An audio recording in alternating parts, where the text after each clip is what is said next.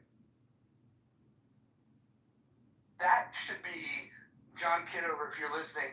That should be the next YouTube channel. It should just be called Clubhouse Crash Outs, and it can be an edited version where we need to find an audio video editor, somebody that's willing to use some AI, go find some great crash outs, curate the content, and put it together on one channel called Clubhouse Crash Outs. I think that could be a very popular thing. And then we could You could probably tell Nigel to do it and just send him a cash app for like $50. I bet he'd do it. Yeah, but on general principle, I don't want to pay that guy anything. Yeah, We gotta find a good nozzle. Go ahead. I don't consent to being recorded. Thanks. I don't know. I don't think that those words mean what you think they mean. Dripping with sarcasm. We signed off those rights when we checked off the little TNC box to download this app or pretty much any app these days. And even if you don't check off the box. Exactly, serendipity, right? They're happy to do that. They're happy to do that for you. They're very thoughtful. Exactly.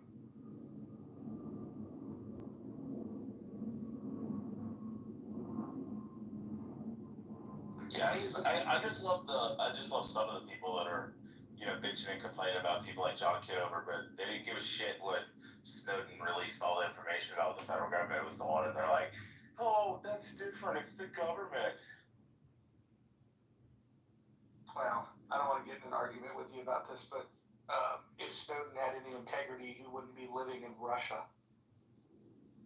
Well, I don't know, I think they made it explicitly clear that they're going to lock him away in a box for the rest of his life, and he'll probably end up dead. So, I mean, I can't blame him. Well, no, I can blame him because if what you really care about is exposing tyrannical government, you don't live in Russia. Sorry. No, I get that, but I mean, who else is going to take him? Who else is going to take him and not, 5 minutes later let the fucking feds come in or Interpol come in and be like, sorry, yeah, we lied. I mean, kind of rock. So it's not really in opposition to tyrannical government. It's more about that he wanted his names and lights, and now that there's consequences for that, he's willing to go to the most tyrannical government on planet Earth, minus North Korea, and then just live there. I mean, the guy has zero integrity.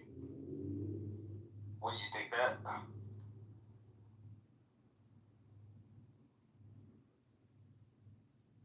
I was seeing if you were trolling or not, or if you're being genuine.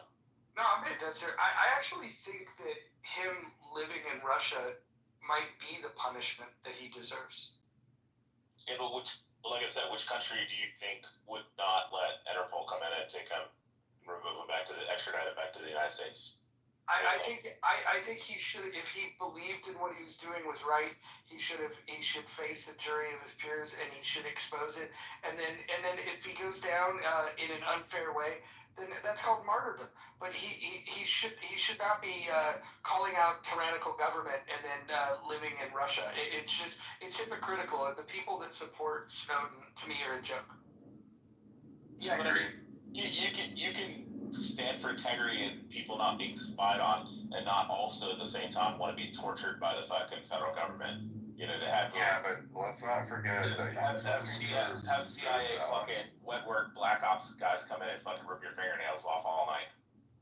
He was working for Booz Allen for a long time. He knew what the government was doing. He was doing the government on tracks. So, and remember, this guy was in Hawaii when he was working for the NSA. If you talk to that vintage of NSA people, which was a lot of military folks that had maybe done 6 to 8 years, not all were doing cyber or security related. Some were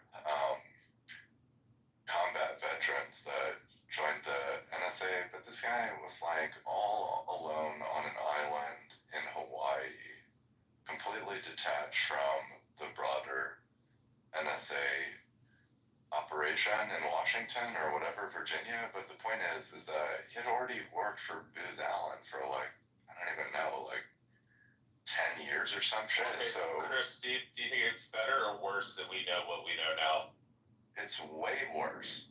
Once the public understood how mass data collection was being weaponized by governments, what did governments do? They increased their mass data collection capabilities. They came up with more advanced forms of signals intelligence. Like, look at all the innovation in signals intelligence. It's pretty shocking.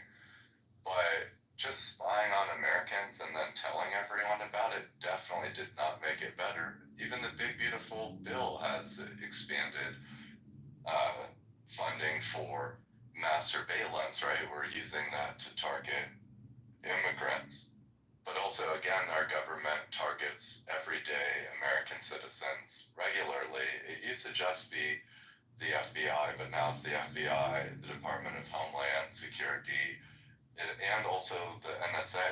And they continue to gather more and more and more data. And now we're reaching this precedent where not only does the federal government have the central pool of data on almost every American citizen that does anything on the internet, but now they're breaking these previous boundaries between federal, state, and local. So fuck Edward Snowden, that pussy ass bitch. Christopher, it's good to see you on here. Quick question for you.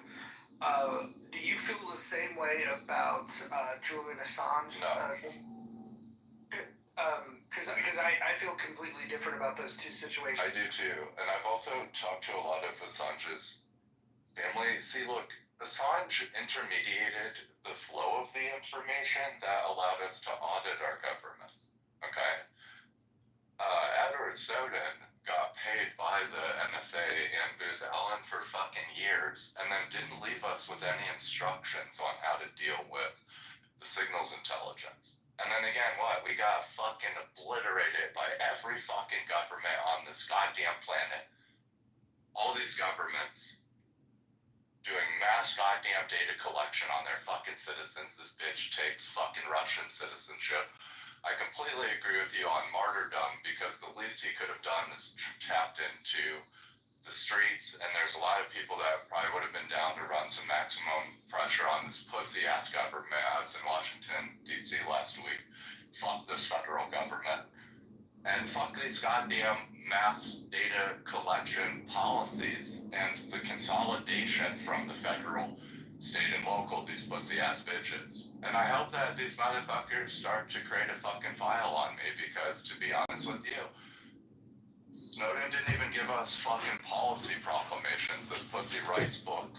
He writes these fucking books from Russia. No fucking goddamn policy, no institutional structures to combat the heinous nature of this goddamn government. And I'm standing here in Chicago, and he's fucking in the capital of Russia, probably selling us out to fucking Russia too. So yeah. Fuck Edward Snowden. Yeah, of course he is. And yeah, I'm glad to see you're one of the few people that see it this way. Some people are like, oh, they're both traitors. Other people will say they're both heroes. And I just see them completely different. I think Snowden's a traitor. I think he had an opportunity to be a hero, but we found out that he wasn't as pure in his intentions. His actions tell us everything. But with Assange, the one thing I would have wished that he would have done differently, if there's one thing, and probably if he could go back in time, he would do differently as well, is redacting some of the names from the cables. I think that the information released, I think was valuable and important, but I think redacting the names would have been a wise idea to protect him and the people mentioned in it. Yeah, that's fair. And again, Assange allowed us to audit government behavior, so then we were able to become aware about the war crimes in Afghanistan.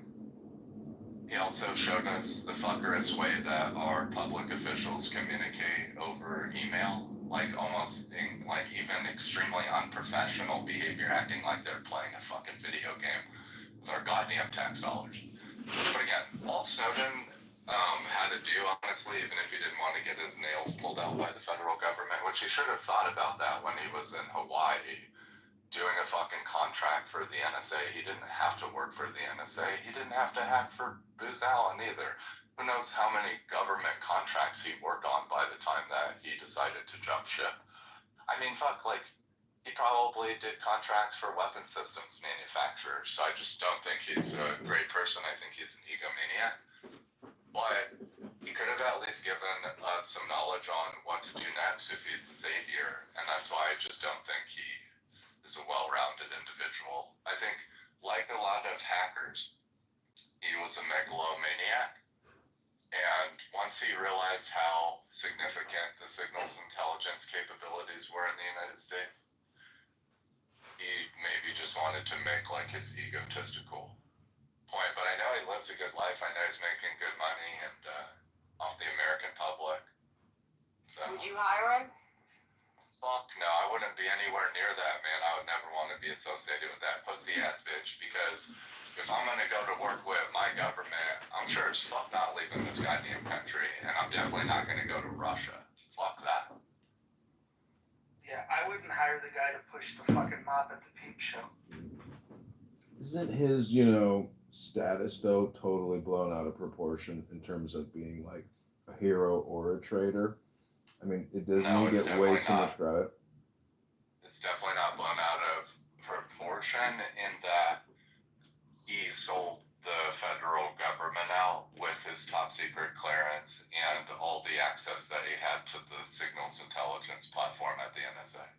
I know, but what It's a huge deal. What are the three major revelations though that he shared with the world? Americans didn't understand that signals intelligence had moved from wiretapping, which was actually putting a device on a copper wire. So you had to know which wire was transporting the communication, and you had to actually physically go to the site, the tap, whatever the box was that had the copper wire, and you had to put a piece of hardware on it. Couldn't do mass surveillance on copper wire because, I mean, it's technically Christopher, all this copper wire talk has me a little confused. Can I ask you a question? What is 565 times 1,000? What, 565,000?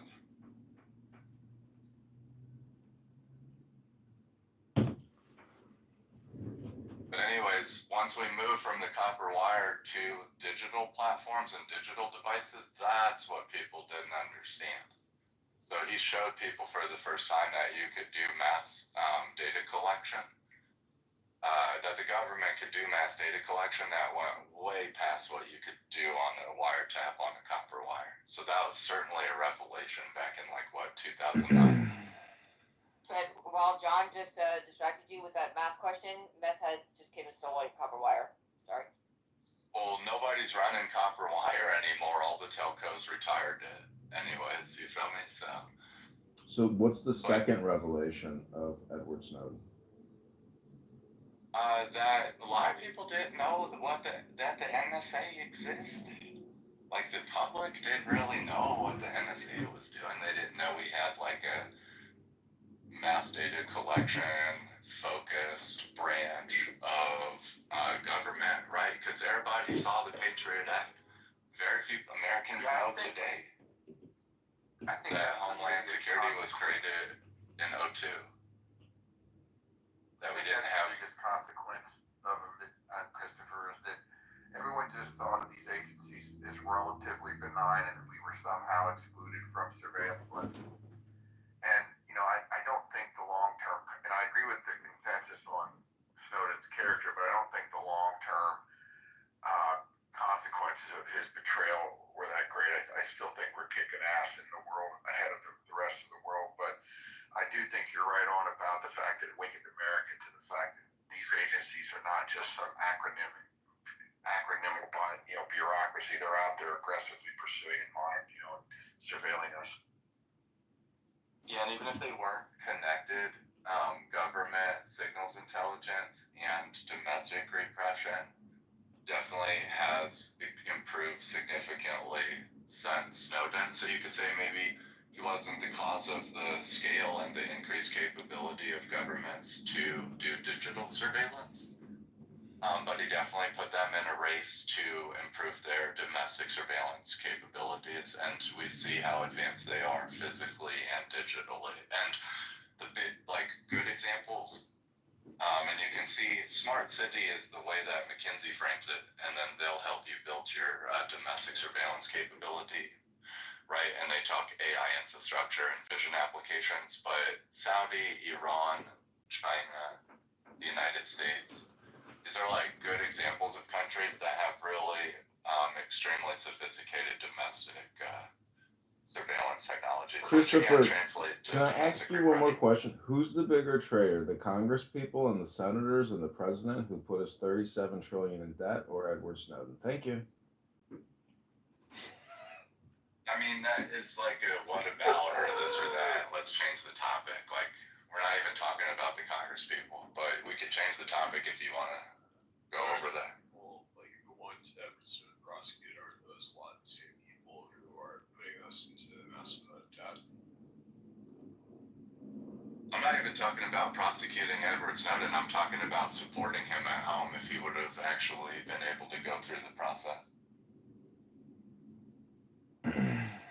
I'm just saying Edward Snowden becomes a Pepe, that he becomes a scapegoat for, what you could call the deep state or the establishment, which has essentially created $37 trillion in debt. Yeah, so we could change the topic. Like, we know that we have problems at home, but I don't think Edward Snowden has anything to do with debt or printing money. Oh, really? You think that the crazy domestic surveillance system isn't a multi-hundred-billion-dollar surveillance system that, he was working on, through Booz Allen Hamilton? I mean, it's one giant I didn't say what you just said. I've actually already explained the expansion of the surveillance state all the way to Big Beautiful Bill. I'm not sure why you're changing the topic and putting me in the Snowden. I'm not putting you in any position. I'm just asking a question. I mean, the Big Beautiful Bill, yes, it keeps funding. I mean, what's the name of the National Surveillance Act? Is that what it is? That they have to reconfirm annually? Is it through the NDAA? I don't remember the exact legislation, but of course our Congress is an issue and completely separate from Snowden. Well, anyways, the National Surveillance Act, I believe, is annually reaffirmed. And, why does your Congress just keep, annually recertifying it? Are you not an American? No, I'm an American, born and bred. Why is it my Congress and not our Congress? Well, I'm just making, an editorial, they or we. Our Congress. Our Congress people. It is, though, brother. But we vote for our Congress people. I agree with you, brother. But there's it's really hard to get will around. Wait, why do you think I'm your brother? I mean, based on your PTR, I am not your brother. But you don't know anything about my PTR. I don't like it. It's just a picture in Chicago back on the 4th of July. Yeah, you look like an anarchist. That's not me. I'm not the guy in the picture. Well, you're representing the guy in the picture by being the speaker of the guy, in the picture. It's your PTR. It should represent you. I'm not speaking for the guy in the picture. Well, look at my PTR. Then look at Mojo's. I think they pretty accurately What's wrong with yours, you. bro? I'm from Colorado Springs. We probably got a lot in common. What's wrong with you? I'm just saying I don't like your PTR. I think it's disrespectful, anarchical, and, looks like an Antifa scumbag. I'm not judging your PTR for trying to represent multiple national identities. You're the one trying to create separation between us. I'm just saying we might not be brothers, and therefore, it's not, our Congress. We are though, but you can create the separation. That's up to you, my brother. Well, did you answer the survey previously? Did you vote for Kamala and Tim Walz? No, brother. And honestly, I've never been a Democrat, so I don't know why you're. Did you vote for Trump, brother? Just talking to me. Did you vote for Trump, brother? I voted for Trump before. Did you vote for Trump before? You never voted for Trump before, brother? No, I have. Oh, so twice. You voted for him twice, brother? No, I didn't vote for him twice. All right, well then we're not brothers. I know you're one of those people that separates yourself from the other parts of society and elevates your own perspective, but you're trying to represent two national. You might be projecting, brother. You might be projecting there, brother. How do you balance out two national identities? Are you also a dual citizen? Well, you see, I'm an American, born and bred, but my daddy's side of the family, they Jewish. And so I love Jews and I love I didn't Israel. say shit about religion, bro. I said nation. Yeah, I know. Israel is the Jewish nation. It's the homeland of the Jews. So are you American? I'm American, brother. Yeah, so we make Americans make room for all these different perspectives. That's one Of of our course, values. we're American. Exactly. So we got to make room for our brothers that think they need to have multiple national identities as well. I think it's a part of our core values. I say, be who you want to be. If you want to be an Antifa, good luck with that. Good luck with that. Live by the sword. You're gonna die by the I'm sword. not Antifa, bro. Then what are you, Yeah, brother? I think he's a proud boy. I'm not a proud boy, but that could have been when I was younger. Well, what are you now, brother? If you were the king of America, Emperor Supreme, what would you do for your people, brother? I've never contemplated an emperor in this goddamn country. Well, if you were the Did you go to president, January 6th? Were you there on January 6th, Christopher? No, I wasn't there on January 6th. well, if you were the president, brother, what would you do for we the people? All I'm trying to say is I could put a similar picture of Steve Bannon last week, and then people would make that assumption, and then they would say I'm this or that. It doesn't even matter what my picture is if you're not trying to get to know me.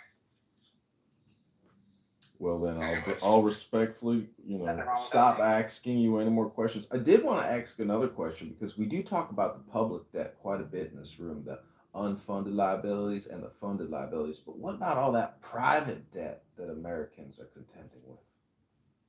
I don't even say X. So now you're just being a racist. No, I'm saying I'm gonna ask Grok right now, how much outstanding private debt is there? Meaning credit cards, mortgage obligations, car payments, medical liabilities. What is the total outstanding number of debt in the private marketplace? What is it, like 5 trillion, 6 trillion?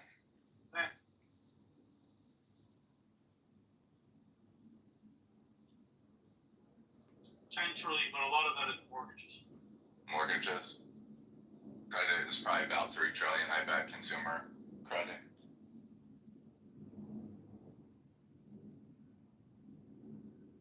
But shit, I think my picture's more American than yours is, John. Really, you think being a black masked vagrant in the street with a middle finger up, swearing at police, is more patriotic than a man wearing a Trump hat, I wearing a definitely book, think holding there's a a book precedent that says the for Book of the Law with an American anti-federal flag and and a anti-state. Freemasonic apron and an Israeli flag and a veteran flag? You think your PTR is more patriotic than my PTR? I do, though. I definitely do. Especially since the individual's only representing themselves, not multiple nations.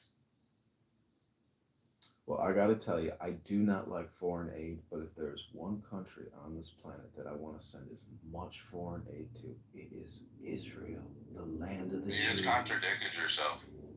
Well, I've been to Israel many times, and I know they are surrounded on every sector except the ocean by Islamic terrorists, jihadists that want to kill them and take their land. And therefore, I feel sending at least maybe $100 billion of our NDAA to the Israeli government so they can buy as many weapons as they possibly can and train as many soldiers as they possibly can to defend their country against Islamic jihadist Muslim Mohammedan terrorists. Yes, and to commit genocide. No, defend Israel against Mohammedan Islamic jihadist That's terrorists. the idealistic perspective on Israel, but I understand what you're saying. Oh, thanks, brother.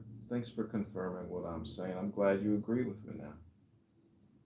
No, I didn't say I agree. I understand that you have foreign interest on your heart and that you advocate for sending money to other countries to carry out genocide.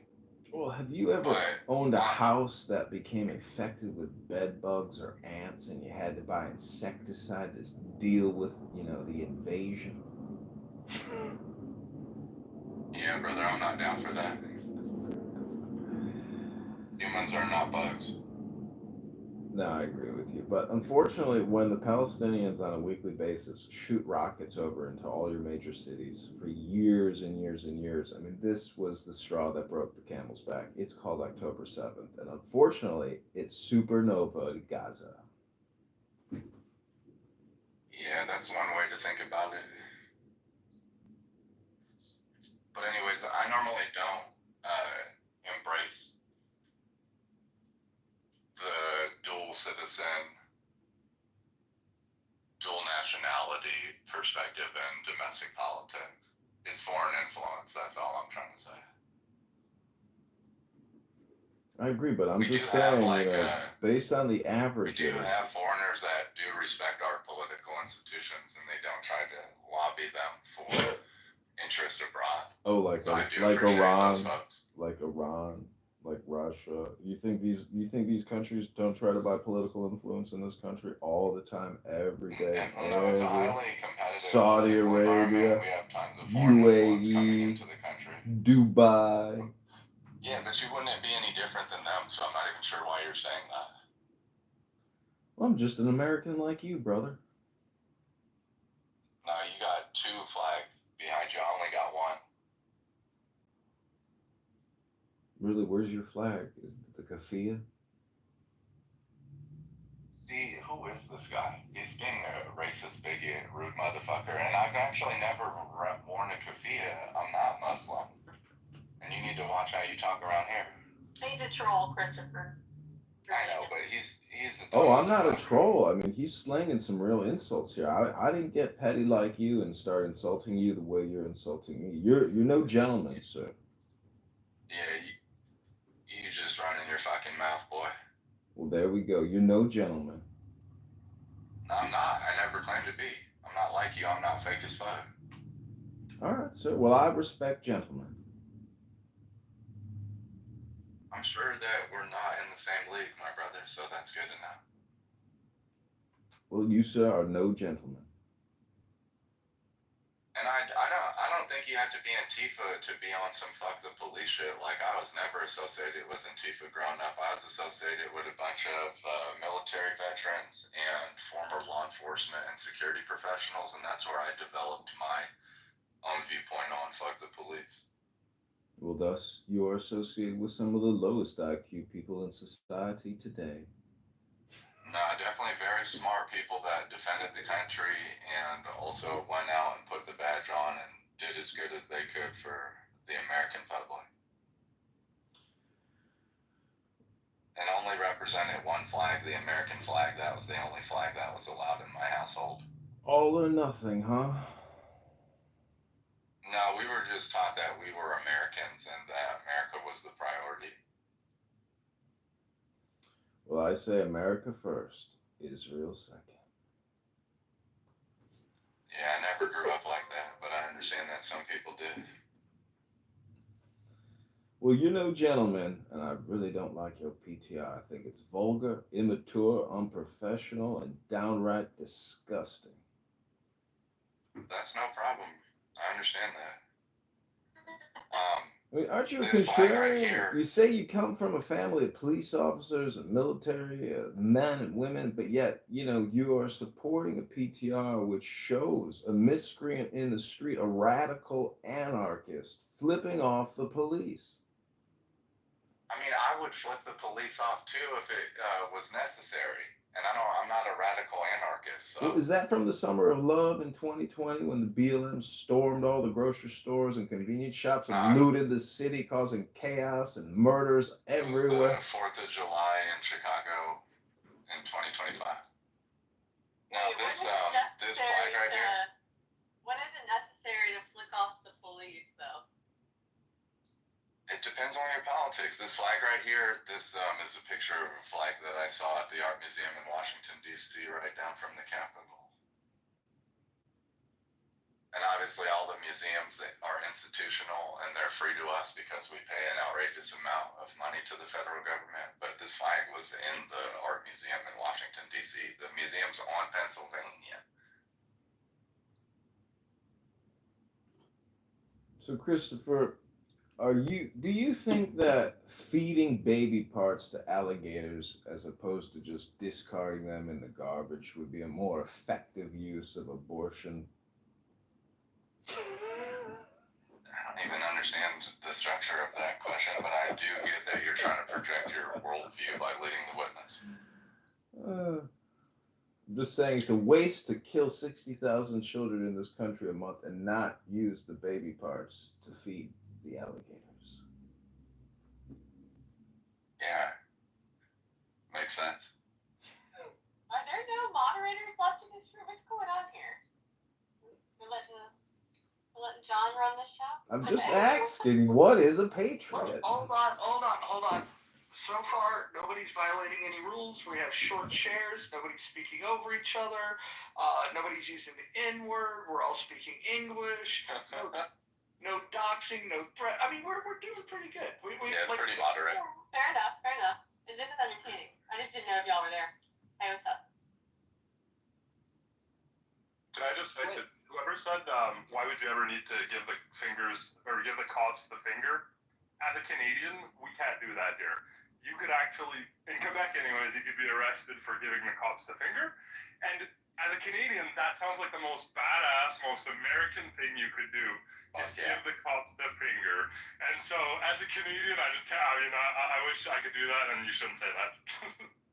Thank you, Jarl. And we don't live in a motherfucking police state. We ain't subservient to these goddamn law enforcement agencies. So anybody that teaches you that we are is a propaganda. Well, see, my father was a police officer, and I have served myself in the military, so there's just, proper behavior. I mean, if you're going to protest, be smart about it. Get involved in politics. Do some marketing online. But to go in the street and waste your time flicking off some cop on a midnight shift, you're a fucking loser.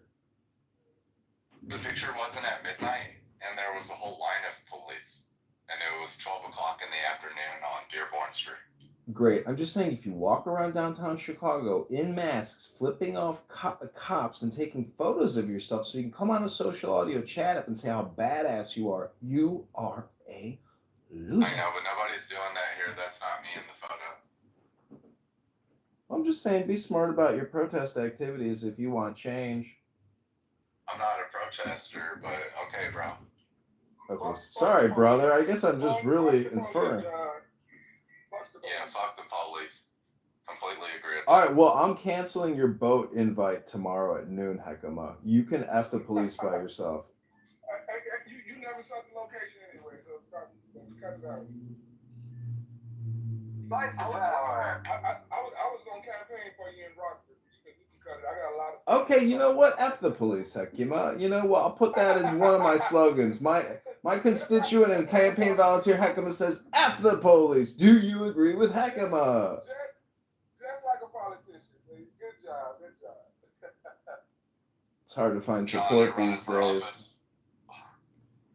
That's right, I'm running for Congress. And I thought about this. That's the gag. I thought about this today. If I was the leader, what would I do for my people? Well, I'll tell you what I want to do for them. One is I want to lower their taxes, their property taxes, their income taxes. And you know what? I want to eliminate some public debt. And maybe we can eliminate some private debt. Because if I was really interested in the well-being of my people, I wouldn't want them to have to pay so much to me, their government.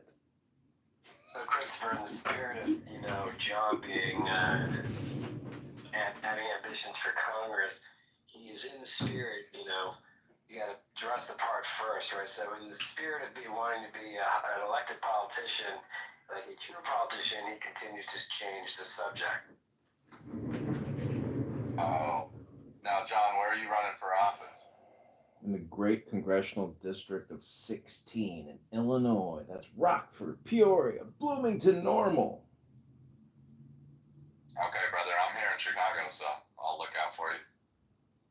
Great, brother. Keep going to more protests and keep taking more photos of yourself telling the police to F off so I can give it to Heckham on my campaign manager.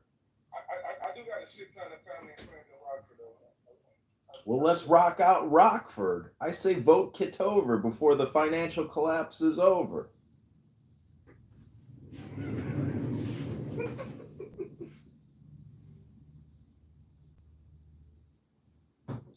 Thanks for your service, John. I'm just trying to figure out, however, Mr. John. Wait, Nye, before you go, when people say, I want to thank you for your service, I like to say, don't thank me. Thank all the people that died fighting for your freedom in Afghanistan and Iraq and Somalia and Syria and Yemen and maybe the tips have run wherever else this army went. Thank them. I'm here as a healthy, wealthy man trying to get into office. Don't thank me. Thank the dead soldiers who have kept your freedom and liberties possible. Well, the dead soldiers might friends and family, but certainly not protected freedom. But that's a cool narrative that they used to push back in the day. So, John, I have a question. Let me let my people go. Go, no, please. I know. Nah, we talk at the same time. Don't do that now. I'm just saying that. I was playing with Christopher, that's all. You got it. I just want to know, like, who do you call if someone breaks into your house, Christopher? Ghostbusters. Who do I call if somebody breaks into my house? Well, I grew up in Colorado, so we got the make my day law, so we could just pull our gun out and execute that person on our property without going through any legal proceedings. But don't you live in Chicago? I live in a high-rise with security, so nobody's breaking into my apartment. Do you mind if I ask, do you own a gun, Christopher? Are you a gun owner? Yeah, but I don't hold any in Chicago. I got them all back in Colorado. Too much liability out here. I was about to say, in Chicago, I don't think so. Hold on, I'm in Chicago, Cook County. I got a shit. That's a good point, man. No, I mean, I could transfer them. I just choose not to. I choose to pay for security and high rise, that kind of shit. That's all. But I definitely agree with you, Ekama. We got concealed carry out here. What you talking about? There's no ban on guns. I know, but it's too much liability for me. But I definitely I was letting her know. She's like Christopher. I never said there was a ban on any guns, did I?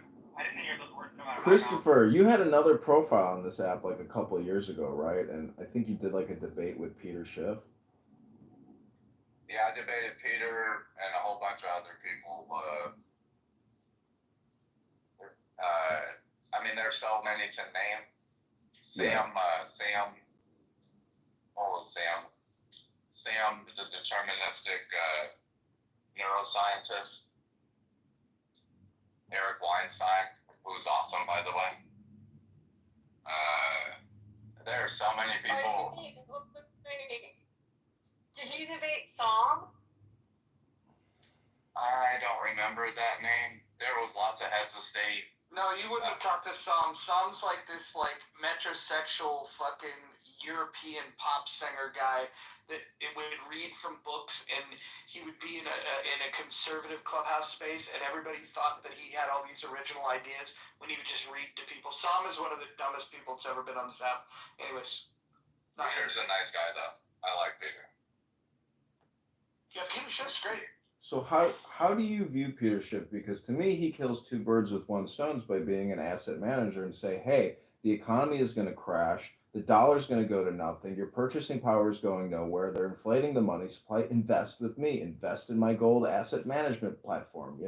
Like, do you view him as being just Peter? And like that's the game, and he's very smart. No, John, I agree with your critique. I brought it up too, but he's still a nice guy. Well, what I'm saying is, like, technically all communication is hypnosis. So is the Federal Reserve just a communication organization that can happen to wire transfer hundreds of billions of dollars to BlackRock? Yeah, I get it. I get what you're saying. I mean, I don't think that his if the status quo is the status quo in the future now, I mean, gold stocks are going to be where they're at right now. Like, there's never going to be some 1000x on Newmont Mining or Kinross Gold Corp. So I think to like not diversify is a bad investment approach. But I agree with you. It's a rhetorical tactic, like you said, to drive people to make allocations with him. But he's good at it.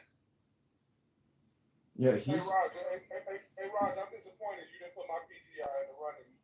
I think you might want to take another look at my PTI and put it in. I think that's just as patriotic. But I still think Christopher might win, though.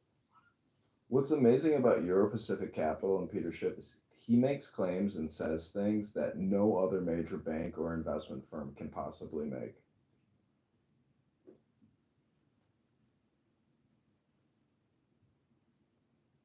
Example. Wells Fargo Wealth Advisors would never issue press releases and create podcasts about how the Federal Reserve is creating an artificial, equity bubble and go on and on about taxes and inflation and the value of the dollar, the history of the Federal Reserve. Like they're never going to create content or discuss any of these things because it's all just branded marketing communication. And so Peter Schiff, has an advantage there. So Peter's interesting. I like him a lot, but his dad is the legend. For those of you that don't know his dad, you guys should go read the book, The Federal Mafia. It's one of the best books ever written about why we should push back against taxation. I'll check it out. And Heckema, are you in Chicago? Yeah. We'll have to link up. I'm in the south suburbs, but we definitely can link up. Okay, I was on the southwest side earlier today for action that was in Bridgeview, Illinois. Why don't you guys all meet up at the campaign headquarters for John Kitover? I mean, if John invites us. Yeah, you guys can come out on my sailboat for the slip that I can't afford to pay. And I'm walking away from my boat in October, so we got a couple more months to enjoy the Lady Hawk rent free. I am not getting on the sailboat with John Kitover. That would not happen. John, what slip are you in? Which I'm at Montrose Harbor, and they got a great restaurant there called the Dock Restaurant, and girls are already in the bikinis. I'm by DuSable Harbor. Okay, you changed my mind. I'll show up. And anyway, how could you not trust John? There's always a camera on him at all times. You're safe. He might be one of them serial killers that record his victims, so that might be it too. No, that's his subscription service. You got to pay extra for that. That's an experience. If I Get too drunk and you get too comfortable. Yeah, all the videos is like an insurance policy because if I ever disappear, at least I'll be on 30 cell phones still. John, did you get on the ballot yet? Ballot is the huge challenge. I know. They challenge every single signature, and if you don't actually door knock and have the address list, good luck getting the required number of signatures at grocery stores.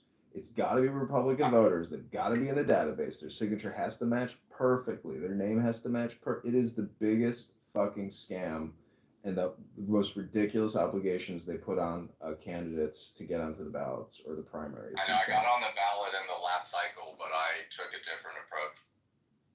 Hey, John, do you know who Mark Rice is? Yeah, I know Mark, yeah. Is he like in the same district as you, or no? I know he's also running for Congress too. So. Yeah, he's like running in 13, I think.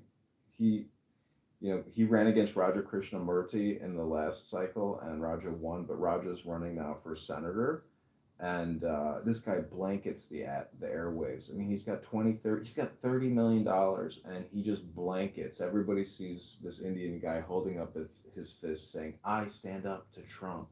I fight Trump. Resist Trump." I mean, that's the type of messaging he puts out, and he thinks that's what people want to hear to vote for him. It might be in this fucking state. Well, what I'm saying is the message doesn't matter. Buying the medium is what matters. Owning the signal, but what you put out doesn't even seem to fucking matter because that's not a very, that's not a great direct response advertisement. I mean, there's a lot of different messaging he could put out, but instead he chooses to attack Trump in his advertisements.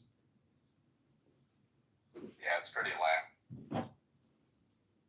That's all you need to do in that state. Yeah, that's true. At least in the Chicago metro. That wouldn't work in like central or southern Illinois. See, he's got a lot of Indians. There's a lot of Indians in Chicago, and if you could organize the Indians in Chicago, I mean, that's like millions of voters. I had a friend in high school whose father was a very successful entrepreneur, but guess what his business was? Is he had a travel agency, and he flew over about 100,000 Indians into the Chicagoland area, resettled them.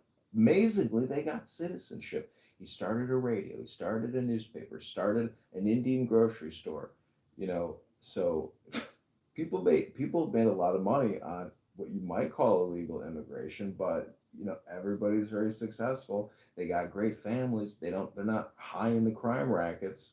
So, you know, God bless all the Patels and Krishnamurtis, but there's a lot of them in Chicago. You don't think there's a majority of them on H-1B? There's You a don't think lot the of majority of them H-1Bs. on H-1B visas, John? No, I think back in the 80s, there was this H-1B visa was bullshit. People just came over and through immigration lawyers or however they did it, they got citizenship. But they're the best, you know? Who do you think is working for the conductor manufacturers, the cell phone manufacturers? It's all these electrical engineers, and a lot of their last names are Patel.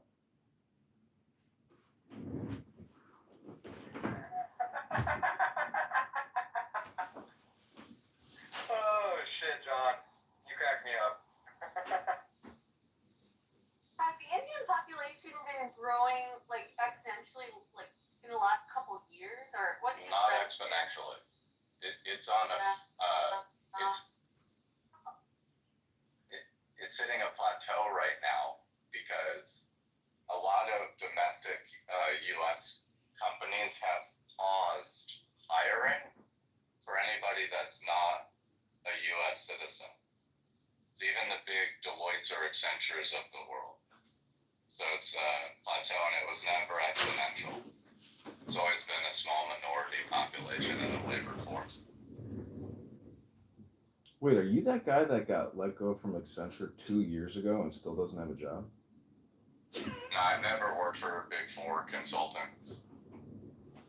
You're a software developer, right? No, I'm not a software engineer. So what do you do? I'm in the tech industry. I started a technology company. What does your company do? It's like a combination of media and hyper-local political risk. Oh, got it. You got a spam business. I mean, I'm taking political structures and transforming them into mathematical models. I've got clients on Wall Street, so. Well, mazel tov. Do you know what the source of income is? Which source of income? I'm asking you, what is the source of income? My source of income? What is the general source of income? Alternative data. So alternative data is the source of income? For my business, yeah. Got it. Okay. It's a pretty big market, to be honest with you, and it's global. Well, how do you increase your income? Does that mean you have to increase your data set? No, it's more about like extracting the data and supplying it to the consumers in a way that works for their business. Some businesses have less technical competency, so then it's better to supply them with a platform where they can do sort of like drag and drop analytics. And then obviously I'm fine tuning that to whatever use case they have. It's not just financial firms. It could be like lobbying, corporate security, activist, and community But if organizations. you want to increase your income, what adjustments would you have to make? Adjustments to your model. If you want to increase your income, what adjustments are you going to make? It's a startup, so it's unknown. Got it. Because I read a book about what the source of income is, and so I was just wondering if your thoughts and opinions might align with what I read in what's called a book. I haven't read that book. It's called The Book of Income. I'm sure it's interesting. It is. It's got a lot of wisdom-based approaches to increasing your income. Yeah, there's different ways to do it. I get that. But for this, it's more about can I commercialize novel technology, and there's not really a way to predict that. You just take the risk and eat shit, or you don't. Have you used Polymarket to do any type of data analysis on your income potential? You know when I see buy versus buy, like remember the old cartoon? That's what this reminds me of right now in this moment. This is like troll versus troll. Like I'm cracking the fuck up laughing right now. I'm not trolling though. Maybe John is trolling, but I'm not trolling. See, people. I don't see Chris trolling at all. Chris, it's because. I don't see John trolling at all. Now, he might be known as one, but I don't see him trolling right now. I know I'm having some fun here, but you may not call this trolling. This may be, like I call it like petting, or I would call this like petting. Petting at a barbecue, of course. Chris, have you ever self-roasted yourself? Like, you mean like make fun of myself? Yeah, self-deprecating humor. I mean, have you ever like been the topic of a roast? Oh, for sure. Jewelry, I need a full-frame camera. No, Chris, you meant stick a pipe up your ass and out your mouth and stick yourself over a fire. No, I've never done that. That's not a shit. Only risk can come with that, though. Well, he had to pause and think about it because he's so autistic. He's like, does he mean like Chris. roast myself or like self-deprecating? Chris, I recently got an invite to the Bohemian Grove. I'm wondering if you want to be my +1. I don't even know what that is. It's a place in the forests of California outside of San Francisco where a group of elites get together to do the care ritual. Do you know what the care ritual is? Doesn't sound like my style, but I'm not familiar.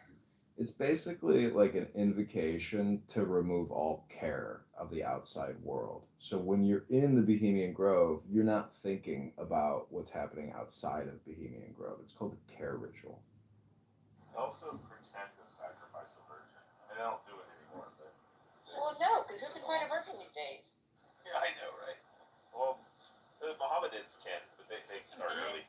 I'm a virgin. Yeah, I'm just saying the Muslims do, but they have to start really young.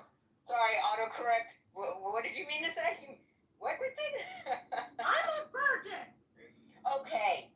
As one of your best friends, I will absolutely go along with whatever lie you tell me I need to tell the other people. So, guys, she is a virgin. Virgo? What's a Virgo?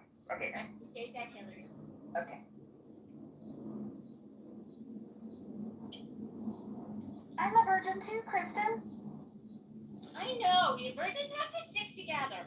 So I got a question about the title of the room. What is a patriot? I was watching the movie Patriot with Mel Gibson, and I was thinking, like, is patriotism a mental health disorder? Because, he rebelled against that Lord Cornwallis and murdering all these people, but then he's got that asshole guy, the dragoon, who's, a madman. So, like, what is a patriot? It's kind of subjective, though, because one person might say they have a picture, but I took that definition, like, stand up for your country, fight for your country, but that can, especially in America, can come in different variations. So I don't think there's no one definition in America of a patriot. Well, make them if there was a dictionary definition, I know what it will be, but I'm not necessarily, I wouldn't necessarily agree with it. Well, is George Carlin a patriot? Is who's that other fat comedian, the screamer, Sam Kinison? Are they patriots? No. I think Frederick Douglass is a patriot. Lenny Bruce was a patriot. Muhammad Ali was a patriot. That's right. Is Jerry Seinfeld a patriot, or is he a Zionist?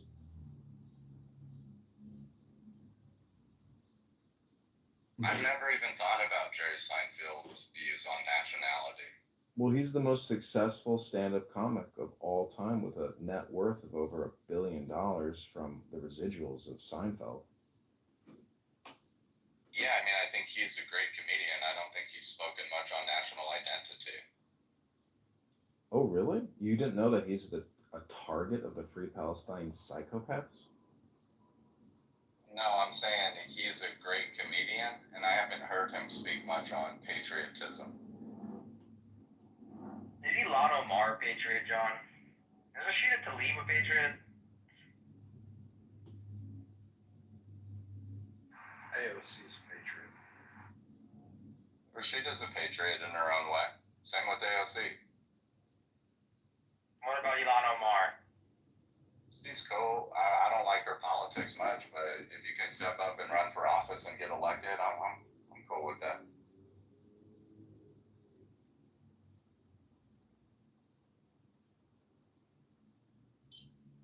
How come nobody waves anymore when you listen in traffic? What happened to that? Nobody just a little polite, like, thank you anymore. I do. All the Thank time. you. It's like, Okay, thank you for that, man. you might be in the wrong state or city. It'll happen. Someplace. You know, I asked Mojo yesterday, is war just a late-term abortion? And so when I look at the word genocide and I think about eugenicists and the genetics and the destruction of life, I sometimes wonder, is 60,000 U.S. American baby abortions, you know, versus the 60,000 dead children in Gaza, is it not just all a monthly genocide? No, because genocide is the elimination of a particular sex, race, religion, something like that. And the other is all babies. You're considering all babies. So. Yeah, No, but one's a Holocaust. month to month. One's a genocide, one's a Holocaust.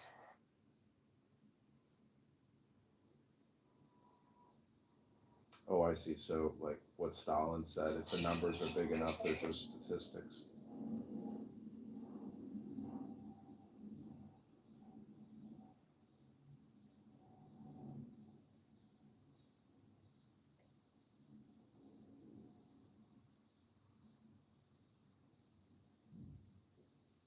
Well, was the COVID? John, when you were talking about CARE, were you talking about the Council on American Islamic Relations? No, that's funny though. That's what the chat was talking about, so I wasn't sure. No, the care ritual is something they do at that supposedly Republican, conservative retreat. But no. That's weird. You know, CARE, the Council on Islamic Foreign Relations or whatever it is.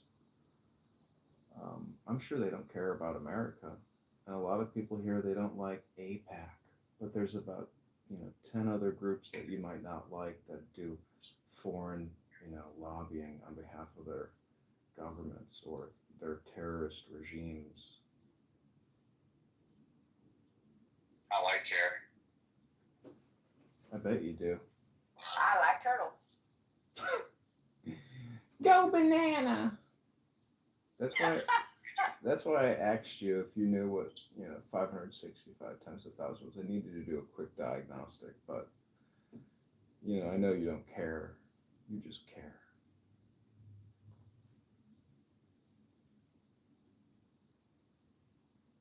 I'm cool with CARE in Chicago. They're a good group of people over there. Are there any young Jewish women in that organization? I haven't checked, but I'll ask them. Yeah, you ask them. I'll ask them and see what they say. All I'm doing now is thinking about the Care Bear and the Care Bear cousins and the We Care. Which, by the way, that cartoon was terrifying and I had nightmares for years. Just saying. You know what else is a genocide? The gun violence in America, in all the major cities. We have a new poll. Hillary, this gift is for you and all the other birds. Oh my God, I love it! I love it. I love you. I love you. Whatever's happening, can you guys just stop? Wait, why? Why do people think intent? And we love Rachel and Jennifer. Roger, she loves you. Why do you think intent? You know, intent is just the thought. It's not even the action. I mean, mass deaths It's from followed war. by the action. I get it. You know, thought, action. You know, outcome. Remain silent. Intense is where you have sex when you're camping, right?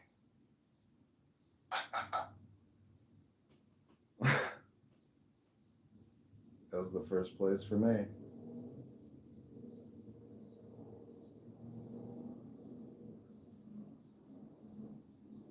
Is my nightly ritual a genocide?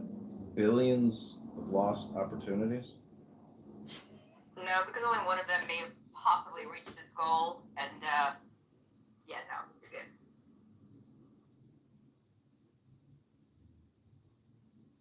What's your nightly ritual, John? So why? What do you think it is? It's a positive vibration, He obviously. does a lot of yoga. It's a positive vibration. His daily, nightly ritual is to bore people to death. So yes, it would be considered a genocide. In with the breath. Out with the breath. You know, when you get to either women or the Federal Reserve, you know you have talked and heard every topic that could ever possibly be talked about on this app. Give us the breathing exercise now. Well, Christopher, maybe you could lead us in a breathing meditation. That's not my scene. So you're just always full of anxiety, huh? That's why he flips up the cops. That wasn't me, but I wouldn't be afraid to tell the cops to fuck themselves. Way to bring it back full circle, nonetheless. 100%. I mean, what kind of a young person goes up to cops and just says, hey, go fuck yourself? Like, what kind of piece of trash are you?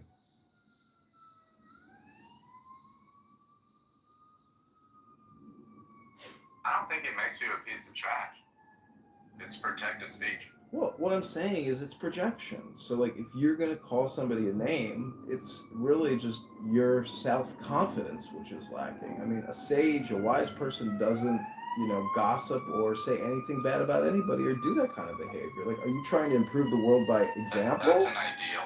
That's an ideal. Well, don't tell me, show me. And when you flip cops off, you're Show showing me. those cops in your background to F off. I know. What the, you know, they're ruining my recording over here.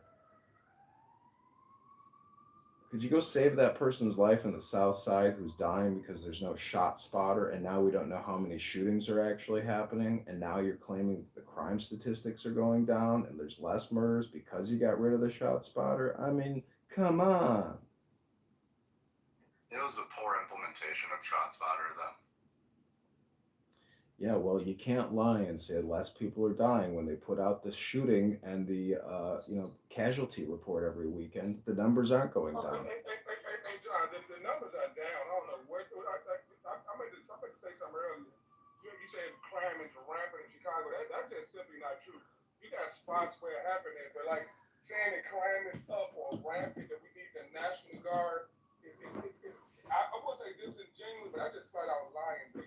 Okay, let me get you the weekly shooting statistics. Please hold. Ekema, he don't live in Chicago, so everybody be talking, but they ain't standing here with us. You feel me? Damn, G. Let me get you those crime stats. Heck 'em up. Please hold. Yeah, he don't live in Chicago.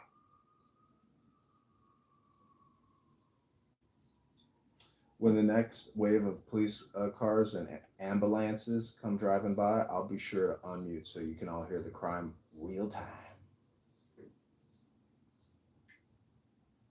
Yeah.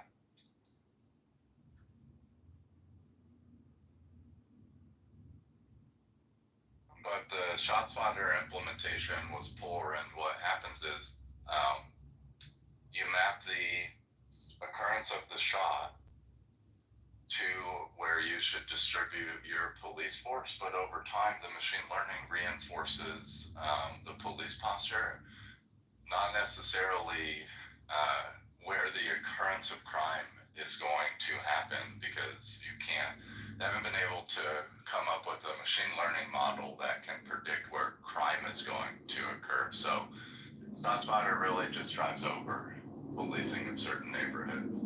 That's what it does.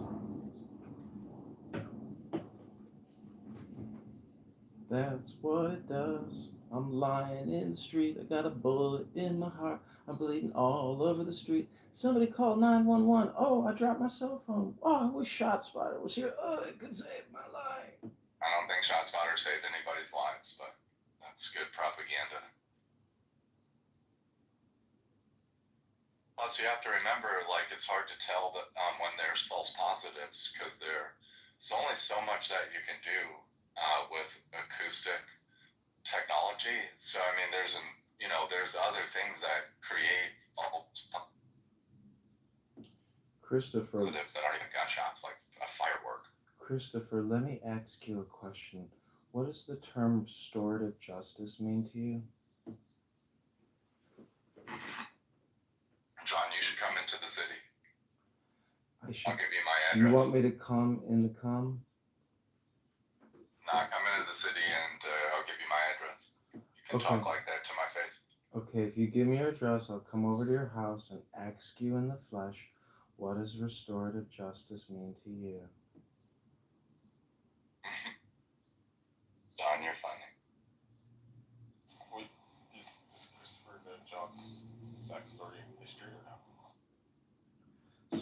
So Wednesday at the Rodin Library in Chicago on Northwest Highway, 3 Democrat commissioners will be holding an open public gathering to discuss restorative justice. I have a question. Hey guys. Hello.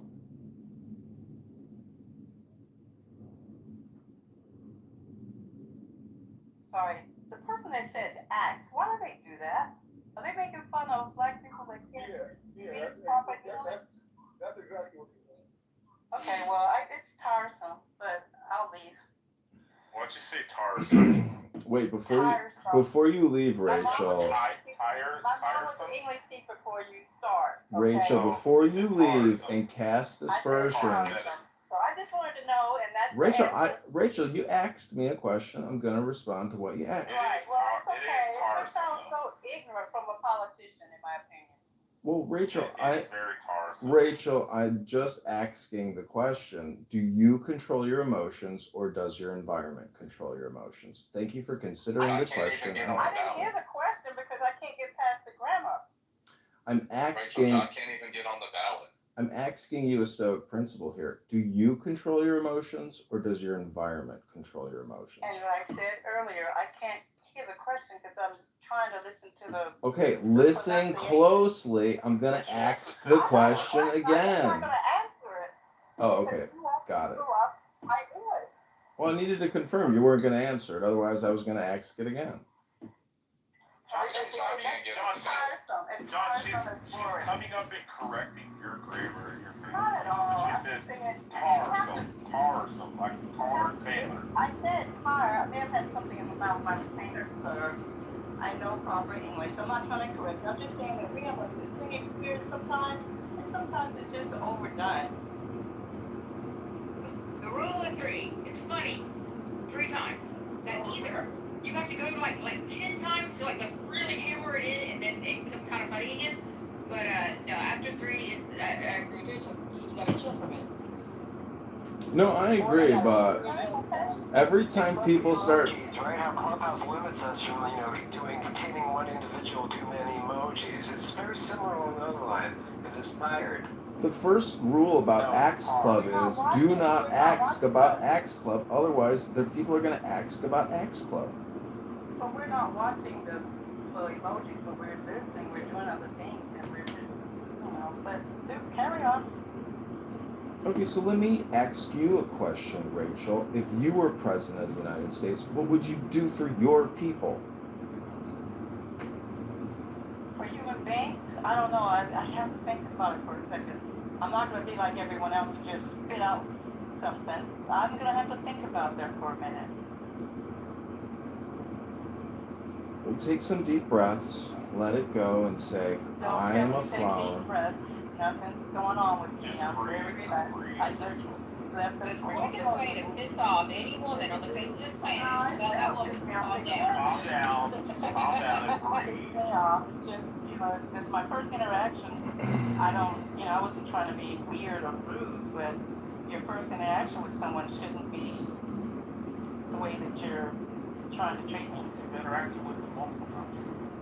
And Rachel, he's not a real politician. He's a wannabe. He can't even get on the fucking ballot. I'm running. I don't know. I'm running for the 16th District of Illinois. I'm praying to God that with a few donations from my Clown House friends, we'll be able to hire enough organizers on the ground to get the signatures, to get on the ballot in the primary in March. And it's going to be because I've got this great hidden asset behind me, pushing me to the finish line. That's called Clown House. And I hope you all have a beautiful and happy, positive mojo vibration this beautiful Saturday night. Like, I am hardcore meditating on it, and I have manifested this for you. Therefore, it is going to happen. Period.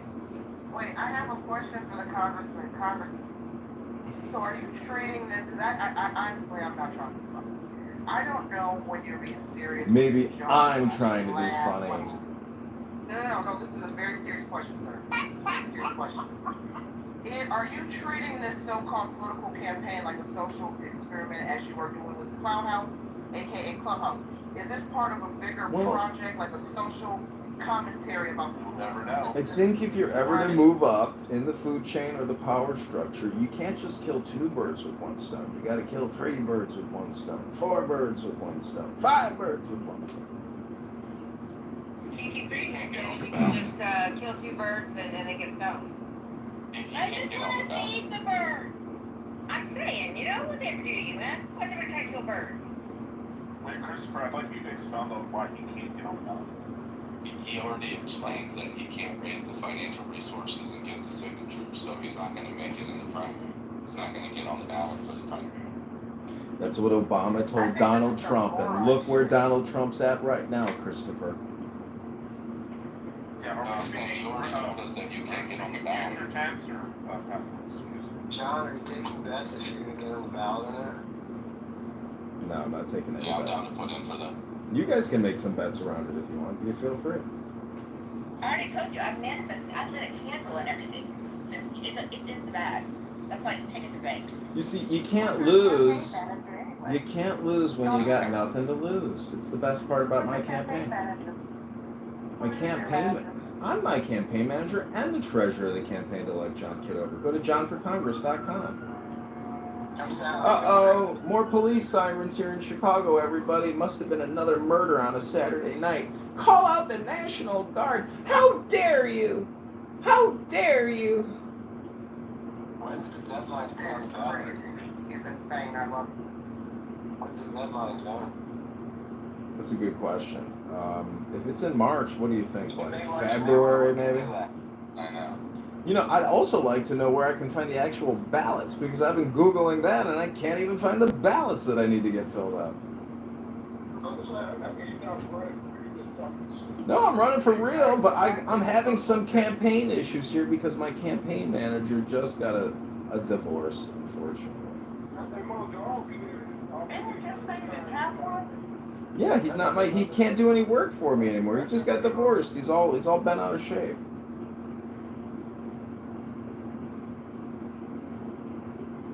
Well, Hekima, do you want the job? You want to be my campaign manager? I'd be willing to give you the job as the campaign manager. No, you don't have enough money, no something. Christopher, do you want to be the campaign manager here that gets John for Congress? You give me the campaign manager for a racist, crazy dude, that would cost a lot. Oh, racist, crazy dude. You're projecting, sir. You are projecting. I can't afford to be associated with John. Hekima, I want to say something personal. You are a Boris Stein's Temple of American. Hekima, you may not believe this. Person on this fucking app. Hekima, you. Following your fucking pedophile fucking prophet and your death. My prophet name is No Trusting. Yeah. Also Muhammad and your God. Gentlemen, please, it's Saturday evening, gentlemen. Let's be gentlemen. Gentlemen, I don't know, Rich. gentlemen, please, gentlemen, decorum, gentlemen, decorum, gentlemen, decorum, decorum, gentlemen. Heckama, you may not know this, Heckama, but I was messy, please. Everyone meet up. Everyone meet up. Don't make me read the rules. Go look at the house rules. Reference rule number 5. Thank you. John, go get Larry Rizzolano. Larry Rizzolano? What about Dr. Vinny Boom Bots? I said Larry Rizzolano. You know, Heckama, you may not know this about me, but I was baptized by a black preacher in the YMCA in Evanston. So if you think I'm a racist, but I would let a black man dip me under the water for an untold amount of time and then lay his hands upon me and give me the power of the Holy Spirit, Heckama, you may be projecting when you call John Kitover a racist, sir. You are no gentleman.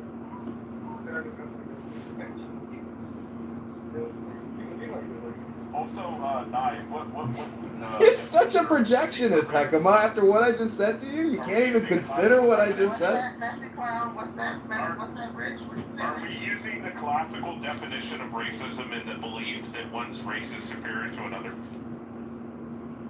Are you using the power and all this kind of liberal shit? No, I'm saying that the fact that he doesn't No, wait, he's addressing it. Hold on. He doesn't talk the N-word like... Fatima, shut the fuck up. That's what I was saying. No, Rich, I was just saying, I thought I heard you call out Kima for being racist, and I said, I don't know, Rich. There's some rumors that you've been saying some, pretty racist things across social media, too, so... No, Mojo had stated that there wasn't the same N-word, and then I used the South Park joke and said, could you use that word? And then I was kicked from the room. Well, no, that's not what I was talking about, but I'm not even going to bring it up because I'm calling the house room, sir. I don't want to be kicked out of the house. So, it's not even that important. It's all good. I don't want no smoke with you, sir. It's all good. Let's start a riot. You know, during the March 2020 BLM riots in Chicago, the Walgreens near me was broken into, and looters were running in and out and raiding that pharmacy. And, as a local leader, I grabbed my cell phone and stood there and filmed them looting the Walgreens. And I was absolutely appalled at how people, when the country's down on their luck with a global pandemic, scamdemic, they would break into a Walgreens to steal all kinds of products out of a pharmacy. Shameful. Hey, Johnny, probably been a call there. Heckama, if I don't... Walgreens wasn't available. If they got Walgreens, where did you get your herpes cream from that night? Heckama, if I don't know shit, how much do you know? Ow. I heard fully, babe. By the way, Moose, I'm sorry to hear about your herpes infection, but it's definitely a projection.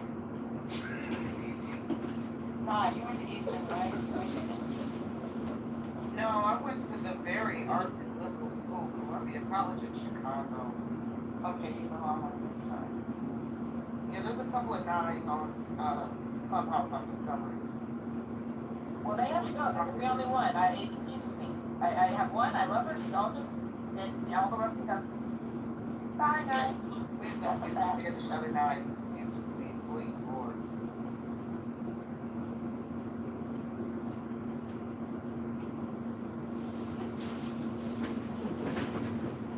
Tell you what, Heckama, maybe this is something we can agree on. Do you know who Slappy... I'm just saying, I'm talking about Slappy White. I don't know if you know who Slappy White is, but he's a famous comedian, and he too ran for Congress.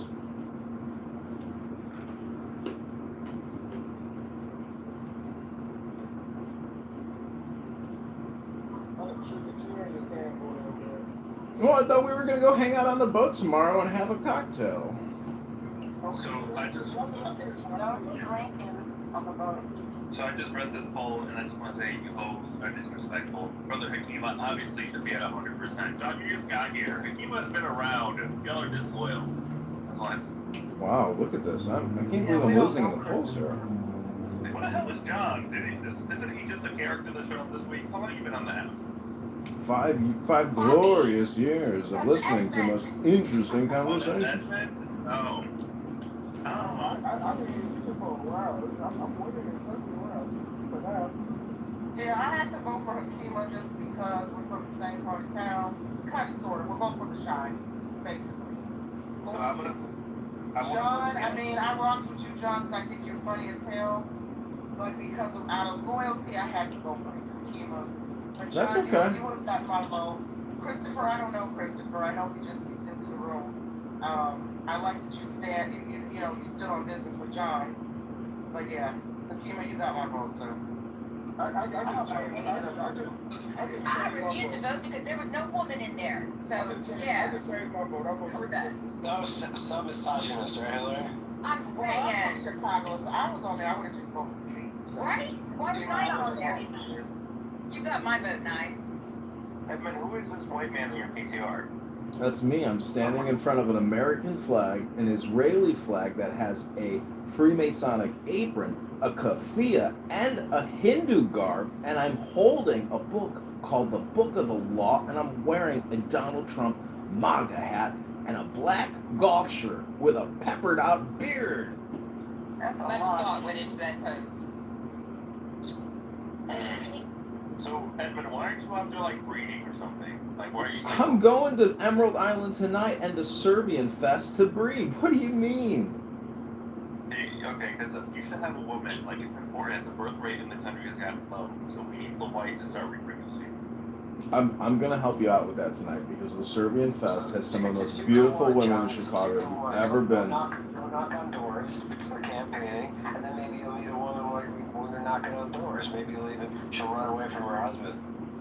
Are you projecting again, Moose? I'm running for office. Did your wife leave you, Moose? Wow. I'm sorry that happened to you. These people have no soul. Sorry, man. Thank you, Mother. Thank you. You know. Wait, and I laughed. Did that really happen to you, Moose? Your spouse ran away with a... No. Oh, okay. Yeah, I was gonna say, you guys are awful. Jesus. Mother, you're awful. Don't ever share intimate things on this app, y'all. Red one. I was going to say, don't come on this particular stage if you can't take it. Well, crazy. Mother, when was the last time a man broke your heart? Oh, I usually do the break-in. So you're a heartbreaker? You're not a heartbroken? I thought you're a heartbroken kind of guy.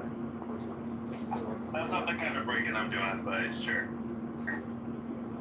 Wait, I thought Mother was a homosexual. So, no, but jokes aside, I actually have never been broken up with. I've always been the person who hits it. I don't know why that is. I just have never Mother like another Adam. Does that make you an alpha, Mother? I don't sound like Adam. Yeah, I don't know, you have like that gay sense, that gay inflection. Stop hitting on my friend's mother, okay? Seriously. That's homophobic, man, and that's bigotry, and that violates rule number 6. I mean, I don't think that's accurate, but whatever. So, don't worry, Mother, we got your back. Mother, what's your last name? Superior. Modern stand, that's all. I was gonna say, like, there's straight on the side, that thing has a high pitch. That's not a high pitch. Do it again? Please don't. Not again, it's like the high pitch.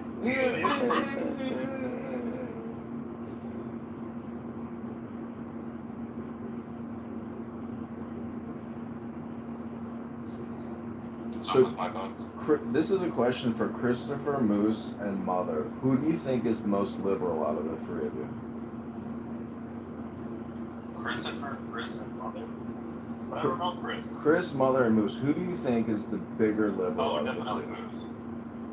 I'm actually not that liberal, to be honest.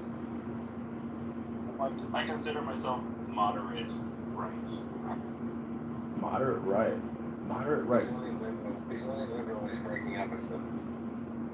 If I wasn't a faggot, I'm pretty sure I'd be a full-blown, but like, far-left Republican. But the homosexuality pulls me towards the center a little bit. So wait, Moose, are you gay? Pun intended. Moose, do you think you're more liberal than Christopher? My attorney has advised me not to answer that. Christopher. I don't really know Christopher super well. So Christopher, what is Christopher's like positions? Like, is he on the far left? He's a far left anarchist. I mean, I'm not, but okay. Well, what are you? He's like a patriot to me. What are you, Christopher? I mean, everybody tries to describe my politics and nobody can claim it, so I don't really. Okay, let's go down the list. Alright, how do you feel about abortion? I guess libertarian. How do you feel about immigration? Let's go the big five: immigration, abortion, taxes, Trump. Pick four. I missed one. You can't pin down Christopher. He can't get Alright, pinned down. I'll answer my own questions, right? I believe in strict borders and I'm pro mass deportations. I fucking hate Donald Trump. I think he's a racist piece of shit. Taxes, I believe in low taxes. What was the other one I asked about? Oh, abortion. No, I don't give a fuck. Killing babies. That's not my problem. You do what you want with your body. Do you think instead of discarding the baby parts and storing them in oil barrels or burying them, that they should be fed to alligators, so we don't waste any of the baby parts as nutritional supplements? Okay, that was a little, I was a little bit graphic how I explained it, but like, here's my view. I'm anti-abortion, but it's not really my main issue because I'm a fag, right? I don't want to have this problem. I'm not going to get an abortion. I'm not going to get any woman pregnant. Nothing, it's not really my number one voting topic, so that's how it's better to describe it. Wait, Congressman, aren't they already using the discarded baby parts in cell research and adrenochrome? No, according to Grok, they are not selling baby parts, and those Project Veritas videos are all doctored and fake news, according to AI chatbots.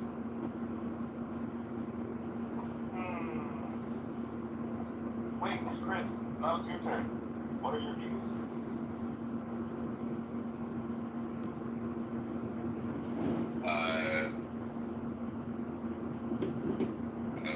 It's too simple. Ladies and gentlemen, I think we rest our case that Chris here has failed to deliver on his promises. Can't even give you a basic explanation of his fundamental principles.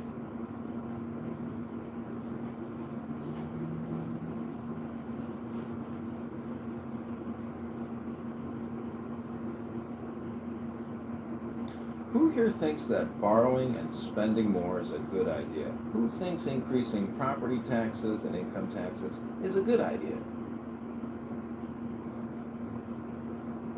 Not me, but the president, the U.S. Senate, and the Congress, all of you. And you can't, which party is worse with the budget argument falls flat because both of them suck for the most part. And honestly, Democrats tend to do better at the federal government level with deficits and Republicans do. Like, this fucking big beautiful bill is gonna blow up the deficit by $4 trillion. Like, I don't know, we can't really be like, Democrats are financially irresponsible. We're about to blow up the deficit ourselves. I think it's a little silly.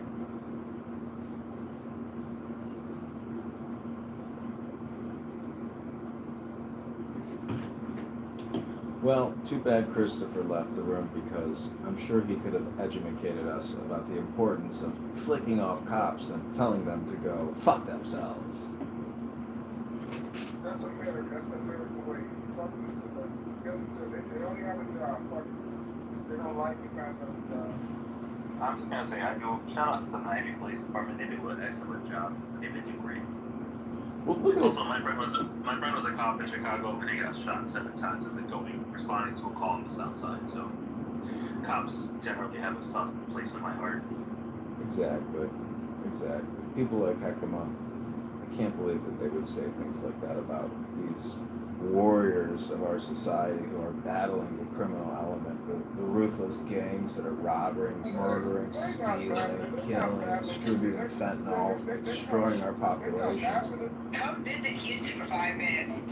Like, seriously, it's like driving from one side of town to the other side of town and tell me if you still have any respect for police like that. I've always had respect for police until I moved to the city and needed police. And never there. Now, you commit a crime, and they can always be there. But, no, I'm kidding. Like, literally, you can do a drive-by or walk-by in the city, like, nobody cares. My car, I got carjacked. They were so irritated at me that I called the police and had them come down job to do a report. I was carjacked at gunpoint, and they were so pissed off at me because I didn't go to the website. There's a goddamn website because there is so much carjacking that they don't even want to deal with it. It's like, just fill out a piece of paper on the web. That's it. That's all you gotta do. So I called up the officers complaining against my neighbor, and the police department sent two officers to knock on their door. Like, I don't know if maybe finding police was doing any of them with free time, but they actually do a pretty decent job.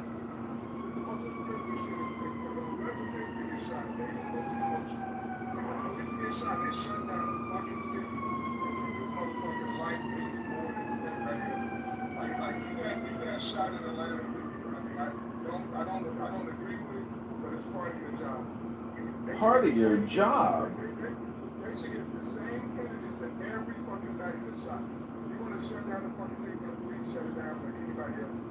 If you don't agree with Heckema, change your vote now to John Kitover, your favorite person from Chicago on Clownhouse. If you don't agree with fuck the police, murder the police, it's part of your job, fuck them. Vote for John now. Who here is going to vote for anarchist Heckema versus Republican John Kitover? I might have to change my vote, bro. So like, you can't change it once you vote. Hey, go with your heart, man. Go with your heart. Look at the silver lining. You only got 32% of the vote, but that's 32% more than you'd get in congressional run. I'll look at that 38. You know, if you are a prophet or you can predict the future, I'm praying to Hashem Rabbona Shalom right now, this beautiful Shavua Tov, that we can reverse the spell you just cast with a victory. An anarchist who'd like to see the police shot and unfunded and That's not what he disbanded. said. Don't twist his words. He doesn't say more money. Heckema, should we fund the police with more money or should we defund the police?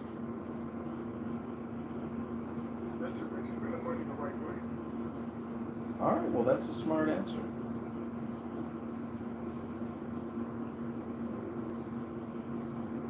So, do you think spending, $10,000 a year on the average Medicare and Medicaid recipient, do you think that person receiving that money from the federal government in the form of doctor services, hospital services, do you think they might want to opt out and say, you know what, just send me the money, $10,000 a year? I'll take the $10K versus getting the Medicare and Medicaid. How many people on the rolls of Medicare and Medicaid do you think would opt out and just ask for the check? I mean, so medical expenses, everyone pretty much knows that they basically pile up in the last 10 to 15 years of your life. So without looking at the data, I would assume that these are elderly people who are getting most of these payouts that you're talking about, that it's the story's number up. You're not expecting 30-year-olds to be getting these type of payments unless something is medically wrong with them, which is not likely compared to an older population. So I don't know what they're getting these payments for, but if it's healthcare related.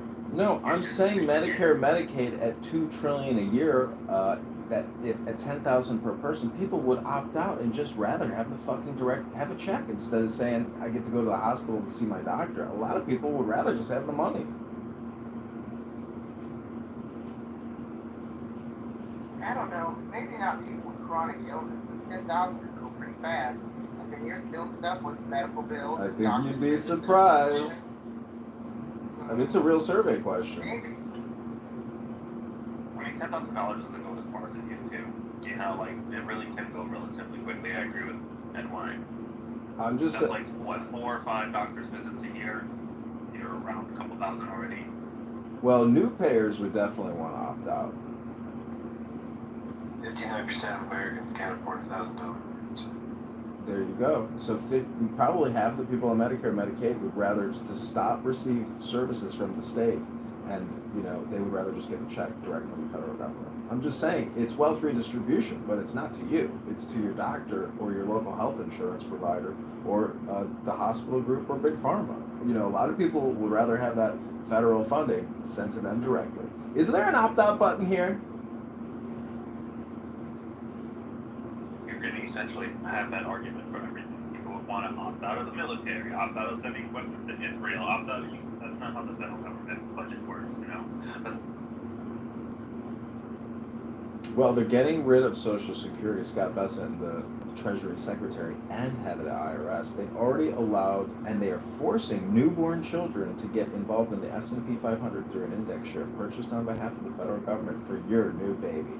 And guess what? That's the back door to getting them out of the vicious cycle of the scam Ponzi scheme known as Social Security. Nobody trusts the federal government to appropriately control these funds that they're supposedly setting aside. Isn't that how we got into the same fucking problem right now?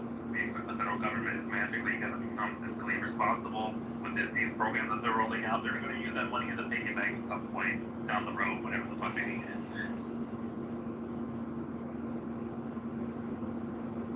You know how crazy it is? Somebody said, what was it, 51 or 59%, he said, of Americans have $1,000 less. 59, I think he said 59. Forbes has it 21%, 70% in other studies. There's another study that has 57%, and another one has 21%, and another has 59%. There's 40%. We're just all over the place. Are those numbers medical emergency or emergency in general? Just emergency $1,000 fund and savings. Yeah, I asked how many Americans have $1,000 in savings.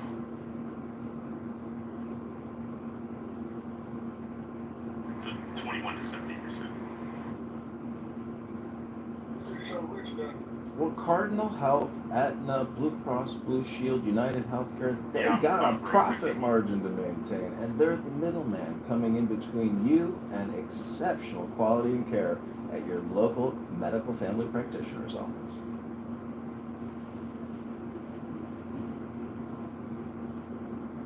Let me ask the room a question. Do you think a physical therapist can provide better health outcomes or a vaccinologist, pediatrician? I say we all pray about it, and then it'll all go away. You want to pray the vax away? I want to pray it all away. Everything, all of it. And here, that's how it works. Who here experienced incredible health benefits from getting the COVID-19 vaccine and boosters? I guarantee you took the shot, not you. I never took any shots. I've never had a flu shot in my life. Not as an adult, maybe as a kid with my parents. Yeah, I didn't take the shots. The juice jab.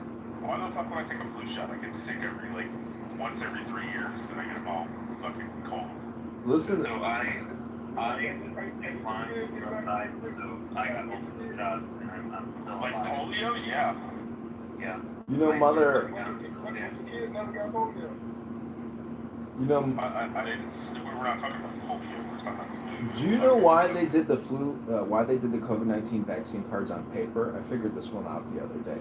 My friend forged my COVID-19 paperwork so I could get into Wrigley Field to see a Cubs game or to see a concert.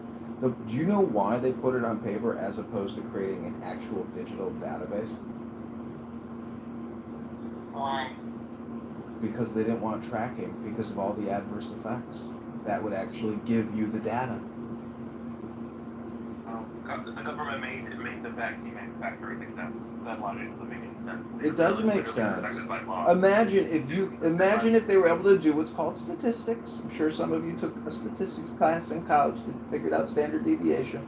I'm pretty sure if there were adverse effects and you actually had a large data set, it could be what they call helpful in figuring out whether or not the clot shot was a positive health benefit or what's called a negative health benefit. It doesn't matter whether it was positive or negative. They're not going to get sued because they're protected by the federal government. They've passed some legislation about it. I'm just saying, inquiring minds like big data. Maybe you've heard of data sciences. It's supposedly pretty important, like forensic accounting, to figure out where all the waste, fraud, and abuse is.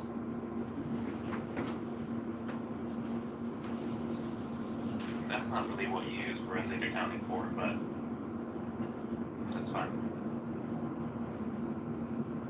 Usually government entities have a pretty straightforward annual budgetary process. It's usually publicized to the public. You don't really need a forensic accountant to do that. But anyway. Hey, John, how do you anti-vax niggas COVID vax before Trump created? It's George Bush. I saw the leaked documents about how Operation Warp Speed was actually developed under the Bush administration. Uh-oh, it's another. The police are here. But Trump is taking credit. So like, get all Oh, I know. I saw that. People are very upset about what he said. So how do you support Trump and he's taking credit for bringing the vaccine? And I'm confused. Well, how do you support Bill Gates? How do you support Fauci? How do you support any of these people? I don't support none of them. Not one of them. Well, I say arrest Fauci and arrest Bill Gates and arrest Mark Zuckerberg. You supported Biden and Harris, and they both fucking support fucking Fauci. I didn't vote for Biden. What are you talking about? You love fucking Harris and Biden. I wouldn't dare vote for Biden. If Biden was You like Harris, and Harris is going to put the same law. If Biden would have stayed on the ticket, I would have voted for him. I didn't even know him. I wouldn't have voted for Biden. Yo, Huck, about, what do you think were the greatest three things about, fucking, what's the dumb bitch, man, I just said her name, fuck,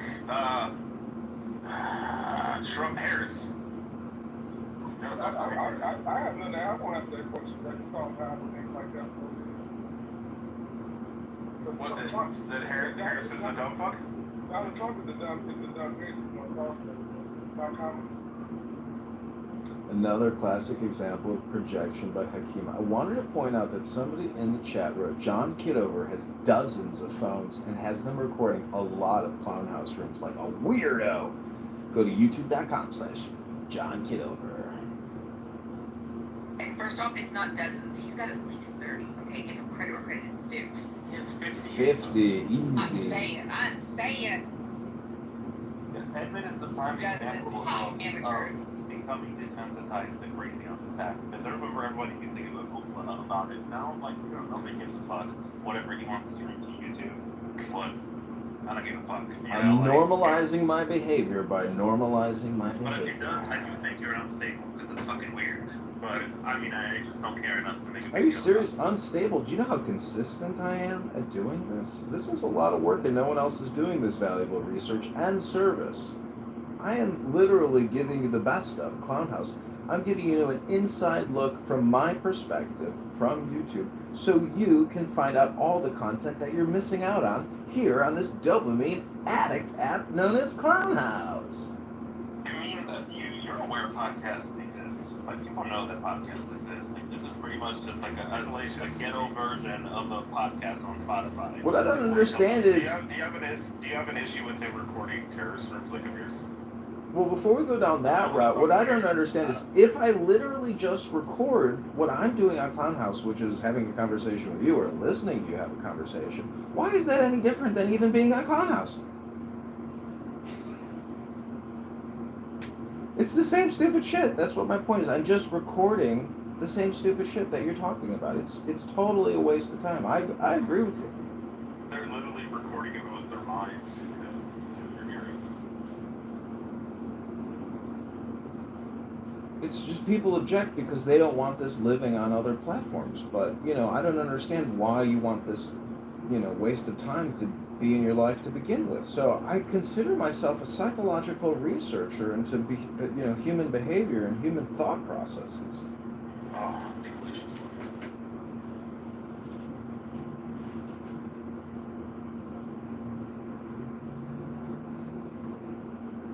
Well, I think you're a wild character. I mean, I've described you in this room previously as a cross between Rain Man and a Black Mirror episode. I don't know, for some odd reason, I'm a fan of John. I think you're insane. But I also think you are quite possibly a mad genius because of this social experiment you're conducting that we're all willingly or unwillingly, knowingly or unknowingly a part of. I almost feel honored to be slightly... Well, you might want to consider changing that vote.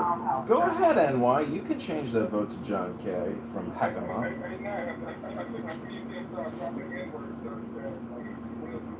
No, I do not, Heckema. I do not say the N-word. I literally say N-word, but never the N-word. Come on now. Yeah, he never uses the N-word. I've never heard John. You are full of shit, Hekima. You are full of You're a shit. fucking liar, Hakema. Liar, liar, pants on fire. You're doing the fucking Adam shit where you just lie trying to fucking discredit somebody. Listen, Hekima, do you even use... This is the equivalent of Adam saying, "Oh, this motherfucker was in my back channel trying to get at my booty hole, clap my cheeks." Like, nobody fucking. Hekima, I don't even use profanity. I've heard John say the N-word like 100 times. I very rarely use profanity. Never one time. Very rarely Not do too I much use on profanity. Adam. Not too much on Adam. I bet Mojo heard it before. I bet Mojo, have you ever heard me say the N-word? Roger, have you ever heard him say the N-word? Roger's Nope, and you haven't. No, I will give $100,000 to anyone here who could produce a video of me saying the N-word. Wait, don't you have all your fucking audio already recorded? Yeah, that's right. I forgot. I live stream myself on the internet all day long. So maybe if you want to go back and try to find the N-word moment, maybe you could be right. But I don't think you're right. Well, you might have to go back 100,000 hours to find out the truth. That's really easy. All you got to do is cut and paste the link into Notebook LM, and then put the keyword that you're searching for, and it'll come back and it'll tell you if it's there or not. I'm willing to I bet. love that Christy in the chat wrote. Christy, I'm laughing so hard over here. Christy wrote, "This app has to be in the late stages of dying." We're zombie at this point. It has been killed, it has been stomped, it has been resuscitated, and brought back, killed again, and now it's just looking for brains. Unfortunately, Alright, I want to pose a question to the room, everybody. So put a 1 in the chat if you've ever heard John Kitover say the actual N-word, not just N-word, and put a 2 in the chat if you say that he's never said it.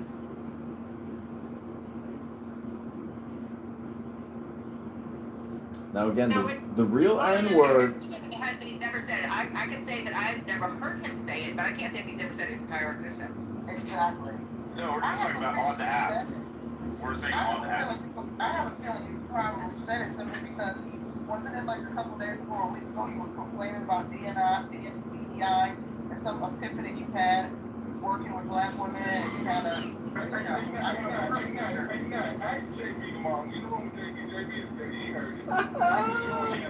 You are so full of shit, Hekima. JB, hold on, Hakima, you're violating the rules. You're bringing in drama from other rooms. Yes, you did. You said to bring in JB from another room.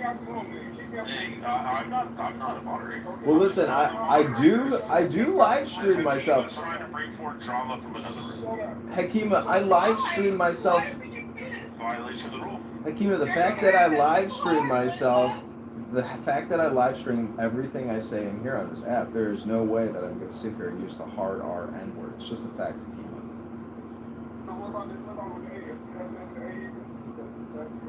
Saying axe all the time? That's not saying the N-word. No, I never said it, and I don't say it. And I will repeat for you. I live stream everything I say and everything I hear on here. If you think I said a hard R N-word, I encourage you to go back through all my videos and try to find somewhere where I say hard R N. I never do. And again, I live stream everything I say. Explain how to look for it.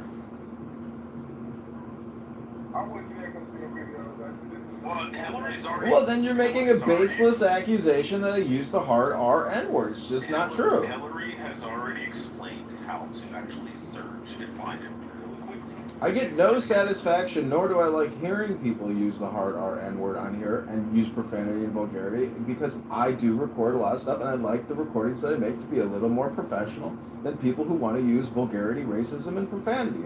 It's outrageous and it's low IQ. I think the worst word I've ever heard John say is "this is fucking clown house." Worst fucking crazy.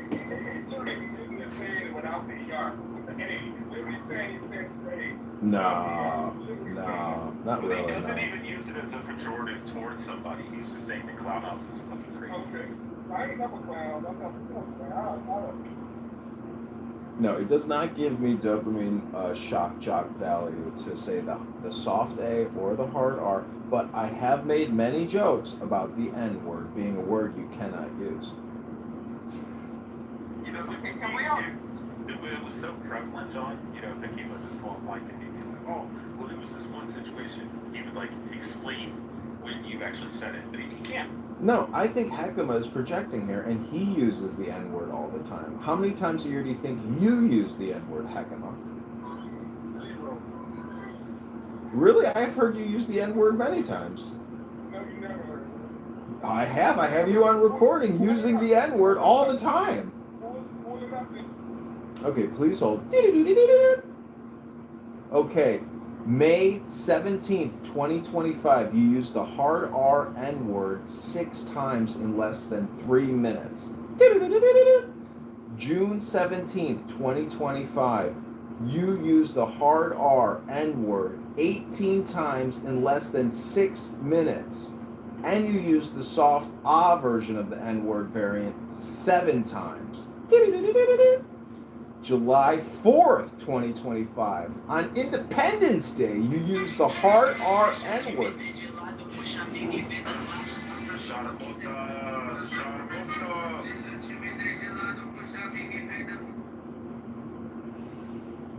You see, Heckema, we can both play that game, but I got the records. I got Motown now, and the Clubhouse soundtrack records are mine. You can't claim copyright ownership of these beautiful babies. This Clown House record is going super platinum, gold, and silver. Thank you, Dr. Heckema.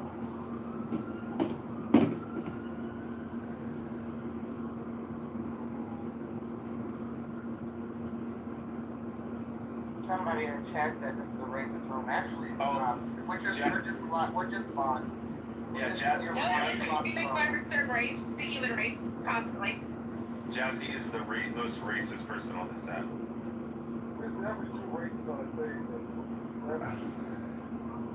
You're projecting.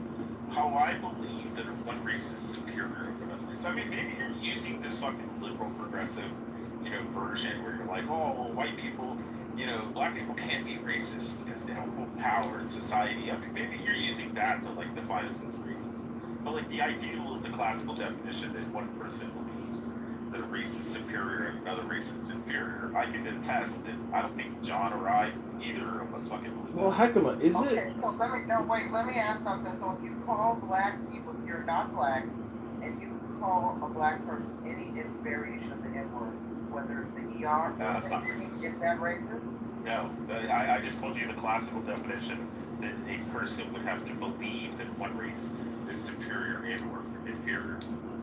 Okay, well, never mind the classical definition. What about the Clubhouse definition? No, I don't believe the Clubhouse or the liberal progressive, you know, all black people don't hold power, so they can't be racist, all that kind of shit. Nah, like, even if you can go, hold on. You guys can all go into the Chillism room and listen to fucking Lion's Eye talking about how blacks, what she calls her Hebrew Israelite, are superior in every which way. And then white people are demons and dogs.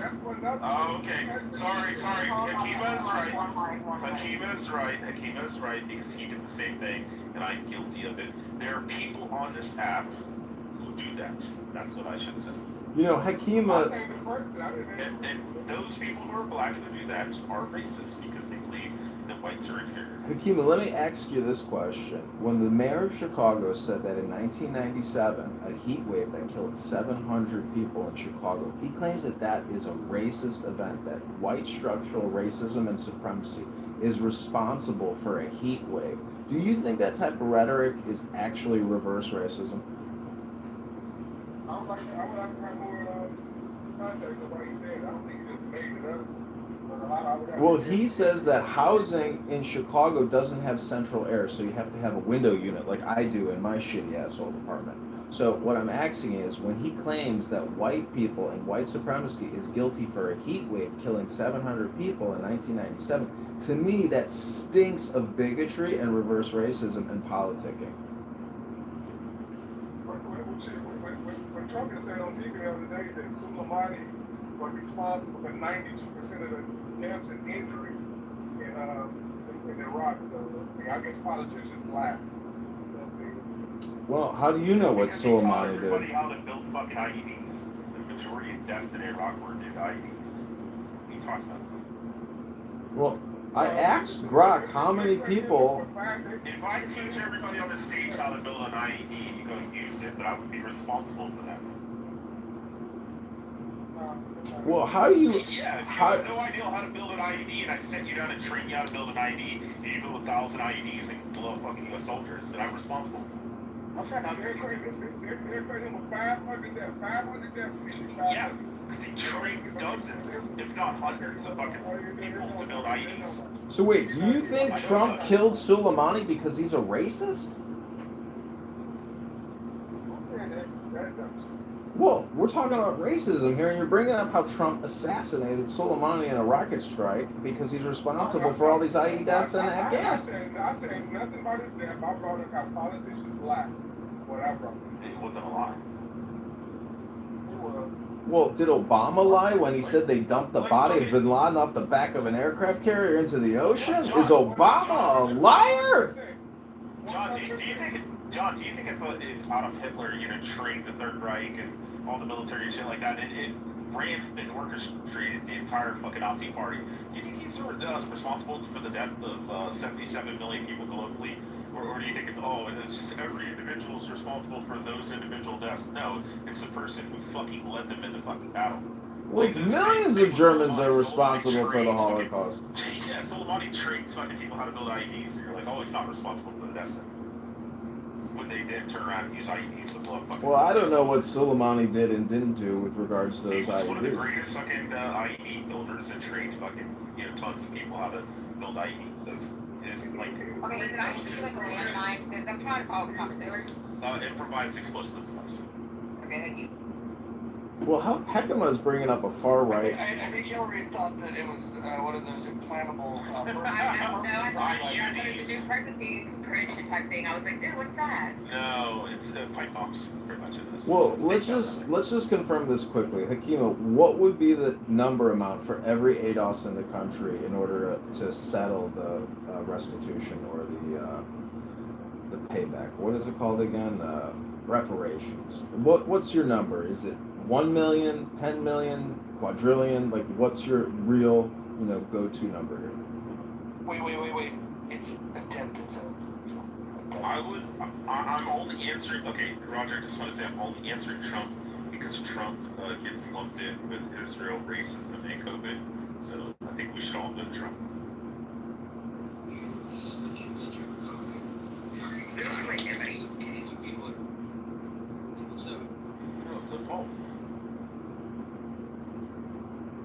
Sorry, I was driving. No, you're good. Yeah, what is the most popular clip on topic of racism in Israel? Yeah, everyone please respond to the poll. If you can't see the poll, you probably don't have the latest update of Clubhouse. So you can go update the app and then you can see the poll and then you can more fully participate. You know why racism is the number one topic? Is because it is the absolute opposite of transcendence or higher level consciousness. Thus, racism is the lowest hanging fruit on the totem pole to play the communication game with. Damn, I agree with you. It's basically because it's opposites. Transcendence is like the spirit, and race is an animalistic consciousness. Say, come on.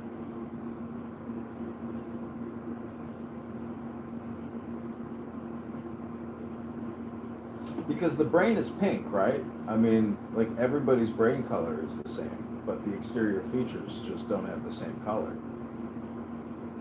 Yes, but mine is all nice and smooth. See, I work it out to make sure that no wrinkles in it. I do it by coming on Clubhouse. That's how I make my brain wrinkle free. Really? It's like taking a smash hammer to a brain. Mine is smooth and virginal. Yeah, we don't need none of that gray, wrinkly stuff. Yeah. Wait, no, I have a question. So if I say fighting Asians, does that mean that I hate Filipinos? Wait, did you say what? Fighting Asians. like Vietnamese, Thai, Cambodian, Laotians, all these different groups that are considered fighting Asians. So you hate those people. I don't think so. I mean, I don't. Oh, cool. I don't know what. If you're saying fighting as in fight to fight, Yeah, fighting, like fighting. Well, you have math Asians like and fight fighting club? Asians. No, you have math Asians, which are Chinese, Taiwanese, Koreans, Japanese, people from Hong Kong, Singapore. Those are math Asians. So wait, is this traditionally a derogatory term? Like the N-word? I don't know if it's derogatory. I mean, most Asians would agree with it.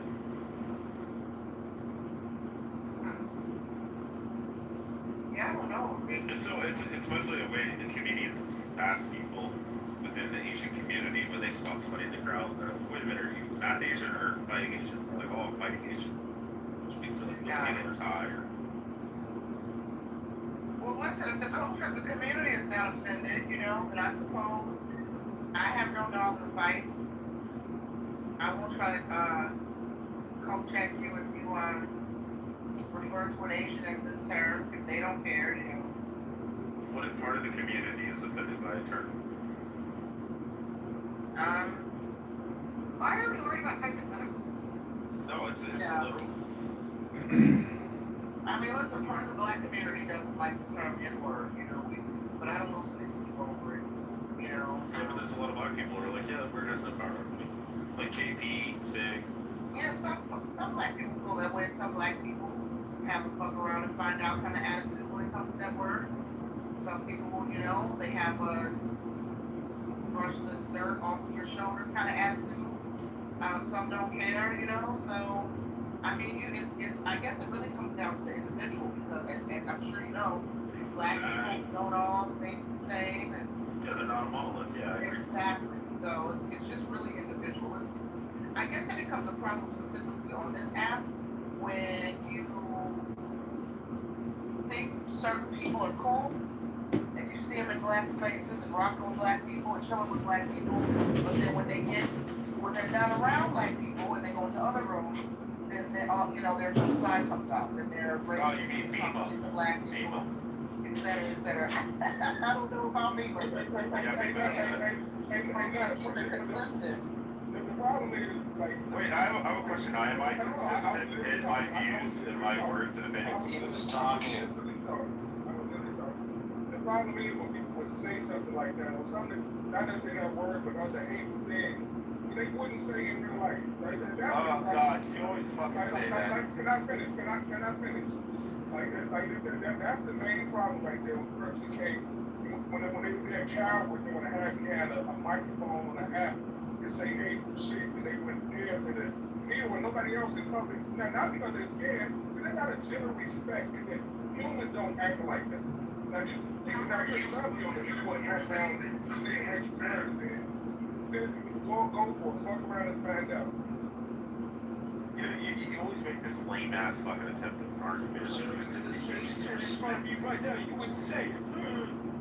The fuck I would. I'd choke the fucking life out of somebody if they fucking tried me. Okay. I'm not named you, so it's not threat of violence. I'm not worried. Now you saying that. No, I'm not violating the rules, I'm saying. Yeah, don't violate the rules, y'all. Don't speak over the keep up. That's one of the rules. Let the people speak. I don't know what rule that is, but that's rule number 1.01.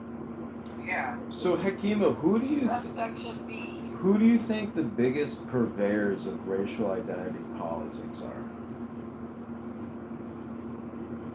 White women. The Republican Party, exactly. You don't think it's the Al Sharptons of the world? Definitely not, because they already react to different things. Like you don't hear how they have anything.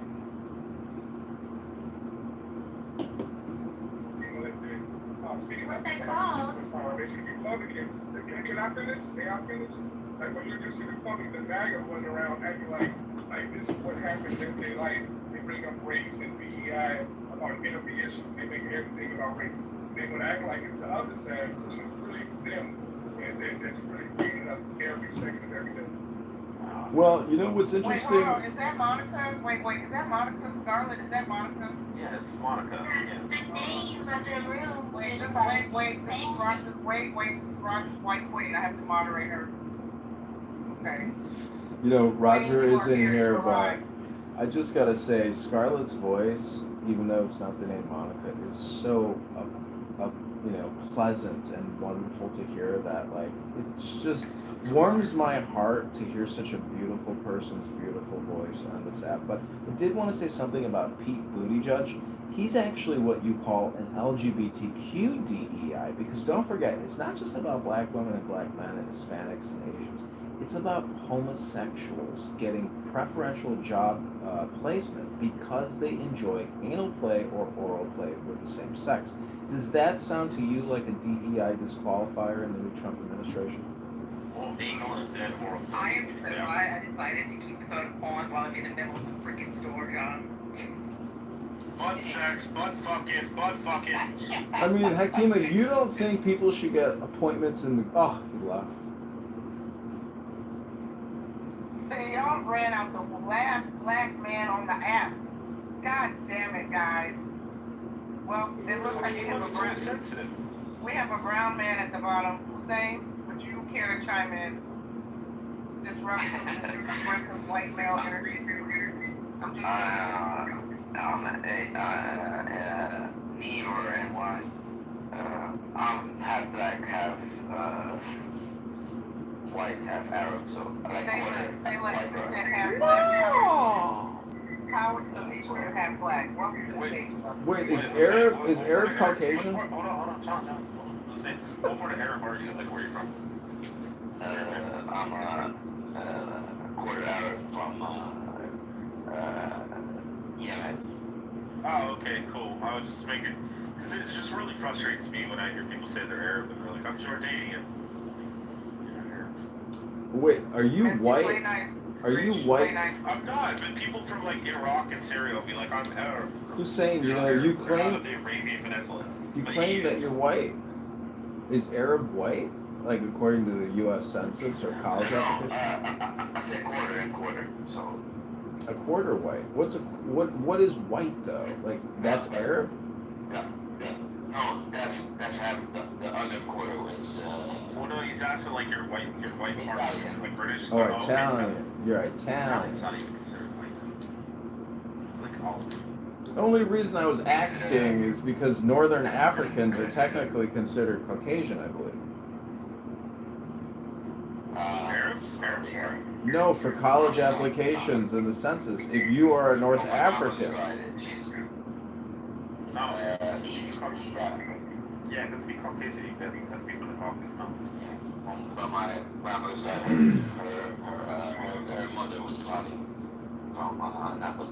Yeah, like Haga. Well, that's interesting, because my mother, like her mother, her father, her grandfather, like the mother's side, and the grandfather's side, he was a Jewish grandfather that had a Jewish grandmother with and the grandfather was a grandfather.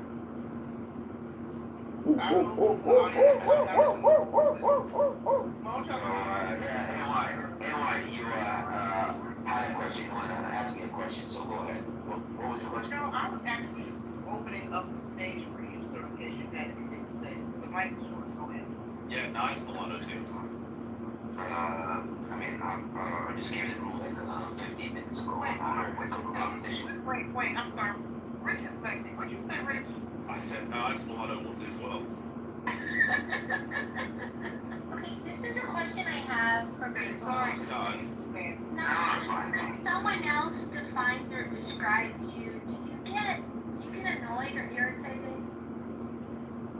I find myself when people speak for me or describe me without my permission, I'm like, you don't look.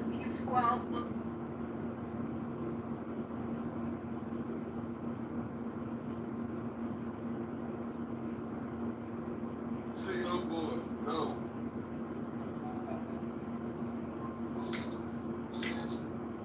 John is here, right, John? Hey Sauda, كيف حالك حبيبتي? How are you?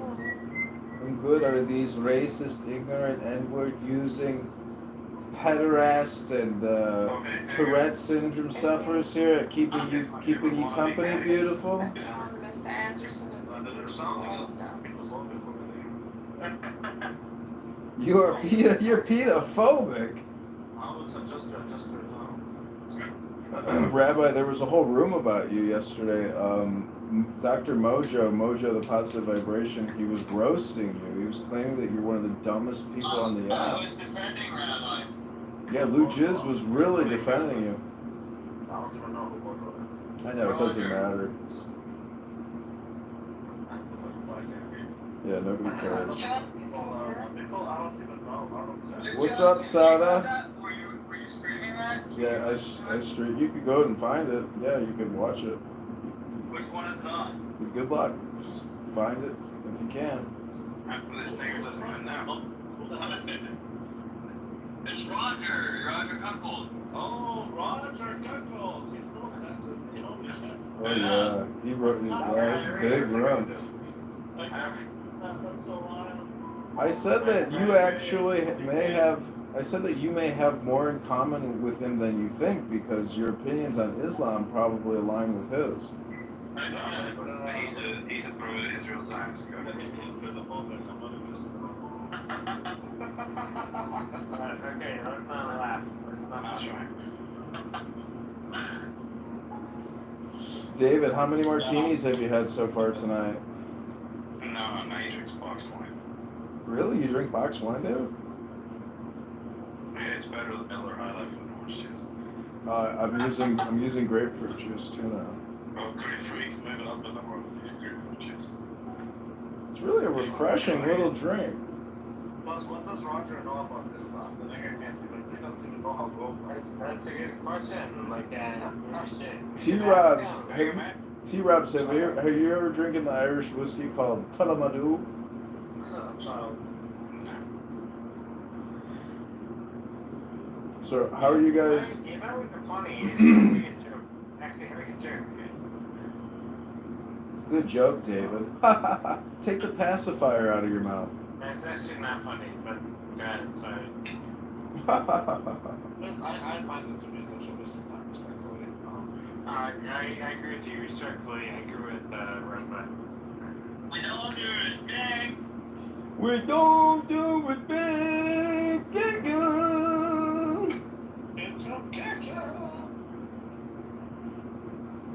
Amazing. The officer goofy.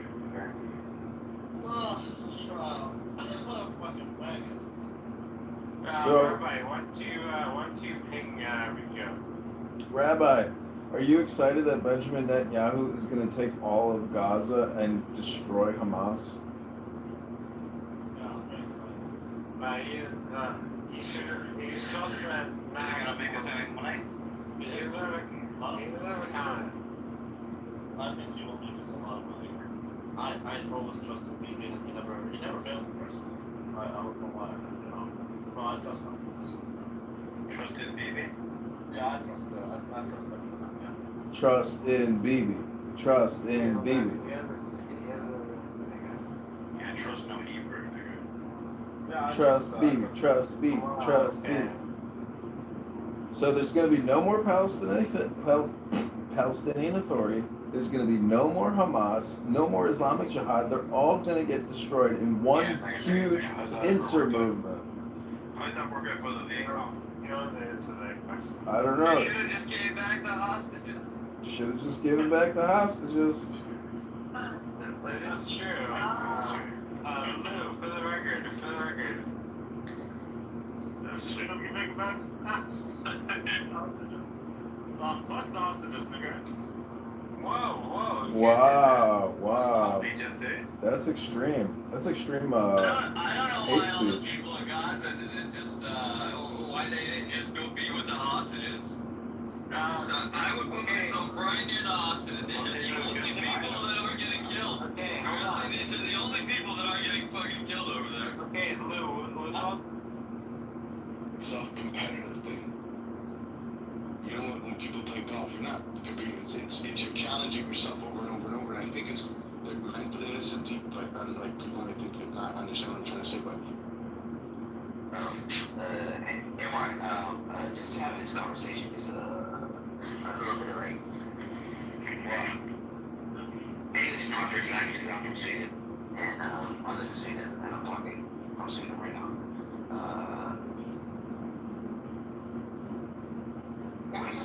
Take your time, bro. Yeah, which is like, do you think, I think you need to talk right now. Thank you very much. I said that the people of Gaza are resorted to this because of the public law. Okay, don't say that.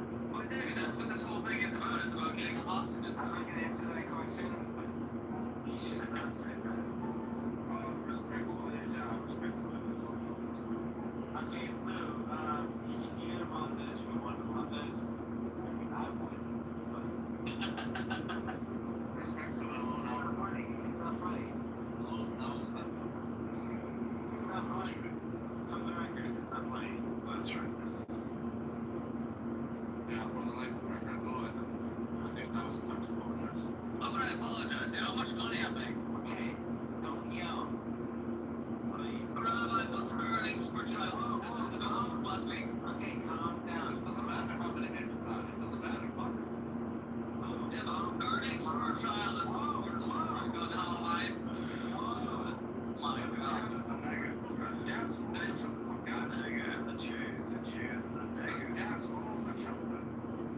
It's not that fruitful. Okay, Lou, for the record. For your mama. Oh, well, that's what I'm doing. Okay, let's not make all this about your daddy. For your daddy. Nobody cares. I'm not gonna answer that question. Okay, you're bypassing it fucking every line. Waste of time talking about ain't nobody cares about the game. Nobody cares. Like you're crying about the Holocaust that never happened. In order to do the Holocaust that is happening. I still don't care about the game. For the record, the Holocaust doesn't happen. For the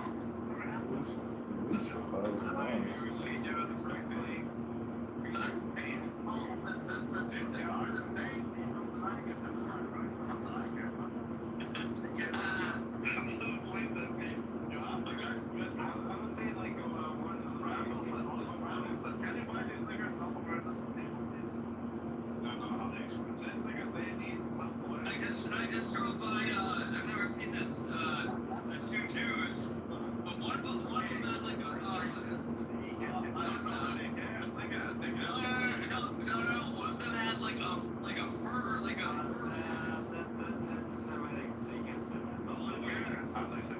no, I've never seen that. I've seen them where like,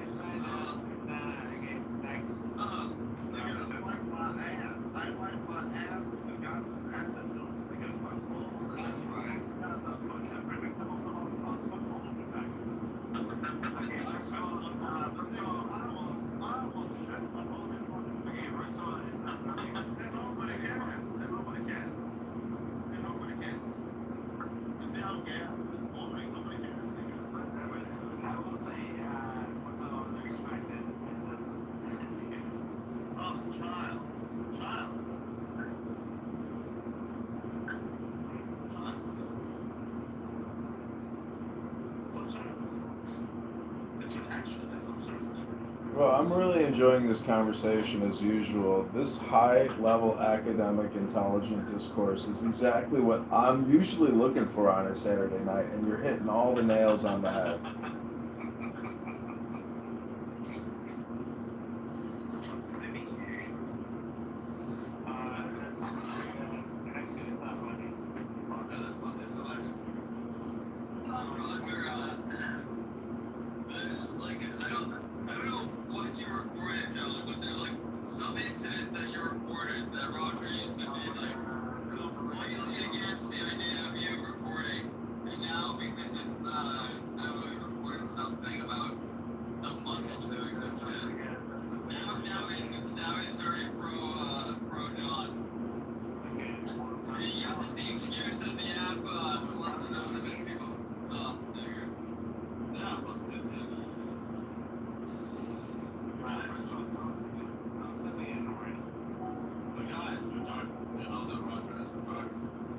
Yeah, but I think you're actually way more retarded than he is. I don't think he's retarded.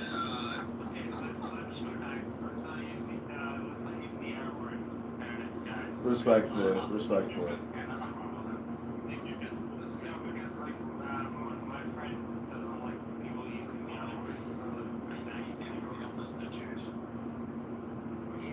Yes, he's Jewish, but that's not David, David, are you drinking Merlot, Chardonnay, Pinot Noir? What are you drinking out of that wine box, David? Obviously, you can use any word you want, but David, what's the point of having a big toy business and making all this money if you're chronically drunk all the time?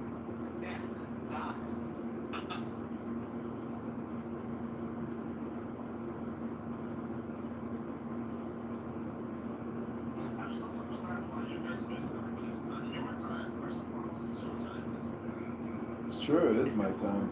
All right, I gotta get going, everybody. Have a great night. We'll see you later. Adios. I love them.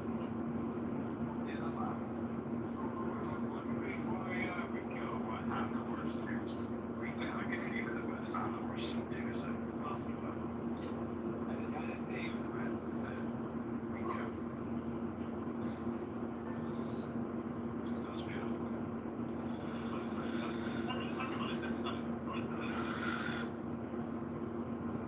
Was not enough before, and maybe he had some, getting it up could be the problem. Yeah. So I wouldn't cut her out completely. I'll just see what is the reason and give her an explanation. Because we all make mistakes, no? Give it a shot.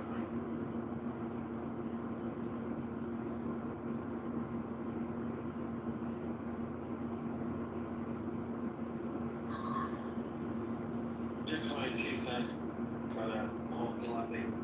I think if he really wants to start a third party, like it's probably like more like a 20 or 30-year project because what you're gonna have to really, in my opinion, what you're gonna really have to do is bring a voting initiative on ballots in states or even at like county and city levels in order to show that this party, even though they didn't win the election, they got I don't know like 20% of first ballot votes or something like that.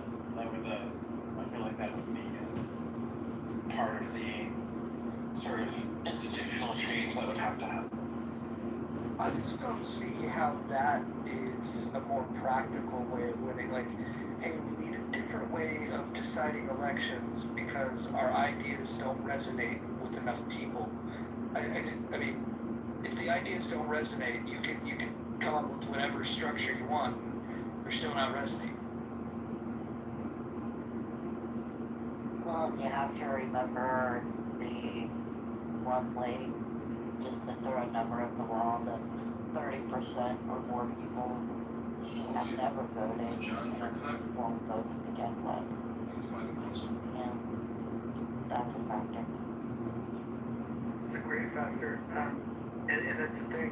When people are campaigning, they focus their attention on the super voters that vote in every election, and they ignore the ones that haven't voted because it's hard to get.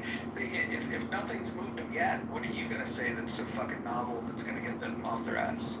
It's tough shit. It's a hard thing to accomplish, but I think if Elon stayed in his lane and had a plan, instead of saying, hey, I want to have a president, if he could just set his goal of getting one member elected to Congress, just one, that could end up being the deciding vote in key things. As tight as things are, that could be a big deal, and that one person could end up having power. If you had 3 people in, he'd have a lot of power. Man, heaven forbid if he was to have 10 people in Congress representing the interest of reducing the debt, I think that even the people that identify themselves as budget hawks would probably be impressed if you had a real agreement. And I mean, there's maybe 4 people in Congress right now that you can rely on that are going to shut down government spending if it's above the budget. It's just not enough. If that's his core focus and he gets more people to do that, that can be a game changer. Especially if he limited his scope to that. You know, Adrian Dittman is live on X right now, and I know you don't think he's Elon, but I would encourage you to spend 5 minutes listening to him to confirm that it is 100% Elon Musk, and that's his pen name, Adrian Dittman. Dude, I've been in the room when Dittman and Elon were there. I know, I heard it all before. Just go listen to the room now, and you'll listen to what he's talking about, and you'll say, fuck, this is Elon Musk. Go ahead, listen to him right now. Now is all important. But I think you also laugh at what he's talking about because it's just boring, shit. And, he cooks a steak and he does his show, but it's Adrian Dittman live.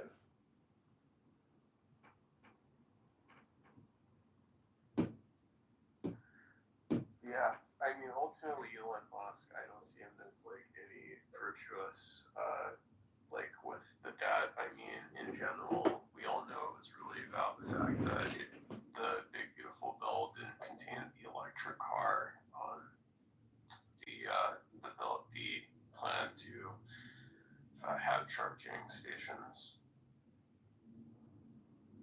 That's really why he didn't like the Big Beautiful Bill.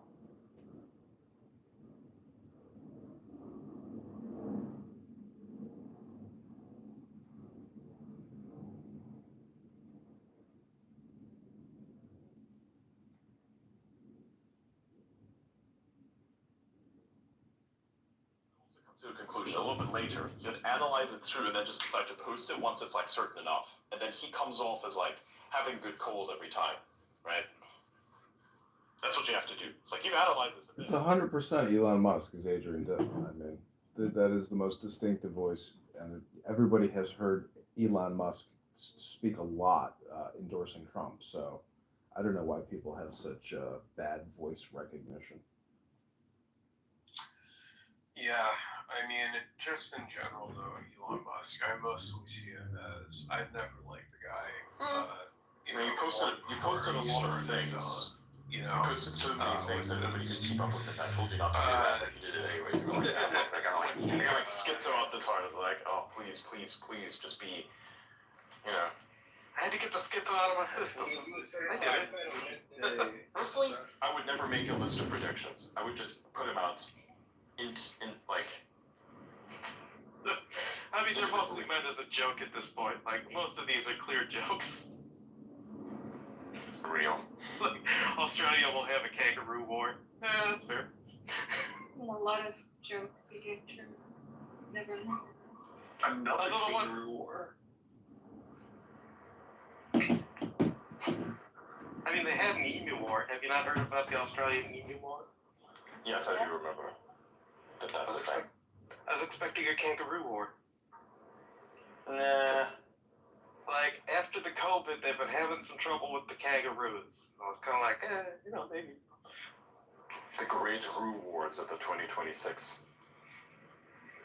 election. Let's just kill the election. I don't know. So use election. Yeah, can I get that? Did that get pinned for anybody else? I hit the pin thing, but it didn't show up for me. But it just does that sometimes. It's there. It's there. Okay. Cool. No, but what I mean is you have to post your things individually. So it'd be TensorFlow will win, that's what you have to post individually. This, it doesn't make sense. Post it individually. Do that again and post it individually.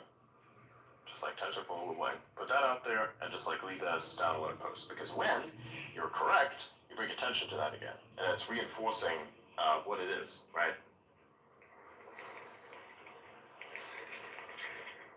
I hear furious typing in the background. No complaints of it, obviously. I'm just saying I'm hearing typing in the background. I think it's funny. Wait, Blythe, are you speaking? I don't know what you do with your mic, but I'm pretty sure your Bluetooth audio is what is connected, and it's probably very, very far away. So I'm only hearing very faint sounds out of you. Yeah, for the past 30 minutes. Like, I didn't initially, like, recognize, I just heard, and then I hear Lights go, oh, yeah, you sound like I'm like, bruh, this is the moment I recognized what was happening. Wait a minute. Technical difficulties? Yeah, it's still fucked, by the way. Yeah. Hilariously so, I might add. It's like an ant. Yeah, it's incredible. It's like an ant that gauged consciousness for the first time. Yeah.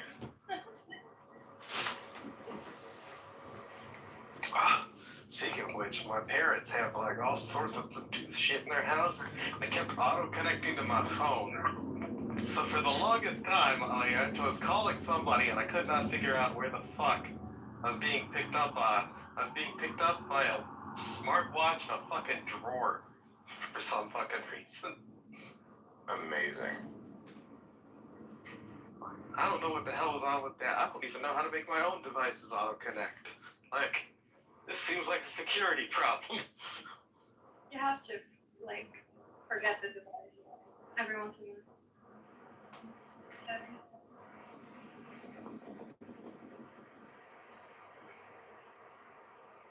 I hear wind again. That is me. Are you soaring through the air like an eagle? Yeah, maybe we're like a plane. Supermaning it, you know? That would be so fucking funny.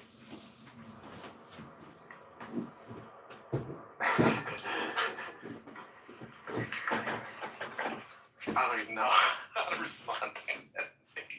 It's fucking Superman flying, having a space. Yeah. They should have put that in, in the movie. It's like, you know, you have to deal with, like, you know, populous things. You just go on an X space and have your crash out there. It's like you don't need Lois Lane anymore. You have an X space now. That's true. You can just be anonymous on the internet. It's fine. You like troll everybody. It's like, and then they find your alt account. You know, Superman's alt account. You've just been saying some really specious shit. That would be so funny, actually. It would make a lot of sense too. You can be in a different continent in like. Yeah, he doesn't even need VPN. Bro is the VPN. Yeah. See, Superman is underutilized in his powers. He doesn't understand himself. See, this is the thing that I don't really get. Like, if I were Superman, I would, like, be very, very open with my identity on that. I would just literally tell everybody who I am. 100%. If I was Superman, I'd tell everybody. And they're like, well, are people going to come stop you? I'm like, yes, please try, so I know who you are, because I will completely destroy every last one of you if you do. 100%. Like, what are you going to do? Stop me? Like, I'm not going to have you figure out what kryptonite is. Like, that's not going to happen, because you'll be too gone to understand that. Right? It's like, oh, we have this, like, crashed spaceship. You know, the world engine, it exists there, you know? In the Pacific Ocean. Not the Pacific, sorry, South Pacific Ocean, because I'm pretty sure that's where the world engine was, like, at the end of that movie. It's like, okay, that's where all the kryptonite is. Yeah, I'm just gonna leave that, you know? Totally not gonna be a problem. The fuck was his problem? What is wrong with Superman? Why the fuck would you leave that there? I don't get it. I really don't get it. I just don't understand that. It's like, hey, let me just leave the only thing that could hurt me just over there. It's like not gonna bother anybody. Like, what? What do you mean by this? It's for the sequels. Adrian, may I remind you, Batman almost killed Superman? Exactly, that's the point, where it's like, probably don't leave the only thing that can hurt me just, like, there. Bruh. You know, just bruh. It's like, So the world knows who I am now. Batman's mindset is completely fucking retarded. Yes, his mindset is also pretty retarded. It's like both of those have massive problems. Yeah, I don't kill because if I kill, there's gonna be the same number of killers in the world. Fuck off. Shut the fuck up. Actually, less, because if you kill the killer, then it's like there are less killers because of the fact that a killer needs to be created by some event. So it's like, what if you just remove the event creator? Now you have less killers by default. The Joker alone kills like 50 people at least every day. Right? Like, yes. Like, if you kill the Joker, you're effectively saving lives. Come on. Yes. Oh, also, because you have the Injustice timeline, which means that the Joker decided to, like, you know, fucking have Superman kill Lois via an illusion, which then drives Superman over the edge so fucking hard that he then turns into effectively the Joker in that extent, where he just like decides to kill everybody. So it's like, that's actually kind of funny, because like, why on earth would you do that? Doesn't make any sense. Why would you leave that thing alive? So it's like, oh hey, very twisted, fucked up person keeps causing issues for Batman. Batman should kill him. Easy. Finish. It's not like anyone's gonna stop him. They're gonna fucking thank him if anything, because there's no more crime. Or like, there's less crime now. Same thing with Superman. Hey, you have the spaceship with all the fucking kryptonite down there. Totally not gonna hurt anybody. Oh wait, that's right, it's gonna hurt me. So, doesn't do anything about it. Also another thing, why the fuck doesn't Superman turn into SpaceX? Personally, like, why doesn't he do that? Like, Superman could literally turn into SpaceX. He could, like, charge 50 million, or maybe less, per launch, just take a fucking rocket and yeet it into space. Just, like, fucking fly up there, deploy the satellite, 50 million per fucking contract, maybe 20 million if he really wants to, completely, like, just buy everything, and just replace Lex Luthor as the entity. What was his problem? It'd be Superman and Batman at the same time. Exactly. Like, what is his problem? Build a space elevator. Like, why is there no space universe? There should totally be one. No, they have the thing that's called the Justice Tower or something, which is like that space station. So they have that, and that's it. See, that's lame. They should have something way cooler. Hey, Yeah, man. Superman. He can do whatever. Exactly. Hey, He can mine all the resources we need from comets. Exactly. Why doesn't he like fucking bring people to Mars? You know, it's like, hey, guys, we're gonna like bring you to Mars. We're gonna take whatever we need to go there. $1 billion per run. I want $1 billion per run. $1 billion per run. Like that. Yeah, see, but they're like too extinct to care. You know, there's like only one Martian that remains. Remember? I thought there were the white ones. There's just the green Martians that were hunted out by the white ones, and the white ones were still left there. True. Which is funny somehow. It's a very funny dog whistle, but I mean, you know, the Martians are there, right? And what is the one thing that the Martians cannot really defend against? The same thing that you're gonna have to like get resources out of. No, not Superman. Meteorites. Huh? Yeah. So like, when does Superman just go? Yeah, exactly. This stuff needs to be mined. We're gonna nuke the poles anyways. Yeet. That's it. That's my solution to the Martian problem. Yeet.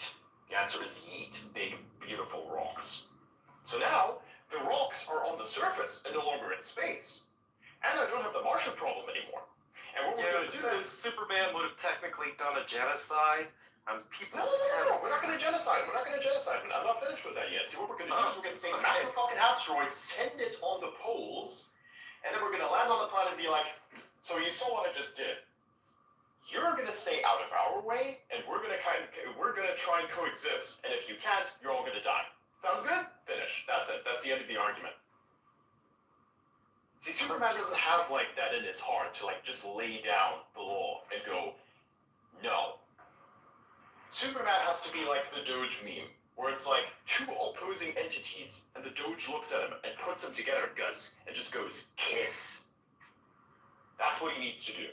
That's what Superman needs to do. I don't understand him. Why is he a little bitch? And then whenever he has to fight, like, the worst part is, like, whenever he says, oh, hey, I have a problem with, like, you know, hurting humans or something like that. Meanwhile, as soon as any new superhero comes around, he just decides to throw him through, like, 6 fucking buildings. What is his problem? It's like, hey, meets Green Lantern for the first time. Yeah, let me just, like, destroy, like, 2 or 3 kilometers of street and 2 or 3 buildings. Yeah, they should really do the Dragon Ball thing where they fly out to a wasteland. Yeah, exactly. Where it's like, okay, you're green and you glow. I have a problem with that. Want to fight it out on Europa? No one's gonna care. Yeah, the amount of infrastructure that gets destroyed in this movie. Like, why don't you just fight it out on the moon? You know, that works too. You know, you got Earth in the background. Plus, it's a fucking massive coliseum. The humans get to watch too. Oh yeah, wasn't that why Batman took umbrage to Superman and that Batman v Superman thing? Like, Superman destroyed too much of the city. He was like, what the fuck? This guy must be stopped. Exactly. Collateral damage. Adrian, to your point earlier about the Indian Ocean, he didn't know the ship was had anything that was lethal to him. He destroyed it. He thought that's it. He destroyed the wall. I mean, he's kind of stupid for that because he was literally there. He should have known that there was something that was still left over. It's like, hey, the only thing that can turn this world into Krypton and does things that are Kryptonian, which also hurt me, is the thing that's there. I should probably, over the next couple of years, using my super strength, take all that fucking shit off planet somewhere that the humans can't reach it. And if the humans try to reach it, I would know. Like, I don't know, put it on the light side of the moon. Yeah, but I think like something could be made like that. He wouldn't have felt the kryptonite. He would have been confused that. No. It's not about the kryptonite. Even if he didn't know the kryptonite was there, why the fuck would you leave the space junk there for Earth's military to take apart, who already tried to fuck with you? I mean, he knows that there was a drone tracking his ass that he took down. Well, hold on. Forget. That's one thing. The other thing was the one in New York, right, or Chicago, wherever it was supposed to be. Well, not. Fuck. Well, like in his own city, actually. You know, it's like they were sending people to take him out there, which was like wild, bro. Yeah, I mean, I think so. I like the Snyder version of it simply because it showed that he was, like, Man of Steel. Basically him afraid of his powers to him realizing that holy shit, he is invincible. And Batman versus Superman was him realizing that his invisibility has limits, and then effectively dying to save the race. So yeah, I think that they had to play it like that. But I was gonna say because he should have known he's not invincible, and he should have known that anything from his world could hurt him, because that's literally the first interaction that he came in with. How would he know that? Because he never bled, right? So he never bled, he never got hurt. Even the World Engine, he still was able to overcome it. And Zod, he killed him. He was fighting with Zod for a decent bit there, and he was really fucked up by the end of it, so... No blood, no nothing, right? Yeah, I do remember some of it. Like...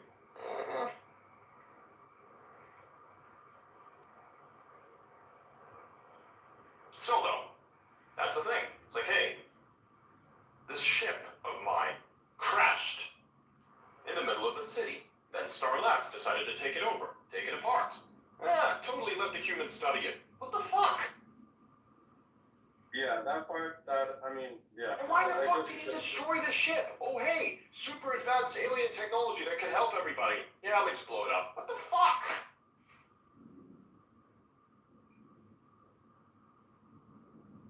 He even hesitated for a second there. It's like, alright, literally he could have just been, we're gonna stop this, or I'm gonna blow up this ship.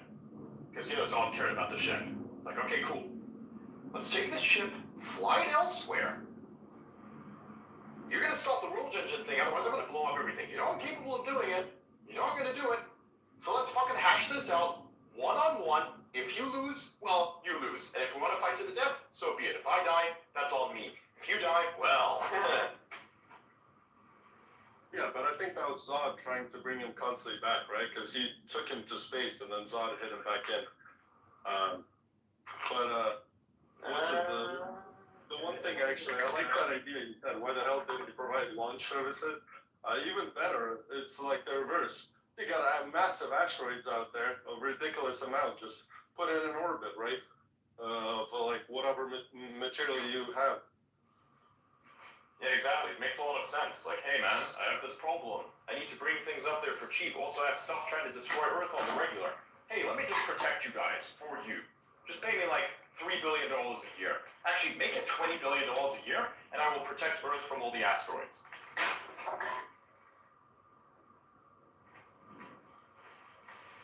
Oh, actually, no, maybe I wouldn't do that because that's part of my marketing ploy. No, scratch that. Asteroid protection is for free. Space transport, that one's on me, that's annoying. Asteroid is like, well, I care about humans, so, yeah, no, that's free. That's free. That's bonus.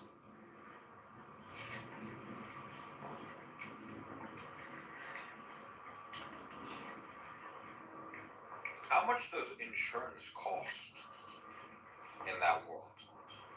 That's a good question. That's a good question. Times. Mm-hmm. He asked the same thing for the Avengers, because like Tony Stark is like, hey Hulk, I see you're having a bit of a freak out. Let me just demolish this newly constructed building real quick. He did have a Stark Relief Foundation, right? Well, he bought that building. Exactly.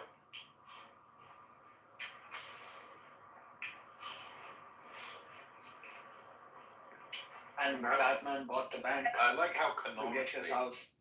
I like how canonically the event in the Marvel universe, New York is a piece of shit place, and it's very cheap, and it's the place where all the poor people live because it's constantly getting fucking demolished by aliens.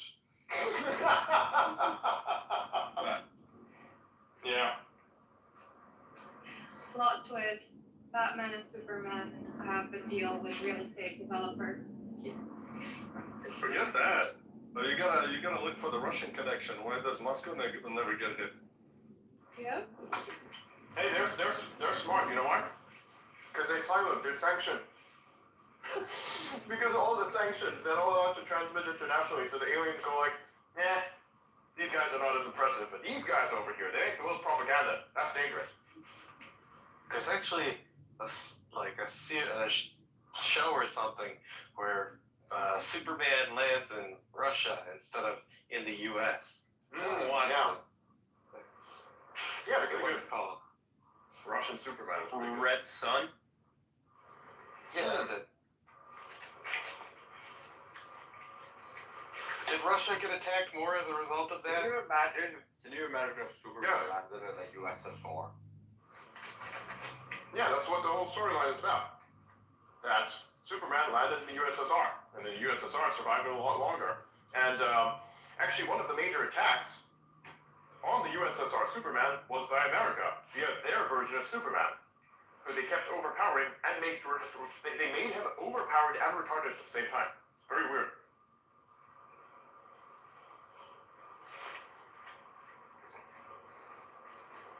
That's how God must have felt when he made me. Listen, communism, just have one guy called Superman do it all. Mm-hmm. And just take the fruits of all of his labor and share it to everyone. Exactly.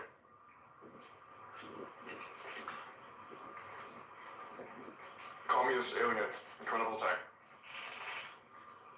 Yeah, they would have called him Ubermensch instead of Superman. No. It's German. What is above human in like Russian? What is that? I have no idea. I don't speak Russian. You have AI, do you not? Yeah. That's the thing it can do well. Andrei, what about you? What language is you're Russian, aren't you? Yeah.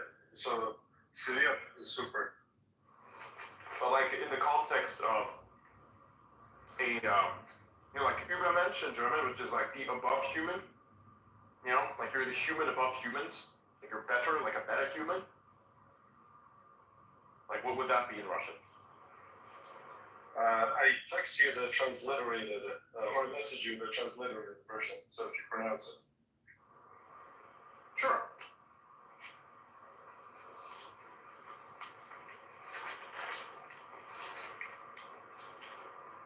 It's funny, we're doing DC's legwork here creating Russian Superman. They should pay us. For real, for real.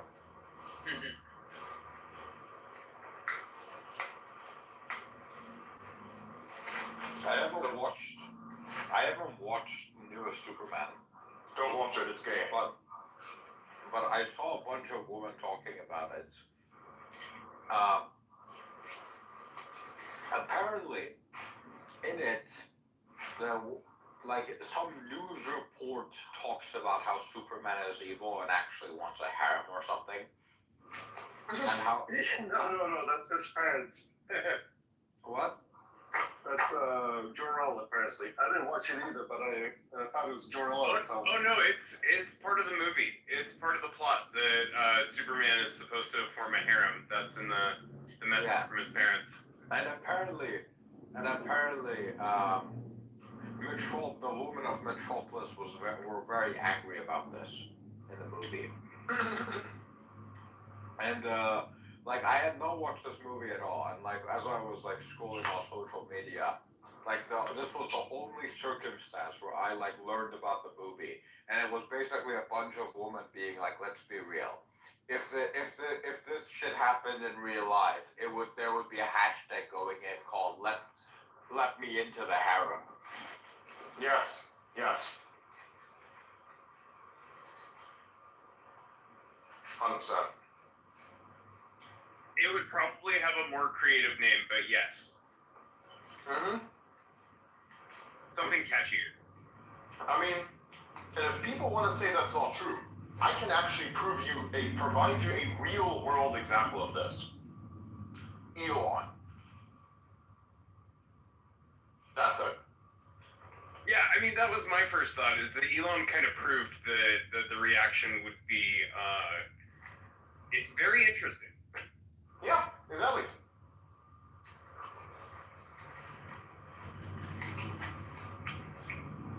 So many want to get with them, but absolutely can't.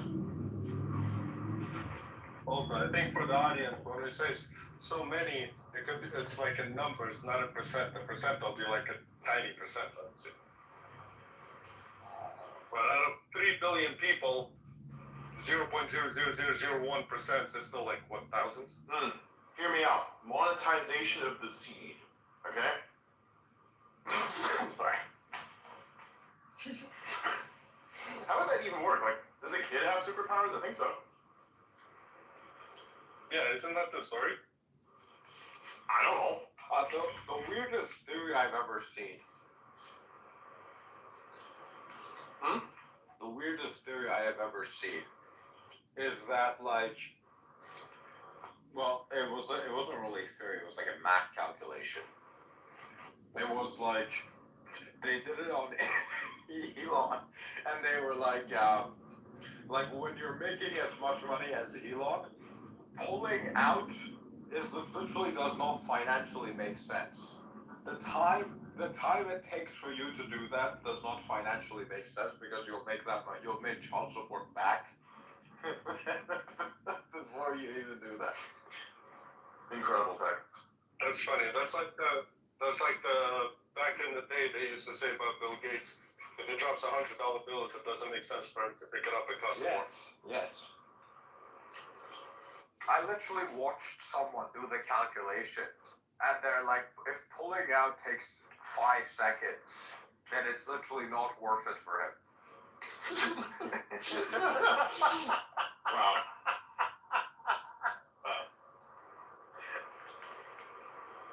You know what? We should do more autism calculations like that. We have it in ourselves. We definitely could do it. What you want to calculate? I can calculate things. What am I calculating? We'll figure it out. We'll come up with something really good in current, and we'll hash it out. Right now, there's nothing good in current. At least as I can imagine.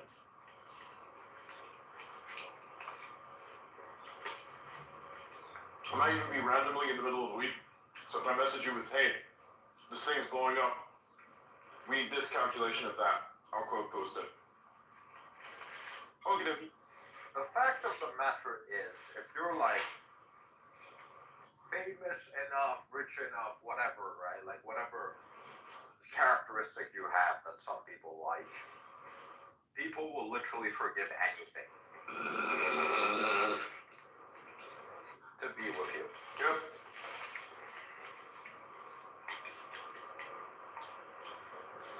Also, like I remember this like famous celebrity who cheated on his wife, right? And then they went and told his wife, and she's literally like, I don't care. I mean, aren't like all the romantic movies are basically like half of it is like cheating? Yeah, pretty much. Like, pretty much. The Notebook, right? Not the Notebook. Yeah, exactly. The Titanic. Yeah, that too, right? Titanic. The girl is supposed to get married and runs away with the deathbed. On her deathbed, she's told, fuck my kid. Yeah. My kids, my grandkids who can benefit from this. no, my husband that I married and loved and had kids with. No, this guy I met 80 years ago or whatever. Hobo I fucked on a ship. Yep. Who also, by the way, died because she was a selfish bitch. Because he could have survived on that door. It was physically possible. There was space on that door. And then another I thing recently- they did is throw out that rare blue diamond during, I don't know if it's a true story or not, but basically when they were shooting the movie. Also, like the 365 days sequel as well. Oh god, yeah. Is that the mafia guy? Yes. Yes.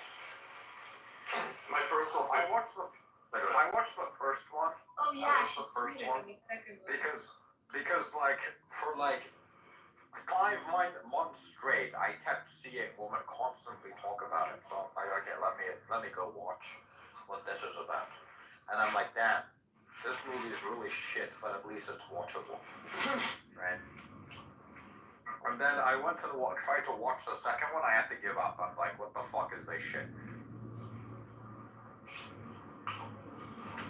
I don't remember exactly, but Basically, to give you a summary, in the first movie, this guy kidnaps her, right? I think she has a boyfriend or husband or something, or like is about to get married or something. And then this mafia guy kidnaps her. And then she ends up falling in love with him. And then she ends up getting kidnapped. And then he ends up saving her. And then in the second movie, like he's very paranoid because she literally got kidnapped, right? So he's being very protective over her, having security and whatever. And she's like, you can't control me. You need to let me be free. And then she starts fantasizing about fucking another guy. The bodyguard are gonna switch Yeah. No, not a bodyguard. Like a fucking. I think he's the guy that cuts the grass or some shit. Mows the lawn. I don't know, one of his workers who actually works for his enemy. So she wants to fuck this guy's enemy, her husband's enemy. Wow. She was in for the adrenaline. Who was in By the way, for anything. by the way, you guys heard of this? It's not a theory. It's just a funny connection, a funny idea. It's like where you can take Leonardo DiCaprio's movie and draw a storyline between them. So you got Titanic, and then he actually survived that. Somehow gets picked up by some fisherman, old man of wealth or known wealth and stature, and then he got a Great Gatsby movie out of that. After that, like Cole, he doesn't die. He just goes out west to become the aviator and so forth. And anyways, you guys ever heard about that? That's new to me. How long before Grok Imagine completely destroys Hollywood? Oh yeah, that's true. But not destroyed. We're just gonna have a lot more interesting movies. I think. Yeah, we gotta see them. We gotta see them get as good as VO first. Yes. Yeah. Or Genie. Have you guys seen Genie? What the fuck? Oh yeah, that is insane. That's insanely good. Insane shit I've ever seen. That's impressive. Especially the one where they what's it called? It was like playing a game and then it comes out and it's like the rest of the world is still there. It's like it created the game inside the world as well. It's like it's crazy. They took I think they were like they took like a video of these people playing a game, right? But the game was like the Genie world, and then they took that fucking photo of the people playing in Genie, and then they turned that into another Genie where you can fucking walk around.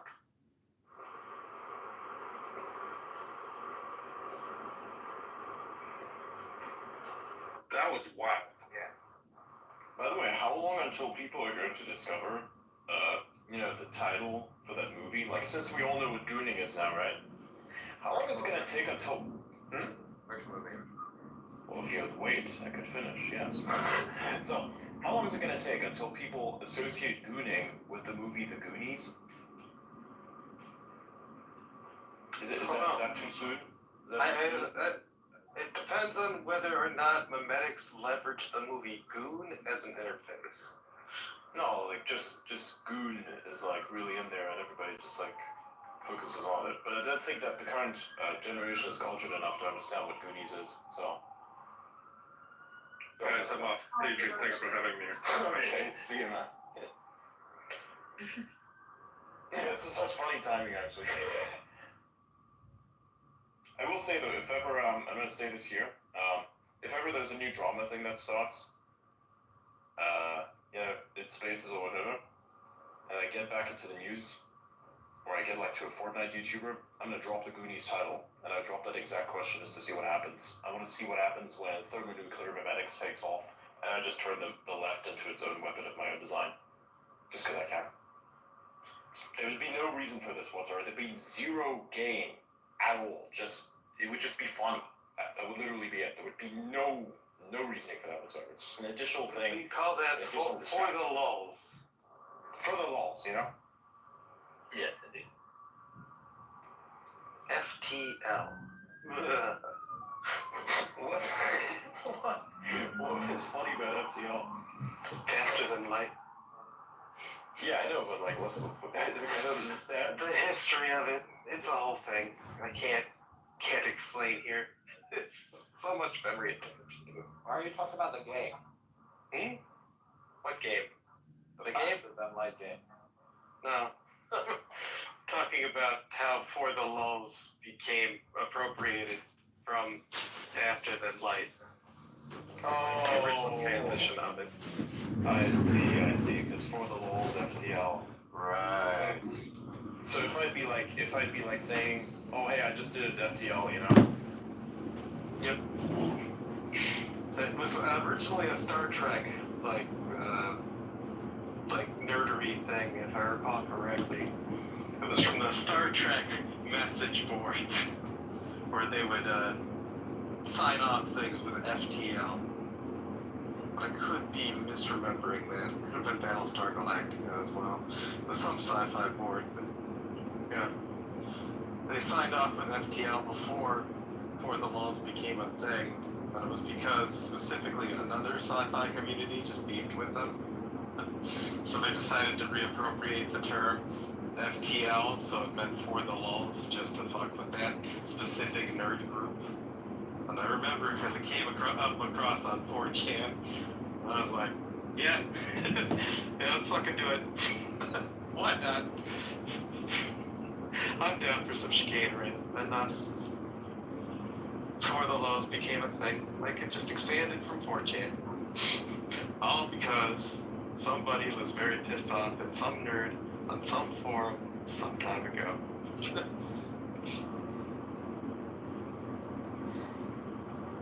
Adrian, do you want to check the ether? What? I don't understand. Wait, what? I'm in the chat. What? In your name, every space there is going to be I don't know what that is. I don't think I care about it. Okay. He's talking about the ping. He's not responding to you. Bruh. What happened to the space genre? What do you mean? Like, it feels like when I was growing up, Star Trek and Star Wars and things like that were massive. It's because we got liberals. That's why. And people cared a lot more for boba tea, whatever the fuck matcha is, and weird Earth ecology nonsense that isn't even real, than about space stuff that isn't real. We decided to turn the sci-fi part of us into self-destructive goals that we kind of force upon others,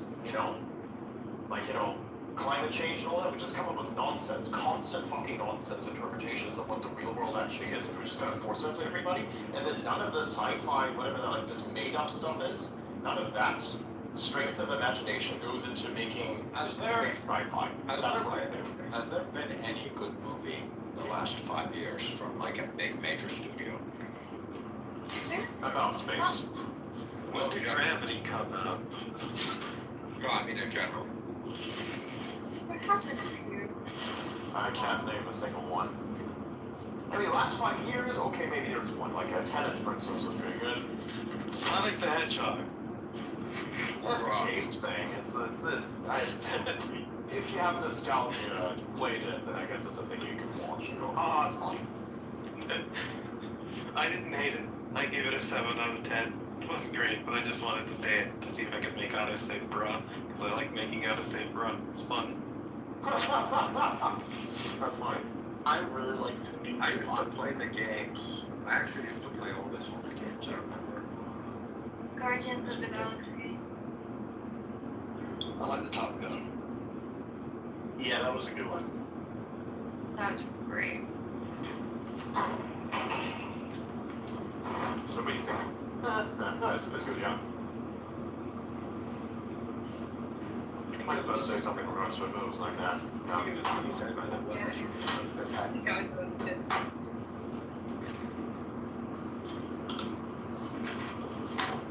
It definitely had a predictable storyline, but I mean, it's still cool. It's just nostalgia mining. That's what it was for. Yeah, I think they did it well. they got better at it. Like the Super Mario movie was real good at that nostalgia thing. Like, it did a real good job of it. You mean the one with the dinosaurs? No, I mean the one with Jack Black singing Nice. Yeah, but it's funny though, right? Yeah, like that. That's a great example of how they've gotten better. The original Super Mario Brothers movie was oh so very wrong. I don't even know what they were going for with these Goombas. Like, I think it was funny. I have a picture of them on my phone because I'm referenced it. I think that's in my downloads. Show me a Goomba. Come on, sit here somewhere. There he is.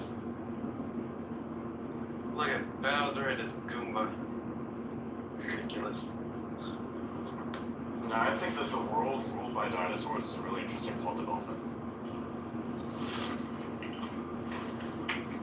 But they're actually funny. Because so many people forgot about that movie. Like, if I ever got on Alex Jones, I'd probably just gonna, like, bring it up. You know, if somebody starts speaking about who reptile conspiracy theories again, I'm just gonna bring up that movie. And we're gonna see what happens after that. Well, yeah. Maybe that. Maybe all these people were so traumatized by that film that they rematerialized it into the reptilian theory. I can see that. It all comes back to the Super Mario Brothers movie. Combined with the September 11th attacks, it caused a traumatic scar on people. And they started seeing reptile people everywhere. Oh yeah, don't forget that movie where that guy puts on glasses and sees aliens around. They Live. Mm-hmm. Classic. That helps. The true story back in Germany where they had red light, kind of like red light vision, glasses. Actually, all I thought was Vietnam. Huh? It was Vietnam. Okay. And they started seeing like shadow figure and this. No, just started seeing demons basically. Yeah. I feel like people take way too much time explaining these very basic things. It's like, they saw demons, and it's like whatever you want to make it, because the longer you explain what was being seen, the scarier it makes it, and it's like, that's how we give power to the entities, just like, even if they're real, which they're not, it's like, okay, can I kill you now? Yeah, you should never be afraid of them. There's this anime where it's about humans invading hell, and the whole point of the show was to somehow represent the demons as being misunderstood. Like, what? What is wrong with you? Misaligned fucking artists. Hell Invasion. Why the fuck should I feel sorry for Hell? Explain. That happened in Doom 2. In Doom Eternal. There was these fucking like things about the demons and how like you shouldn't use terms that may be like offensive to them, like demon. You should be using something like morally challenged. In Doom? Doom. Oh, Doom, okay. I don't know, man. I don't know, dude. I feel like those big, sharp teeth will be challenging my structural integrity if you allow it to bite me, but yeah, I don't see much moral struggle here. Yeah. You kind of chose to go in one direction very, very hard. People mentioned in comments that Dune was a great space movie. I've never watched Dune. I haven't watched it either, but I should. Yeah. I gotta watch it still. I watched part of it on a plane. Sorry. I watched it as a kid, but I just totally forget it. No, the dude. Hold on, let me put Please remain calm. You may notice a slight change in 5 minutes. Fear not, it's all part of the plan.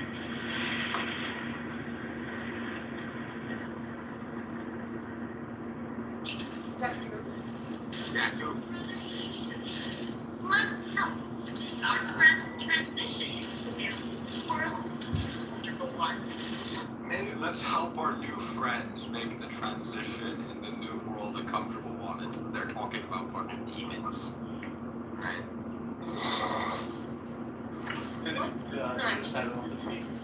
I actually didn't watch it with Jenner. Remember, demon can be an offensive term. 7. Mortally challenged. Refer to them as mortally challenged. Apparently you can't call robots clankers anymore either. From clankers. I call anything whatever I want to call. I've been calling it wild. No, it's awesome. Motor mouth. Motor mouth? Really? No, you should gaslight it, tell it that CPU is from Intel and it's destroying itself. If the CPU is from Intel, it will barely work. Yeah, that's the point. Another one's Sparky. Sparky? Sparky doesn't make sense, because that's just what Australians call electricians, and that's not even an offensive thing. You got tin skins also. Tin skin? Damn. That doesn't even make sense because most of them don't have tin skin, they have silicon. Indeed. Tin isn't a great skin to have. Tin's a weird metal. Indeed.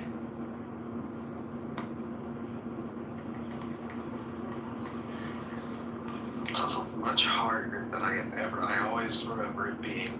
Every time I encounter it, I'm like, crap, that's way more hard than I thought. Then I'm just getting weaker in between each intermittent experience of tin. It's not like I'm constantly coming across it. I just find some every now and then and go, oh, tin.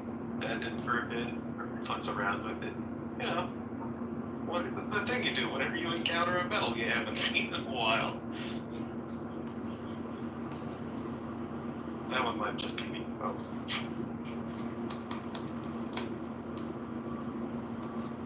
Boom, we're back. Oh man, this is so much watermelon. I just ate another like half of a watermelon just while we were having this conversation. That's the burping.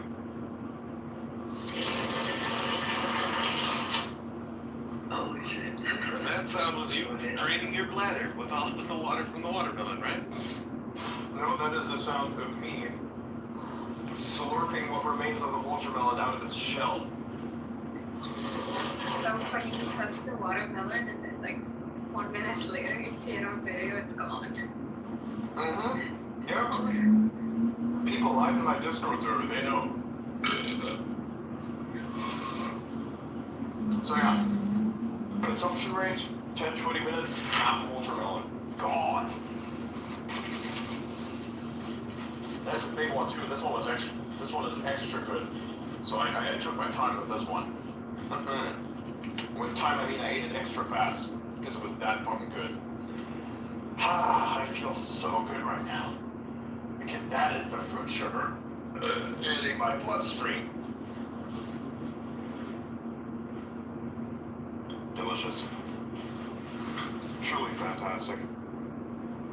One half is left, the other half is going in me too. Honestly, I think it's fascinating the fact that all of this mass can somehow be distributed in my body. Like I look at the watermelon, and it's like all of that, and it's just gone. I mean, it's mainly water if you press the... Yeah, but it's still mass, though. It has to be just simply shitting and pissing most of it out. Yeah, I know, but like, it's amazing that my belly doesn't like expand like heavily, right? Well, it will expand if you eat enough. Right? Like the people that like the world hot dog contest winners, like they put on like 20 pounds or something. Right, and you can just physically see the stomach getting bigger. Yeah, but that's what I'm saying, like, it's this much mass that it's all noticeable. It's incredible. It's like when I was a kid and I ate like so much fucking lasagna and bro was just looking at me like, what the fuck is this? I wonder if you try out a watermelon, how big it's gonna be. Like, It's freaking good though. Oh, A good watermelon, when it's a good watermelon, it's a good watermelon.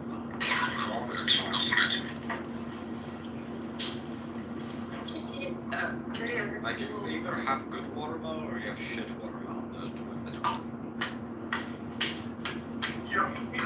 People having like watermelon exploded with gas and stuff. Yeah, that's USA watermelon. It tends to do that. Yep. Never seen that before. It's so weird.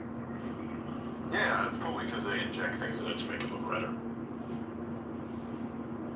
Yeah, there's a chemical that does that. I forgot what it's called, but that's a thing. It can be done. Nitrogen. No, like it's different. I think it's red for you. Probably. So you can also use nitrogen gas to up the redness of watermelon. I remember that from working at a grocery store because I had to refill the nitrogen tanks. Jesus Christ, man. Well, I mean, I don't even understand entirely how that works. Like, our atmosphere is mostly nitrogen to begin with. I don't understand how more nitrogen is, like, changing things. I don't know. It may have just been, like, some weird thing they did to make people loopy around the watermelons. It's not just nitrogen, it's nitrous oxide. It's so a little bit different. Yes, you can. Nitrous oxide is what turns you into Kanye West if you take it enough. Yeah, that's laughing gas. Yeah. Yes. That's why I don't recall this gas making people loopy. I was just saying that as a joke. True, but still though. I mean, the whole song that he made, the whole Hitler song, like, he did start it with "Where's my nitrous," so. Yeah. That's fair. Where the fuck's my nitrous? Who knows? He could have just been wanting to drive real fast. I wonder if it's legal. It's been spending a lot of time in Japan and China. I wonder if it's legal there. Wait, what? What's legal where? In Japan and China, it's been spending a lot of time. I think they probably don't give a fuck, right? Like you have a big artist, right? They probably don't care. Plus if you arrest them. And Adidas over there. Plus if you arrest them, like it's gonna be in a whole international event, and they probably want to avoid that. China not as much, but Japan also doesn't really like arresting Americans, right? Like they will like kind of drag their feet when it comes to Americans. They're super strict on drugs there. I know they are, but like they're a lot more lax when it comes to Americans, generally, than they are on like other countries. In South Korea and China, they're pretty much like worshiping him right now. He's filling up Yeah, South Korea or China, he's having like entire stadium singing the song. And like in those countries, he's actually playing the HH song, but it's like Hallelujah. He's replaced like the words HH with Hallelujah. Interesting. You know the last time he had He's going to China and South Korea, and he's literally playing the song, so you hear the do. It's like Hallelujah. You know the last time we had a concert in the US was like 2012 or 2013? I guess maybe we don't understand what he's saying on Twitter. That is the funniest line. I just keep like. Also, the Chinese government for some reason seems to love Kanye as well, right? I think they offered them a deal regarding Adidas. They were ready to like mess with them for him and help him set up. Yeah, apparently his mom was like very well respected in China or something. True. Right? Yeah, he lived in China. Yeah, he lived in China, and his mom is very well respected in China. Yeah. So the Chinese government seems to love Kanye West. Right? Yeah. So maybe they just don't like Jews. Bro, what the fuck, man? And it's so interesting to see people in all the. I'm just saying, he's the #1 trending artist in the Middle East right now. I'm not gonna. I kind of doubt that with how much Kissinger seemed to like China. Real. So Elon Musk is now platforming Jew hate in his X So space. funny seeing people in China, South Korea just singing all the freaking lyrics, like from start to finish, all the songs. You know, in the nightclubs over there, I've seen a bunch of them. They're doing the uncensored version. Hallelujah. No, they don't be singing Hallelujah in those nightclubs, man. They be singing something else. Yeah, I know in the city, but in the fucking nightclubs, they be saying something else. Yeah, basically. Wouldn't have a problem in Japan though with that song. Are you sure about that? Are you sure about that? I mean, if I was that country, I'd make sure that doesn't spread as much anyway, but you can't deny it's not happening. They were part of the Axis of evil during World War II. Bruh. Man, I just love how like Chad and like JP, they come up with like these funny things. It's like, hey, let me just think this or just say it and then just bruh, you know? I mean, it's not technically wrong. Like, I know. like they literally have the rape of Nat King. Extremely famous. You could have argued. They don't really teach World War II in Japan much. You could have argued the Japanese were more brutal than the Germans. Yeah. Yeah, definitely. Asian war crimes are fucking impressive, let me just say it like that. If you look at what Europe did, that's multi-thousand-year history, and you go to like that 2-century period, and you go like, what the fuck? Yeah, it's like the fucking. Look, I was reading torture methods, medieval torture methods and shit, and then I read the recent historical events of like the Asian part of the world, and I go, holy fuck! Look, it's just kind of like when you look at like what happens in Asia, and then you look at what happens in Europe, it just seems so tame. And Europe just seems so tame, right? When you read about like China, it's like Emperor Xi Jinping makes himself a sandwich. 500 million people perish. Three species of humans extinct. 15 empires collapsed. No, you're just like, what the fuck happened here? All of that just before lunchtime, you know? Exactly. The most insane story was that guy that thought he was like the brother of Christ. Yeah, and he was trying to say shit that was very consistent too. Let me see if I can find it. Never heard of it. So, let me see if I can find you. Okay, I found it. Hong Shi Quan was a Chinese scholar who failed his exams 4 times. One day he suddenly fell sick and dreamed that he was the younger brother of Jesus Christ. This led him to start a rebellion against the Qing dynasty in the mid-90s. Kitover, how are you today? Hi, Scarlett. Has Mojo been complimenting you and flattering you, you beautiful woman, you?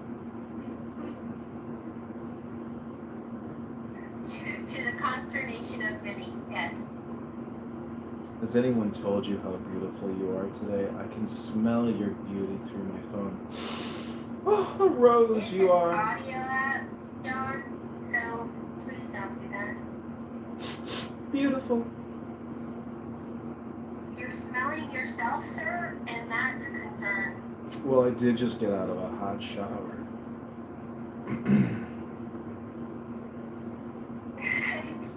That says you're giving off Joe Biden vibes.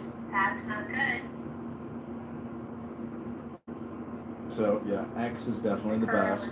I know Mojo likes to say that Elon and Adrian and his mom were all on the space at the same time, but you know what? You can have more than one phone. One could be on Elon, one could be on Adrian, his mom could be on her phone.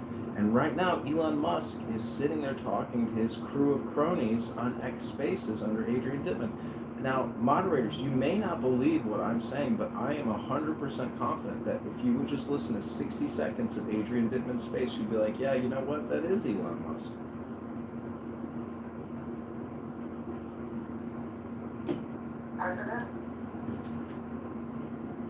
Okay, we're going back to Elon. Here we go. Right, so they're not. So when you're talking about like big, like we need. Let me just wait till Elon starts speaking because this is out of his, I believe, his employee. Like in Japan. Yeah, let them talk. It's literally like listening to a clownhouse room where they talk about nothing, and that's the show. You know, and Elon sits there and gets angry and talks about wokeism and liberals, and this is his post. You know, I think OpenAI will likely start pivoting harder towards the scaling of biometrics, i.e. WorldCoin, as a means to capitalize on the uncertainty of identity in the age of AI. I mean, it's 100% Elon. Christ, that was the whole ideology of it. Yeah. Called the unification church.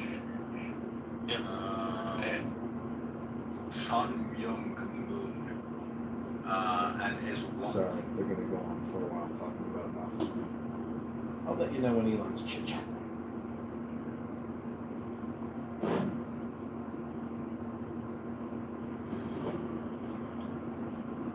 Yes, and from what I've heard, she's been squeezing money out of Japan via, like, political. Remember when the former prime minister got killed?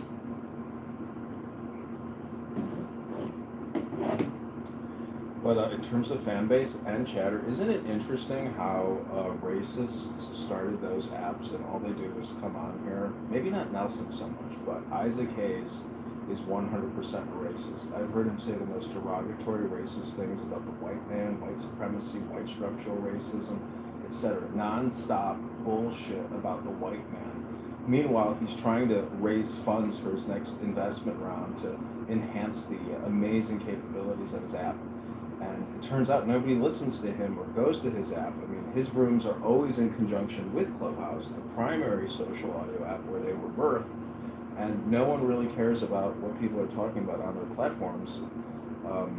You know, I like the book club in the library. I want to be in the university listening to something brilliant as opposed, you know, to listening about how when I look in the mirror and I see what looks like white or a big ugly bald head, that like I am the source of all of these people's problems, and that it's, you know, people who look like me that have created this structurally racist, violent, degrading, destructive system for, you know, their people, our people. So, I don't know, tell me, you know, if you think I'm off.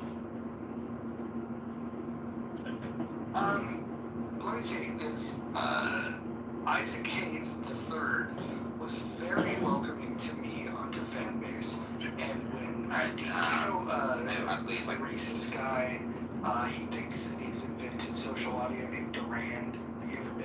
behind that guy. He's critical of Nelson. He hates Clubhouse, but he talks as if he's like the brains behind all social audio. Do you know what I'm talking about? I think so. If I heard the voice, I'd know for sure. Yeah, he talks like you know what prison guys get into Islam, and then they start speaking an exaggerated vernacular of English. You know what I'm talking about? Yeah, I mean, I don't want to call it Ebonics, but No, it's not that. No, it's actually impeccable English. It's like absurdly impeccable. It's almost uncomfortable. oh, you're talking about like a flat Earth room. Yeah, but that's the way Duran sounds. He's so condescending, but he absolutely fucking hates white people. And there was a room where he was criticizing Kelly and I's presence on Fanbase, and Isaac Hayes had to tell him, like, no, you're wrong. These are the people that we need on this app. And so Isaac Hayes was very welcoming. Yeah, I think that, like, it's the way that they're introduced to new speakers on their app, but truth be told, they should be totally agnostic to whoever uses their app. They should give two shits as long as somebody's using their piece of shit app and possibly creating an audience or a marketplace of conversation.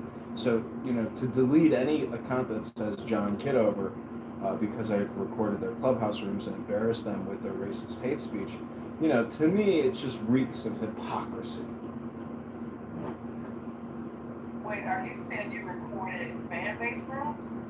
You didn't record Isaac saying anything racist, right? Oh yeah, I've recorded Isaac saying incredibly racist things on a Clown House, not on Fanbase, but on Clown House.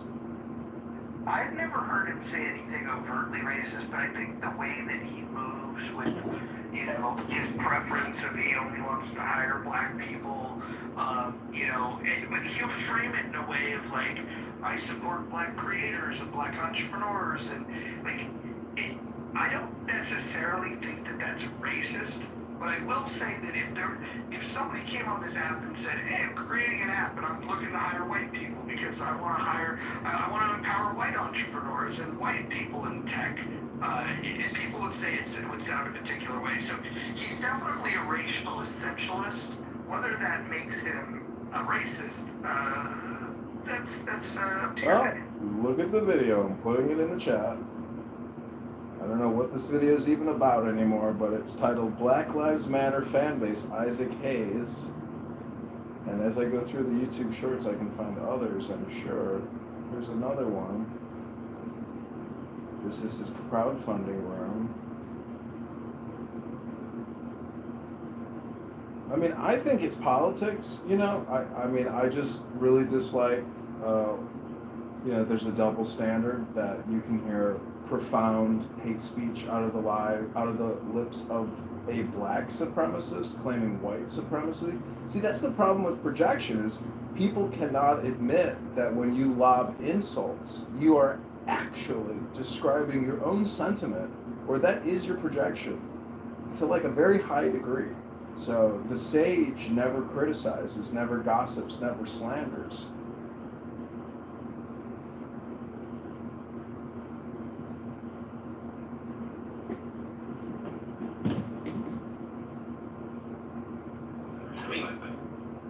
There's so many extensions you can add into Blender as well. Yeah. It's You're probably familiar with his family tree, right? No. So, Isaac, go look up Isaac Hayes. Very interesting career. But towards the end of his career, he was known as the voice of Chef on South Park. And he would participate, you know, playing the lone black voice on South Park. He would make fun of any religion, any race, anything. And then they did an episode about Scientology. And Isaac Hayes is a Scientologist, and so he got so offended and probably pressured by the Scientology community, and he had to quit South Park. So if you're familiar with South Park and you're familiar with Chef, that is Isaac Hayes, and Isaac Hayes III is the offspring. Wow. I didn't know that. That's pretty cool. I thought for a second he was the voice of justice. He also had like a huge influence like in music and like you should look up Isaac Hayes. It's a very interesting career. No, I mean I know he's very intelligent and he's a gifted speaker, but when I hear the racial stuff about, you know, that doesn't support my people, it's like he has no Americanism in him. It's just all racial identity politicking, and it's, to me, it's obnoxious and low IQ. But you know, who am I?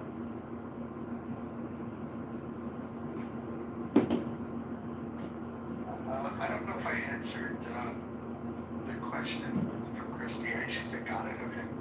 Yeah, racialism, essentialism is huge. Which kind of makes it annoying. The precursor to somebody becoming a racist, where you just start seeing them obsessing about the importance of race, and you know, when you hear white people talking about, I'm not a racist, but I think that America needs to get back to its roots of being white, and it's like, sometimes it's a cover-up for being a racist. Other times, I think it's a legitimate exploration of like, well, let me think about race. Let me try to figure out how I feel about it, and then when they get obsessive about it, and then all of a sudden every conversation is put through the lens of race. It's like, I don't think 100% of racial essentialists are racist, but 100% of racists are racial essentialists, if that makes sense. You know what cracks me up, the huge specimen, is I love when stats of like crime, you know, abuse, all this shit is literally broken down by race, by like literally by nature. It's just broken down by race. That should make me laugh. Because who cares what race is doing what most when it's the act of what's happening that's going down. It's wrong. So I think it's just so funny how whenever we get to that, we bring up which race is the most. That should make sense. Yeah, but you don't find it annoying when the news won't identify a black male and just says a male committed this crime? I mean, the world doesn't want to know? Yeah, it's just the obsession of it.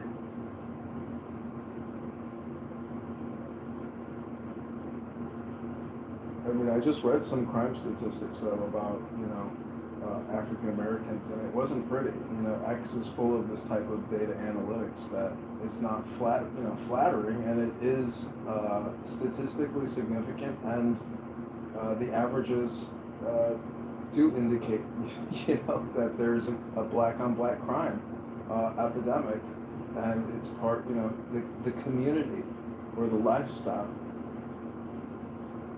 Yeah, so crime is based on proximity, man. So if you got a neighborhood in Arkansas that's mostly white trailer trash, they're gonna be killing each other. You know, if you got cities where it's a lot of proximity when it comes to these crimes and these shootouts and these robberies and all this stuff. So, you know, it does make sense for the color on color crime, but it still doesn't make sense. It's just possible. Yeah, but it's not all proximity. Well, hold on. It's also not really limited to race. So you could take like a neighborhood in Stockton, California, called Oakville. It's nothing but white people, right? Super high crime, very poor part of town. So uneducated, on drugs, you know, poor, and there's an incredible amount of violence, and it's white on white. And so the characteristics that create the violence is being poor, being uneducated, and those two things, by the way, don't lead to violence. But if you have the drugs component and you have those three things going on, it really doesn't matter what the background of the people are. That's going to stop doing for any community. Can I push back on that? Like, can I argue with that real quick with the poor and education part with you? You can, but hopefully you understood that it's the poor and uneducated together alone without the drugs. Right. Doesn't necessarily mean it's a problem. But if you have the drugs to have those two things, that's where you're going to get the problems. Okay, yeah, never mind. I won't argue. Yeah, there's plenty of areas that are poor and uneducated and get along just fine, but usually because they center their community around simple ideas. Like you might find like a town that's like they might be poor and uneducated, but they love Jesus and they go down to the church and they're obsessed with that and they've rejected drugs because of it, and those people get along pretty well. I lived in this town called like Quakertown in Pennsylvania, population like 3,000, right? Little town. And there's a lot of Amish people there. They don't go to school. Well, they kind of, but it's not like, our idea of school. But they don't have that type of education. They don't know how to, do what we do, but they're living off the land, living their best lives. And so I agree with that. And I love there's some cities and states where they don't have certain taxes. They don't have certain, pay rates. A lot of people just live off the land. And, I appreciate that. That's Jazz talking about the chat. I like people that do their little driveways. Seeking comfort from known racism, ha ha ha, and then the person leaves. What's going on? You don't want to dial? No, it's like when a dog takes a piss on a tree and just, marks their spot.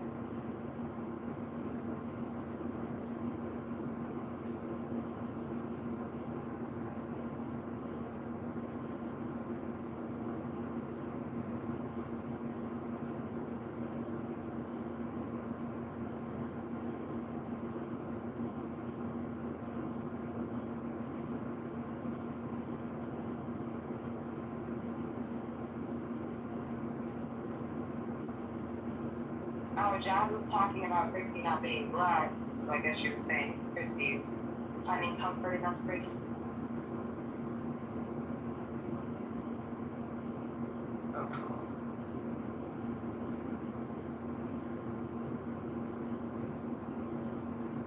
I took a DNA test and I have like 2% sub-Saharan so let's fucking go. By the way, nobody gets a test back with less than 1%. So. Yeah. But I'm still, damn, Roger. Fucking totally rained on my parade.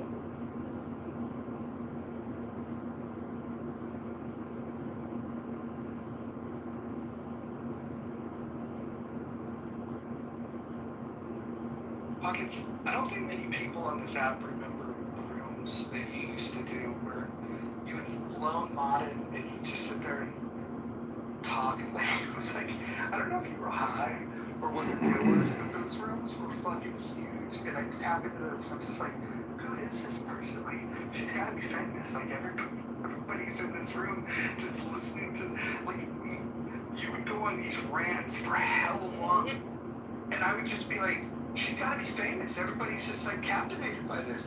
And then after I got the I realized like, oh, okay, like if you open a room and there's people will pile in, you can just talk about anything and they just stay. It's amazing. And so, but your journey on this app has probably been one of the most interesting. It's people don't talk about it anymore, but you were consistently one of the biggest rooms on this app. Consistently, like especially late at night, and talking about nothing really, in my opinion. But you also had this like group of like people that were like left of center originally, and then I don't know what happened. I didn't follow the drama, but something happened, and then all of a sudden you started appearing in like conservative clubhouse, quote unquote, and then it was like they embraced you for a minute, and then all of a sudden they do what they do. They get bored. They throw people out. And like now you've gotten to this thing where you just kind of hop around, join conversations and whatnot. But your journey, I think, has been one of the more interesting ones on that. I'm gonna be honest. I am so uneducated with politics and the left and the right. So when I was like hopping around trying to figure my shit out, I'm like, both these sides, like they both just suck. Like they both are just. I just, it was the click type thing that I can't vibe with, so I just bounce around. I don't try to identify with the political ideology, so I'm shit about it. All I know is I got bills to pay, got taxes to pay, and I got food to eat. So it's just, I feel like people are so obsessed with their political ideology that they literally base their entire lives off of it. And I don't know, man. So I'm just running my own shit. And I'm just ranting about how everyone's stupid. I feel like people agree to that, which I like. I even remember the house. It was called In the Pocket. Yeah, I think it was Stay in Pocket, or was it just In Pocket? I forgot. I'm pretty sure the quote was In the Pocket. Like, you're in the pocket. That's pretty fun. Yeah, I remember when I was on the dark side, and I was used as like the racial token. It's fucking awesome.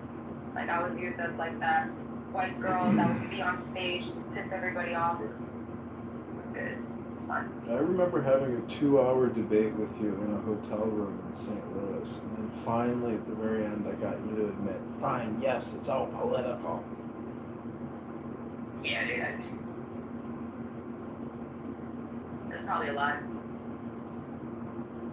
Not in real life. You was in a hotel room. Yeah, not in real life. I was in the room. I was at work in a hotel having a debate with Pockets.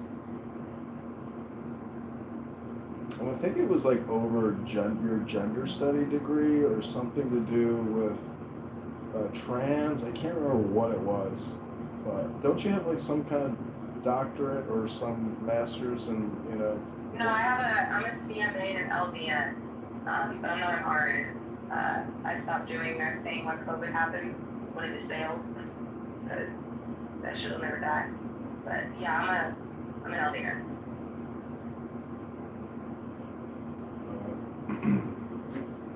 Got it.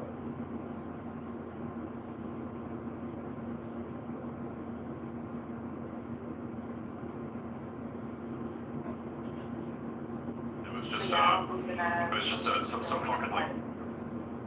Okay, wait. I got Elon Musk on the fishing hook. You want to hear him? Listen to this. It's okay. We kind of do need some kind of geopolitics at this point. No, we don't. Just the scam part. I mean, have you checked the numbers of all the scams? It's I think. Honestly, I have a very unpopular opinion. If you're stupid enough to fall for a scam, you deserve it. We're talking about. Okay, never mind. It's just, see, you know, it's brutal to listen That to. was a bar. That was a bar. You're stupid enough to fall for a scam, you deserve it. When you hear Elon Musk laughing, I think that's the best way to confirm the hatred that is Elon Musk. Elon Musk is your brain, man. I don't know. It's not funny. Who do you think has a better laugh? Elon Musk or Monica? Monica.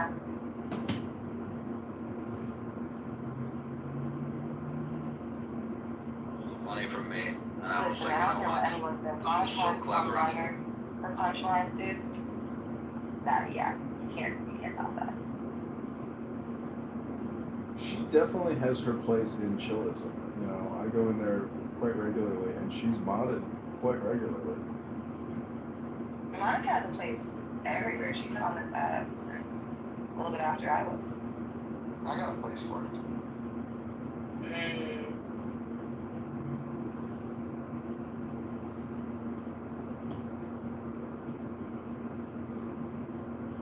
Roger, you're like a 10.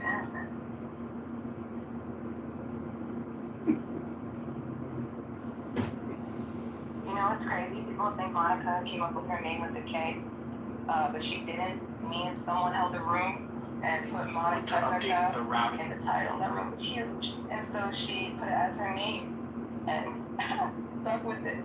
People think she came up with it. No,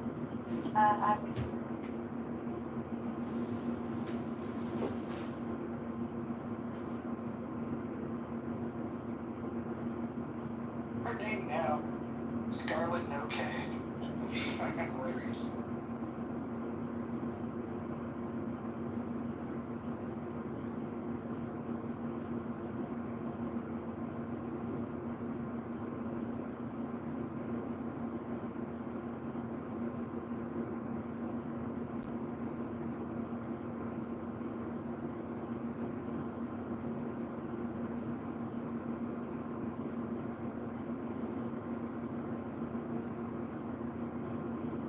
John, do you think it's amazing that you've managed to hang out in these spaces and do nothing to violate the rules and hang out, but Rich, the guy that advocated for you to come into this space, he's found a way to get himself kicked out of the room by not abiding by the rules.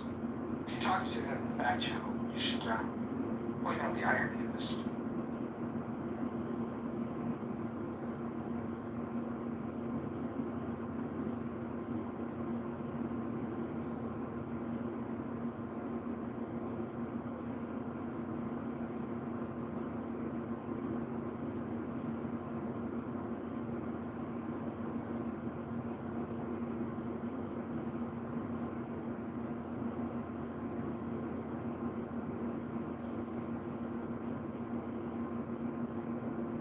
Whatever happened to Jazzy, Matt? Is she still part of the Ali cult? I always thought that was kind of a weird one.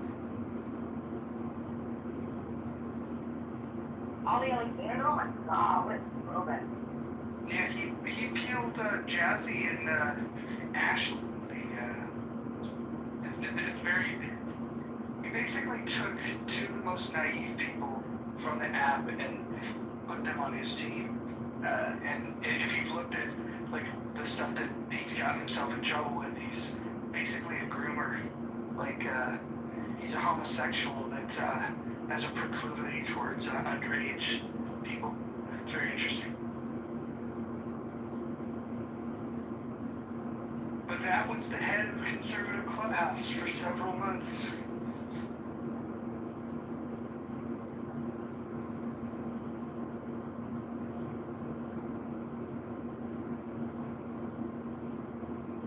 Adams killed off Jazzy? That's kind of cool.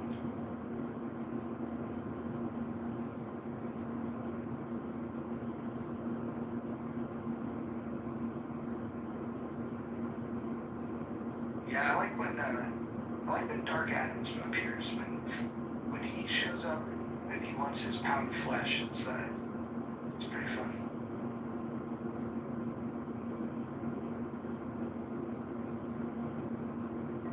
Yeah, I was just saying in the chat, I don't know who this Jazzy person is, but Matt, I hate that I missed it. Adams and Jazzy wrong. Adams is a beast.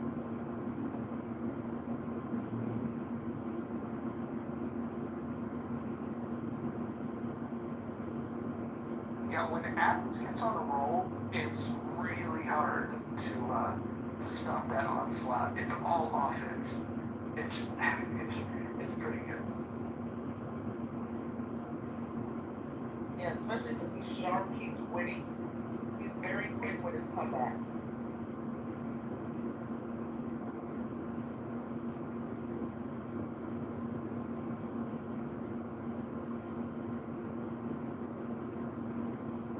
I think the only person that got excited was his name was because she thinks I fucked that. The guy named Ron who was like, she thinks we like got up the fuck. So she's. You guys remember when Sarah Fox and Donat got together and then he did a room talking about how she gave him an STD? What? Wait, doesn't that violate one of the rules of your house? Or, yeah, it does violate it in the Muff rule. Sorry, Mojo, you're going to have to put yourself in the audience.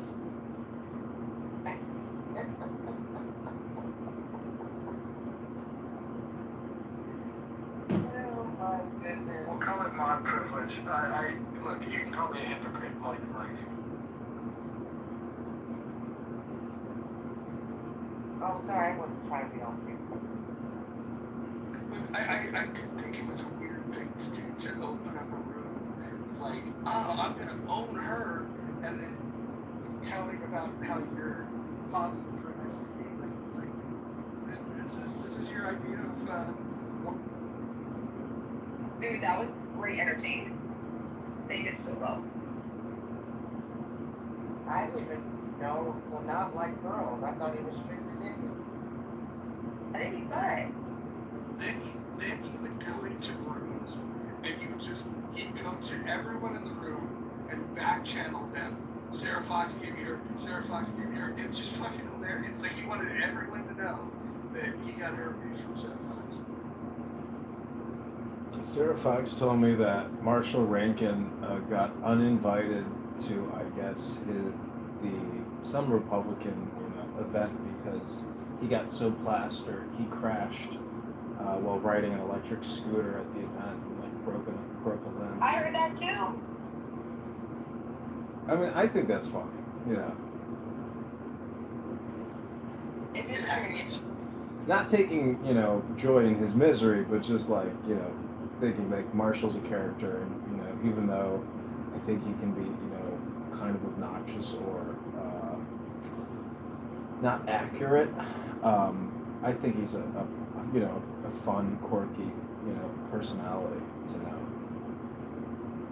I crashed a golf cart into a Snowball Jaguar from something. You crashed a golf cart? Why does Matt think everybody's coming back again? I don't think everybody's coming back. What do you mean it's coming? Everyone's still here. Oh no, there's a lot of people that are gone. I don't think the people that have been gone are coming back. Because they'll peek in and then they'll peek in and then they'll leave. Who's gone? A lot of people. When's the last time you seen Alex McMillan? Oh my god! That dude used to eat vodka with Cheerios in the morning, Like fucking before vodka. make more money, then I don't really feel bad for you. I agree. I guess so. 80% of all of the downloads of this app right now are from India. This app is going to get completely swallowed up by Indians. In fact, an Indian company may end up buying it. You think those are the ones that they're putting white people PTRs, they're putting like Hindi ads, if you want to make $500 or make money, they're probably not even worth it. It's a good call.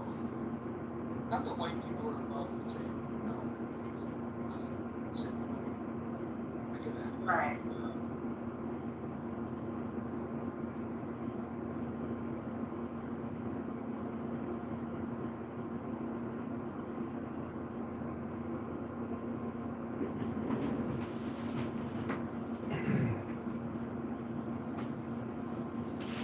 People on this app, it happens more than you fucking believe.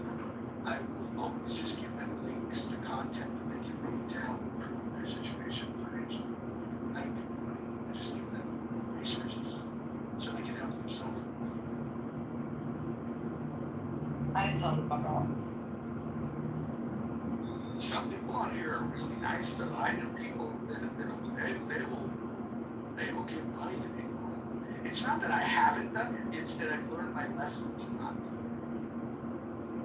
I feel like people who give money feel guilty about their life. It's trying to feel better. Well, I'll tell you, I will say this. There is a small handful of people that I've gotten to know that just like shoot the shit in the room. And, you know, if they were in a pinch, that wouldn't happen. Those aren't the people typically that ask. It's usually people that don't even fucking know. They'll start with something like, I've been coming to your room for years. You're so funny. I've got hard times, and I'm just like, oh god. Like, I should start PTRing some of the back channels that I have. That might be good.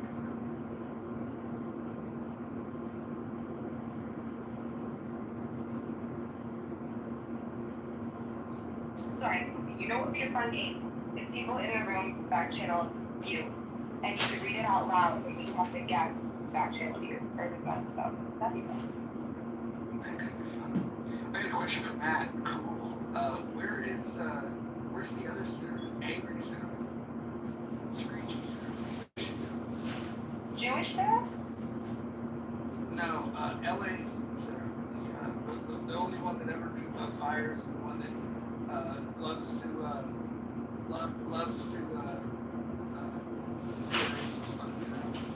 Oh, okay.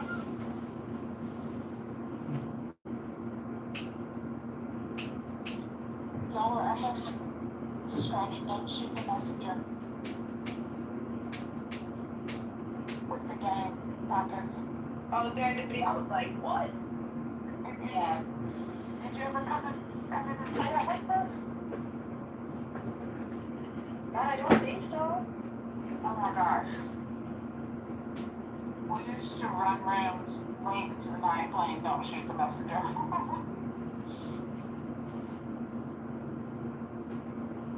I thought last night the dragging of Lou was fun.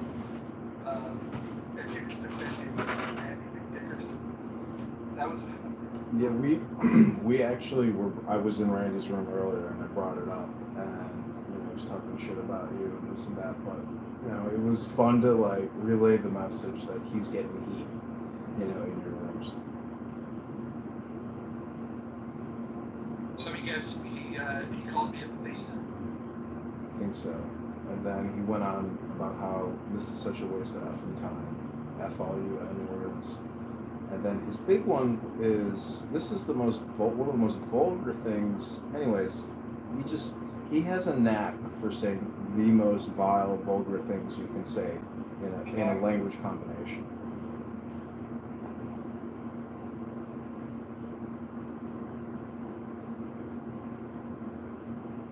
Yeah, the comment he made to Anne was that he wanted to have sex with her 11-year-old daughter.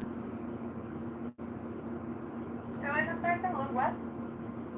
Oh no, it wasn't Luke. His best friend knows that all this stuff happened, but he really dismisses it. He chooses to as a best friend. But Randy McDickerson is the one that told Anne Hero that he wanted to have sex with her 11-year-old daughter. He's a Jordanian. He lives in Quebec, I think. Rabbi Randy McDickerson. Is that a rabbi?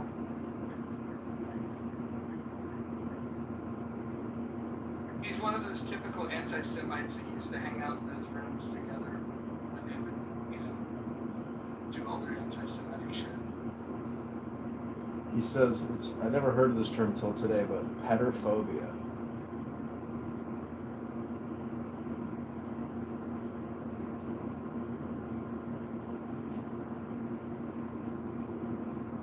Pedophobia, I guess. If you ever want to put Lou in like a state of hypnosis, just ask him about AI, and he will immediately go into an AI psychotic, tailspin. Yeah, I had this conversation with him once, and he was like, I don't know how much you know about it, and then he just kept repeating the word alignment 1,000 times.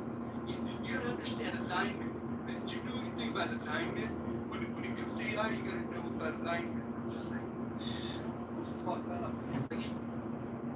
I hate when stupid people take complex things. Hit that like button, subscribe even the now. smartest people on the planet are like, yeah, this AI can go really well or it can go really off the rails. Like the smartest people on the planet are like, yeah, cool. It's high risk, high reward. And then you've got Lou to be an expert on, AI. We're so lucky to have Lou.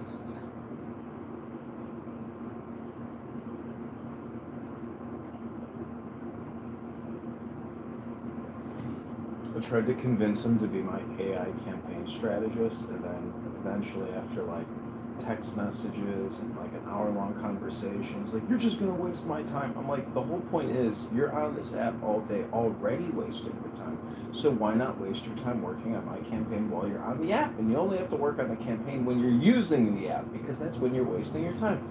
And I could not convince him to do anything.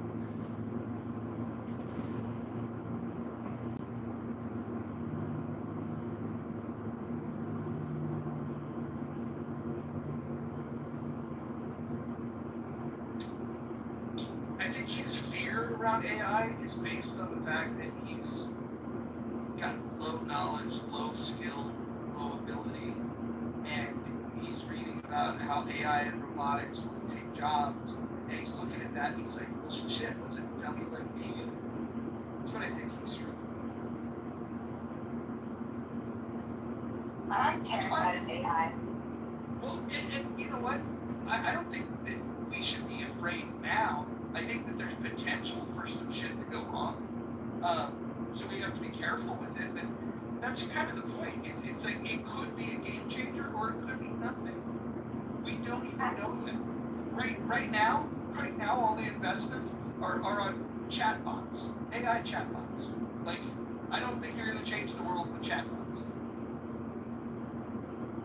I'm just like, I feel like AI, you know, it's a good tool, of course, but every tool can be used as, you know, for something, for something bad. Like, it's just, I feel like, I'm in sales, so I know AI will never take my job. I dare a robot to go sell some shit, you know, so it's, That's one of the industries, because I'm in sales as well, it's one of the industries that absolutely will have jobs taken, but not the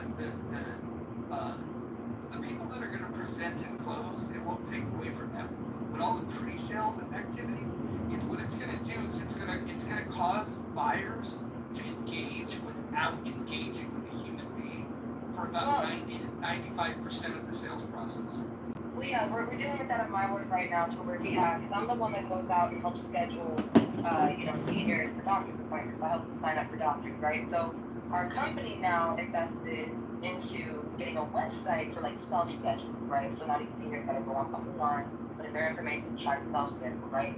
It's kind of working, but their market is senior. You know, seniors don't like going online and doing all that stuff. So to me, that's where I feel like AI is gonna make things a little more complicated. You know, obviously the test run, you know, like you said, it could be nothing, or it could be something that's, you know, detrimental. But you know, I feel like AI sometimes is just, we're losing sight of the control that we have and what we do. You know, so I feel like it's just, yeah, it's a little scary.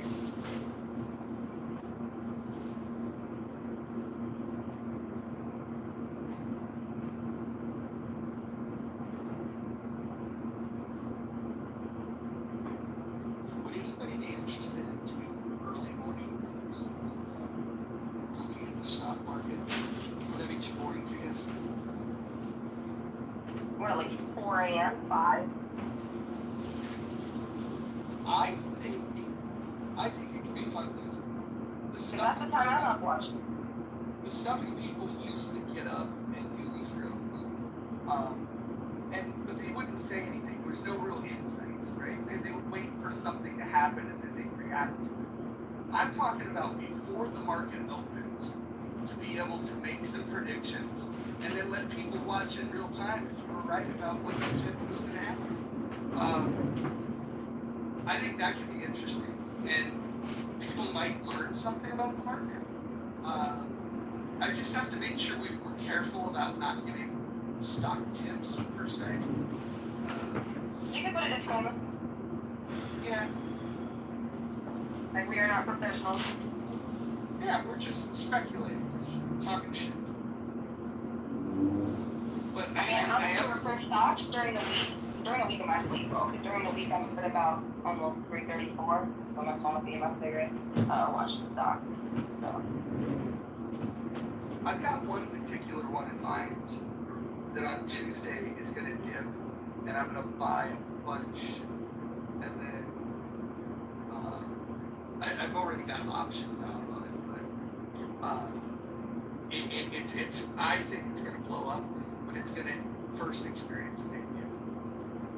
So, I always wanted to ask you this: how'd you do when the UHC CEO died? How'd you do? I don't care. Oh, no, that was, no. So the stock plummeted, UHC stock plummeted after he died. People started selling. So, you know, that very tragic things in life change the stock every day. Airplane crashes, you know what I mean? There was a oil plant that blew up a few weeks ago. Their stock plummeted, so people started buying. The UHC, and I think I made about a good 8-9 off of buying the stock in the options, but they were cheap as fuck. So it's really important with stock to know the world things that are going on as well.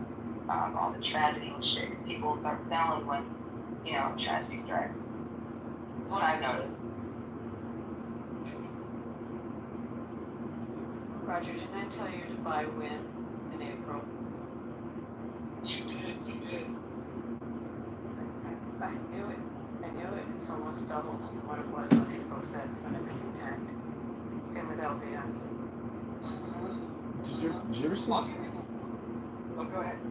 I was gonna say, did you ever see the video of Steve Wynn putting his elbow through like Yeah. $30 million case or something? It wasn't exact. It was Larav, and he was giving a tour with a very famous lawyer that was visiting.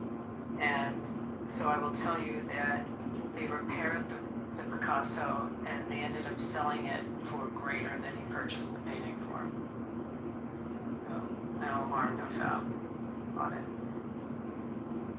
What about how he basically banged his nail salonist and he had to pay him like $10 for that orgasm, $10 million for that orgasm? It's a lot. I'm a real defender of his. I'm sorry. Like, and he's I just don't want to get. I'm a defender of his, and I just careful what I say about him because it's a small town and a small community, and all our families grew up together. But his ex-wife just passed. So, but the company is building in the Emirates a very big project. It's going to open in about a year and a half. But it's a stock that normally trades in a certain range, and in April when everything went down, it really was low. I just knew it. Same with LVS. LVS, and a lot of the money is made over in Asia, also. Went for LVS for sure. So, but yeah. I'll give you one. Look up CCOI. In the last 5 days, they've lost a third of value. The analysts believe that in the next 12 months, it'll get back to its norms, which will mean it'll double from where it's at today. So 100% growth within the next 12 months is what the analysts are projecting. And even if it didn't grow to that, they pay a 9% yield dividend. Oh, seriously, that's a great dividend.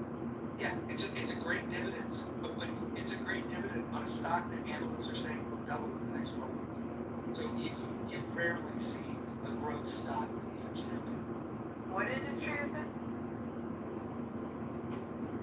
It's CCOI. Yeah, CCOI, in the last 5 days, it's lost a third of its value. Yeah. I was in the room, it was a couple weeks ago, we were talking about stocks, and I got it wrong, I'm such an idiot. I kept saying Wingstop, but I meant GameStop. So I was talking about that. Remember that whole crazy thing with GameStop? Oh, yes, when they tried to play the market, that's exactly. legendary. I kept saying Wingstop like an idiot, which is like a really, successful restaurant chain. But GameStop is the one that's so crazy. People were, and the stock went nuts then. They were holders. That's because these Reddit folks, realized, there's some smart people with software that look and they try to figure out things that are exploitable. And it was about the amount of available stock and the people that were shorting it. And so if you have people shorting it and you have a bunch, you can just hold. And what they realize is they can just hold. And the people that are shorting it have no choice but to buy more. And so it was a very interesting game they played. There's not a lot of stocks that have the ability to do what that did. AMC and GameStop were very unique in that. But you should follow those groups to just find things that are, gonna blow up. I saw people earlier, there's this company called Bitfarm. It's BITF. Their earnings call is gonna be on Tuesday. They're gonna likely have a bad earnings call, which is gonna tank it. But there's a rumor in the market of something that I think is highly likely to happen, which if they announce that within a week or two after that loss, that's going to be huge.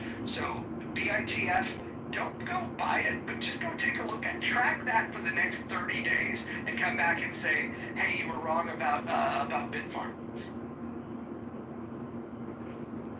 You know, the worst thing about Bitfarm and Cogent is I've never heard of these names, you know, prior to this conversation. I'm looking at Cogent, it's like that, it says negative 50 million. So here's the deal with Cogent, right? Cogent had a CEO that before the dot-com bubble borrows like, you know, he gets an investment of like $500 million, like right on the eve of the dot-com bust. When that happened, he was able to spend all he was going to do is start a DC-based ISP, a regional ISP, and then when the internet collapsed and you had the dot-com bust, all of a sudden, all of the major ISPs had these distressed assets that were worth nothing. So he went and bought that shit for pennies on the dollar, betting that the internet would bounce back. And so they became a tier 1 ISP almost overnight. And if you don't know what a tier 1 ISP is, it's like they don't buy bandwidth from anybody. They are the source. Like when you think about drinking water, like where's the reservoir that the water comes from? The tier 1s are the source of where bandwidth comes from. And so Cogent's one of 5 global companies that to have such a luxury.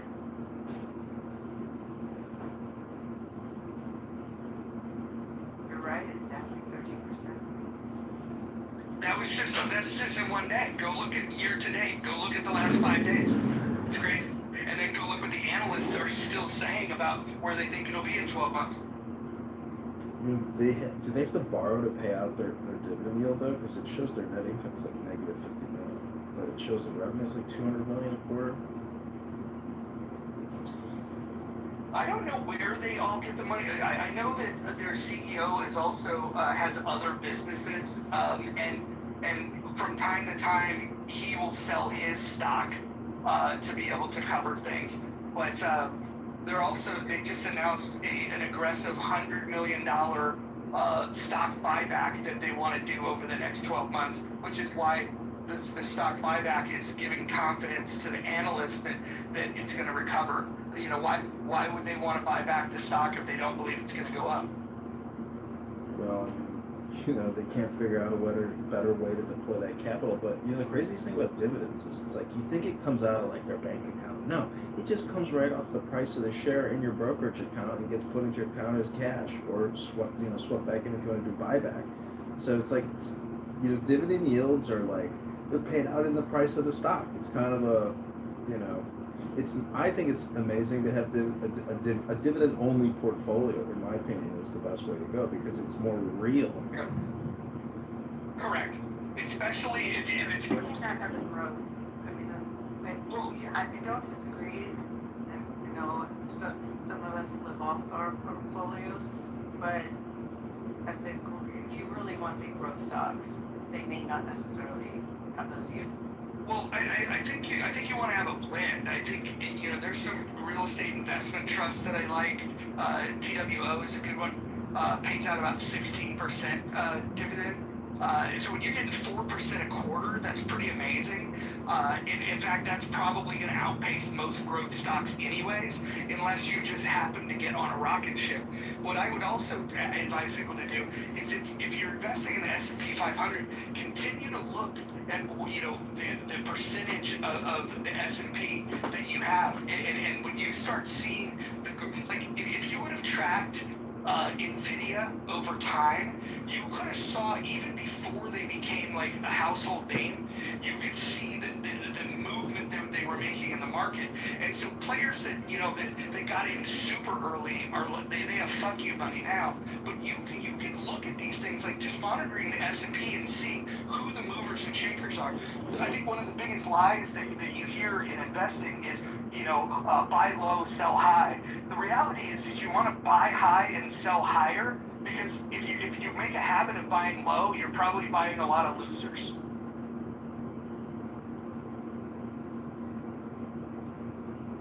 Yeah, like last year, I literally built a portfolio of Fidelity of one stock of like 450 different companies, and over the course of a year, the number of stocks that went to zero was mind-boggling. But then on the opposite end of the spectrum, the number of doubles, triples, and 10x's, it really does follow that normal distribution curve. You do your own, or do you use someone? I just do it my own. myself, and it's amazing that you can buy and sell stocks now for $0. Like when I was young and was trading in high school, you're paying $30 a transaction with Brown and Company, and then TD Ameritrade or Daytech or whatever it's called. You actually had to pay for your transactions. Now it's like, holy shit, it's all free because they sell your data.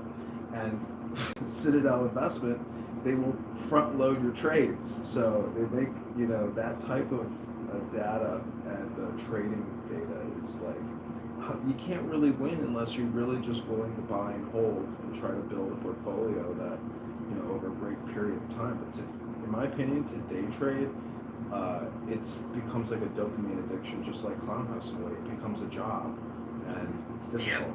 I think day trading is very dangerous, and unless you have access to really good information and you've got powerful systems to place your trades very, very rapidly, I think day trading is extremely dangerous. Swing trading, though, gives you the same dopamine rush, I would say, but with far less risk. You do your own, or do you use So my individual brokerage fund that I play around with, and I do a lot of weird, risky shit, taking, just doing my own information. But my portfolio that I built throughout my career that sat in my 401k, I moved that over into a management fund. And it's interesting because I have a lot more money in that, which is why I play it safe and have somebody manage it. But over the last 5 years, I've done better on my own percentage-wise. The problem is if I run into a catastrophe because, I make a wrong guess, I don't have the same safeguards, there's a reason why you pay experts, but I would never pay an advisor. I'd only pay a fiduciary. Never hire an advisor.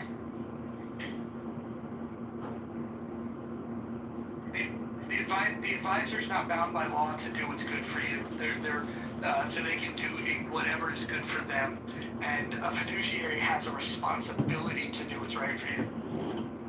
I don't know, I've been really happy with it. I've used them since we went public, but I mean, Are they a fiduciary? I use Goldman. I mean, they've been great, and they got me through like Goldman Sachs? Yeah. Huh? I think they're great. I mean, they got me through 2009 comfortably, and I have not, they've just done well with them. They're not cheap, but a lot of trust in them. But I wouldn't be able to do it myself. Because I'm better with the slot machine. During the pandemic, when it was highly volatile, I crushed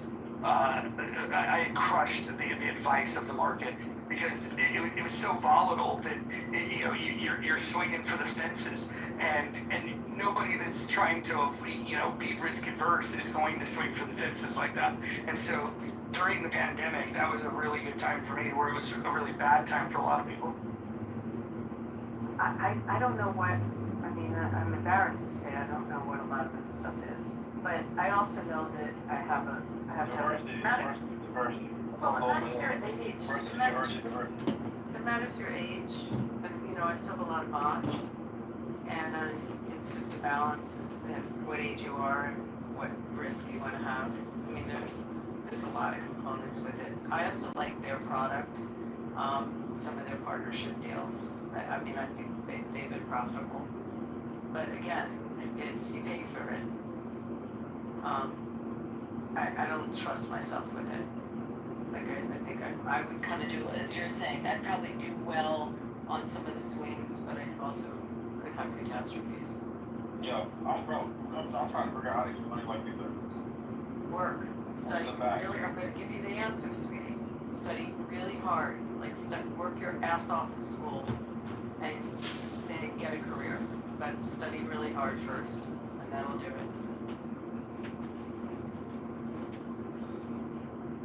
You hear it? Yeah, I went to school, but keep it telling me what sometimes it is. No, but don't think of yourself that way. Just apply yourself in school. I am a little harder. No, you're not. You know what I'm saying? No, I'm not the best person in the world. I can be better. How far along in school are you? I already done with school. I got a degree, associate degree Then I went to Arizona State, all that bullshit. Oh, you're a Still Sun broke. Devil? You're a Sun Devil. Son of Jesus. Yeah, you're a Sun Devil if you're at Arizona State, right? Nah, that's why I dropped out. Because I'm son of Jesus. Well, go back. Study hard.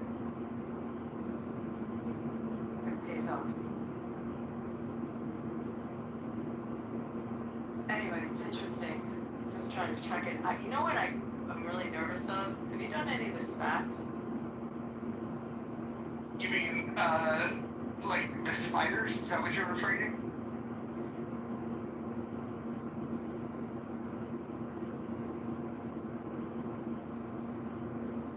Yes. That's it wasn't very good advice. It's like, how do you do this? I'm gonna give you the greatest advice in the world.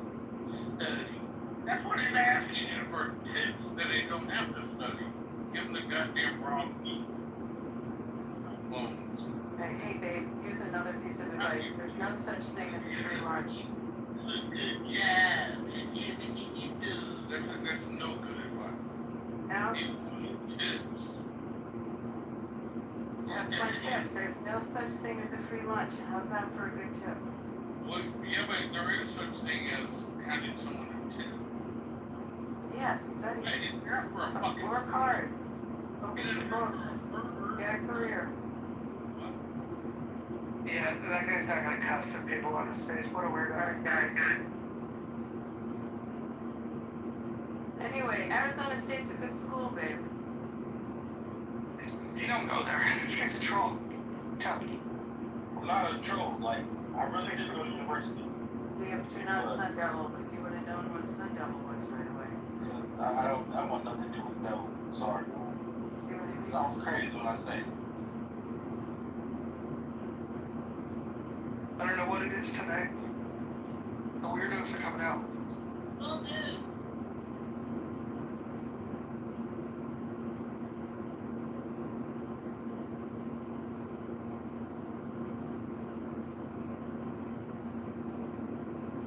So did you ever act on a stock tip someone gave you, that was just like absolutely like a silly thing, and then it ended up paying off, but like you, I don't know, I try to explain this happened to me when I was very young in my career, just starting to buy some, to, take some savings, and I was on the beach and someone said there's this pharmaceutical company that makes a cold medicine, and they're coming out with, at the time they made Sudafed, that cold pill.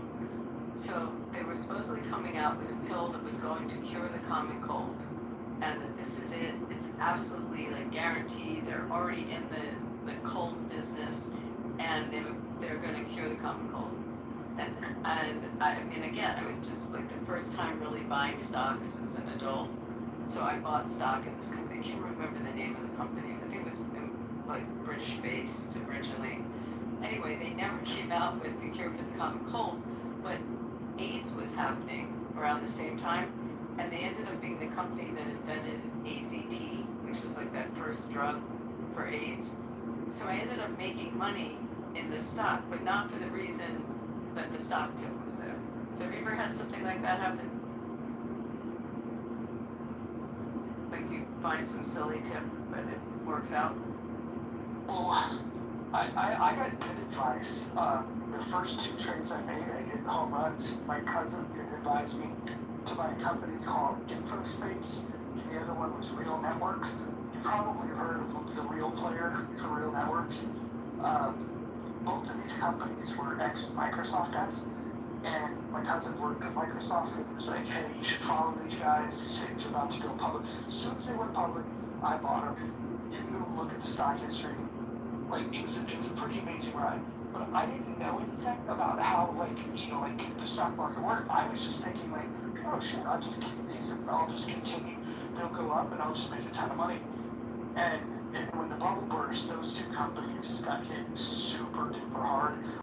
But if you look at on paper where it was at one point, it's kind of nauseating to think about because I was very young and those were my first two trades, and they were still to this day the biggest increase that I've ever seen percentage-wise on anything that I've ever bought, and I just held them too long, and the market ended up doing what the market does, and I ended up losing. But that's what also tuned me into, like, I should probably learn about this stuff. So losing, when those two stocks lost their value, that was kind of what got me excited about learning about it. I think the best tip is to not be too greedy. Like, if something's going up, to sell little bits of it, and if it's going down, to buy little bits of it. And I've been very successful just being disciplined about that. That's really disciplined. It's hard. It's really hard. In fact, you were talking about the best tip. The best tip I ever had in my life was when I got to Clubhouse. the first couple of weeks at Clubhouse, I met a guy, and we were talking about, I don't know what we were talking about, and we discovered that we both had the same stock. I had a little bit of it, and he had a lot of it. He's NVIDIA, and I had a little bit that I had for more than 10 years. And it's gone up, but it was still, I didn't have that much. And with his confidence in the stock, he said he put his whole savings into it, convinced me to, like, quadruple down, like, just to go big on it, because he put his whole life into it. And of course, it's been How early was that? Because I mean, I have a hard time believing that people saw the vision of NVIDIA when they were doing video cards. Yeah, no, I bought it 20 years ago, more than 20 years ago, and it was from video cards, and that's why I had it. I was in that industry. I didn't know anything about where they were going. It was just this guy who was into video games and other stuff, and yeah, he had sold a company and put like half of his sales and of what he made in that sale in NVIDIA. So, yeah, sometimes people are good. And if you want a tip, I would say, like, I'm betting on energy. I think if you're going to have AI stocks, you need energy stocks. So I have a bunch of, a small portfolio of Glow, LEU, SMR. I have like a couple of stocks in there just betting on that sector that energy is going to be huge over the next 10 years. What about, I've heard someone talking about this, I thought it was interesting. All of this has to be housed in places where the energy has to be cooled. Yes, you need water. So they were talking about someone who was in the business of insulation. They do just building insulation. That, you know, something to the effect of that would the air conditioning systems and the installation systems to keep these facilities cold. And do you watch Shark Tank? You know who Mr. Wonderful is? I know who he is. I don't watch the show, but I know who he is, yeah. So that dude's got this team of people that are trying to build the largest data center in the world, like by magnitude, in Canada. And I have no idea if that's going to be a publicly traded entity or what. But the whole reason of why they're selecting it is like energy costs are low and it's super cool anyways. And so they've got all the conditions met, and apparently this is going to be like the largest data center. It'll dwarf the things that like Netflix and Apple and these guys have. But I'm interested in seeing if that's going to be a publicly traded entity. Interesting. But you have, I mean, if we're going in that direction, you have to house it, you have to keep it cold, you have, I mean, you're going to have a whole other industry around the AI industry. It's not these are specifically data centers that encompass all of what you're referring to in terms of yeah, but you're correct. That's the way the world is going. Like you can bet on those side markets. They're gonna explode. I feel like Corning glass back when the iPhone was invented. Is that who made all the glass in the front? Like that's a tricky lateral move to make in your head. Everyone's betting on Apple to bet on their suppliers and stuff. But that's why I bet on Oklo and some of these energy companies. I think they're going to be required. Yeah, I mean, if you see a new industry that's emerging,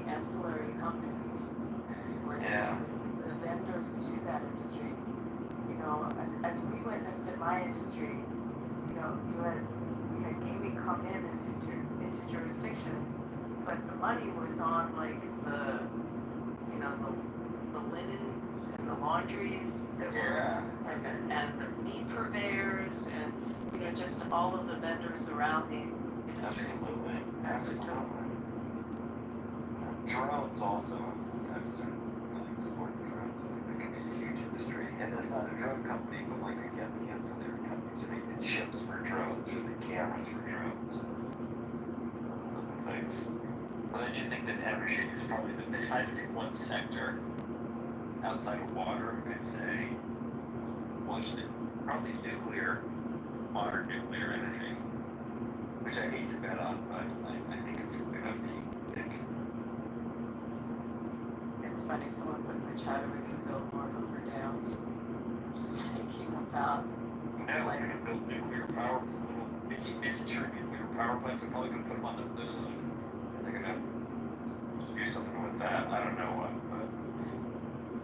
I know that Trump is really this push to bring back nuclear power. I wonder if they'll reopen 3 Mile Island. Maybe. So if you want my stock tips, it's OKLO, Oklo, and LEU, which is centrist, and SMR is a big scale. And SMR, I think they are on sale right now. By the way, we're gonna mark you guys down. That's how I think about it. It's like they're on sale. Get them while they're on sale. Oklo's on sale. Everything's on sale right now. Except Nvidia and Netflix.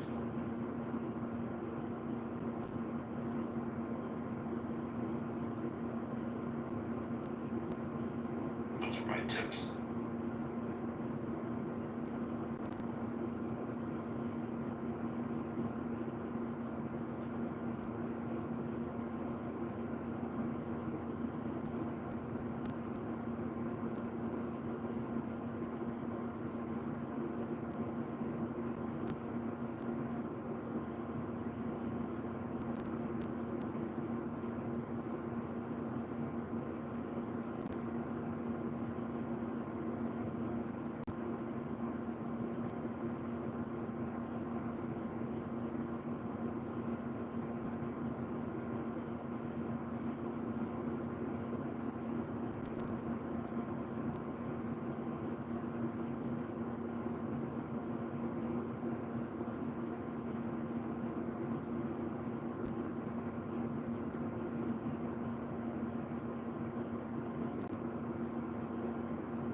Too quiet for you guys?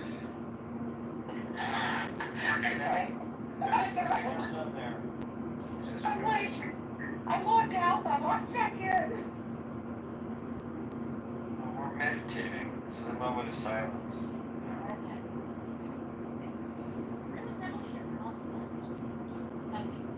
Maybe people don't really want to talk about the stock.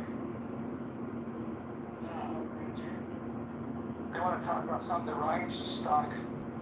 Oh no. Would you keep your folder self, please?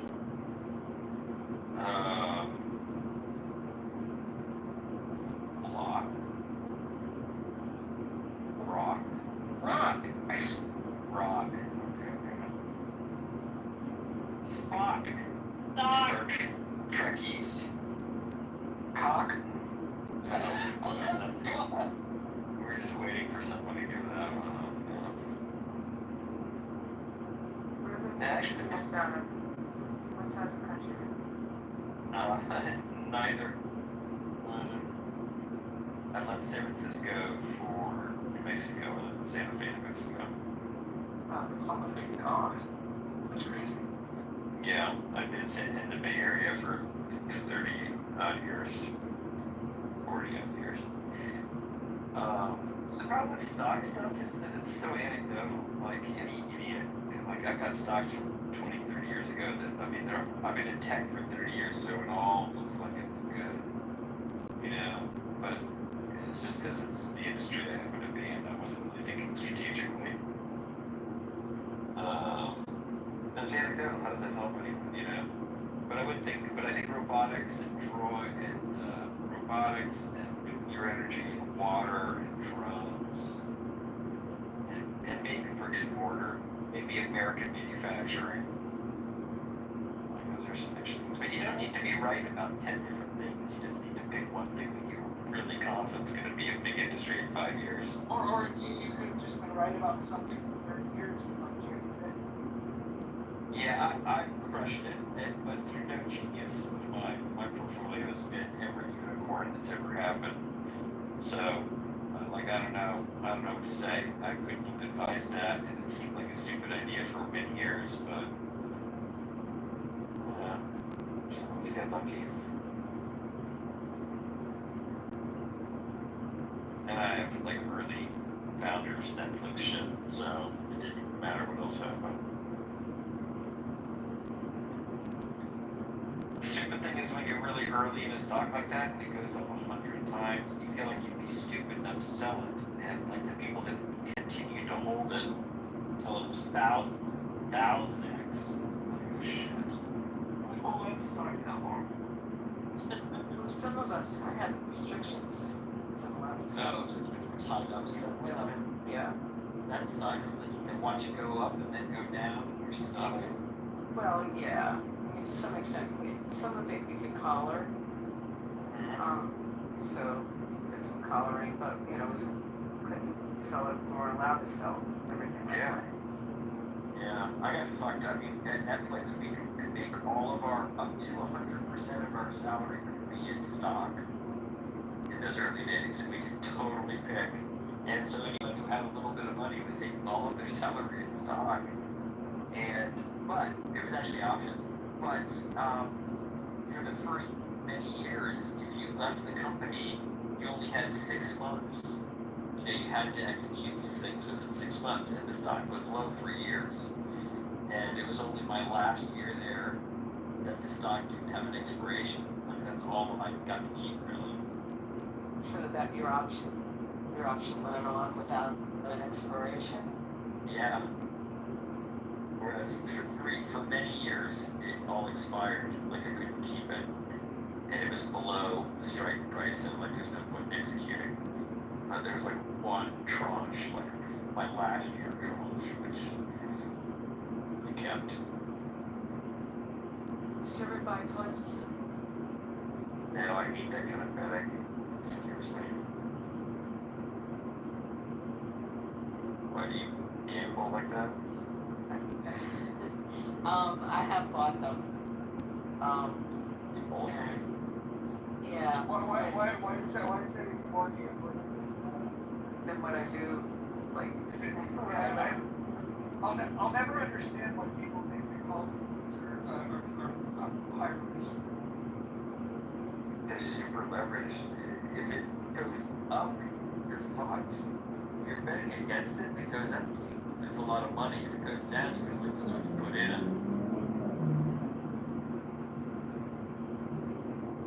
I don't know, I find this super scary. Unless you really think, you know, like in the movies, like you know there's going to be a plane crash, you're going to bet against Boeing or something, you know?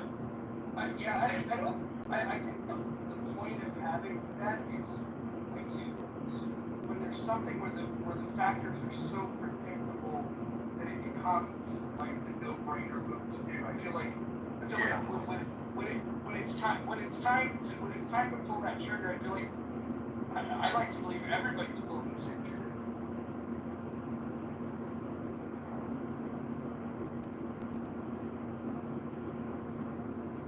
I found that after working at public companies, and maybe Abby, you probably work inside companies too, but after working inside public companies, I found that the public's knowledge of how much research they did about what was going to happen, what the prospects were so wrong so often. That's not how you learn about it. If you really want to learn about it in stock, if you want to go heavy in stock, what you do is you figure out who the sales leader is, and you take them out for drinks, and then you just, after a few drinks, you ask them how the quarter went.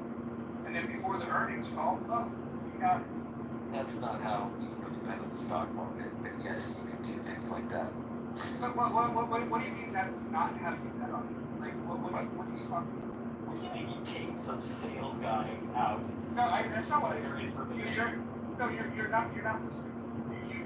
You ask a sales VP how the quarter went, and then and after a few drinks they'll say, "Oh, we crushed it." Hey, that's insider trading. It's not insider trading. Insider trading is if they give you the details, saying that you crushed it. They're not gonna give you the details. If they tell you that they crushed it, I'm sorry. By the way, you don't even have to do this. This is the thing about people who don't understand how the market actually moves and the laws pertaining to it. You can use software that will tell you the adoption of technology, and you can understand when major companies are doing a major deployment of a particular software that you have widgets that they can track the deployment of these things, and then all of a sudden you can say, holy shit, fucking, this company over here is going to have a great quarter because look at this major adoption and the usage that's gone up. Like, there's tools that track this stuff. The idea that the general public has no information, maybe they don't know what tools are legally accessible to them, then sure. But there's so many tools. I disagree. That's not certain. You can disagree all you want, but listen to me. As a person inside a company, looking at the information the public has, no matter how much research they do, it's really hard to really understand what the prospects, what's really going on inside an organization. And that delta is so stunning to me. I don't know why people bother doing that regular kind of research, because they really can't know that much. It's really hard to suss it out. And I also think Netflix So, Ruben, I know you're proud that you worked at Netflix, but I'm talking a broader look at technology. What you can do is you can use tools like Distrct that we were built with, and you can see what technology gets deployed in major companies, and you can predict with very good accuracy who's going to have a good quarter. You know this before the earnings call. The fact that you don't know this, maybe you spend too much time at Netflix and not enough studying the market. Well, first of all, you're being very specific about technology. There's a million companies that do lots of stuff that isn't that way. Right, it's true. You wouldn't bet on those things because you wouldn't have any information.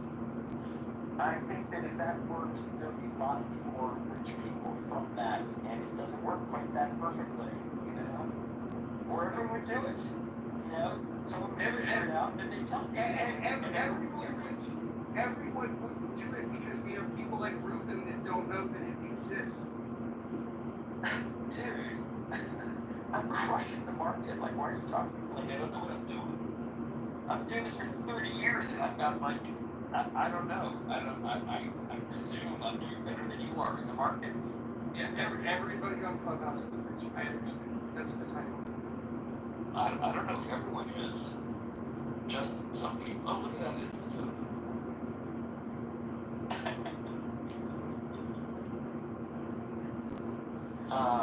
I just think that if it was quite that straightforward, lots more people would be rich, and it just doesn't always quite work that way. I mean, it can't help. It can work. I'm sure there's anecdotal evidence of it working, but people who trade with algorithms like that, I don't know. I mean, I think your best way is the insider trading. Yeah, take a sales guy out to lunch. You'll probably get as good information as you could possibly hope for. But I do think that's illegal. I'm sure. That's not insider trading. No. Having a drink with somebody that's in sales and you ask them, hey, how you doing? Oh man, you crushed it. Why is it like at a public company, they would be thrown in jail for saying that. Now, if they forwarded you their numbers, if they were to give you specifics, then maybe you'd have a point. But if somebody says we crushed it, that's a pretty casual thing to say. I guess they crushed it, and they were an officer in a publicly traded company, and I acted on that and had a very big trade. I think that would flag. I think people would find that illegal. That's my guess. I don't know. I'm not an attorney. I think something that reflects it is if you were having that lunch, the person said,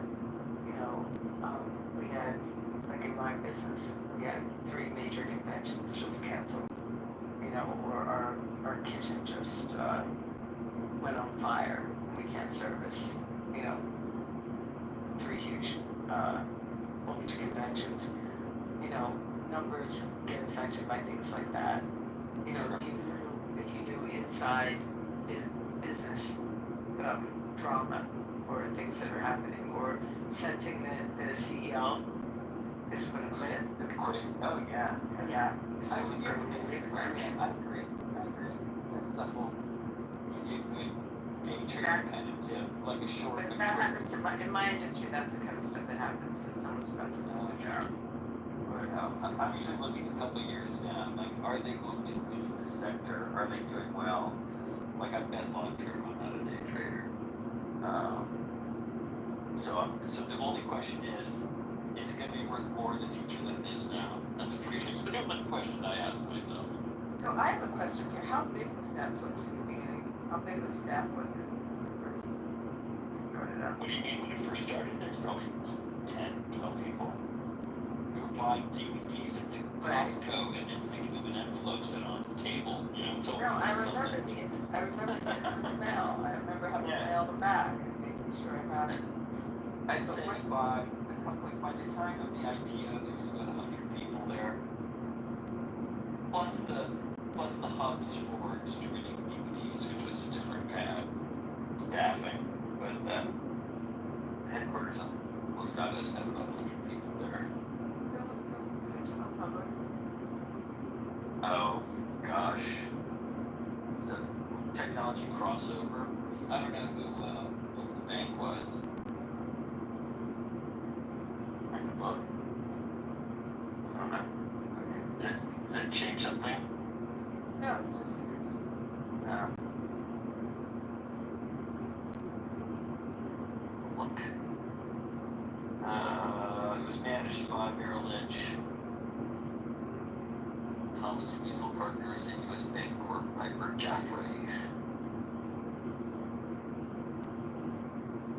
And an IPO at $15. It opened at 15. It did. But it's split a bunch of times, and I think the equivalent is probably like $2, something like that, maybe. Now it's 1,000. There was true again? It's about 1,000 now more. That looked. Yeah, 1,200.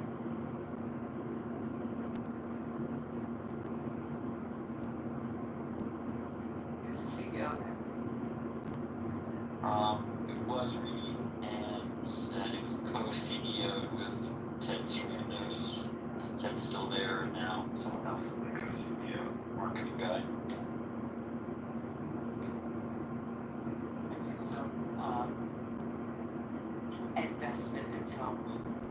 daughter's a filmmaker, producer, and just finished a film, like 4 festivals, festival hopping. That's fun. Yeah, it's a lot of fun. It's an indie film. Hopefully I will get out what I put in. I don't know how much. Are you interested in the indie film? Yeah, I've invested in a few. Well, that one she made me do, but I've invested in a few. But one, the reason I brought it up is one of the projects I did was on Netflix.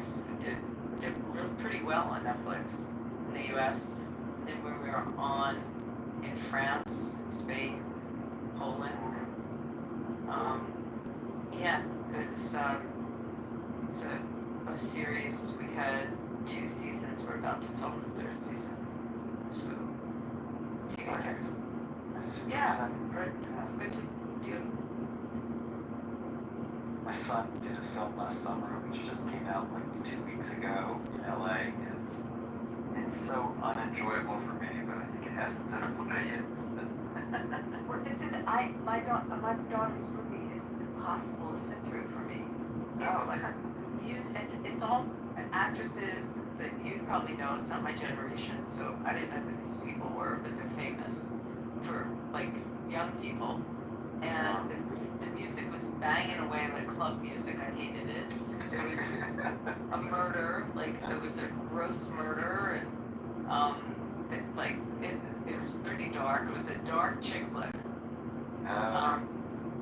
So no, I don't want to sit through it again. This one was a stupid teen comedy. Like it was called Senior Prank. That should say it all. That's just never did. Yeah. Senior Prank. Senior Prank, yeah. Or is this called Find Your Friend? But I like independent, I like small budget films. I think they're fun, quirky, but I don't know. Would you say let's Find Your Friend? Called Find Your Friend. I'll tell you some of the actresses. Again, my generation, I had no idea who they were, but there's an actress, Bella Thorne. Oh yeah. Yeah, she's cute. Another actress, Chloe Cherry. Another actress, Sophia Ali. There's some guys that were in it that were famous. Bella Thorne was a teen actress in like TV, like Disney things. My daughter. Yeah. Yeah. I'm looking at this. I don't know. Any of these people. Yeah, so my son's movie was. They were all like Instagram influencers and stuff. I never heard of any of them really. Yeah, but I mean, like that's what people are gonna watch. I mean, I guess. I went to one of the film festivals. She was in one in Montreal just recently, and people. I mean, they responded well to it. Again, I now have to sit through this, like several. But there's one she goes to. She was telling me. Wait, I gotta remember where this one was located. And it's just for people like Netflix, you know, it's just for the buyers to go. I'm blanking on the name of that one. I don't think it's in LA, but it's a festival just for like I guess the best way to describe it is buyers come and you sell your films. But I can't. I have to text her and find out the name. I know she's in a big one in Austin. Well, I mean, I have a neat idea for folks who invest in film. I was mentioning this in the beginning. Go ahead. Find someone who's a TikTok mother influencer and try to get into like a top 20 in that drama. It's like, voila, they bring your audience with it. Explain what you're saying. Like, finding a TikTok influencer that happens to have a drama degree from a school. That makes like asking agencies about focus on like economics perspective, it makes a lot of sense. I I don't know. I mean, these actresses did a really good acting job. Like, you know, it wasn't just that they're popular with the younger generation. I mean, the acting, it gets very dark. There's, you know, like some pretty stressful things that happen to these girls. It's a girls chick flick where they go on a trip to Joshua Tree and they run into the locals. That totally makes sense. So it wouldn't be the athletes, but I feel like nobody just tries to find someone that's had like 5 million TikTok followers since they were 15 or whatever. Find that person once they graduate from drama degree, then turn them into no problem. I don't know. I mean, I hear you, but then what's the quality of acting that you're gonna get? Well, except someone that gradually, the one that we found promising.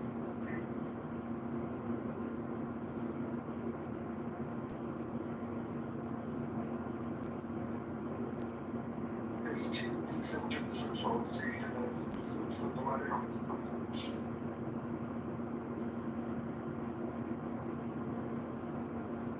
Oh yeah, what's the name of the other one? I'm gonna look that one up.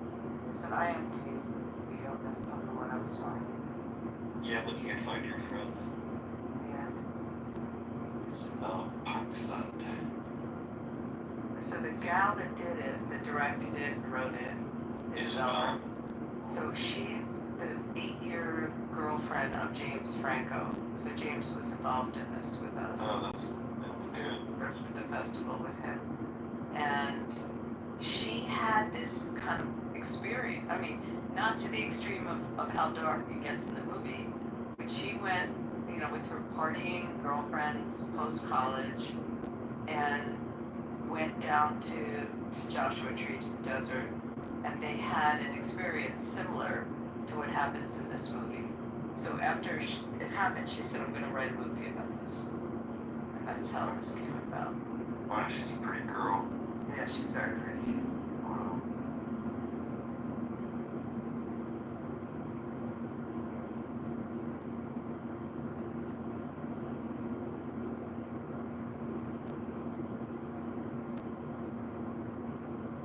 The Netflix one that I did, I was just an associate producer on it. So, big company was involved. Was filmed in Israel. It was called Beauty Queen of Jerusalem. Oh, cool. And it was on that. I think we hit like 35 on Netflix, something like that. We did well. Wait, it's a TV show? TV series. 2 seasons. We had 2 seasons. We're about to film our 3rd. And this was a very cool thing that it's filmed in Hebrew, but it's dubbed in English. And that new way of computerized dubbing, how they move the mouth, it really looks like they're saying it. That's amazing. They did that for this? For Beauty Queen, yeah. Wow, that's impressive. I was curious how that would go for language translations of movies. It's hard because, I mean, I could say 2 words to you. I could say a word in English and in Hebrew. If you move your mouth saying those words, the mouth moves completely different. But it's they the change same your word. mouth. Yeah, They change your mouth. Yeah, they change your mouth. It's pretty interesting technology. Yeah. It's very cool, but it worked well with English. They told me it didn't come out as well with the Spanish.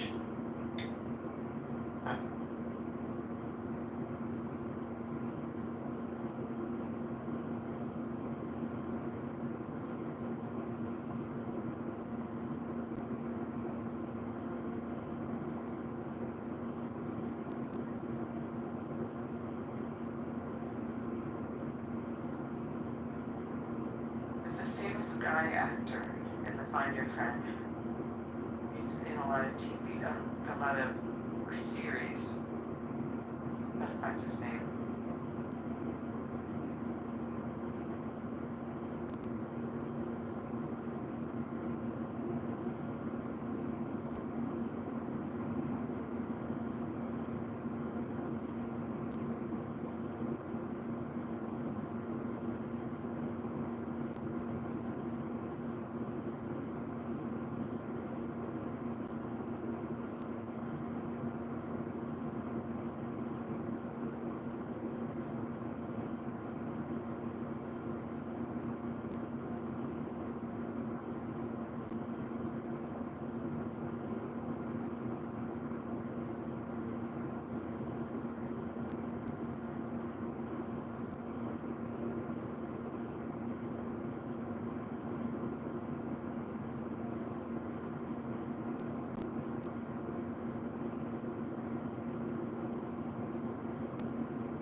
honesty, one ladder.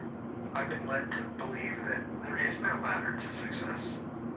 The system is designed to negatively impact you, Christine. There's no way that a woman of color, could succeed in this world. At least that's what Clubhouse says.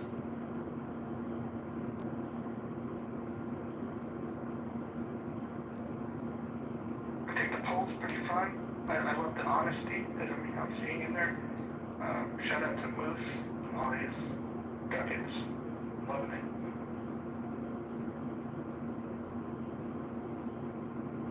The actor's name is Chris Bell.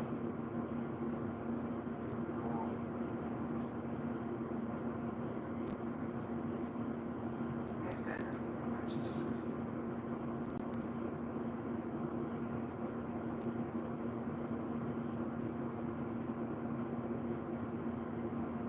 My son's roommate is a TikTok influencer, and he was a comedy guy, and I just don't think he's that funny. Really hard. So, I don't know. I think his kids like him.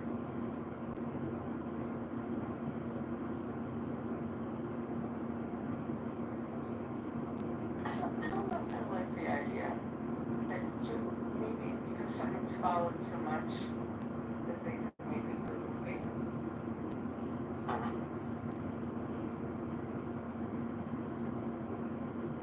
It's not necessarily so. He is a very talented kid,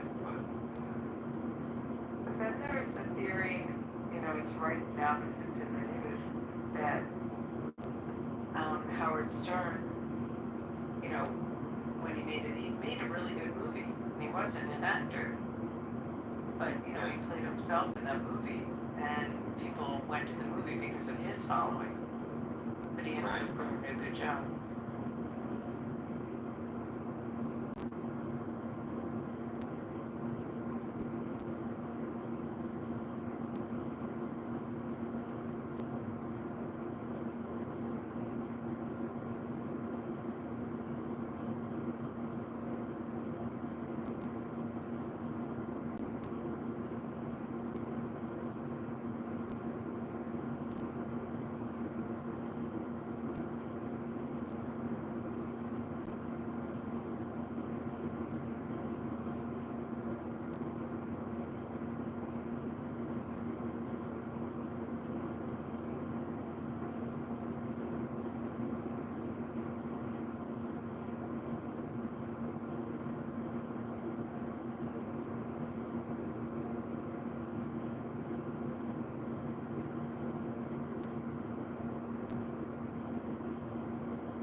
Where'd everyone go? it's getting bored.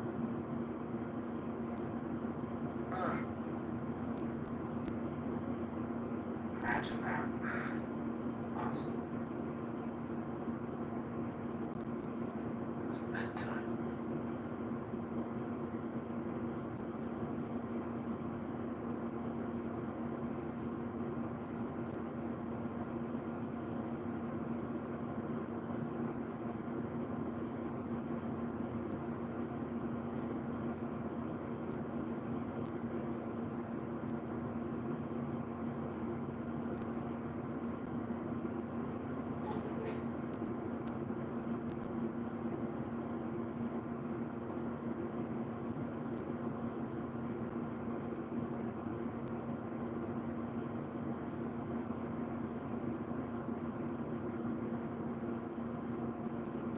Sean, are you still there?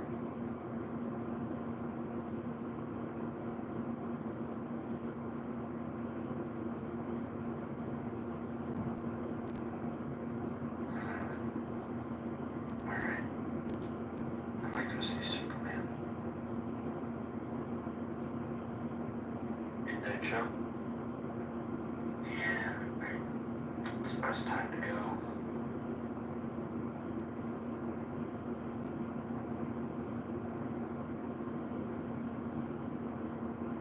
Let me look and see where it's playing.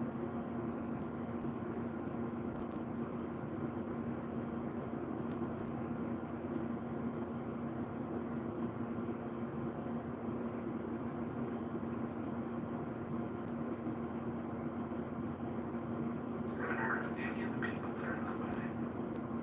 What? Superman? Yeah. That all movie stars. David Cornswin? Sounds like a maiden name. Rachel Brosnahan? I mean, like, it makes these words. Nicholas Holt. I mean, that sounds like a popular name. See, what has he done? I've heard any of those people. Let me see what he's done. He was in Single Man, X-Men First Class, Warm Bodies, Jack the Giant Slayer, he's in Mad Max Fury Road, The Favorite, Dominion, Renfield, The Order, Nosferatu, and now Superman. Okay.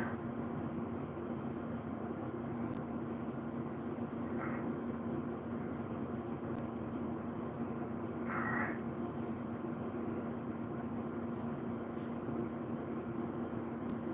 I heard from El Normo that it's a good movie, so I'm gonna check it out.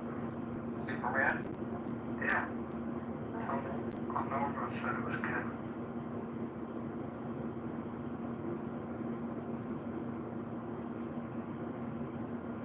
Let's see.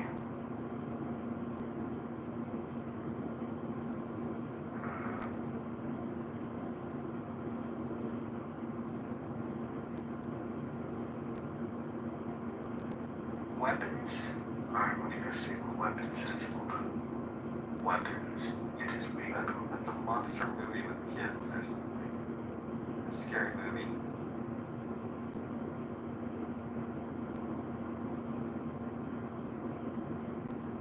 I haven't seen it. It's a commercial.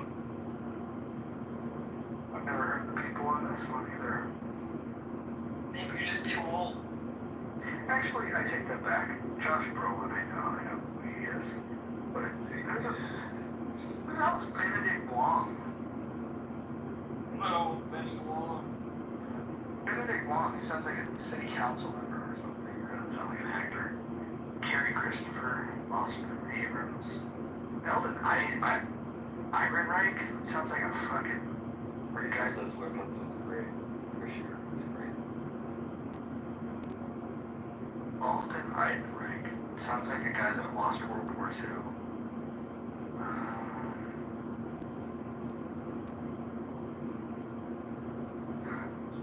So it's a horror movie. Yes. Yeah. First released in the Philippines. That's an interesting strategy. Let's see what the Filipinos have to say.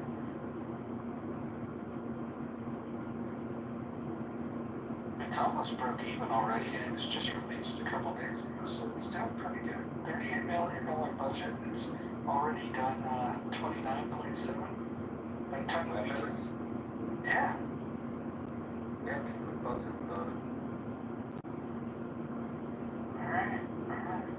I wish Tylock was here. I would tease him that this movie in 2 days is already done with his film back in 1985 made altogether. So, very interesting. I don't know if I want to watch a horror movie. Not right before I go to bed. That seems like a bad idea. Yeah, because alright, I'm gonna go to the audience to go to sleep. Nonsense I can put in. This doesn't look good, I'll be honest. actually looks creepy as shit. There's that.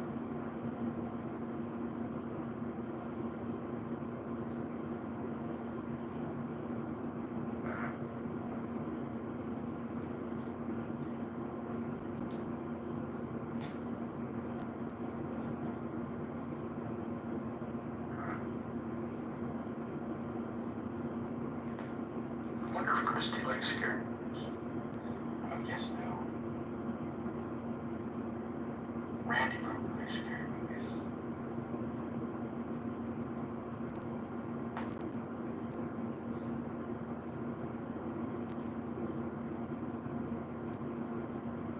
Maybe it's a thriller. Alright guys, I'm gonna leave y'all alone. You guys have fun. See you, buddy. Bye.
Chip, can you hear me all right? I know this program.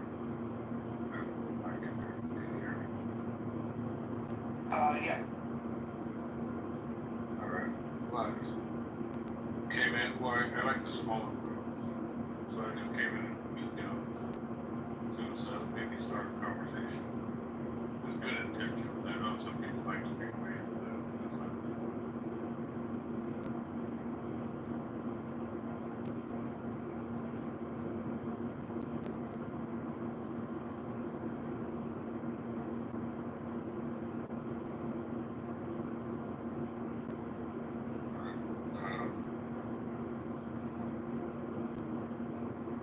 Did you guys try to write something like that? You know what I mean? Like, if something sad happened.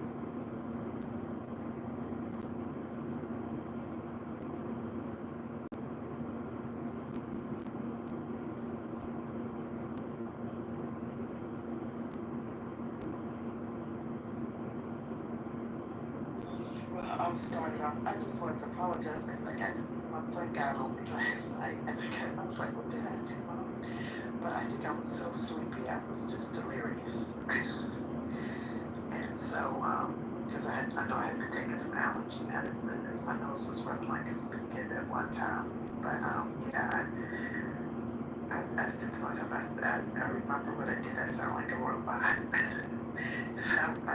think I was like sleep talking or something, but yeah, just wanted to apologize for that. I'm not sure. Oh, wow. Just how I was sleep talking yesterday, and I was so sleepy that I probably was a little delusional. No, I have a sleep machine. So, what do you think about the poll? That was personal. Oh, okay. On Clubhouse,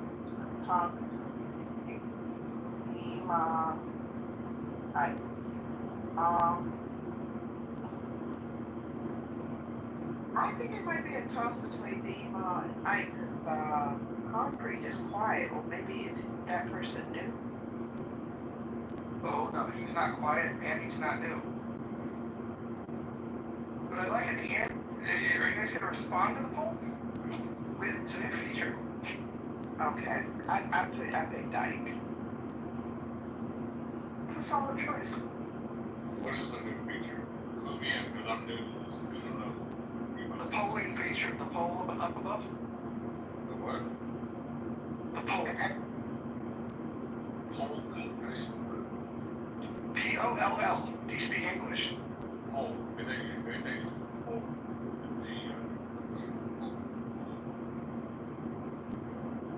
So we got a poll.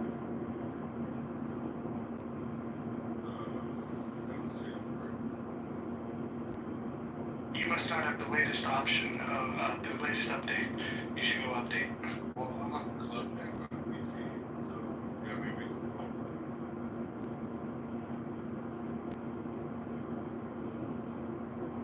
Is there a free version on Chrome? Yes. Clubhouse. Open it free on the phone. Because they were trying to charge you money. Yeah, you just gotta skip past that. They're trying to get the newbies to subscribe for $5, but you don't get it. But I mean, You don't get anything from there, by the way. I got my fucking PayPal. And I canceled it before, so you can still do business. You gotta duck under the wire or whatever.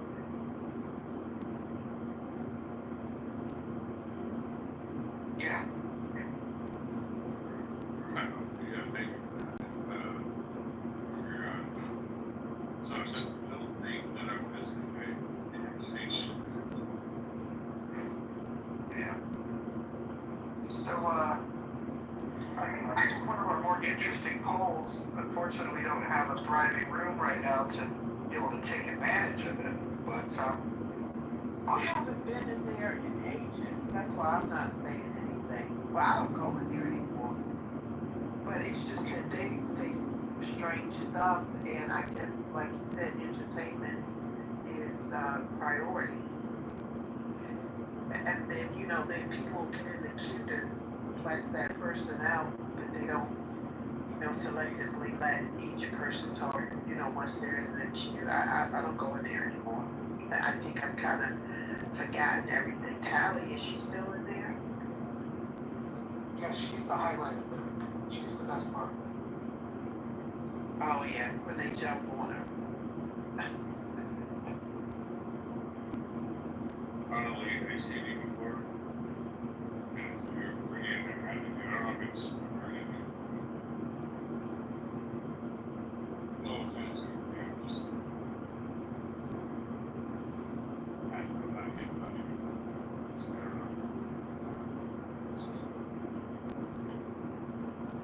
I mean, I'm a public person, so anybody, I'm not married, but anybody that likes me, they would have to understand that position. I'm a public person. I didn't hear the rest of it. Oh, I had my finger. I'm a public person, so, and I'm not married. Yeah, but you would have to understand that if I was in a relationship with a person, when you're a public person, then it's quite normal to add connections, because I never call them followers. Okay. So now I'm assuming that that's not your It is me, but it's AI enhanced from Family Search. Yeah, it is me, and it's a pharaoh. It's a pharaoh. It's a female pharaoh. I don't want to be under it. I just thought it was just me. Right. But yeah, it's me. But the other ones are me, and they're not enhanced. So I do educate a lot. But to the point, I now have a dermatologist. So, yeah, but I have my days where I can look like a whale's belly or tan pretty dark. Belly? Yeah.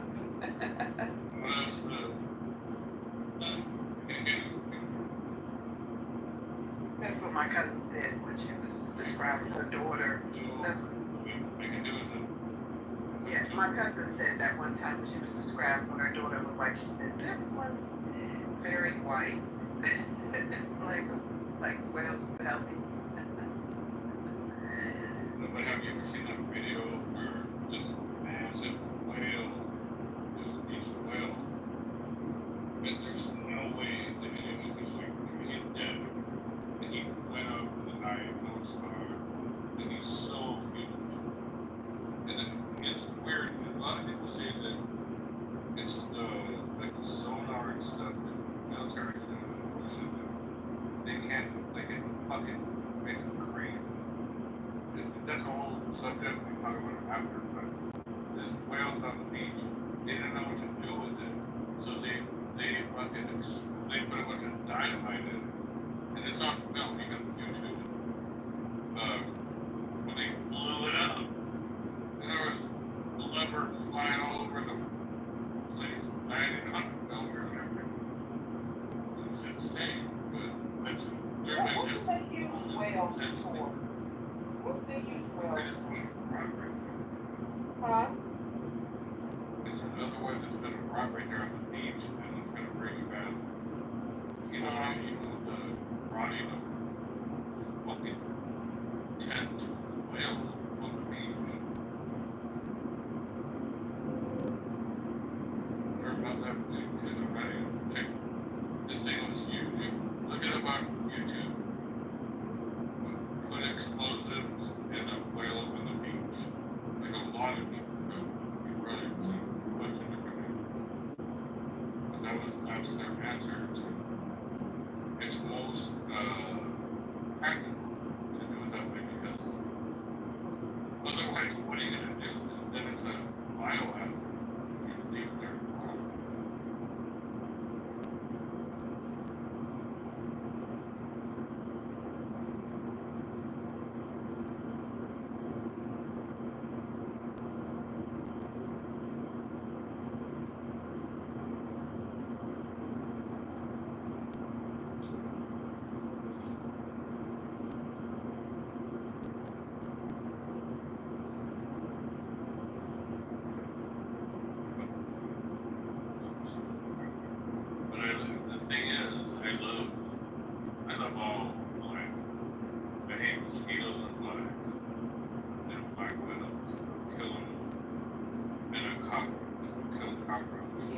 I met a military guy who they got bit by some mosquitoes in one of the countries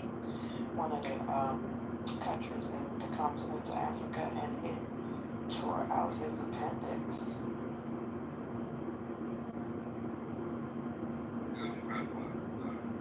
An appendix, a little filter part by kidney appendix.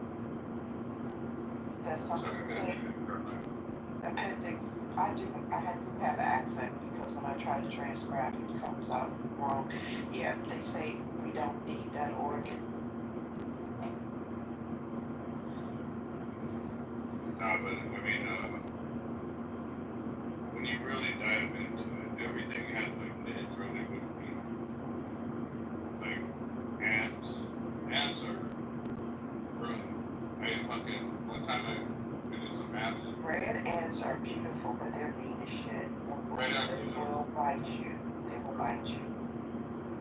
And I did some acid. We're in a treehouse. I climbed down the ladder.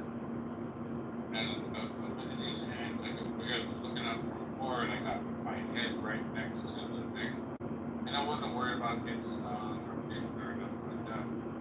Then I put my eyeball right next to the eyeball, and I'm watching the line.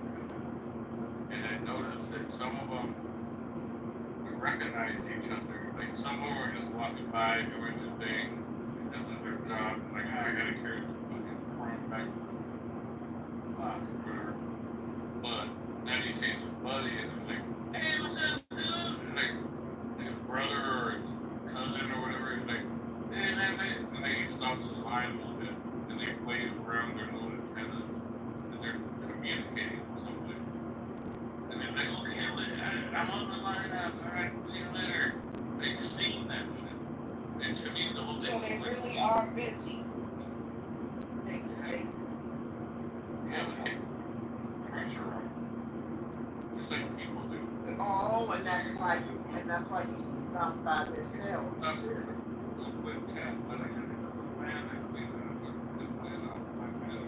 Yeah, they will. I've seen half of an ant body. If they don't do it, the bumblebee will. I've seen the bumblebee kill another bumblebee in my windowsill. Yeah, so yeah, if you're not busy, you're by yourself, and you have to fend for yourself. Have you ever seen the tarantula killers? They're fucking. They ain't the talent like deep. No, I didn't even know they existed. Oh yeah, it's a tarantula killer. Look it up on Google. It's a purple metallic. It's the color of a BMW paint called Techno White.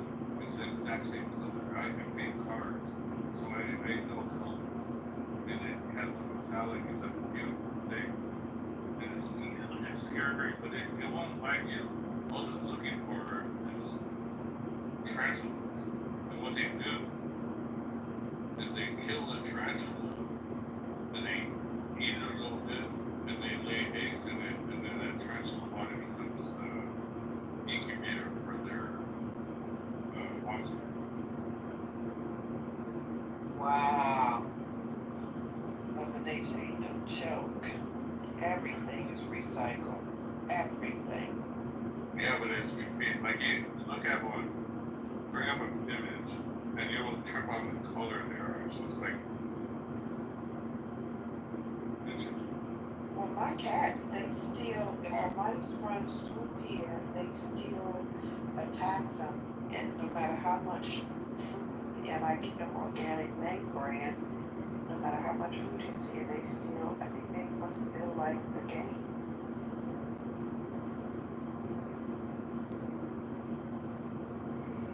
You know, so it's not even about eating, it's about the game. They still will attack a mice. Yeah, well, they're instincts, like humans are, like we all animals are instinctual. Like we have DNA which is coding to make us, even though we're separated from primordial. like It's ants. Like how does the bee know how to collect pollen and things like that? And it's accidentally like pollinating things, but that's its job. They come back and they make honey and blah. But have you ever seen a dragonfly? Because one day I just waved my hand and Have you ever seen a baby dragonfly in the middle of metamorphosis? no, but do they, is it true that if they sting you, they lose their stinger? I don't think dragonflies sting. I could be wrong, but I don't think they do. I don't know what that is with that long needle. And they fly around. But I just swoop my hand and it So if something touches it, they will breathe. well, no, it's real because I swooped my hand and it grazed the nail and the nail rotted off and I was praying that the hand didn't. So yeah, it's very dangerous. I believe that's it's the one with the stinger. You know, wasp. Wasp, yeah. Yeah, that's what I was going to say. You're thinking yeah, I thought about dragonflies. They probably light up at night, so I didn't mean that. Dragonflies are like wasp. Wasp has no mark like a bee. I got stung by a wasp. He was on a tree, and I leaned into it. It was hoping or something. And I leaned in to the tree. Like, what happened? And I look at it, there's a wasp stuck on me, but I just pulled it right off. There's no mark. Like it was a whistle. It has like a mark where it will stay in you, and then they have like all their lips come out and start pumping in the nerve comes in the middle. The bee is way worse than the wasp. For sure. Yeah, I'm allergic to bee stings. I'm allergic to them as long as I don't have like too many. I think I can like overcome them. Well, let me ask you this: are you afraid of them when they come around? Yeah, because I know that I'm allergic to them. That's the worst thing. They react. They have pheromone sensing things that we don't know. Oh, we grew up in the hood talking about the colors we weren't going to wear because we would attract them. Well, when you see a bee, this is how I read it, and I don't get stung. Say, you just talk to me. What do you know? I mean, you gotta be calm. Just talk to me. Say, no, you're good. Like, I found a flower, you can go ahead. Do whatever you gotta do in your head, but you gotta maintain that confidence. And the bee will not land up. If it starts landing on you, just lie open. Face.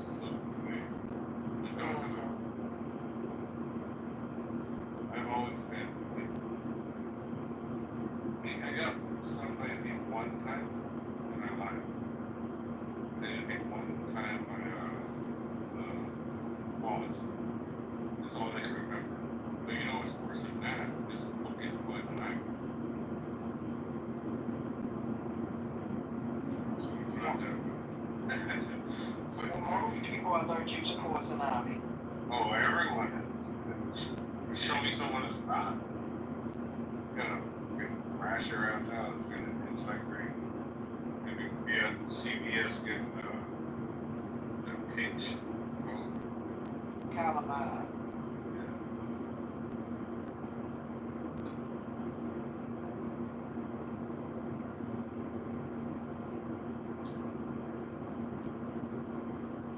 Yeah, but the pole, I haven't been over to Chile such a long time. So I really don't know, who's the worst. I know they are snappy. Say stuff they shouldn't say out loud. Like what? God, man, I'm scared to even say this shit. Repeat it. You're in a safe space. Go ahead. Oh, okay, so one, they said, black girls couldn't be, moderator too. They let this African girl, I think I told you about that time, let this African girl, tell this white guy that she could enslave him. She said, you're just a slave to me. And then, the problem was that she was telling everybody about a study, and she acted like she knew more, and they were trying to correct her or give her information that they had researched on something. I don't know what it was. I don't know if it was how many fathers in the home or what. But I didn't like it because I was like, you come over here, you think you know more than the people that are here that's experienced it. And she just hogged up the mic. But I think and then they pick on Nathan, with the pineapple thing. Saying that that's a sign that he's army arrest.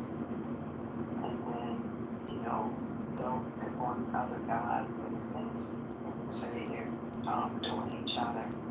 So they go hard, but they don't go home. They go hard on each other.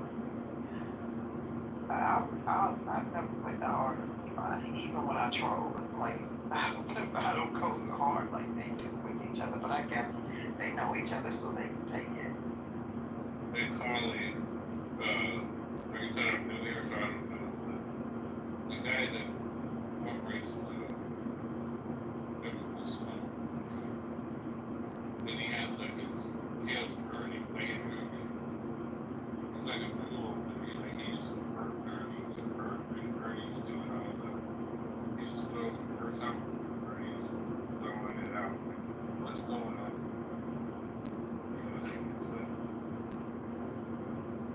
It's a biblical smoke to eat black Israelites. I'm sorry. I tread lightly by going into their room. I've never been in this bring smoke room.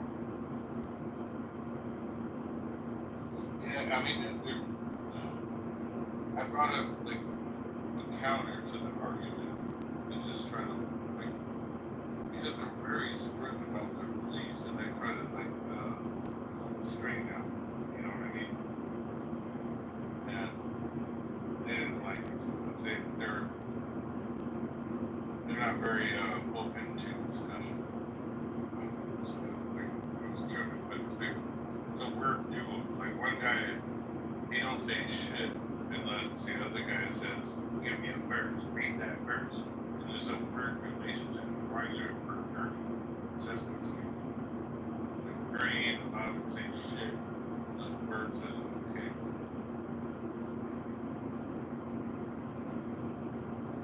I don't know if anyone else knows it. I may notice it. Well, I just noticed that they will keep a conversation rolling if one of them talks. But you gotta watch them. It's like they come in here on a regular basis. Everywhere they go, they want to take over.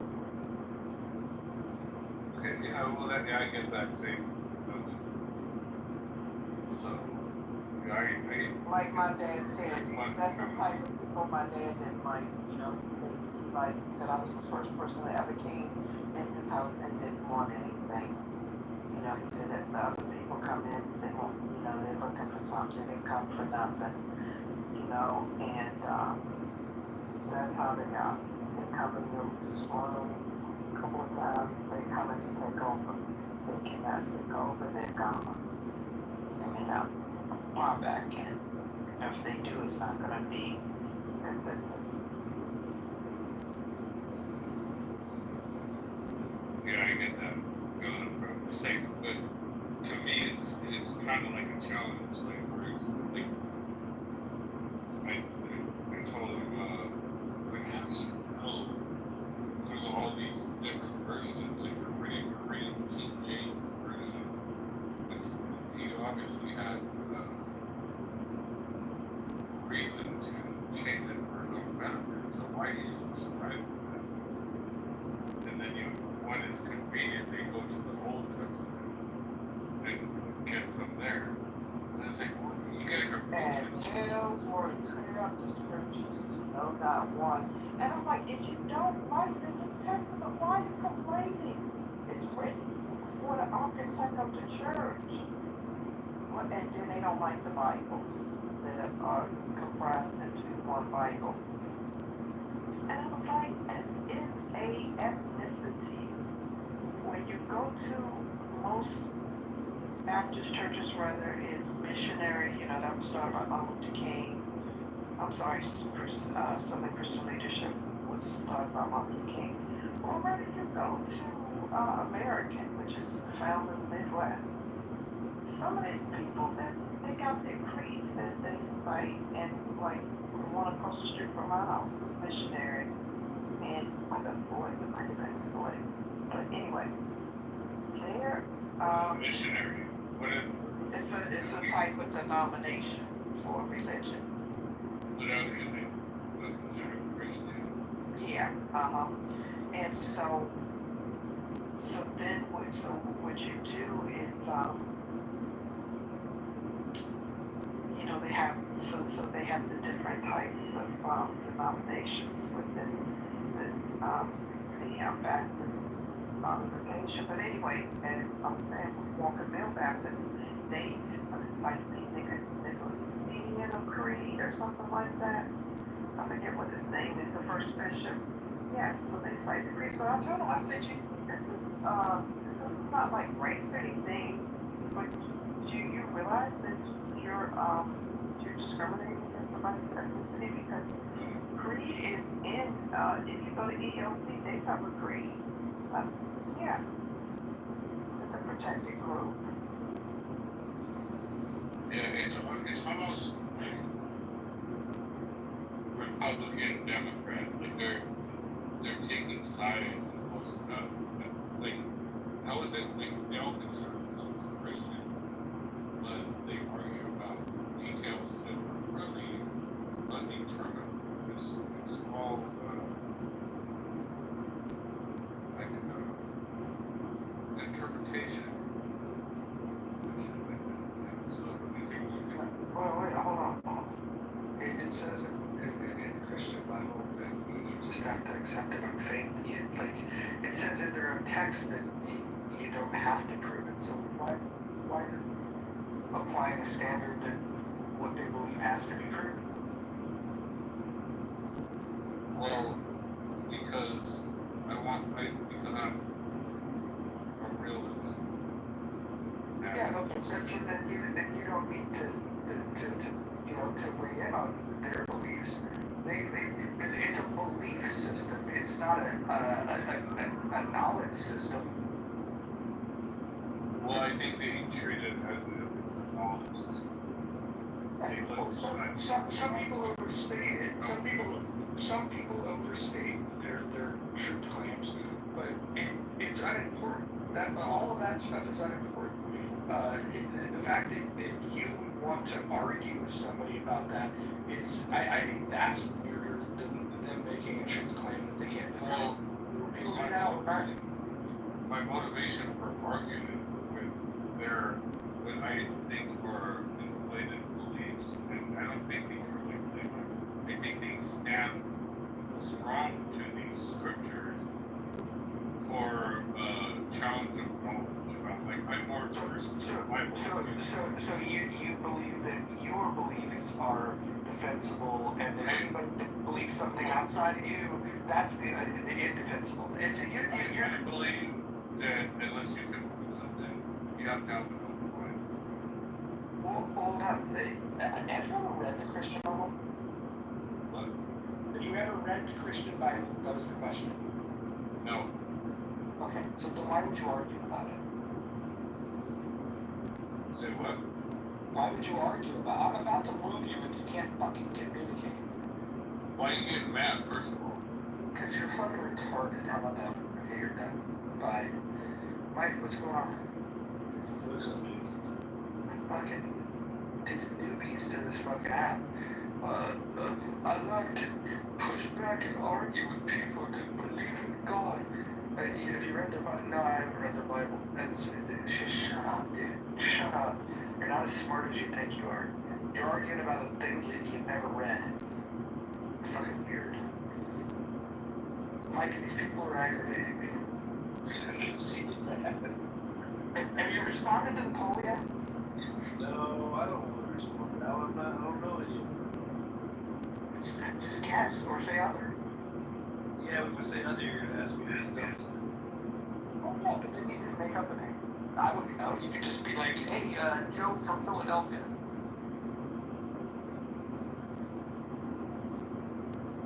Yes.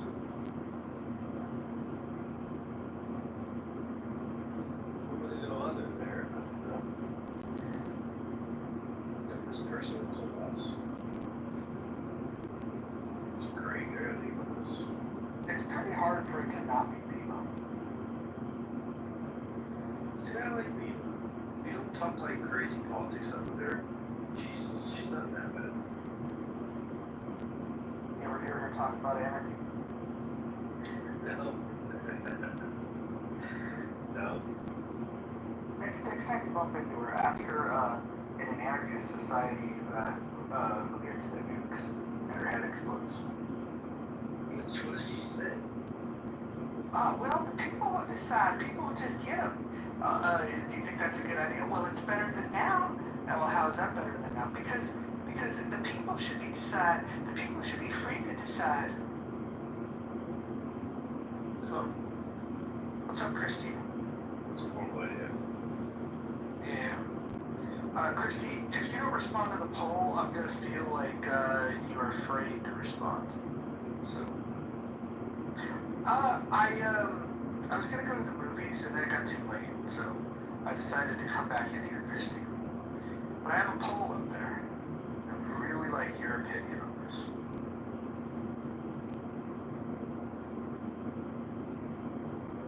Daniel said other. Can you type in the chat, Daniel, who you think is the stupidest?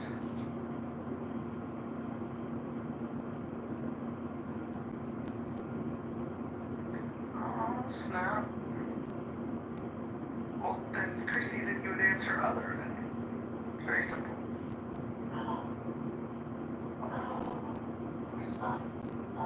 This tree's barking. There must be somebody lurking. What's going on?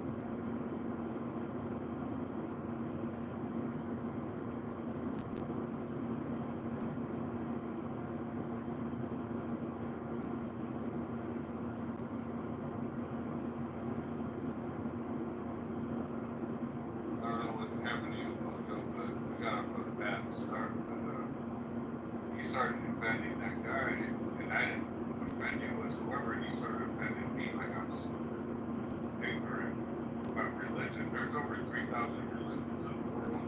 I haven't read every Bible for every fucking religion. So why do you think it's offensive for me to say I haven't read one of them? Like you're one of these days. Which one? The guy that makes bad arguments. You're one of those guys. Well, I asked you a question, you refused to answer. I never refuse to answer. I asked you a question. Why am I a bad guy for not reading the Bible? I didn't say you're a bad guy. I said that you were a stupid guy for wanting to argue with people about the Bible. Hold on. Can I answer? You wanted my answer, right? You were so excited to hear my answer? Yeah. I think you're a stupid guy for wanting to argue about something that you've never read. That I think makes you stupid. I've heard the scriptures poured out to many throats amongst my life, and to me it's just common sense.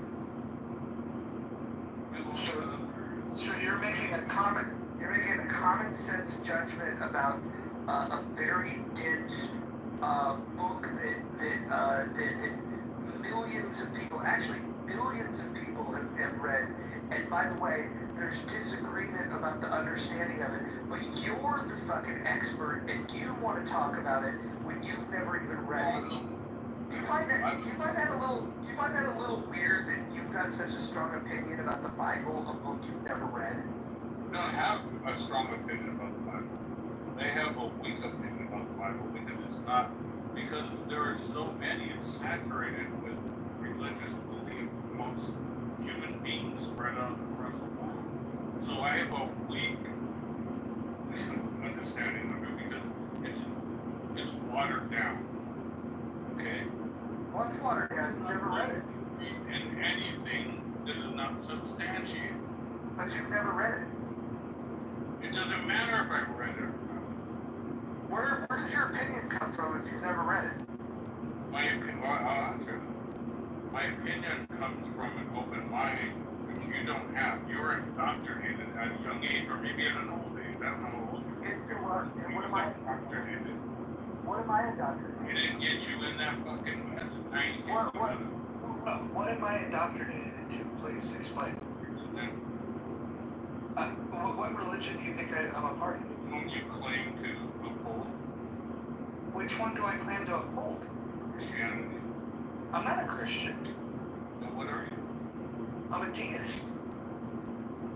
Meaning what? Meaning I believe that there's an existence of God, but I don't believe the truth claims that are made within the Bible. See, I've read. No, we're not. No, we're not. Because I understand what the truth claims are because I've read it, and I don't believe it. I do find that there's value in organizing a society around a common set of beliefs, but I can't even begin to argue with you about something like this, and I couldn't believe that you brought it up, considering you've never read it. So you're nothing like me. You're the guy that doesn't read it but has it. Argue against it. Because I'm not indoctrinated like you. I'm not indoctrinated in it at all. I disagree with the truth claims. What the fuck are you talking about? What are you so separated about my beliefs then? Because you're an ignoramus that's never read it. Oh, you waited for that word out. Ignoramus? Really? Yeah. Okay. What an extreme attempt to shut your soul. What's the difference between deist and agnostic? Can you tell me that? Absolutely. An agnostic doesn't believe or disbelieve. They're on the fence. I'm not on the fence. I believe that there is a God. Okay. When you say God, can we replace that word with the creator? Yeah, creator, architect of the universe, whatever term makes you feel comfortable. Okay, well, let me tell you this. Alright, let's go deep. And first of all, I'd rather have a conversation with you than from you. With respect. Can we find a topic that you're knowledgeable about, something you've read about? Not a topic, brother. No, but I'd rather talk about something that you've read. That way we have a common understanding. I'm a human being. I don't have to read to know. Do you know all the intricacies of doing body work and being doing work? No, and I wouldn't claim to be an expert in that. Hey, so even if you read a book about it, you're not good unless you can experience it. I don't think this strengthened your argument one bit. I think I am, because you're trying to use your reading of a Bible as a strength, as if it's a skill you know, but it's not. Hold on, hold on, listen. If we're gonna argue about claims that are made in a book, wouldn't a good starting point be to read the book? I already know everything. I've heard this shit all my life. Excellent. If you've read it all and you know it all, then help me understand. Then help me. Hold on. Then listen. If you know so much about it, then help me interpret 2 Kings chapter 2. Thank you. All right. So go ahead and say it. Well, why don't you go get your Bible? No, I mean you have one on your phone right now. No, I don't have it downloaded. I actually have. Bible there. I have many Bibles near me. Which one do you want me to grab? You're referring to that random person. I want you to grab yours. And if you can't grab one, then yes. And that's precisely the point. We're talking about a book. We're talking about next. Don't interrupt me. Don't interrupt me. You're talking about next. If you keep interrupting me, I'm gonna send you to the queue.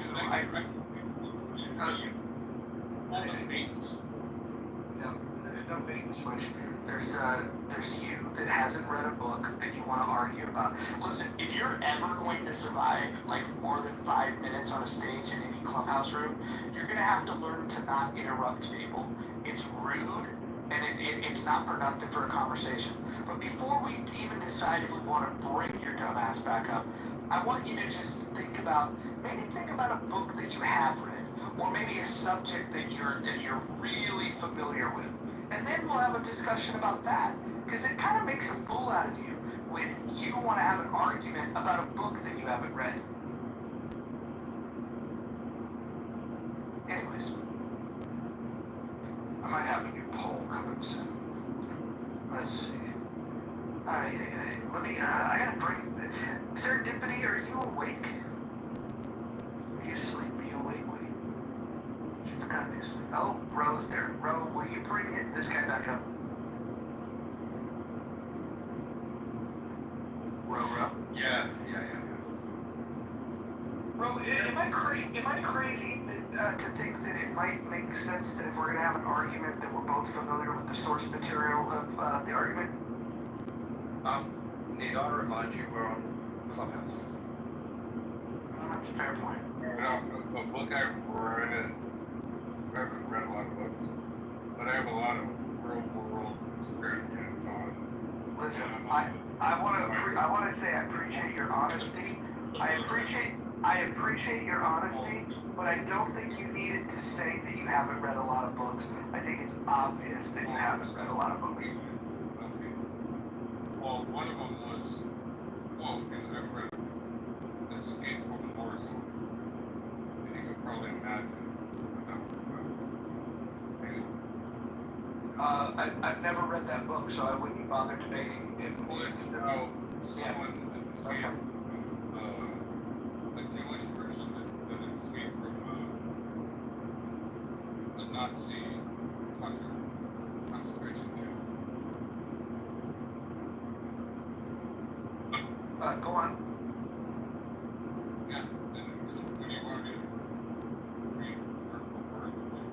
No, I want to see if we can find a topic that you're well versed in, that I'm well versed in, that we're both interested in talking to each other about, because you wanted to talk about the Bible, and then after asking a couple of quick questions, come to find out, you've never read the Bible, so it doesn't make a lot of sense for us to debate that.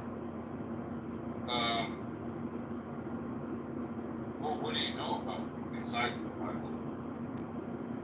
How about economics?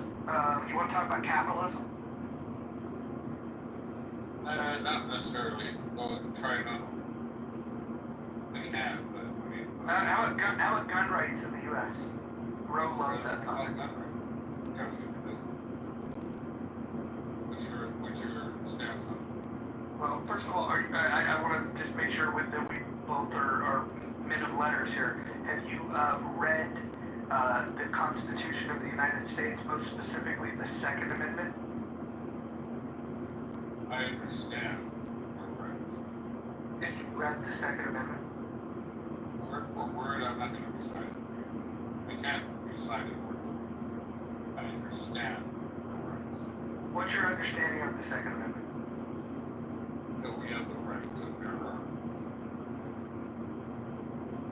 Basically. Okay.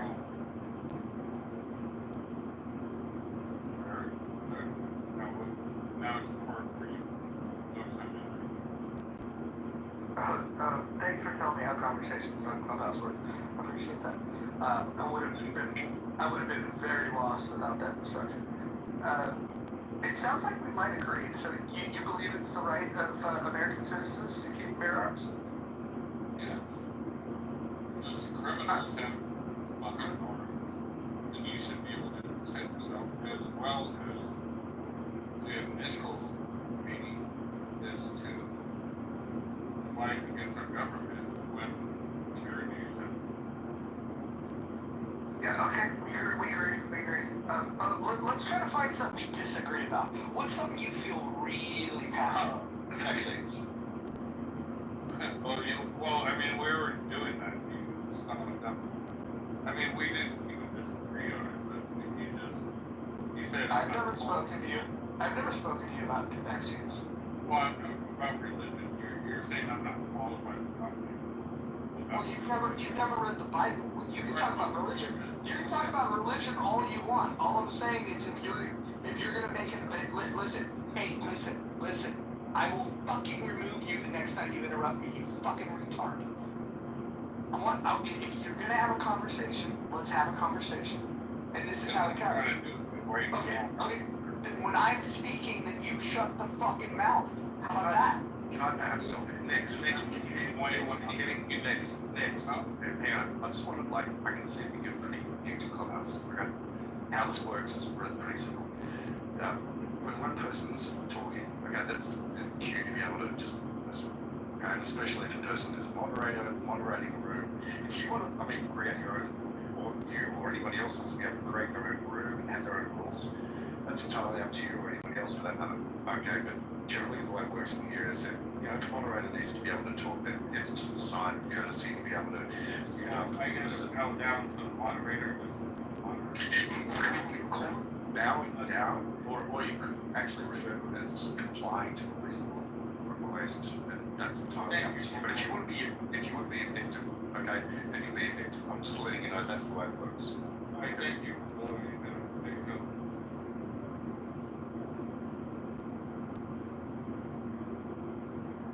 Alright, so what do you read it with any stuff that you want? Let's talk about the Christian Bible. We already did that. You know what? I've changed my mind. I want to argue about something that you've never read. Let's go. I just want to see where this could possibly go. Go for it. Enlighten me. Well, you gotta begin it because you can run. So give me a premise. Well, the hard part is wherever I start, I'll ask you if you're familiar with it. You'll say no because you've never read it. See how that's a problem? They ask me if I agree with it or if I believe it. Do you believe that the teachings of Jesus would be a good idea for people to adhere to throughout their life? Yes. What the teachings of Jesus are?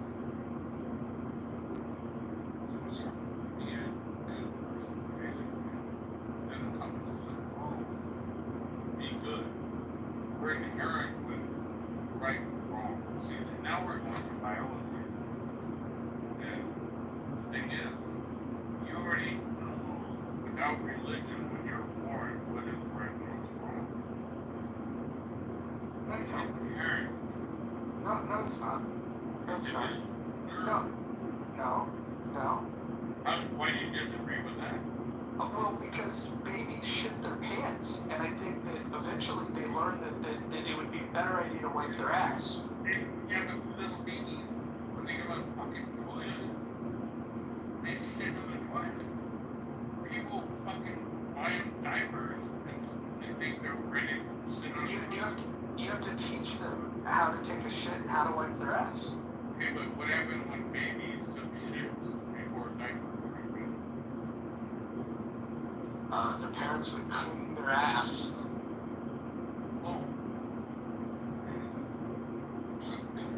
You really got me there. One point for next. Hey, hope you guys are keeping score. Next scored 1.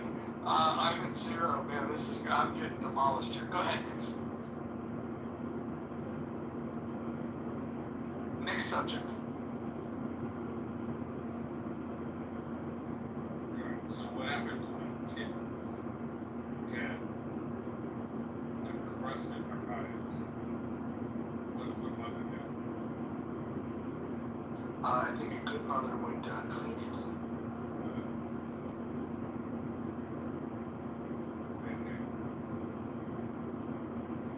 Should we clean it? What? Why you get so quiet? We don't see it loud.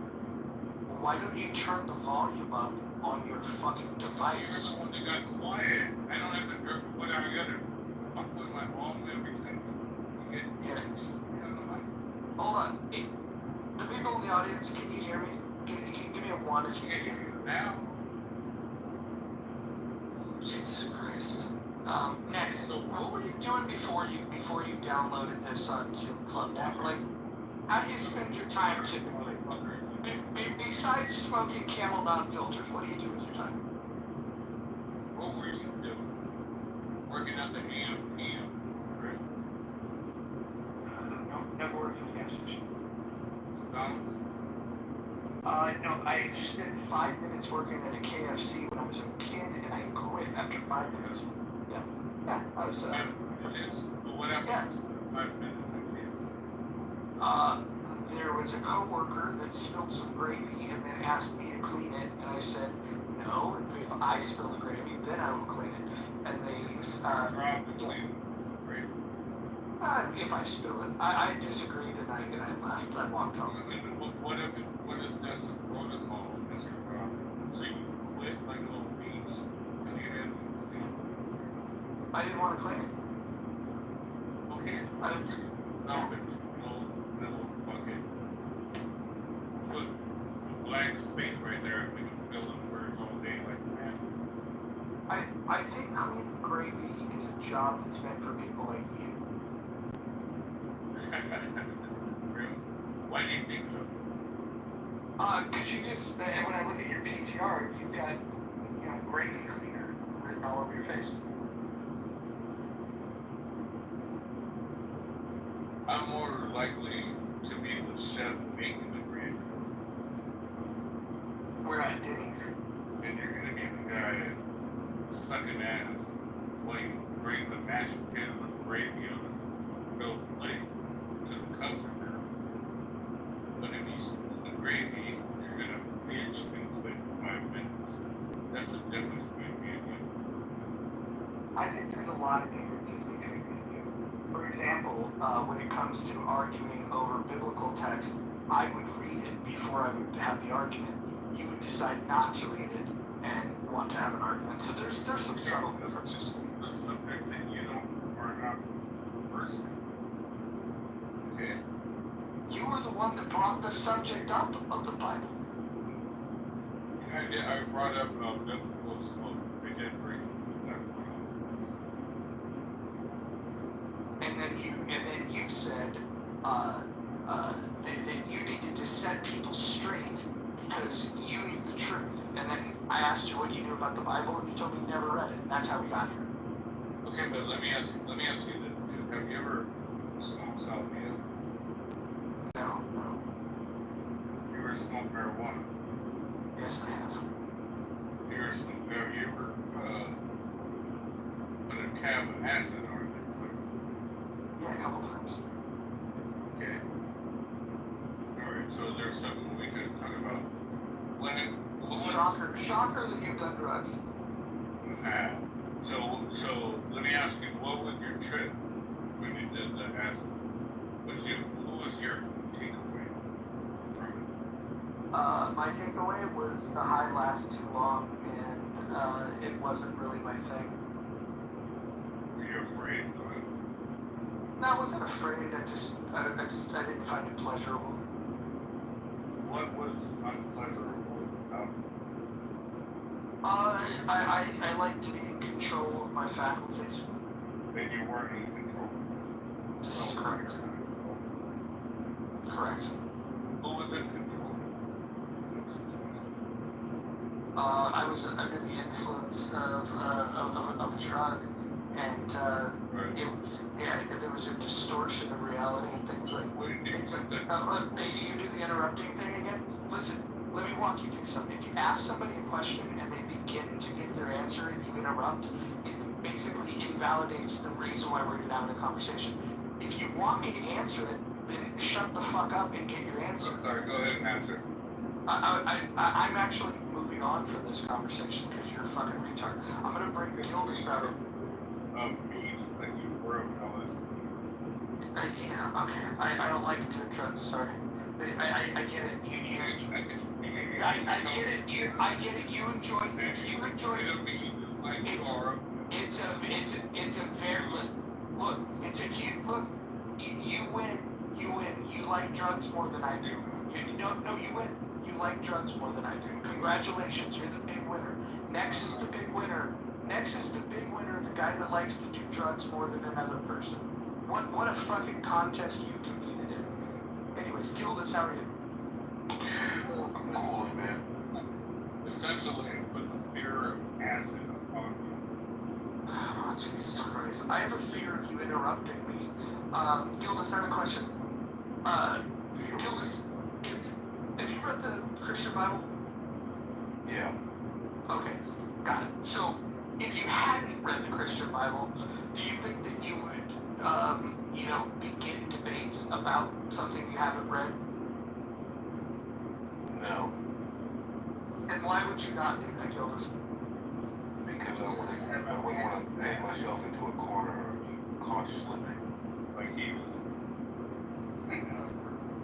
So Gildas, this guy Max here, this guy that's very proud of his drug use, he brought up the topic of the Bible and said that he sets people straight on what he believes to be true about the Bible. So then I asked him if he's read the Bible, and he indicated that he hadn't read it. Do you think that there's any reason why we would continue down the path of discussing the Bible with a person that just admitted that he's never read the Bible? No, it would be pursuit of futility. Witness.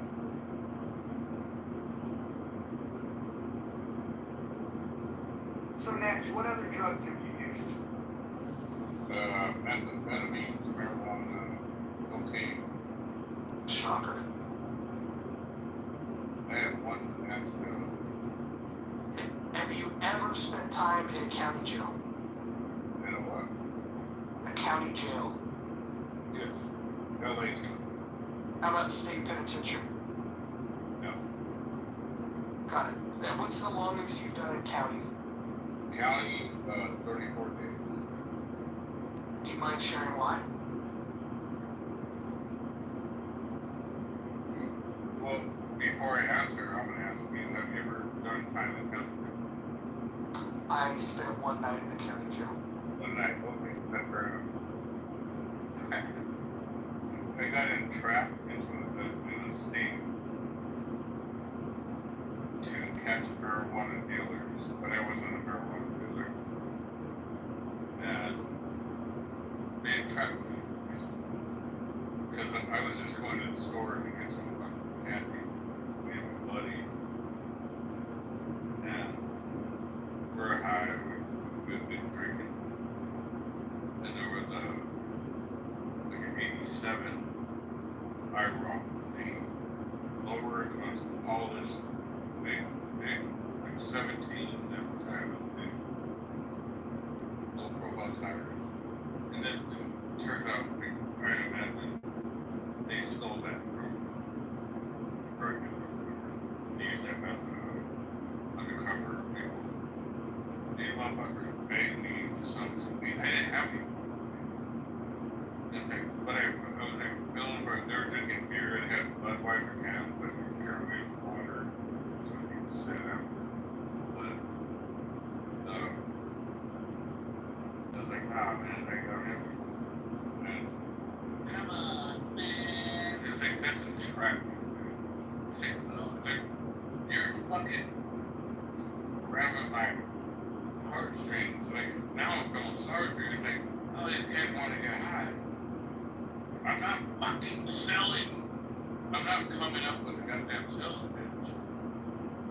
These are begging me sympathy to get high.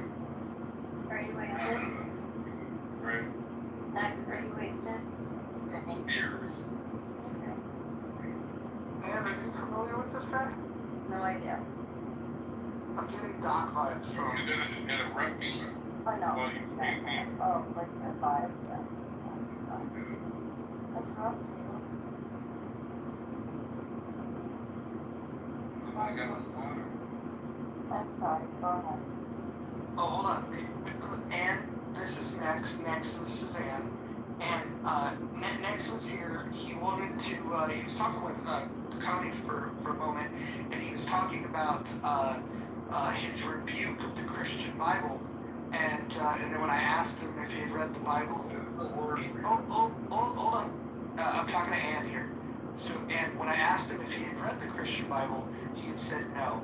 And so then we got into an argument about whether or not you need to read the Bible to know what's in the Bible. Right. So you don't have to know what's in the Bible to. What's that word? What does it mean? Rebuke? It's not really. Hold on. I can't hear you. Hold on one second. Someone is actually pushing at me in the audience. Yeah, you're audio. Okay, so next.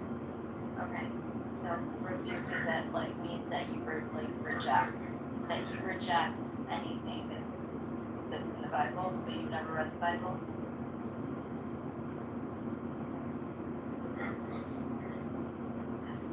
You've never read the Bible. You've never read the Bible. I've heard so many call-outs of scripture. I don't know the question I asked. I asked have you read the Bible. No, I haven't. 2 hours ago. Do you believe in No, I Jesus? haven't. Do you believe in Jesus Christ? Yeah, but No, it's simple. Yes or no. this is what brought up this conversation is the validity of the Bible. Okay, do you believe in Jesus Christ? That's a tough question for me. I believe that maybe there was a person that stood up for what's right and wrong, like me, this scenario. They exist. Do you believe in God? Right now. Do you believe in God? I believe that there is a creator. I don't know the intricacies of it, but I believe that sorry. Okay, so he's agnostic. Say it again.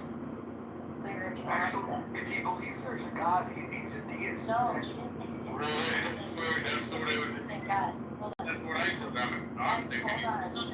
He said he believed in a creator. Yeah, creator, God. That's.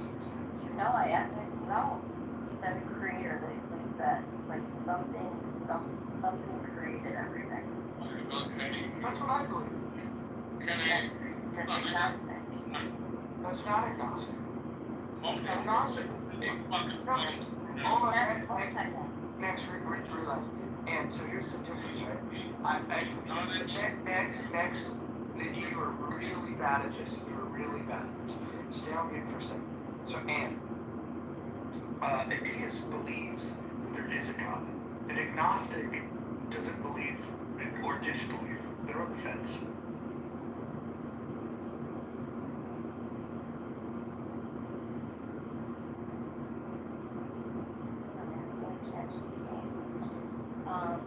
Okay, agnostic, a person who says, I don't know if there's God or not, is unknowable.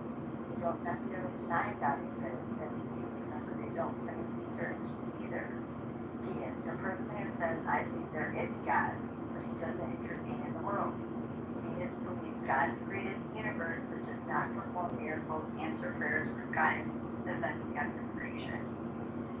So agnostic is unsure if the creator exists. Deist is sure there's a creator, but he stays out of human affairs. Is there an echo in your head? Because it sounds like you just read what I just told you. Okay. Well, see, now you hear me. No, he's not. We're having a conversation. Next. No, hold on. No, hold on. You're gonna have to understand the culture of this room. First of all, Ann and I were just having a polite discussion about a definition of terms. And hold on, you mute yourself. Ann and I are quite friendly with each other, and we get along, we respect each other. And what we're asking is, we're trying to figure out whether or not we can even find a common bond to even talk to you about. But so far, it doesn't sound like you have an understanding of any of the things that you're talking about. But go ahead, prove us wrong. And so the difference that exactly is unsure if God is real, but he is for sure God is real and doesn't need to involve. Correct. Okay. So he believes that there is a creator. So that would make him a deist. Let her talk. What did you say? That would make him a deist. Let her explain herself. No. Next, read the room. Me and him are friends, and so it's fine. We're talking to each other in a way that this is how we communicate, and it's completely fine. And I don't need you to get involved in that. We're trying to find a way to find common ground to communicate with you, but I don't even think that you know what the fuck your thoughts are. You don't even know what you stand for, and you're wasted.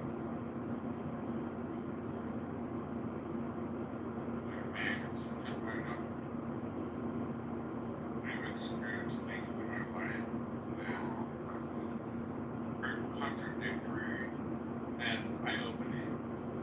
For example, seeing an alien spacecraft. Oh my god. Next, have you ever sucked a dick all you wanted to? This guy's alien spacecraft. It is my thing of penis right now.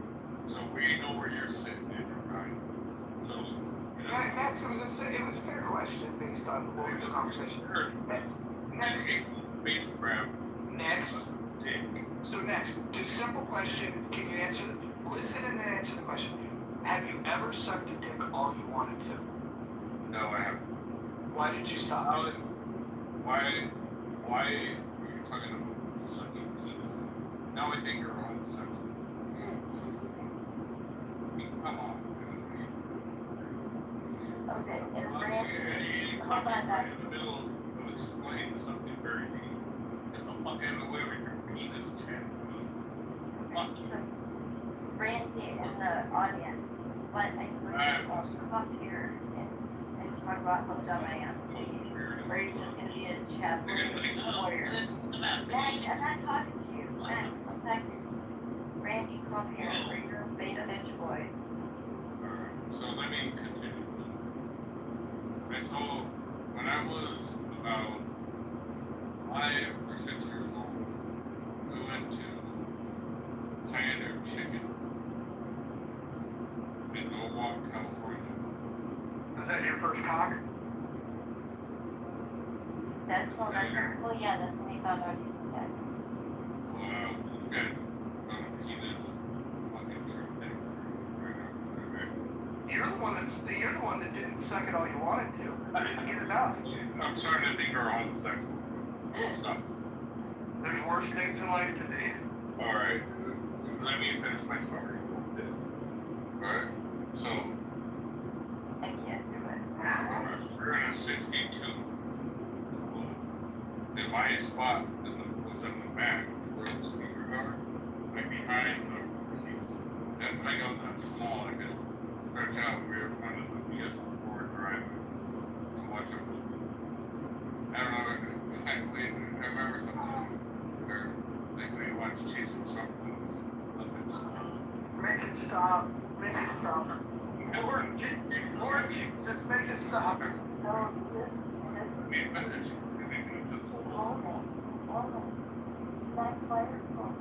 My mom couldn't know.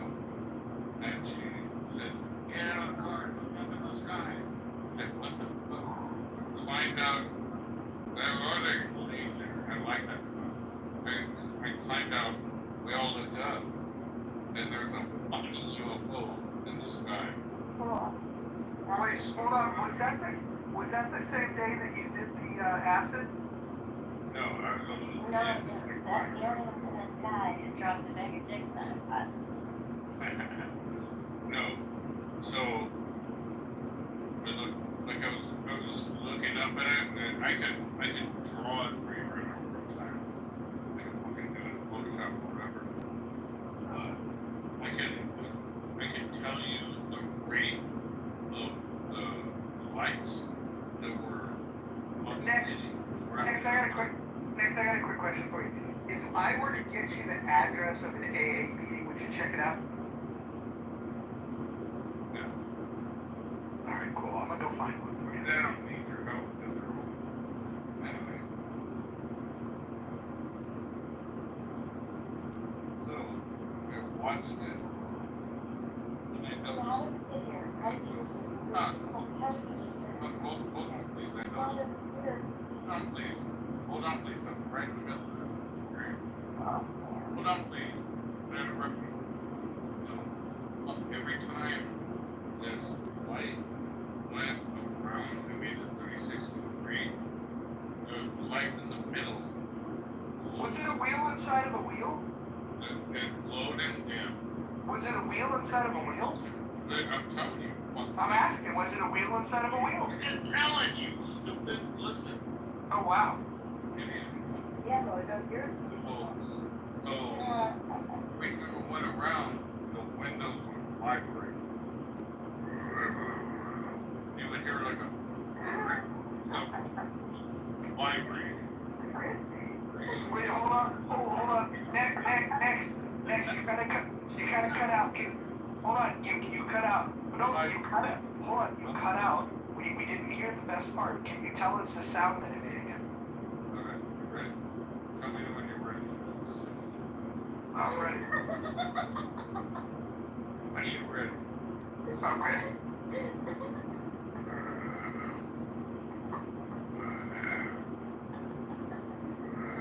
And that's the sound of the windows vibrating in their fucking, their little Dude, I'm following you.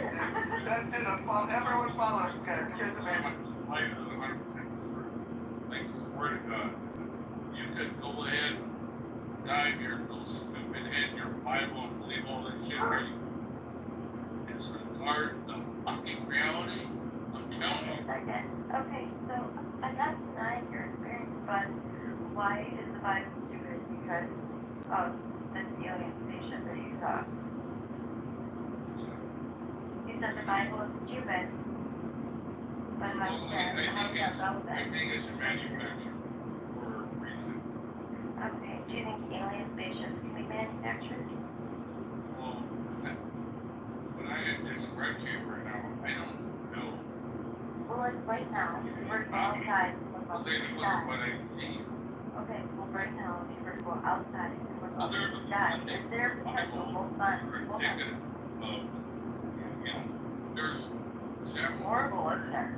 You did that in school. No, I'm asking, I need to know. If you go outside right now and look up at the sky, is there a possibility that you could see an alien spaceship because they're so fucking wasted? You're not listening to me right No, I'm not. Yeah, hold on. Everyone mute up for a second. I want to see if we can bring these two conversations about aliens and the Bible together. And I want to just briefly bring your attention to Ezekiel 1:4 through 28. I looked up and I saw a windstorm coming out of the north, an immense cloud with flashing lights and surrounded by a brilliant light. The center of the fire looked like a glowing metal, and in the fire it was what it looked like 4 living creatures. In the appearance, their form was human, but each of them had 4 faces and 4 wings. Their legs were straight, their feet were like those of a calf, and gleamed like burnished bronze.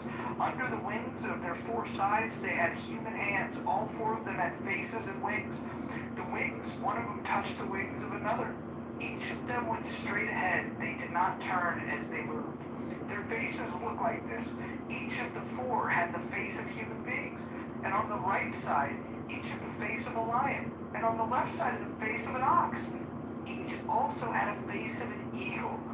Such were their faces. They each had 2 wings spreading out upward, each wing touching that of the creature on either side, and each of the 2 other wings covering its body. Each one went straight ahead. Wherever the spirit would go, they would go. Without without turning as they went. The appearance of the living creatures was like burning coals of fire or like torches. Fire moved back and forth among the creatures. It was bright and lightning flashed out of it. The creatures sped back and forth like flashes of lightning. As I looked at the creatures, I saw a wheel on the ground beside each creature and with its four faces. This was the appearance of a structure of the wheels. They sparkled like topaz, and all four looked alike. Each appeared to be made like a wheel, intersecting a wheel. As they moved, they would go in any one of the four directions. The creature faced the wheels did not change directions as the creatures went. Their rims were high and awesome, and all four rims were full of eyes all around. When the living creatures moved, the wheels besides them moved.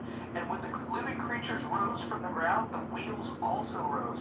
Wherever the spirit would go, they would go, and the wheels would rise along them because the spirit of the living creature was in the wheels. When the creature moved, they also moved. When the creature stood still, they all stood still. And when the creatures rose from the ground, the wheels rose along with them, because the spirit of the living creature was in the wheels. Spread out from above the heads of the living creatures was what looked like a vault, sparkling like crystal and awesome. Under the vault, their wings were stretched out, one another, each of two wings covering its body. When the creatures moved, I heard the sound of their wings, like a roar of rushing waters, like the voice of the Almighty, like the tumult of an army. When they stood, they lowered their wings. And then there came a voice from above the vault over their heads as it stood with lowering wings. Above the vault over their heads was what looked like a throne of lapis lazuli. And high above on the throne was a figure like that of a man. I saw from what appeared to be his waist up looked like a glowing metal as if full of fire. And that from there down he looked like fire, and the brilliant light surrounded him, like the appearance of a rainbow in the clouds on a rainy day. So with the radiance around him, this was the appearance of the likeness of the glory of the Lord. When I saw it, I fell face down, and I heard the voice of one speaking. Okay, I want to finish that. This is the conclusion of our Bible study tonight next, but I want to just tell you that Ezekiel confirms that what you saw was what God wanted you to see. You saw aliens, but not just any alien. You saw the evidence of the Lord Almighty. Let me finish seeing what I saw. Okay? So that fucking gibberish. Wow. Wow. And you see that? You could give him a burning bush and he wouldn't even recognize it. It's amazing. I'm a fucking zero. So I don't care about what red in a fucking bush. Why are you so angry at God? Because I'm being prosecuted. No, but why are you angry at God? Person.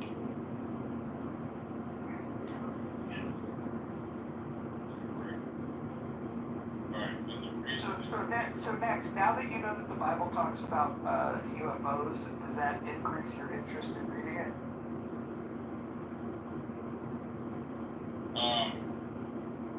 Not necessarily, because you haven't even taken the time to listen to what I have to say. You had me at you had me at I've never read the Bible. Yes. You had me at the bag of dicks that fell on your head. But you heard what I said and you cut me off in the middle of what I was saying. So just you cutting me off in the middle of my persecution dissuade you from your fucking belief. Next, all I gotta say is what I heard you describe was exactly what I read from Ezekiel. I think you saw the same thing. Okay, but you didn't let me finish what I was saying. So you didn't actually hear me what I was saying. And you cut me off. I got blocked from talking on the mic. Oh my God, you're getting bullied. And you Next, can we go back to the fact that you've never sucked a dick all your life? You're a person. I want to talk real man to man. Okay.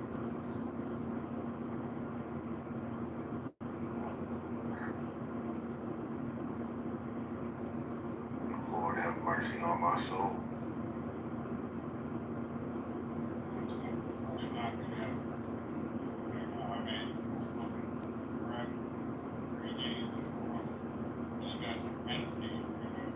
You smoke crack too, and you're drunk?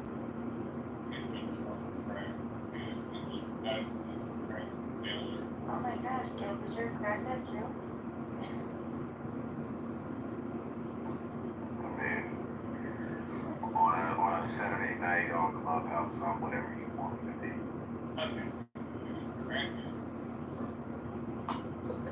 Gildas, I finished reading that particular thing that I was reading, and it was brilliant. So thank you. Hey man, I really appreciate that. You know, I mean, whoever wrote it should appreciate it, is what I should say. Yeah, that was very good. Well, it's a collaboration of a lot of authors over a lot of years that collaborated, especially with, for example, the King James, to make it for their benefit for people all over. There's the people that are ignorant and thirsty for fucking some kind of lady. That's what you did. That's what you're doing here. You gotta keep an open mind, and you don't have. You're stuck on a Bible. What message from the Bible, you is a bad message? Like, what part of the Bible, do you think is not good? Like, to reject it so much? It sounds like there's something that. But you've never read it. But you've never read it. But a lot of it is made up. But you said a lot of it's made up, but you've never read it. You also said you've never read it. But I've been hearing it all my life. I've heard every fucking verse that you guys. I think that you didn't hear shit based on what you displayed. Well, what I displayed is no mind. No. And what you displayed is a critical thinking. And then, you don't want to use critical thinking. Like, what is the word I'm looking for? Like absorbing to a structure that you learn, which is not. It's not correct. Because I could prove you wrong about a lot of things. Well, you've never even read the Bible, so this isn't even a conversation. What I'm saying ultimately is, you don't know shit about shit. No, I definitely don't know what it's like to have a bag of dicks dropped in my head. I definitely don't know, and I don't know what it's like to suck a dick either. What the hell do you say?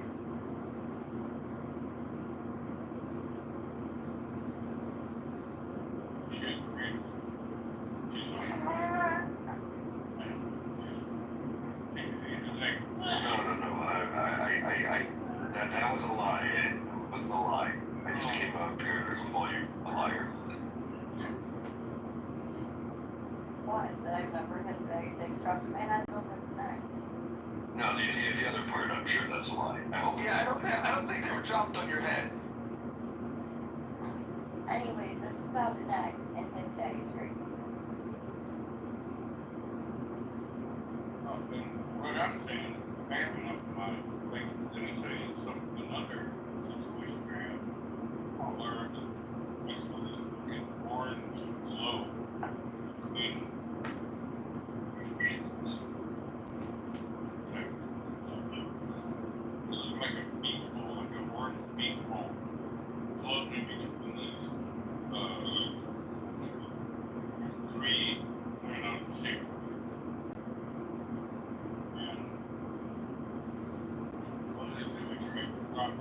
And this is the day I was writing on the laptop.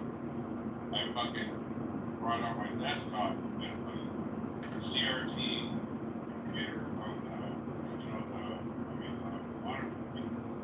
Is this gonna be a long story next? No, I'll be done right now. Okay. On the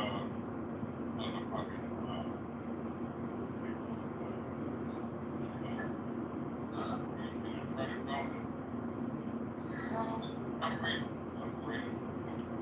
I knew it was a lie. And I started filming with lie. Everything that had a battery, I'm off the lie. Okay. Instantly. Okay. Is it over yet? No. But if you want to say something, go ahead. Well, are you done now? No, I'm not done, but if you want to say something, go ahead. Yeah, you're retarded. I am the least. I'm probably the smartest person. And if you want to bring it, be on the list. You'll be on the retarded side, and not the smart side. They can ask you questions that you can answer. Common sense. I like the emphasis on goofball. Yeah. That's how she shut up. Maybe she was sitting there with a bag of dicks. Right. Yeah.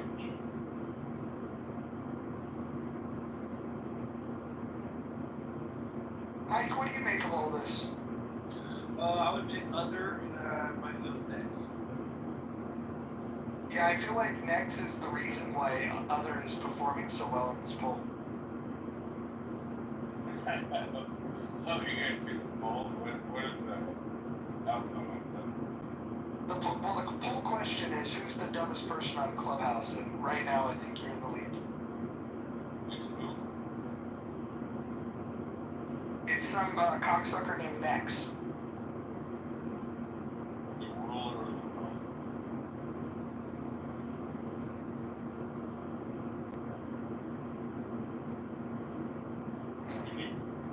And who is the cocksucker sucking the cock of?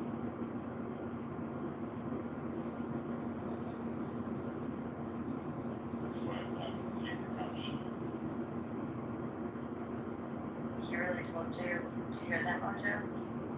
I don't think I've ever been roasted this hard in my life. This is incredible.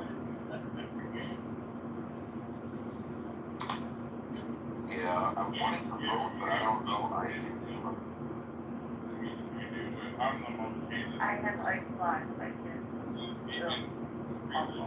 I'm fair. I'll let you talk.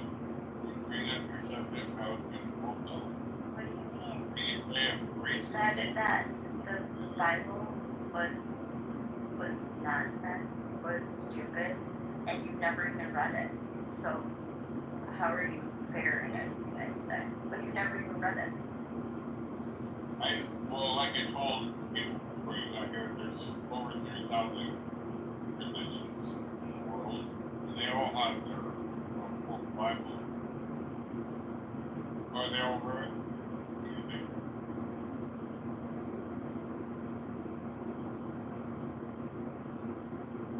I know that Jesus Christ is my Lord and Savior.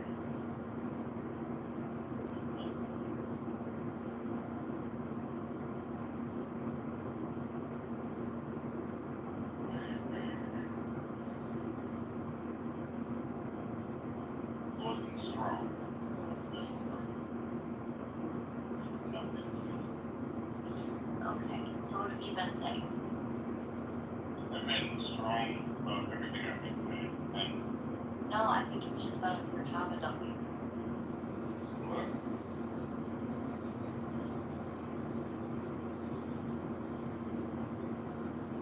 Did you say anything?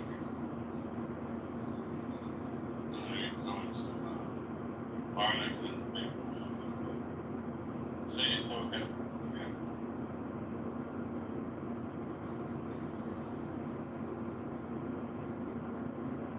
Pretend that what she just said is in a book that you've never read. Maybe then you'll understand it. Okay, have you ever read,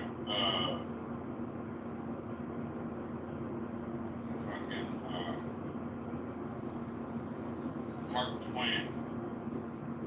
Like, how many books did he get? Huckleberry Man. Have you ever read that? Famous one. Have you ever read that? Oh, here.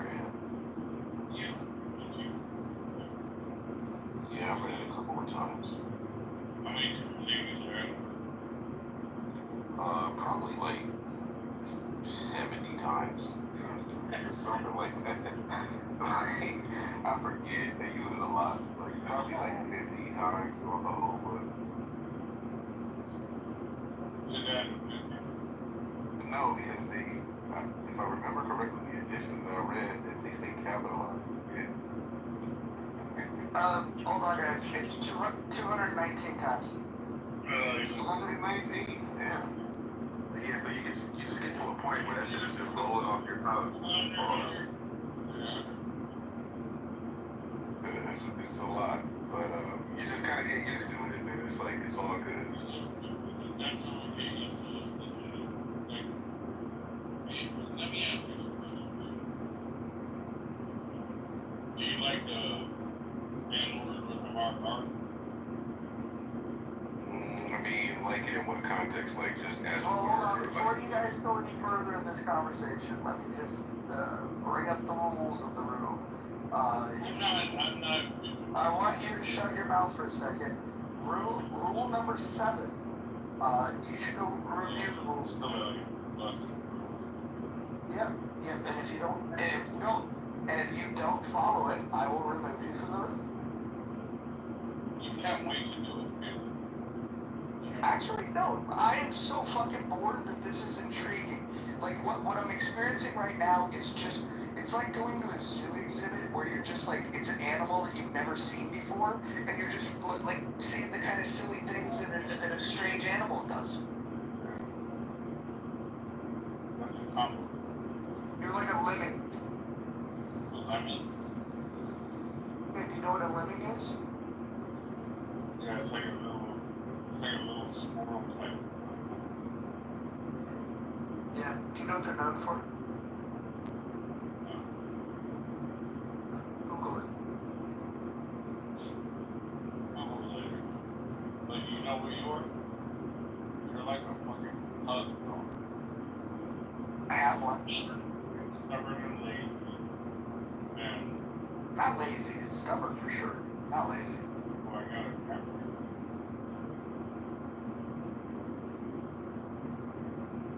When have you seen a hug dog holding a chasing down?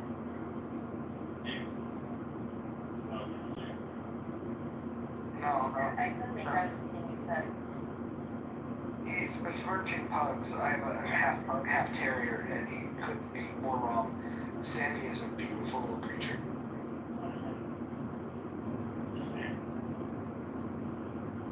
Sammy. Sammy's sleeping, and Bubba's sleeping right next to me. You might hear Bubba snore if you get lucky. Sammy weighs 35 pounds. He's bigger than most pugs. It's because he's bigger than terrier, but you can hear Bubba snore. My dog's probably like 45 pounds, if we didn't tell him to stop, he'll pick up Sammy and shake it around like a fucking rag.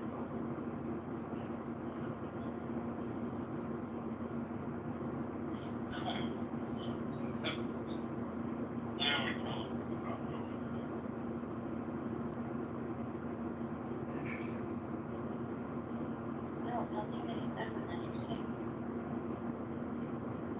I thought it was interesting when he started the room arguing with Coney about the Bible. You know what he has in common with some of the people that are in the poll? The reason Ike and Concrete made the list is they spent 45 minutes arguing in chillism about Hegel. And then when they were asked if they've ever read Hegel, they acknowledged that neither of them have ever read Hegel. Next come to this room and was saying that he doesn't believe the teachings of the Christian Bible. And then when I asked him if he ever read the Christian Bible, he said no. So what we have in common with a lot of these people is they claim to be experts on things and have strong opinions on shit that they've never fucking read. Okay, but you don't have to. Let me tell you something. You never read the book about all the expertise and skill and experience that was going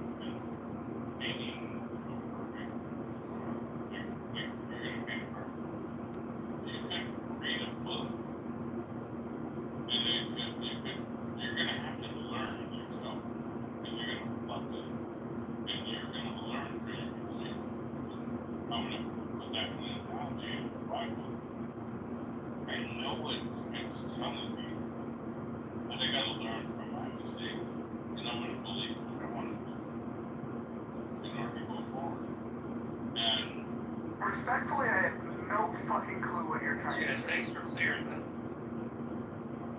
Well, I mean, exactly. You have no idea what I'm talking about. It's the same thing.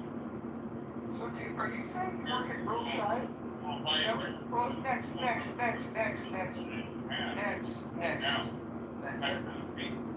next. Do you work at Earl Scheib? Is that what you're saying to us? You pay cars?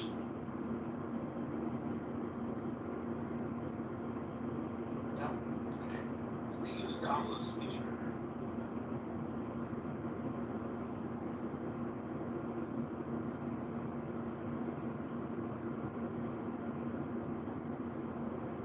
This is crazy. Next, we have a request to show you where chillism is. It's a space on this app that you would fit in perfectly.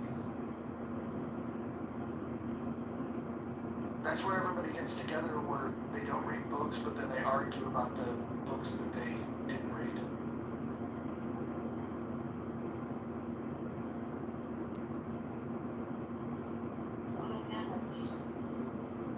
Anyone else? Hi, Mike. How are you? Good, how are you? Much better than you're talking now. Thanks. I haven't heard you in a while.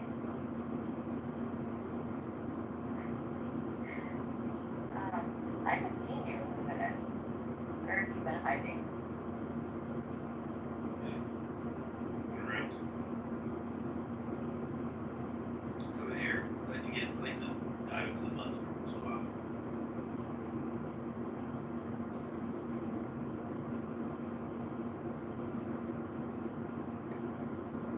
All the leftist groups have gone away. So Now it's not the conversation that's it. No, I still see them. The flip fees are up each one. It's open. Right? Every day. yeah, so And then go. Well, he goes by misogynist now. He does work all the time.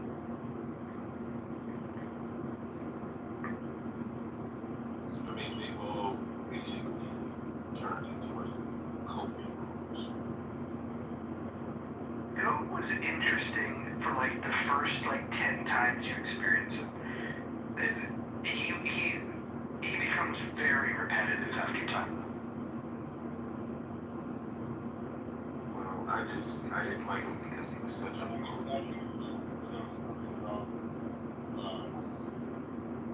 What is going on? Next. Other people are talking. You guys have nothing to say. No, what do you mean? What the fuck you said that's smart? You guys are doing coffee chat.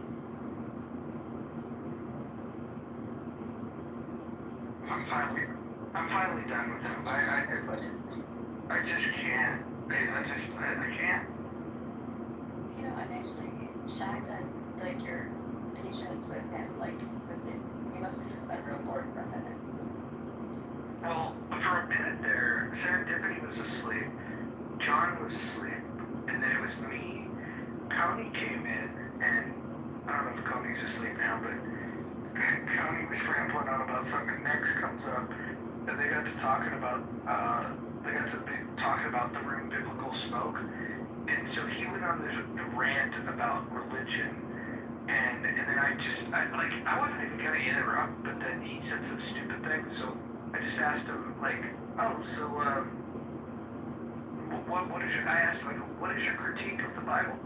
And then he goes, just don't lie, whatever. And you can tell, like, it was a very generic response. And I go, have you ever read the Bible? And he says, no. He said, no, like, it was a brag, like, no, I have not read it. And then I inquired, like, are you serious? Like, why would you want to talk and argue about something that you've never read? And he's like, well, I've heard people say with their throat. And I'm like, why not try to read it? And I think the bottom line is it's above his reading comprehension level. That's the real truth. Just just like Ike and Concrete when it came to Hegel.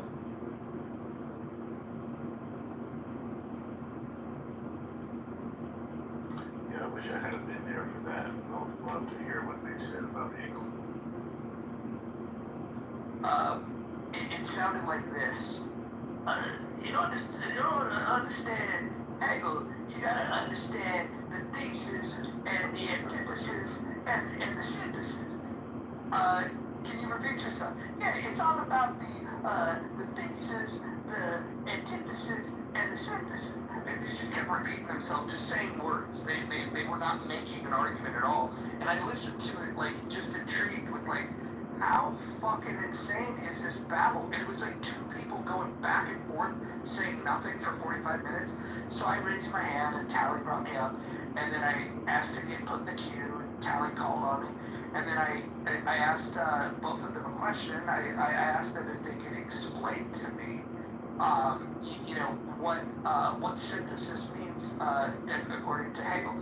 Neither could answer. So then I go, okay, I just have one more follow-up question. And I started with Ike, and he goes, go ahead. And then I go, have you ever read Hegel? And he said, and I'm shocked, but he said, no. And then the room fucking went nuts, and everybody was like, what the fuck are you talking about? You've been arguing for 45 minutes. How can you not know it? So everybody's dragging him for a minute, and then I go, okay, before I leave, can I ask Concrete a question? Concrete's like, what's up? And then I asked Concrete, have you ever read Hegel? And he acknowledged he had never read Hegel. And then I just moved myself to the audience and I allowed them to crash out of control and justify how they were experts in Hegel, even though neither of them had read it. And Ike followed me into my room that I opened to try to defend himself and say that you can master a subject with third-party information, and that you don't need to expose yourself to source material. That was his argument. And I think Next feels the same way about the Christian Bible. Let's bring it back up. Well, that's usually the telltale sign when they had kind of ascribed those three terms to Hegel. When I was reading Hegel with a group of Marxists, by the way, I learned that the thesis and antithesis thing came from Fichte, who was a German idealist, but it gets misattributed to Hegel all the time by people who like heard of him when they're studying like Black Power ideology and Fanon mainly. That's like their conduit back to Hegel, but they just don't read the Hegel. They read Fanon, they don't even read Fanon, they just hear Malcolm X, and they hear that Malcolm X was influenced by Fanon. So that's how that shit lines up. So they all think they're Hegelians because they listen to Malcolm X speeches.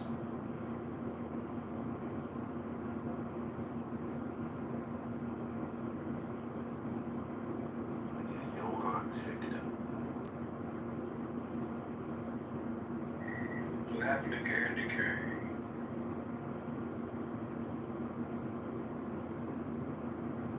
I feel like Pima is underperforming here.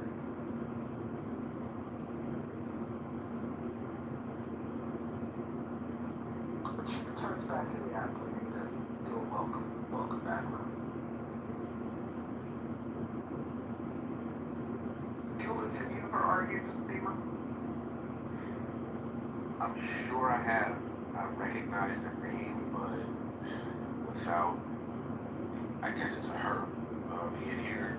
She is a self-described anarchist voluntarist, and she's inspired by Lysander Spooner and Murray Rothbard, things that I don't think she's actually read.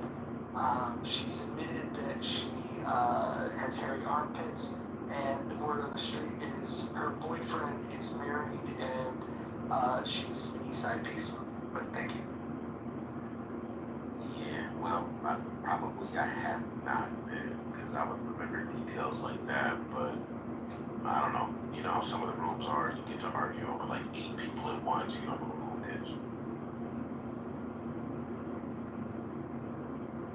She's the perfect example of what I find to be the most annoying people on the app, and that is very low information, very high confidence.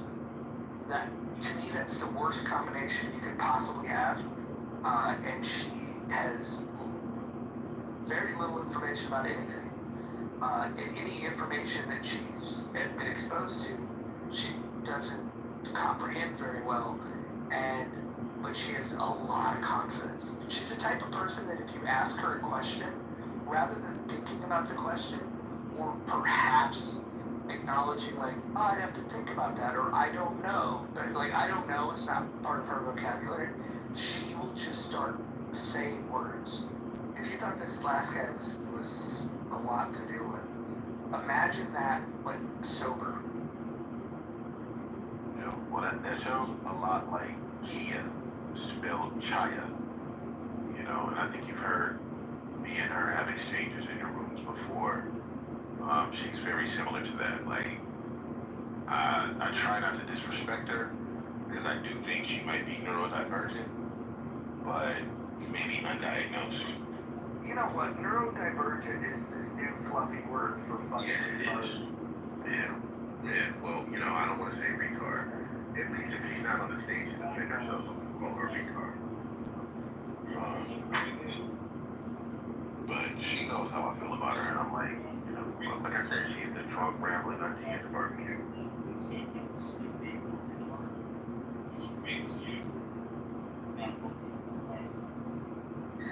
Curious about Nex's like views. So I don't say political views because I don't want to get down, but I'm curious what he thinks that like a utopia is.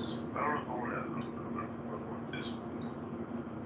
I think we should interrogate if he smokes Camel non-filters or a different brand. I'm guessing Camel non-filters. Oh, my buddy's daddy smokes. Fucking free.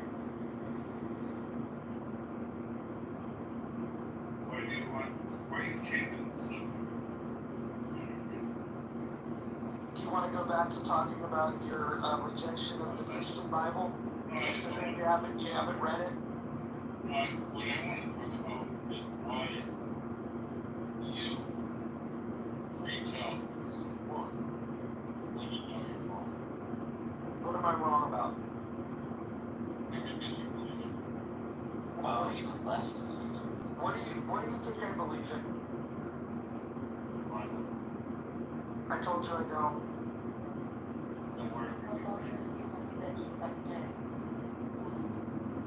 Well, actually, what he said was that he's never sucked a dick all he wanted to. Maybe he got fatigued or, you know, somebody interrupted him. He just didn't get to finish. It's mighty selfish of you, Nix. So next, how many times do I have to tell you that I'm not a Christian? Jeff, just to clarify, to catch you up on the conversation, I asked him, have you ever sucked a dick all you wanted to? And he said no.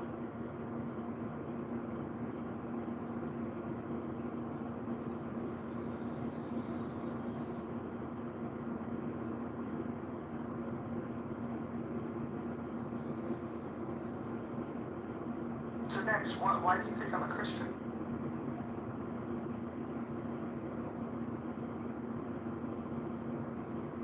How can we only speak when he's interrupting people?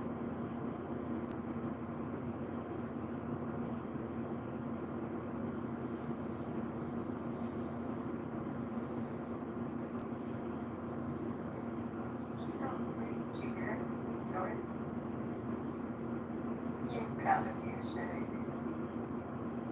Totally. Damn. We should read the Bible too.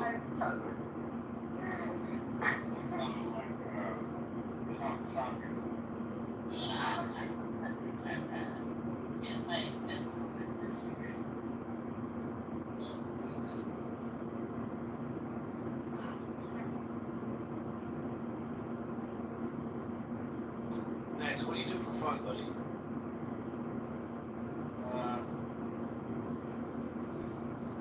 I like painting. I like working on cars. Sometimes it's business, sometimes it's more I think by working on cars, you mean that you've got like a broken down jalopy in your fucking front yard. Well, we got two cars here. We got 67 vehicles. And we have 64.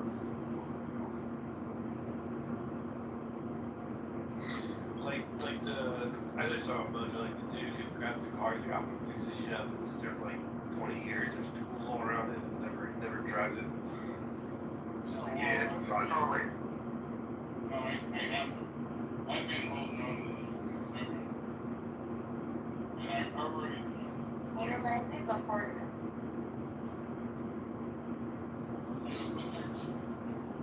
Just wait till I get this bad boy running. I'm gonna get 113. One time.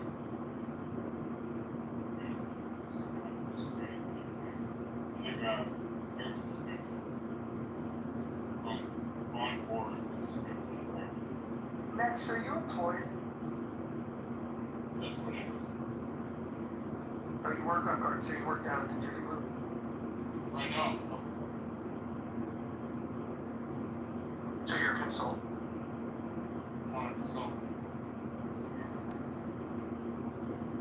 So what do you do? When you say self-employed, you we just pump people.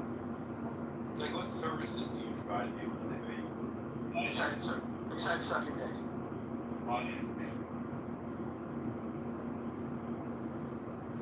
Got your own shop? Nice. And if you want to ask me any questions about the industry,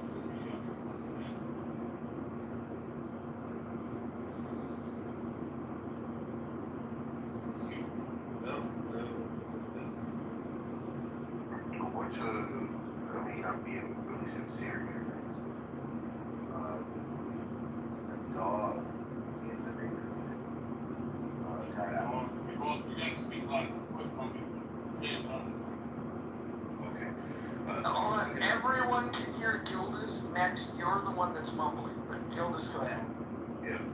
I mean, long story short, basically a dog jumped up on my driver's side door and like its claws left scratches in the door. How much do you think it would be to fix something like that? Like just 3 lines, paw scratch, claw scratch. How do you get that done? No dents, just like 3 long, scraggly scratches, I don't think so. They look very light. They do look very light. Okay, well, when I was doing a situation like that, I would get a little bit of clear. Mix it with the hardener. I don't think it would be get a little paintbrush and spread it along the scratches. Then take about 20 minutes, put about 3 coats, even if it's building up. And then you get all the way from 1,000 brick to 3,000 brick stamping. Then you progressively sand it until it's smooth. And you don't say it would level the panel. And then you put a little polisher. Like a little I'm going to take you at your word, man. You sound like you know what you're talking about. So hey, well, I've been doing it. I appreciate the advice there.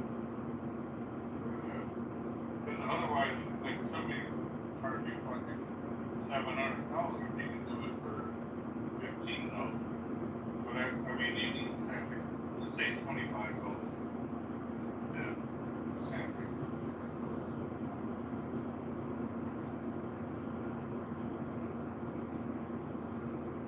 But I mean, that's an easy question to ask you.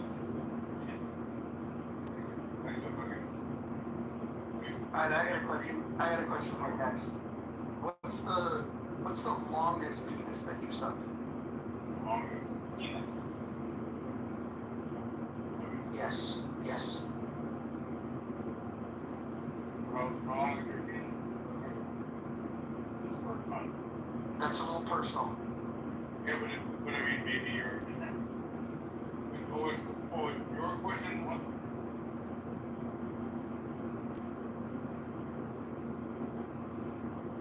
The original question. But when I asked you, it's like, no, I don't think about it. Well, then what bring it up? You're thinking about things.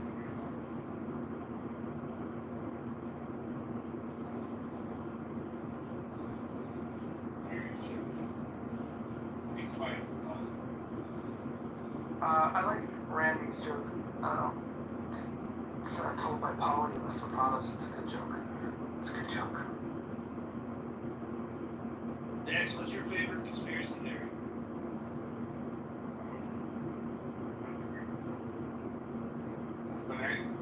Next, I got a question for you. Wait, hold on. No. You're thinking about my question.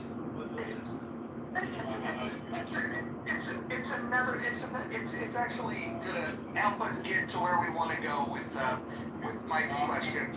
But no, hold on. Next. Hold on. Next. Hold on. What do you? Next.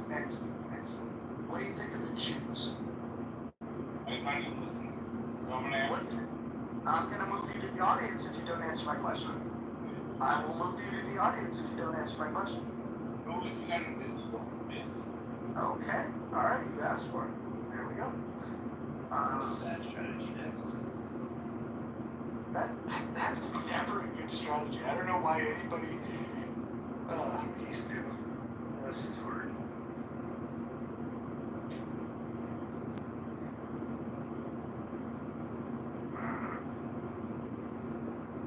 I'll go with I think he likes to choose. I'll go with that.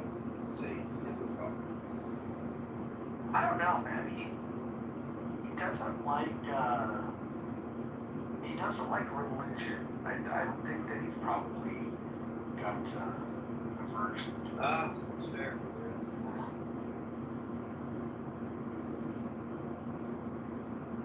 He's certainly not educated. I hope he gets to come back up. Just next stuff to hear from two people when they're talking at the same time. Normally, you guys pick your spots, but it's always fair. And can you lift the man back up? Yeah, we're that bored that we're bringing him back up.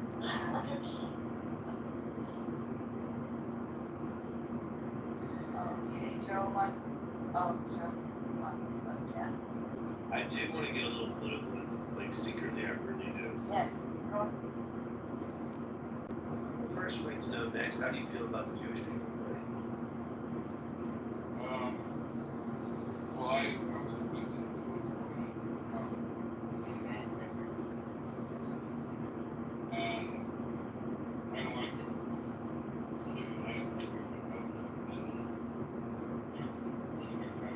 Have you ever had the donuts?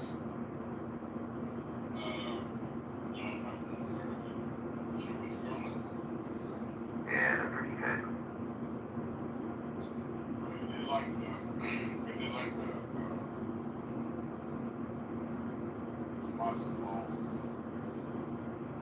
Have you tried the split pea? I've had split pea before, but it's not and I had the Also done right is smart. Yeah. green bean, right onion on top. The only problem with Jewish split pea is that they don't put ham in it. I ain't gonna get that. Yeah, but You drink enough of that shit, this is a lot of concern about that. straight up. No offense to him. Just kind of.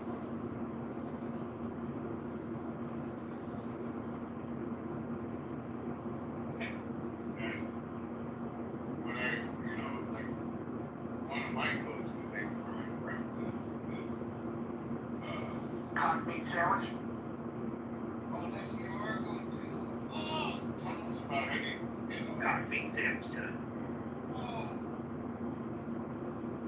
Tell us about how you prepare. Next, who'd you vote for in the election? No, I want to hear about it. It's delicious. It's amazing. The little mayo, little hot sauce on it. So tell us about who you voted for. You put mayonnaise on it? Correct. Who did you vote for? Is the question.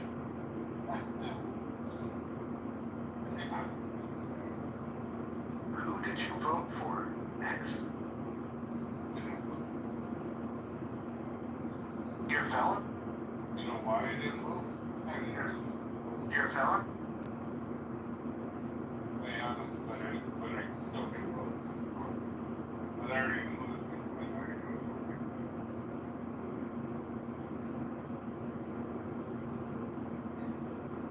Most of the felon. Did you do time in jail next? We're doing that, then I got started. You're just telling us about prison sex. Hey, like the homosexual. Yeah, this is an all gay room. Everybody in this room is gay, including you.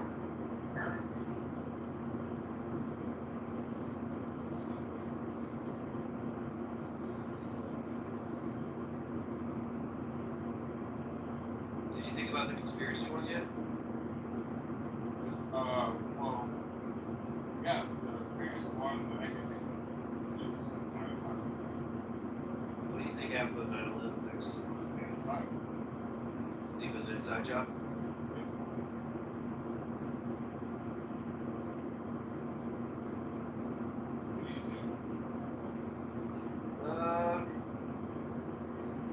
Yeah. I don't know if it was a fully inside job. It'd be tough to say that we killed all those people. I do believe the whole controlled demolition thing. And I don't want you to pick 9/11. I don't want to do 9/11. I want to do 9/11. I mean, because obviously there was consequences, right? And I fucking studied all of them. You know, if you study like me, there were consequences. So just Right. Or what about the Earth? The Earth was grounded. oh, you want to change the subject? I think I think we're kind of in agreement on the 9/11 thing. I think a little bit. I don't think it was a fully inside job, but I do think that it was a reason. What do you think, Blake? You think? They were fucking working in there. They were murdered. Okay, next, I can't, I would say, by the sound of it, that you were definitely a happily married man with children. Am I right? Are you married? Do you have children?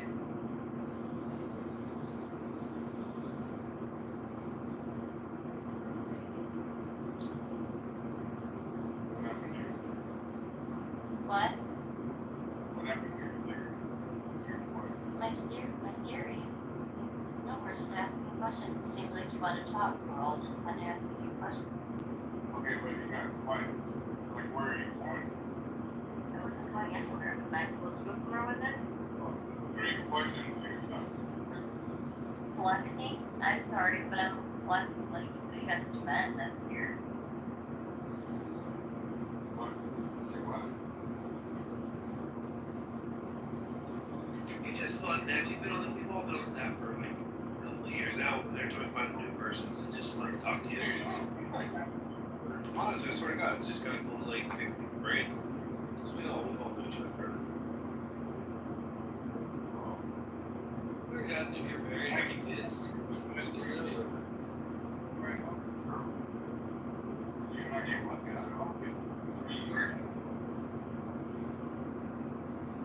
Yeah, I didn't hear a word you said, but it's tough to hear. Are you ready? Yes or no? I want to know. Dude, I'm married. I'm flattered. What are you talking about, right?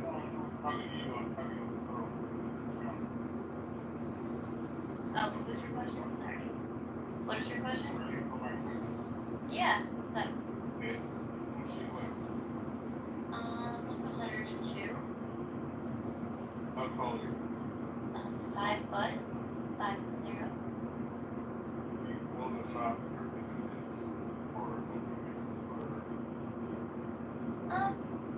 Depending. This photo now. So, you have an ugly face. Yeah, I'm super ugly. Yeah, I'm absolutely horrendous. And, my feet stink. Just kidding. Yeah, they're horrendous. I'm really the ugliest person probably on set, to be honest. What? Yeah, it's very ugly. Smelly feet. We're on the same page. You're a woman too? With smelly feet.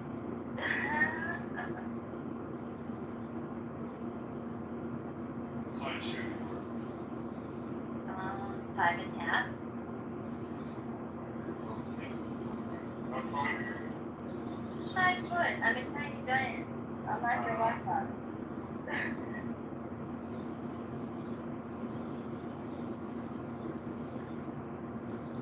How tall are you?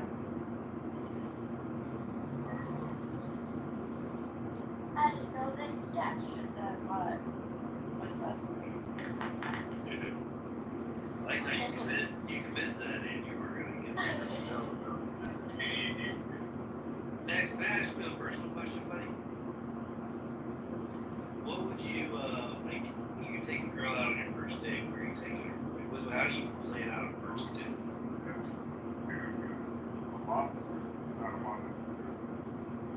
And it costs me over $400.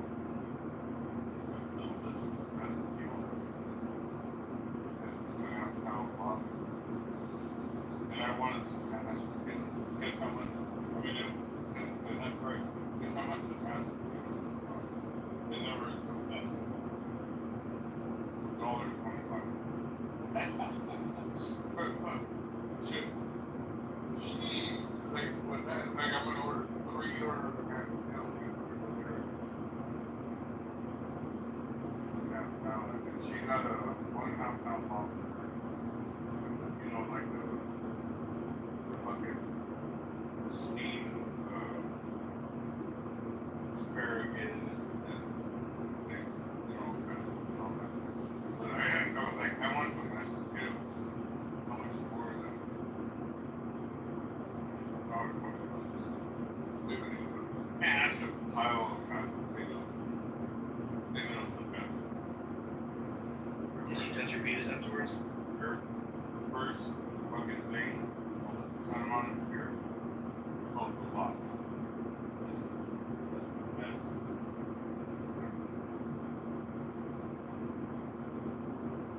That's Cali, right? California? Next, can we get back to arguing about the Bible? Yes. Yes.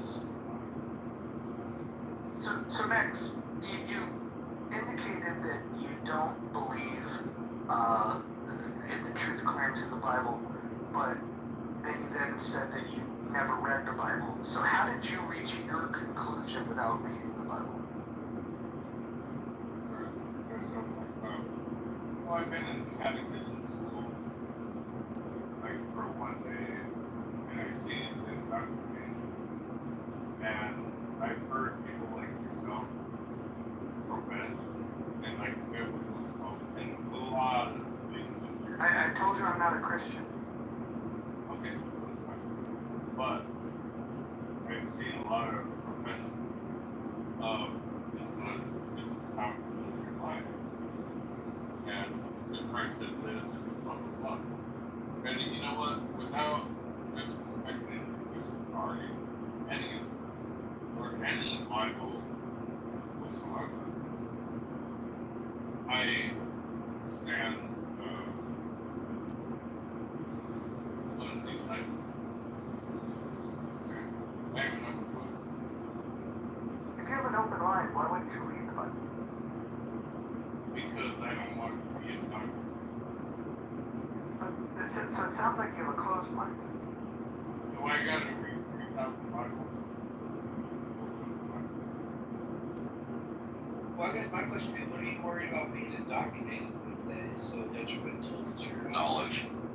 My thing. Well, I think it goes back to the question Ian asked you earlier that I think we forget. What about the Bible and specifically like the teachings of Jesus do you think are harmful? I don't think it's harmful, but I don't think it's 100%. I think there's probably a lot of things. I mean, there's a lot of good things. Such as? Just the common sensible things. Like what? Like what? Like what? Because you've never read it, so I'm curious what you think makes sense. Well, that's the pot calling the kettle black, but go ahead. The Ten Commandments. Commandments, I agree with, but there's like... There's 613 commandments, but go ahead. Oh, that's 13. 613. Yeah, I don't know. So, probably... I know, this is why you should read it. That's why I'm encouraging you.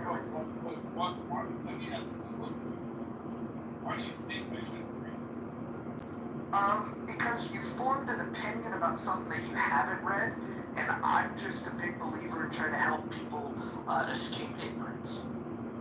I'm not a good reader, like I read slowly. So, but I will.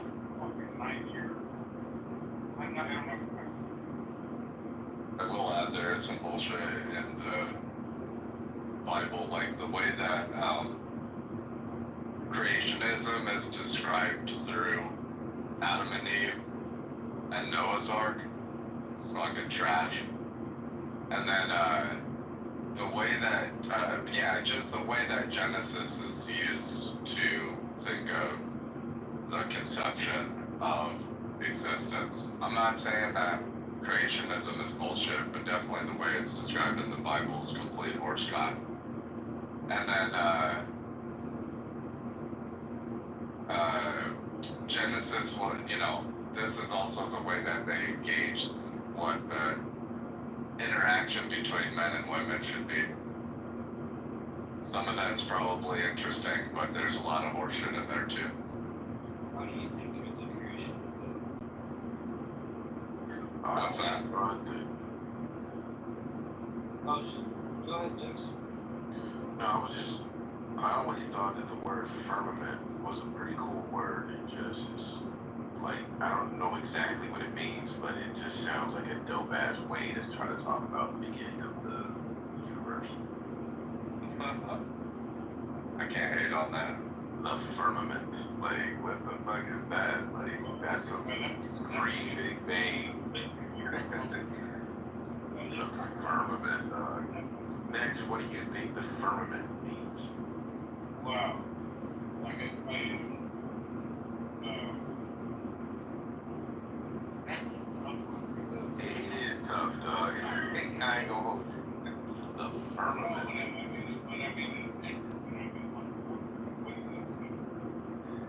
I mean, like somebody said in the chat, it's a dome, but it has to be much more like stupendous than just a mere dome. The firmament is like the hodgepodge before the Big Bang, I guess. If I'm using like Christian reasoning about it. It's like, yeah, hodgepodge, like that sounds like I'm diminishing it. Doesn't it, I mean, it's used as in terms like it's separated, right? It's like separated the water above and the water below, right? And then the firmament was in the Encyclopedia Britannica up until like the 70s.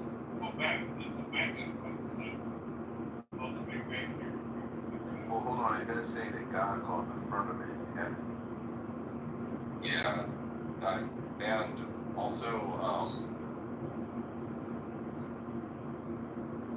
I do think the 7 deadly sins are a very accurate way to describe the essence of bad human behavior, let's put it like that, where it can go without any moral structure. Yeah, I mean that. As you say, don't know.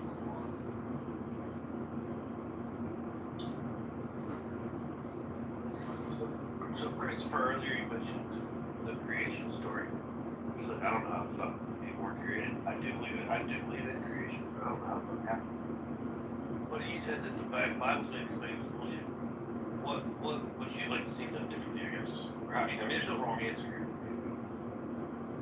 No, I can't say I would like to see it done differently, just because, like, we can see the limits to creationism and evolutionary theory. They both have limits. In fact, evolutionary theory has been abused by scientists, but they've still been able to come up with some decent conclusions. It's just like immaculate conception, the fuck out of here. That kind of shit, I'm like. I mean, sir, I don't know what you mean with that. You don't believe in miracles. What do you think is the seed of humanity? What is the seed of humanity? What seeded us? No, nobody knows. That's why, like, even if you go to the hardest scientific discipline like physics, they still got God in the middle of all their mathematics. Right, that's what I'm saying. Get God out of the way. And I want to hear where you build it your heart. Tell me that. No, I literally don't think any man is going to answer the fucking question. Like, we're never going to get that answer. That's my point. I appreciate your honesty. Yeah, I'd be a fuck if I was trying to tell you that. But, again, it's a real dude. I respect you for saying that.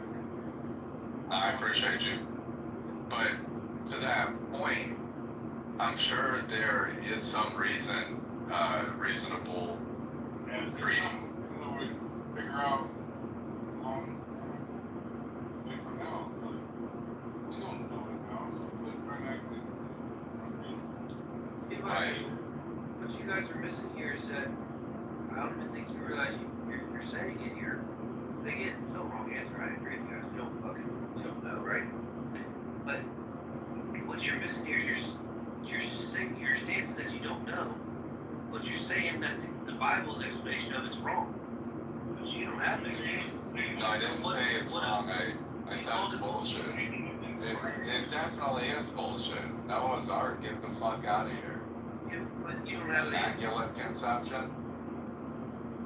Right, but what if it is right? Well, because we don't have an answer doesn't mean we have to fill in the blank. Yeah. Mystical explanation. We can just say it's X and we don't know, and we can leave it at that. But, you know. You know, when you go, oh, now I get it.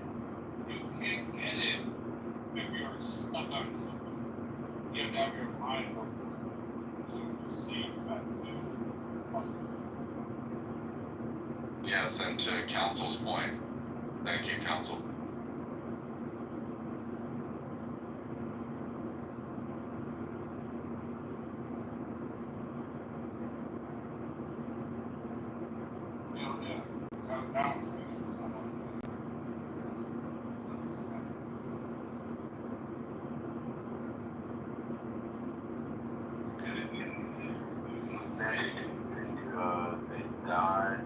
Died in America? Fuck no. Fuck no. See, that's another thing, is when they started to bundle Christianity into nationalism, this is the other thing too. There was no fucking scholarship on fucking Manifest Destiny in 1722 or whatever the fuck, 1790, 1805. Manifest Destiny was like an after the fact conspiracy theory. So fuck no. The whole people that try to embed religion into nationality are going to hell.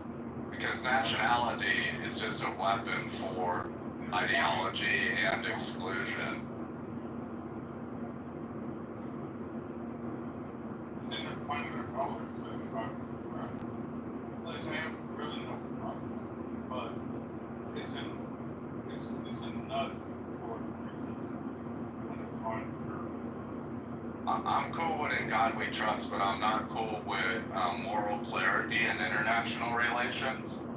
And using a religious justification for war, I think that is barbaric. And it's almost like religious justifications for slavery. It's fucking trash. Right. So is that not doing therapy for, and again, not speaking on my own points. And here you live in sort of agreements. Yeah, we agree. And religious justifications for colonization, religious justifications for ethnic supremacy. The fuck out of here.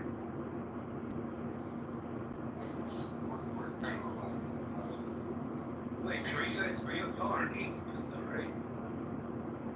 No, I read the Bible every day, but I would say I'm agnostic, but open to possibility. Sir, do you believe there's a creator, yes or no? Yeah, there's gotta be some type of creator. Is it super central? I don't know, but I'm not gonna take too many risk under it. Would that make you a deist? Probably not, but I'm not gonna take too many risks under it. So, I mean, it's improbable that there is an afterlife, but I'm not gonna stake any claims on that bet. Well, I will talk to you. I believe that there is an afterlife. I soul travel.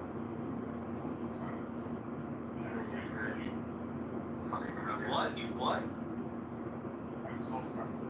And my body, my consciousness came out of my body. What's called soul travel? He said that he basically said that he bought bad acid.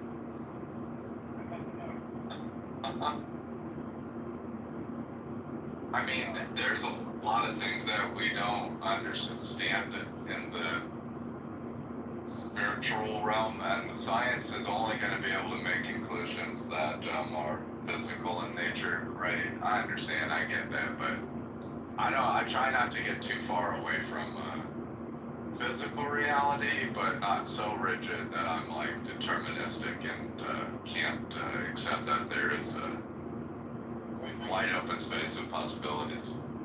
I get it from someone that's greater than you can be helps from the body.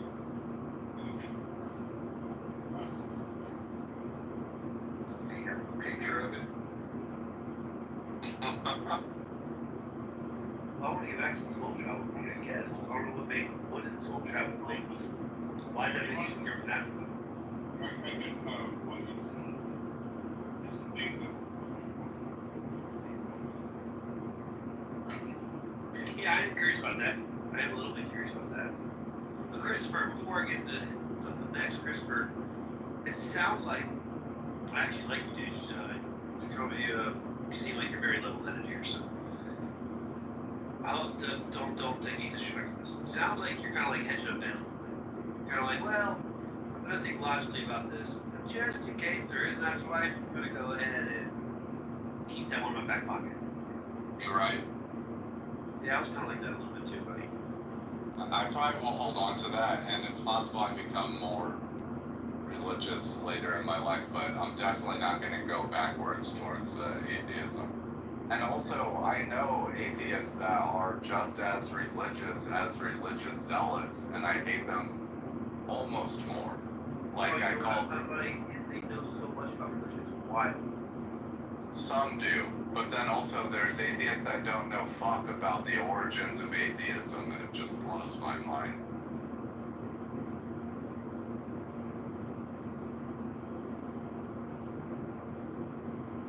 Did you follow, Christopher? Did you follow like when the new atheist movement was really picking up steam, and then all of a sudden politics got involved, and then it like completely got fractured.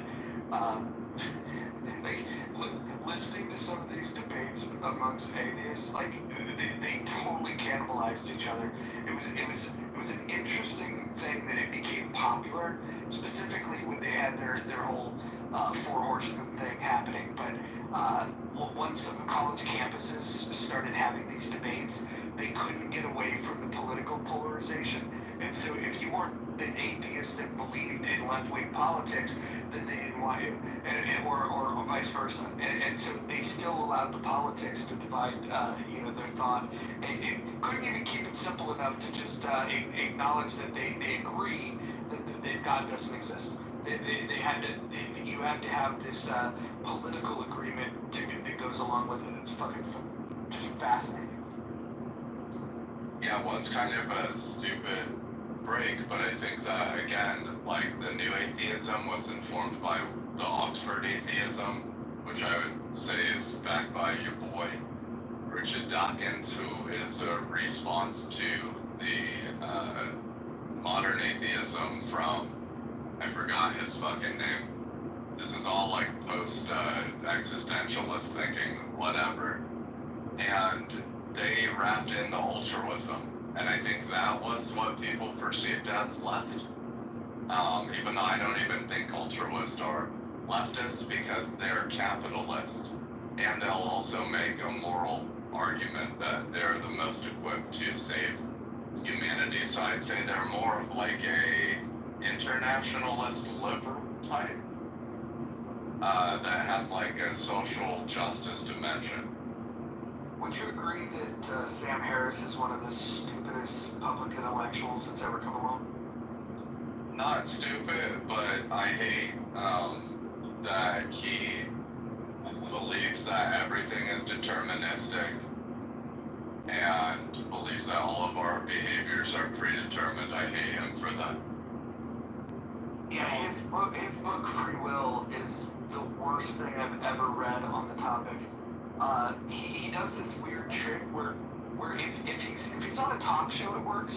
If he's just giving like short speeches, but when he had to put his thoughts paper to pen to paper, he does this weird thing where the most important part of the argument, he'll just tell you need to accept this, and then he goes and then he builds from there. I don't know who the fuck just interrupted me.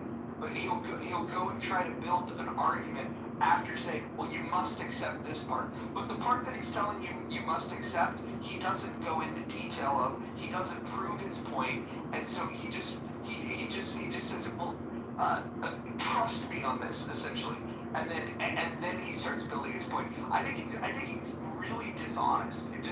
He's a grifter that realized that pseudo-intellectual, the public intellectual, there was a time and a place where people were soaking that shit up and consuming it, and I think what he figured out is how to sell it to the public without being really deep and thoughtful. I think his take on free will is terrible. It is, and I was just gonna say it is weak, and then also it doesn't translate into political agency or liberty. So I'm like, dude, shut the fuck up. So like, we're gonna take everything's predetermined and we're gonna apply that into all these like social and political context. Fuck off. That sounds like cultural or racial supremacy or some weird fucking elitism. The only part that I'm really intrigued with is his conclusions about Islam. I'm becoming more and more of the opinion that Islam is not a religion and is more of a pedophile death cult. Oh God, I'm definitely not on that train with you, but I get it.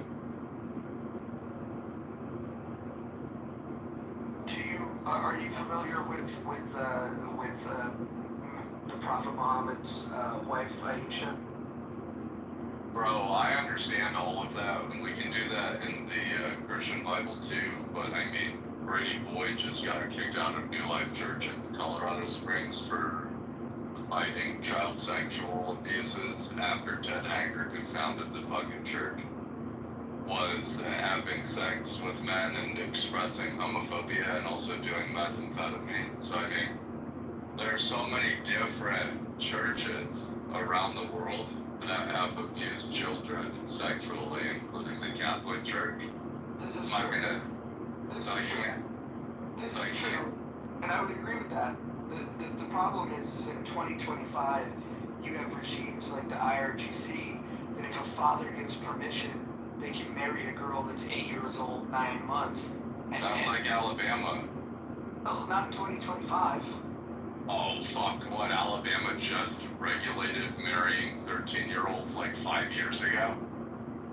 Well, again, you could go back to Delaware if you go back far enough where you could marry a 7-year-old. The point is that if you start doing man on the street interviews with people in Delaware and say, hey, what do you think of age of consent law in this state was 7 years old, they would tell you it's deplorable. We've had this discussion here at Clubhouse, and you bring modern day Muslims in here, and they will all say, and we've asked them, every single one of them will say she was old enough. That sample is so fucking biased, and I was literally just in the Muslim community in Chicago, but I'm gonna do your man on the street. I have to find a way not to trigger people, but I assure you that American Muslims don't think like whatever these samples are that you're getting. And we know that there's a number of governments, not just Muslim, but a number of governments around the world that need to update the way that they look at children and sex. And then we know we have American elites that need to change the way they look at children and sex. And people in power in Western European governments, right? So again, I wouldn't want to boil this down to a Muslim problem. Well, when you add the pedophilia to the fact that if you leave the religion, then they want to kill you, that's another problem. Yeah, but add the pedophilia to the international sex traffic and then tell me why some of the top notes for international sex traffic are New York City and London. And also, you gotta have a lot of money. So what is up with the sexual behavior of elites around the world? Oh, and let's not forget about Epstein. Can we please forget about him? I would like to, but he's not Muslim. This is true. I'm not saying that all pedophiles are Muslim, but what I would say is that all of the Muslims that we've talked to support pedophilia.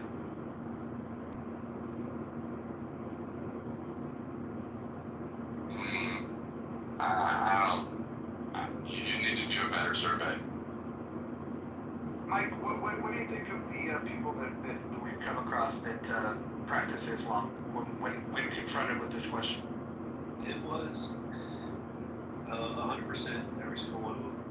And I guess the difference was that the Muhammad guy, I get what Christopher's saying, and he's spot on with everything he's saying, but they worship this dude. It's going, okay, well, hold on. You're like, no, I get it, Catholic priests are fucking scumbags. Yeah. But like, they're saying peace be upon him after every time they say his name. The dude was 54 years old and he had sex with a 9-year-old. It's just like, wait a second here. I don't know. I guess, I mean, I kind of get what you're saying. Like, I've met Muslims that I guarantee you don't do that. Like Mojo said, it was every one of them. They're all like, well, you know, pedophilia is not really a thing in Muslim culture, so there's really not, there's just seen as too young. So, what? Like, well, it was different back then, so, you know, it's like great too. Yeah, you remember that lady? Sorry, we had the lady out here, and it was completely reasonable. She was like, yeah, that's wrong. Old men shouldn't sleep with women. But, and then she goes, but it was different times. It was 25.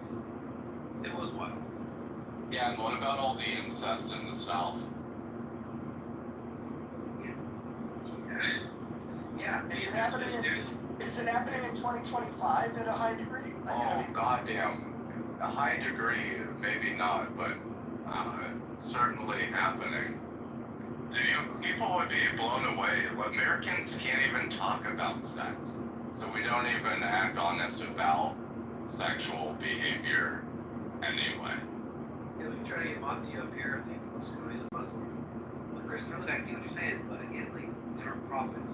An uncle is raping his 9-year-old niece. Yeah, that's a problem. yeah, incest is a problem also, I guess. Yeah, I don't know how prevalent it is, but I'm sure it's going on. But are they raping children? Or is it like, you're talking about like cousins having sex? I get it. I get what you're saying. But none of them are prophets. It's just weird. And you're right, it's probably small sample size. But it's just fucking weird. It's very wild how they all just justify it. But I get what you're saying. Yeah, I feel you. It's just like all the justifications for all the heinous acts that have been justified over time on religious grounds across all religions. There's people that think that Judaism is bound to nationalism, and that's a justification for genocide in Gaza, you know? What do you mean, genocide in Gaza? Just ethnic cleansing, displacement of people, bombardment of civilians, that type of situation. I don't think that there's actually a religious argument there, but I do know people that make a religious argument there.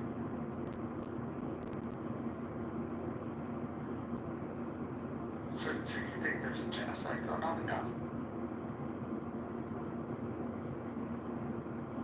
Yeah, there's definitely an unreasonable amount of suffering and displacement going on in Gaza. Interesting. I've never seen an example of a genocide where the population that's being genocide is growing.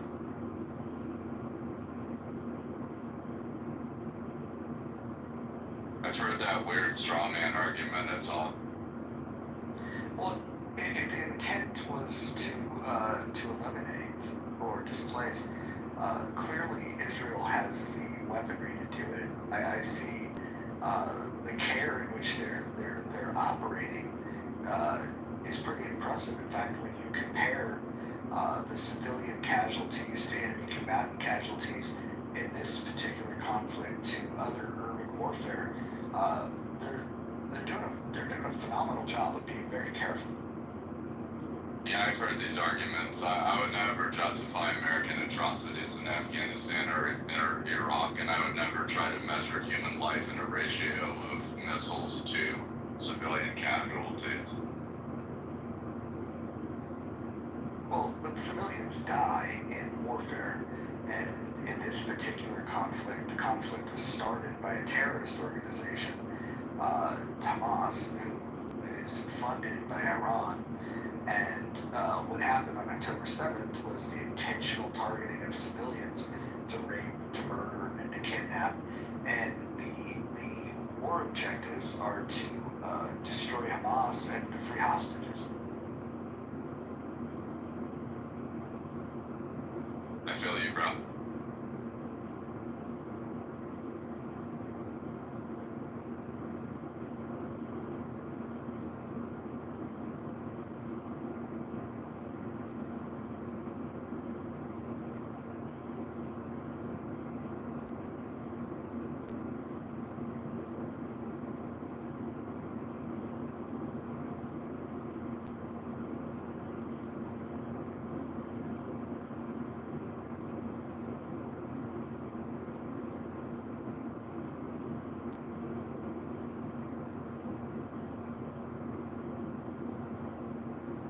Where'd everyone go?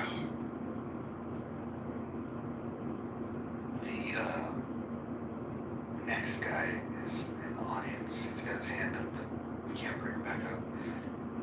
Is John sleeping? John's been asleep for a while.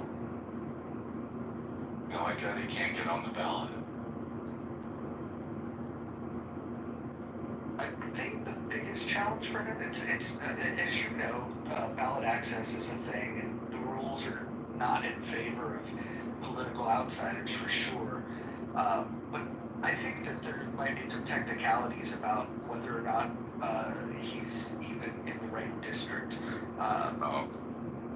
So I think that's a thing. But I do like the fact that the issues he's trying to highlight if he can figure it out and wave his hands wildly enough just to get some attention, it would be incredible to see if podcasters or if mainstream media would give him a shot to, if they platformed him, if nothing else, it would be entertaining. Fair. I got on the ballot though. Yeah, let me ask you this though, throughout that experience, isn't it frustrating? You probably get people that resonate with the things that you talk about, but when push comes to shove, the votes just aren't there. No, it was a ballot exercise. I was just flexing. I didn't even think I could get on the ballot. So what are you gonna do next? Clearly, you got ambitions to do something. What's the next move? I'll run in Illinois at some point later, but I'll have way more support and I'll probably just go through a party.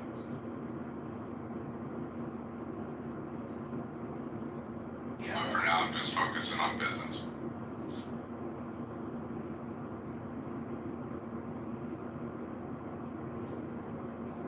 Some of the groups that you can get tied in, like some of these old school organizations like Kiwanis or Lions Club and shit like that. It's amazing how like those types of organizations, the fact that they're organized, I guess that's the key, right? I don't know the political structure of Chicago, but I would have to imagine that if you're an outsider, there's got to be some kingmakers there that can make or break these situations. Yeah, I don't think I'm an outsider anymore. I mean, I was in Washington last week. I don't know if I was ever an outsider, because my dad was big in California GOP back in the day. But Chicago pretty much let anybody run for any seat except for mayor. That's where they're kind of faux-ass bitches about if you're from here or not. But by the time I run again, I won't be able to call myself much of an outsider, you feel me?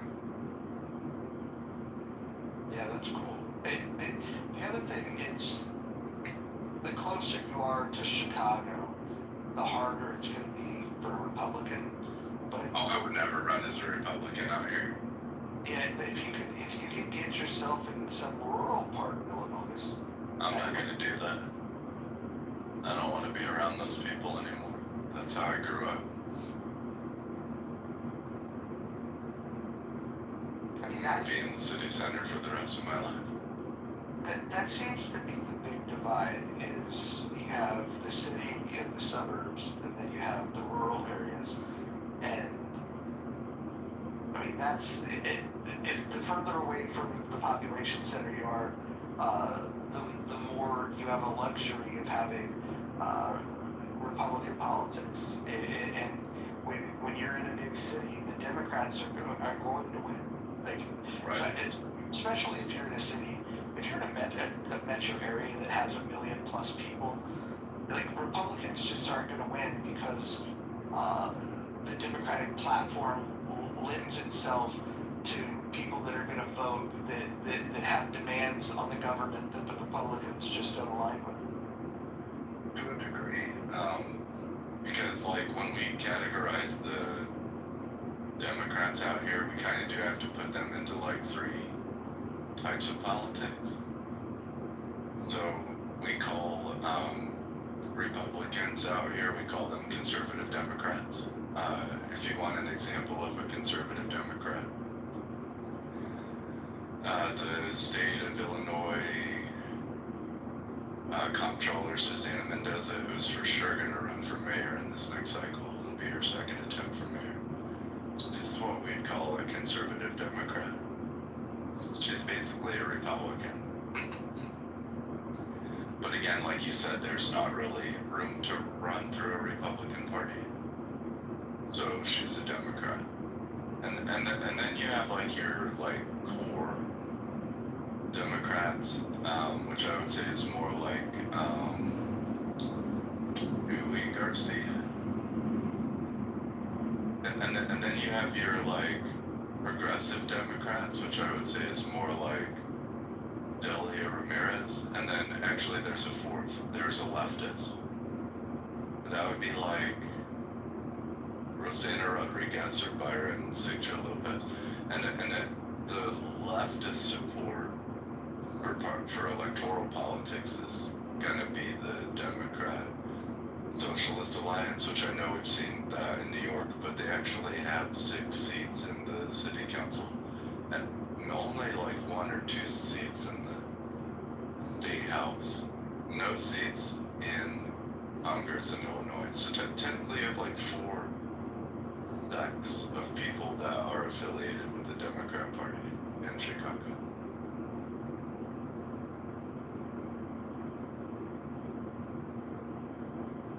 What do small business owners favor out of those 4 groups?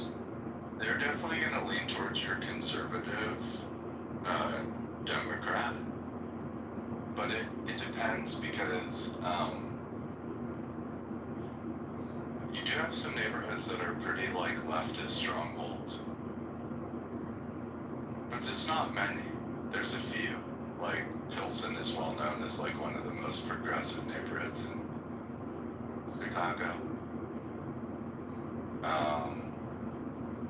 But you have different flavors of progressivism here. Like people will talk about like the North Chicago progressive, which is like a very different conversation than like a Pilsen progressive. But the main justification that like a Pilsen progressive would use to critique a North Chicago progressive is that one, the North Chicago progressives are rich as fuck. Think of like where Michael Jordan lives in Highland Park, okay? That's like North Chicago, okay? So then think of like his progressive. Would that be like Ladera Heights in LA? Okay. So like you probably have like a progressive actor or one progressive person from high finance or some professors that like commercialized some research or wrote some books and went on some global speaking tours. You see what I'm saying? Yeah. Whereas in Pilsen, you have a more humble progressive. Maybe they're like super smart and, you know, intelligent, but they've decided to use their resources to teach debate classes and run debate competitions for Chicago public schools at the middle school level. It's not going to pay a grip, you know, but, you know, they still have a good education. They're just not getting wealthy. And so that public school debate competition teacher person is not necessarily going to have the same progressive ideals as that North Chicago progressive. And so you do see some factionalization amongst leftists and then amongst progressives.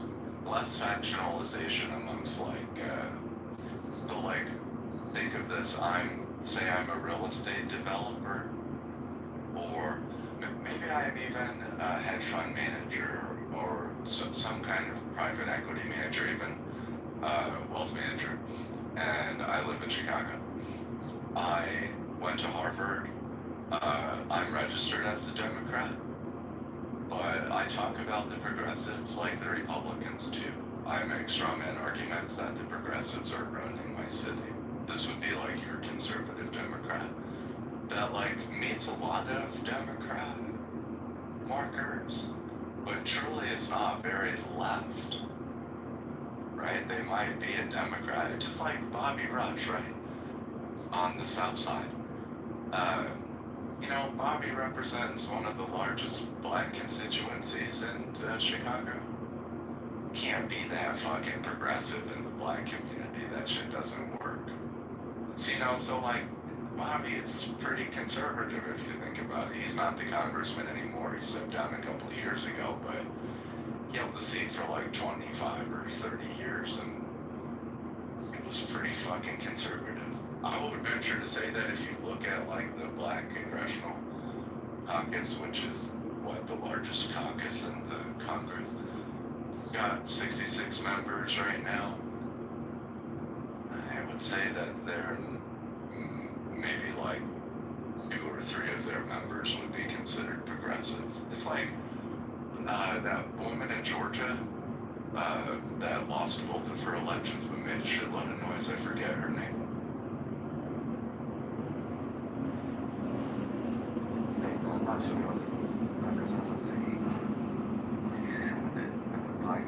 Progressive people. I don't know what the fuck is progressive. I think the conservatives, my bad.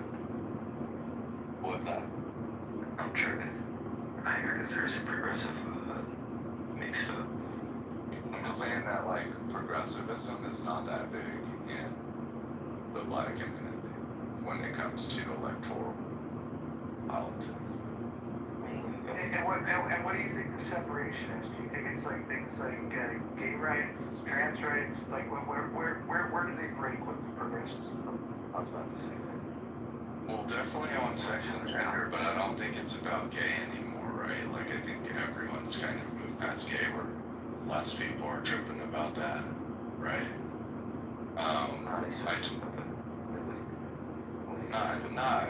Not gay. I'm on the south side every other fucking week. I'm talking about reality, not the media. Trans, though, that was a different conversation. That's a different conversation. And what I'm gonna say is that because progressive different things like that, I don't know the reason why, like the black community is losing various people are losing the black community for certain things. A lot more black people want to become business owners. That's what they're going to, is they keep speaking about like rights and everything else like that's the main topics that they care about. It's like fight for this, fight for that.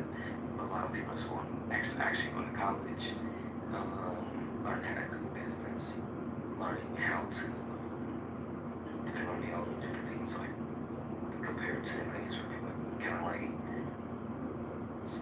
different things like that, where I guess it'd be like a lot more people are in the middle ground of it. Not even just that, but no one wants like the gay stuff, like LGBT stuff for schools and stuff like that being taught. And that's number one. But the only reason why more black people now are leaning towards progressive as of right now is because the people that's representing conservative. That's the only reason why if you had the traditional conservatives, so the numbers be way bigger than what it is today. But if progressive who won't like the economy side, speak more about business, start speaking about taxes, how it's going to help build their brands and their companies and different things that they're trying to build. Yeah, the progressives won't be able to do their own though. They're not at all. And that's what they're going to do. They'll never be able to. Right conservative. When the right conservative walks in, they can speak to all people. Because the progressive are going to lose this way. But like I said, the progressives are a minority in electoral politics anyway. So I agree with you. And then now there is the progressive critique of, well, there's different critiques on this. But there is the inner community conversation on black capitalism. And then there are progressives that would critique blacks that decide to participate in the benefits of this economy as sellouts. Now again, obviously I'm mixed race, but I'm black sitting here in a high rise in downtown Chicago. I don't think I ever sold my soul to capitalism. I just think I was born in America and I got American parents. So I work in the American system. I was having a conversation with stuff about the end of the day. It's like this stuff when I sell like sellouts and things like that. I feel like a lot of people look at the ones that sellouts is the ones that get lost in the sauce. And what's that Republican? He's always up in Trump all the time. Oh my God, Trump. like, oh, enlightened man. Oh, talk about what's that motherfucker's name? I forgot his name. Tony? No, hold up. I got you. I know exactly what you're talking about. I do, brother. Hold up. What's this? Seeing this motherfucker. Here's his face. What's it? Tim Scott. Tim Scott. Yeah, fuck him, bro. You make us look bad. We don't need a pussy pop like that. It's not about that. He's detached. They help me. Seeing that was like, okay. Passion and community and different things like this. Purposely being detached is like no one cares. You know what I mean? Because when it comes to age, community, different things like that being represented, no matter what side, Republican or Democrats, attachment to age and community, they will be like, fuck you. You feel me? And your money doesn't do no justice here. When it comes to the black community and stuff like that, it's like the capitalism and different things like that, or whatever it is, more like people before China business got represented too. Yeah, true. You feel me? So it's like the ones I never really hear anybody say, me personally say, yeah. oh, you're trying to be with the capitalism and everything you were saying. I see more people just trying to, what they want to call pull your value shop so yeah, and to your point, like, I feel 10 years ago, in tech, I felt like I had way less open doors. And then I seen all these young brothers and sisters coming out of these engineering schools and starting to enter tech, even to this latest, some of these later graduation classes where it's like perfectly a norm for black computer scientists and engineers, well, one, to skill in those areas, and then two, to enter the workforce. And then, you know, like, I have a startup. I'm raising money, but I don't feel any ethnic or racial pressure like I used to. And fuck, I was just on fucking Wall Street before I went down to Washington, D.C. And I fucking love living in the city center. I can't stand living. I've lived in rural, suburban, and city. I cannot live around a bunch of white people if the community's like 70 or 90% white. I can't tolerate that shit. But some of these cities are a bit more diverse. But when I went into this hedge fund, I went up to their trading floor in Manhattan last week. I mean, the guy fucking clowned on me for wearing a tie for like 10 minutes, so I knew that's how we was gonna do some business, but he didn't say anything else. Took me serious. So the bigger question is, why were you wearing the tie? I know. Because I'm not going front, I don't even be dressing like that. Like, I've got suits from like 10 years ago that still look like I just bought them. I just wasn't sure. That was the first couple hedge funds that I've been into. You know, I wasn't sure what to do, so now I know what to do next time. You know what's cool though about it? It's like the world has changed so fundamentally that the person that walks in with the tie is now like the clown. Yeah, and the cool thing is there's not a hate. It's just usually like, and I've been that guy where you have the tie and you walk in thinking that, you know, oh, like if you walk into a bank, for example, that's still appropriate. Walk into a lawyer's office, that's still appropriate. If you're walking in anywhere in tech wearing a tie, somebody is going to gently like ask you, like, dude, where's the funeral, where's the wedding? Because it's just not the attire for the office anymore. In fact, even if you find like a dressy CEO that you know cannot get rid of the suit, he's at least going to take the tie off. They might have a $3,000 suit on, $5,000 suit on, but they're not wearing the tie. They ditched the fucking tie. Yeah, and I never wore the tie in tech. I just didn't know what to expect in Manhattan. I would say though, in the Northeast and in DC, those are the most likely places where the tie would still be appropriate. The further you go west, the more it's like, you know, the more forbidden it is. In fact, now you're more likely. Well, it's forbidden on Wall Street too. You're more likely to see track pants in a boardroom than you would a tie in California. Yeah, I completely agree. But also, the tie is forbidden on Wall Street, and I just didn't know that. Especially after this new wave of people coming back into the office, they like super relaxed. The dress, and the guy broke down the dress at like fucking like 30 different firms to me. I'm like, holy shit, he's like, some of these fund managers don't even fucking wear pants on the trading floor. He's being sarcastic, but he's like, come on. But then I go meet this alternative asset manager, and they said 80-20, 80% tie, 20% no tie. I'm like, fuck, you see what I'm saying? So I think they're still confused in New York City. Whereas the Bay Area, Los Angeles, been made their bed. So here's the interesting thing. The last thing that has not changed is like, even in the most, like, just who gives a fuck, come as you are environments, you still will not see printed t-shirts. You might see a Treat t-shirt, you might even see Holy Jeans, but you will not see a printed t-shirt. That's all engineers though. Yeah, if they have no windows, yeah, if they're not, you know, if vendors and partners and customers are coming through a conference room, those people are hidden, right? But you don't see the printed tees. In fact, that's true. That's probably the last thing. You're more likely to see face tattoos than you will a printed. Yeah. It's fucking crazy. I see that.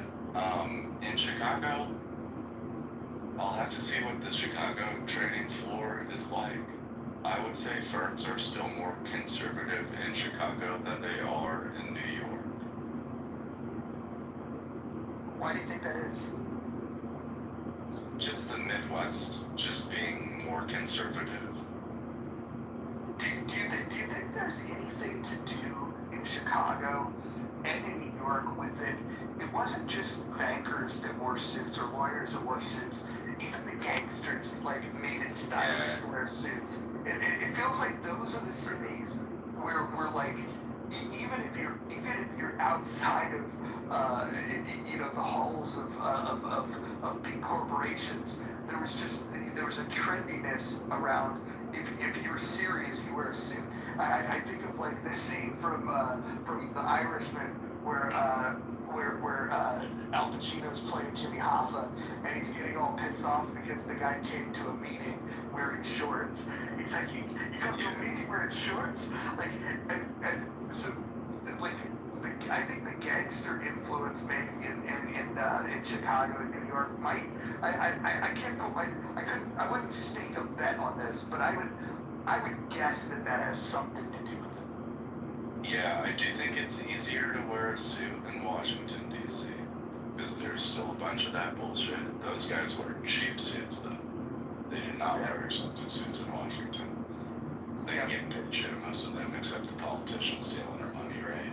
I know people that are working in like Alexandria and fucking Vernon and places like that, and they've got low-paying fucking office jobs, and they're required to wear a tie.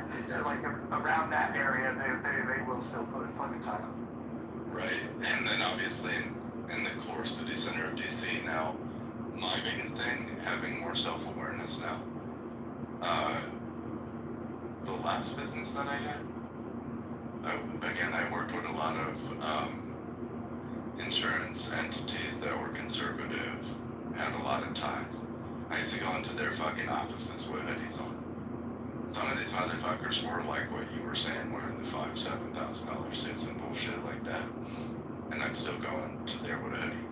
Now, being more self-aware, I'm actually trying not to offend people so that we can focus on the main topic at hand. And I'm just finding it's just widely varied, so I'm like, alright, well, guess I'll just have to take the best guess and pray. I think the main thing is whoever you're in the room with, the more information that you have about what they care about, just get to that. Yeah, I agree with you. Just but get I shouldn't be wearing a hoodie in their office in New York, that's all I need to say. And I agree with you. But I was gonna go to Black Hat this last week in Vegas, and in tech, like once upon a time, like if you went to these conventions, it was like, oh, you had to put on a suit to be in the booth, and that shit's changed so dramatically. So now it's like, well, you know, you're gonna be on your feet all day if you're gonna be in the booth, so make sure you wear a comfortable pair of tennis shoes. Like people 10 years ago, they didn't give a fuck about your feet. They didn't give two shits. And like, you better wear a suit, better wear dark colors, it better look nice, your shirt better be pressed, you better know how to tie a tie. Now, fucking, you go look up LinkedIn and see the people that were at Black Hat. It looks more like a fucking rock concert than it does a fucking, any type of, like business summit. It's fucking wild. it is, it's very fascinating. But then they took all the fun out of it about 10, 12 years ago do you remember when they passed the rules about booth babes? Where it was like frowned upon to like hire a marketing firm that had good looking women to hang out in your Man, motherfuckers still do that shit.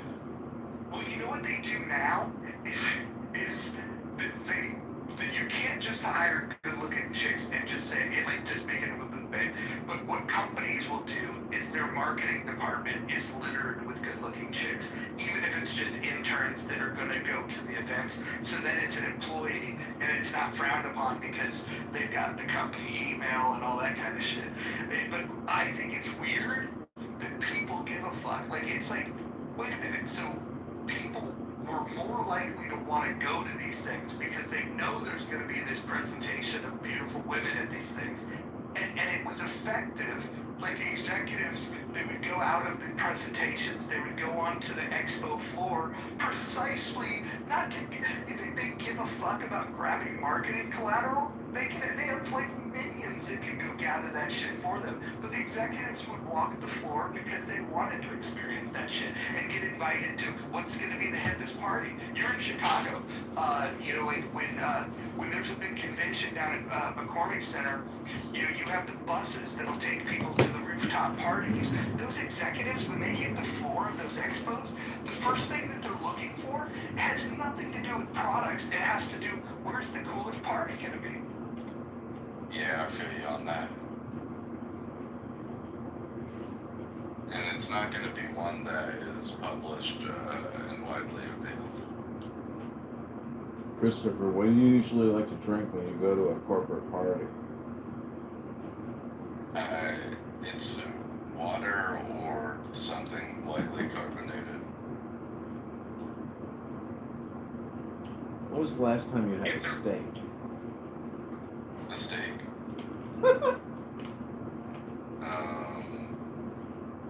3 or 4 months ago, maybe.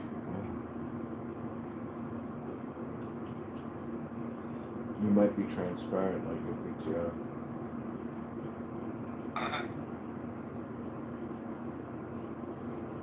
I don't need steak that often. If you meet with old white guys, order a fucking Manhattan. That would be my place. I don't drink alcohol. I don't either. Good job. But you can still order it. I like going to my money. I like going to the bar prior to meeting with people. Put the money down, open up the tab, and then order something non-alcoholic, but get the black straw, make it look like you're at least being social. That is still a thing. Some people want to have drinks when they're with people, and that's one of the weirdest things that I have to get used to. So I have to get there early so I can pose like I'm drinking. People often say that Clubhouse is like going to the bar, basically. Like these are the types of conversations you have at a bar, kind of.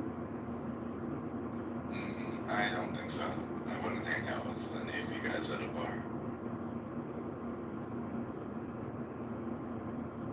Well, Well, I think you would hang out with John in Chicago. Me and John don't run in the same circles.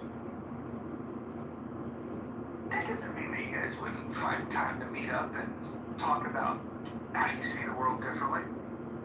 Honestly, Yeah, but you know, I would meet with you, but I would ask that you like come on my podcast, you know, and so I can like, you know, we can do like a one-on-one interview. Because honestly, if like we're not creating content, like I already got drinking partners and drinking friends that like I can go hang out with anytime, and they're very social.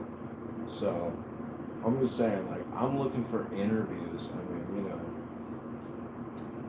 kind of. I mean, I'm not really, but I'm just saying, you know.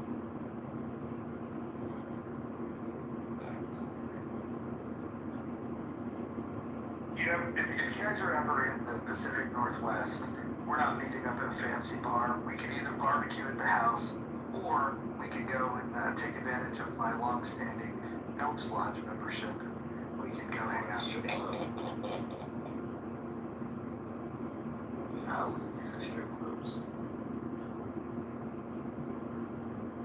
Yeah, when I was in the Army, I was in a place called Fort Huachuca in Seattle, Tacoma area, and I had never experienced what it's like to be covered in mosquitoes, but that was my first time ever. My truck will be used during it when it rains. That shit sucks.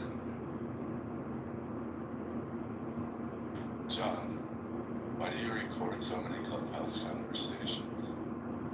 How do you know this? It's a lot of work. I just wonder. I have to be in like a flow state, otherwise there's no way I could possibly be doing this. It's just too many videos.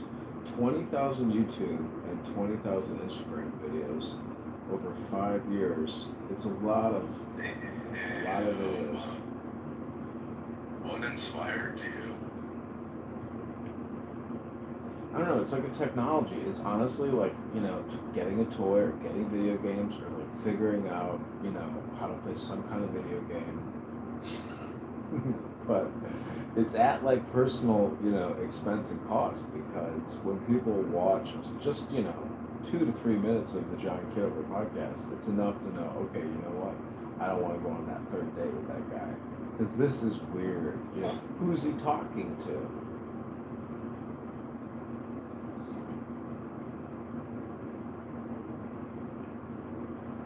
Yeah, it does seem like a lot of energy. Did you get any epic conversations from back in the day? No, but I feel like I have run a simulation, you know, like a poker player. Like I have a friend who's a very, very successful poker player, and you know, he's played countless numbers of digital hands and made millions of dollars in the real world in his bracelets. And I mean, I think it's all attributable to the fact that he's very good at math, and that he has run so many simulations so many times that.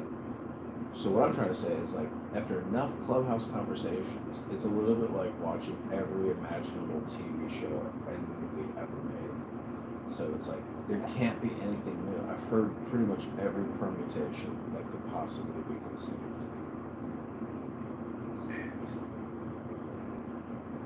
Oh, I don't think Clubhouse is that diverse.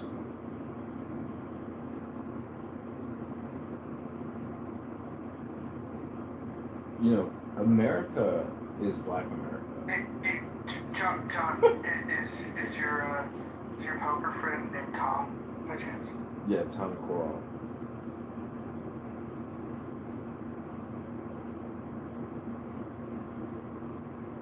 Crazy like a fox. People love poker. It's like a fascination. And some people, they know it's a risk, but they're like, I don't know, they're confident and they know, like, I don't know, intuitively that they're like a premium in the game or something. Like, I'm not, you know, I can sit at a poker table and I know that there are people there who can probably think me out, maneuver, out experience, etc. So it's like, don't even waste your time. You see people playing slot machines. That's the old saying. If you sit down at a poker table, if you can't figure out who the worst player at the table is immediately, it's you. Yeah, that's me. Like my friend Tom warned me once. I bought like a big into some, you know, what's your poker tournament? He's like, dude, just withdraw your money. He's like, you're gonna get creamed. I'm like, you know what? I'll take your advice. Fuck it. So I took the money back out. You know what you know what you do if you're gonna play a tournament and you know that there's better players than you? You take their ability to play against you, all of the things that they can do post flop, you just take that away. And anytime you get in a hand with somebody that you know is better than you, if you have premium holdings, just show all in. And even if you're behind, you're gonna have better odds of catching up than trying to outplay a poker pro. And so, like, if that's the best advice somebody can give to somebody in a tournament, if they know that they're not, you know, like one of the high quality players. Yes, you can catch good hands, but you're just better off because you'll get outplayed. Like you'll get decisions. You might have like the fourth best possible hand, but if somebody shoves all in and they're a pro, you're gonna be thinking, am I good? And it's fucking amazing the instincts that they have post flop. So all of your strategies should be pre-flop. You know, play position, wait for good cards, and then just get ultra aggressive. And then if you get lucky and get for calls, or even if you're behind, if you catch up and get lucky, you're just way better off doing that. And to get the money. You're not gonna win the tournament, but you may get into the money.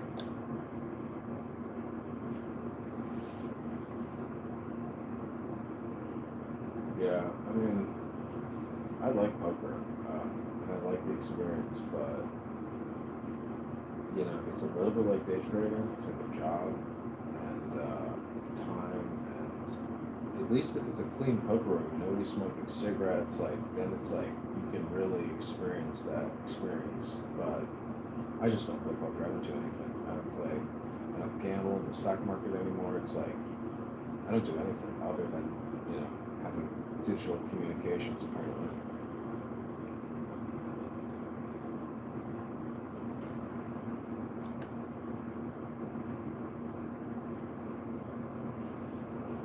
Because when I go to the casino and I see people playing slot machines, I'm like, don't you know that's just like a big blown up cell phone?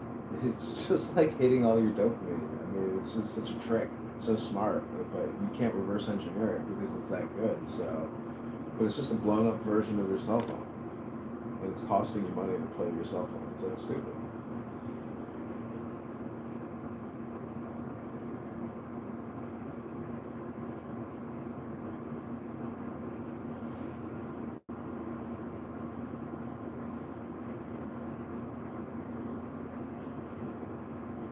But I just got back from the Serb Fest. If you want to go to my YouTube, you can see some gypsy Serbs dancing, eating sausages, drinking Serbian beer. It was so much fun, and I gotta say, so many beautiful people, and you know, the music and the food, it's like, it's magic, you know? Serbia, Serbia, Serbia, Serbia. And the moon was beautiful.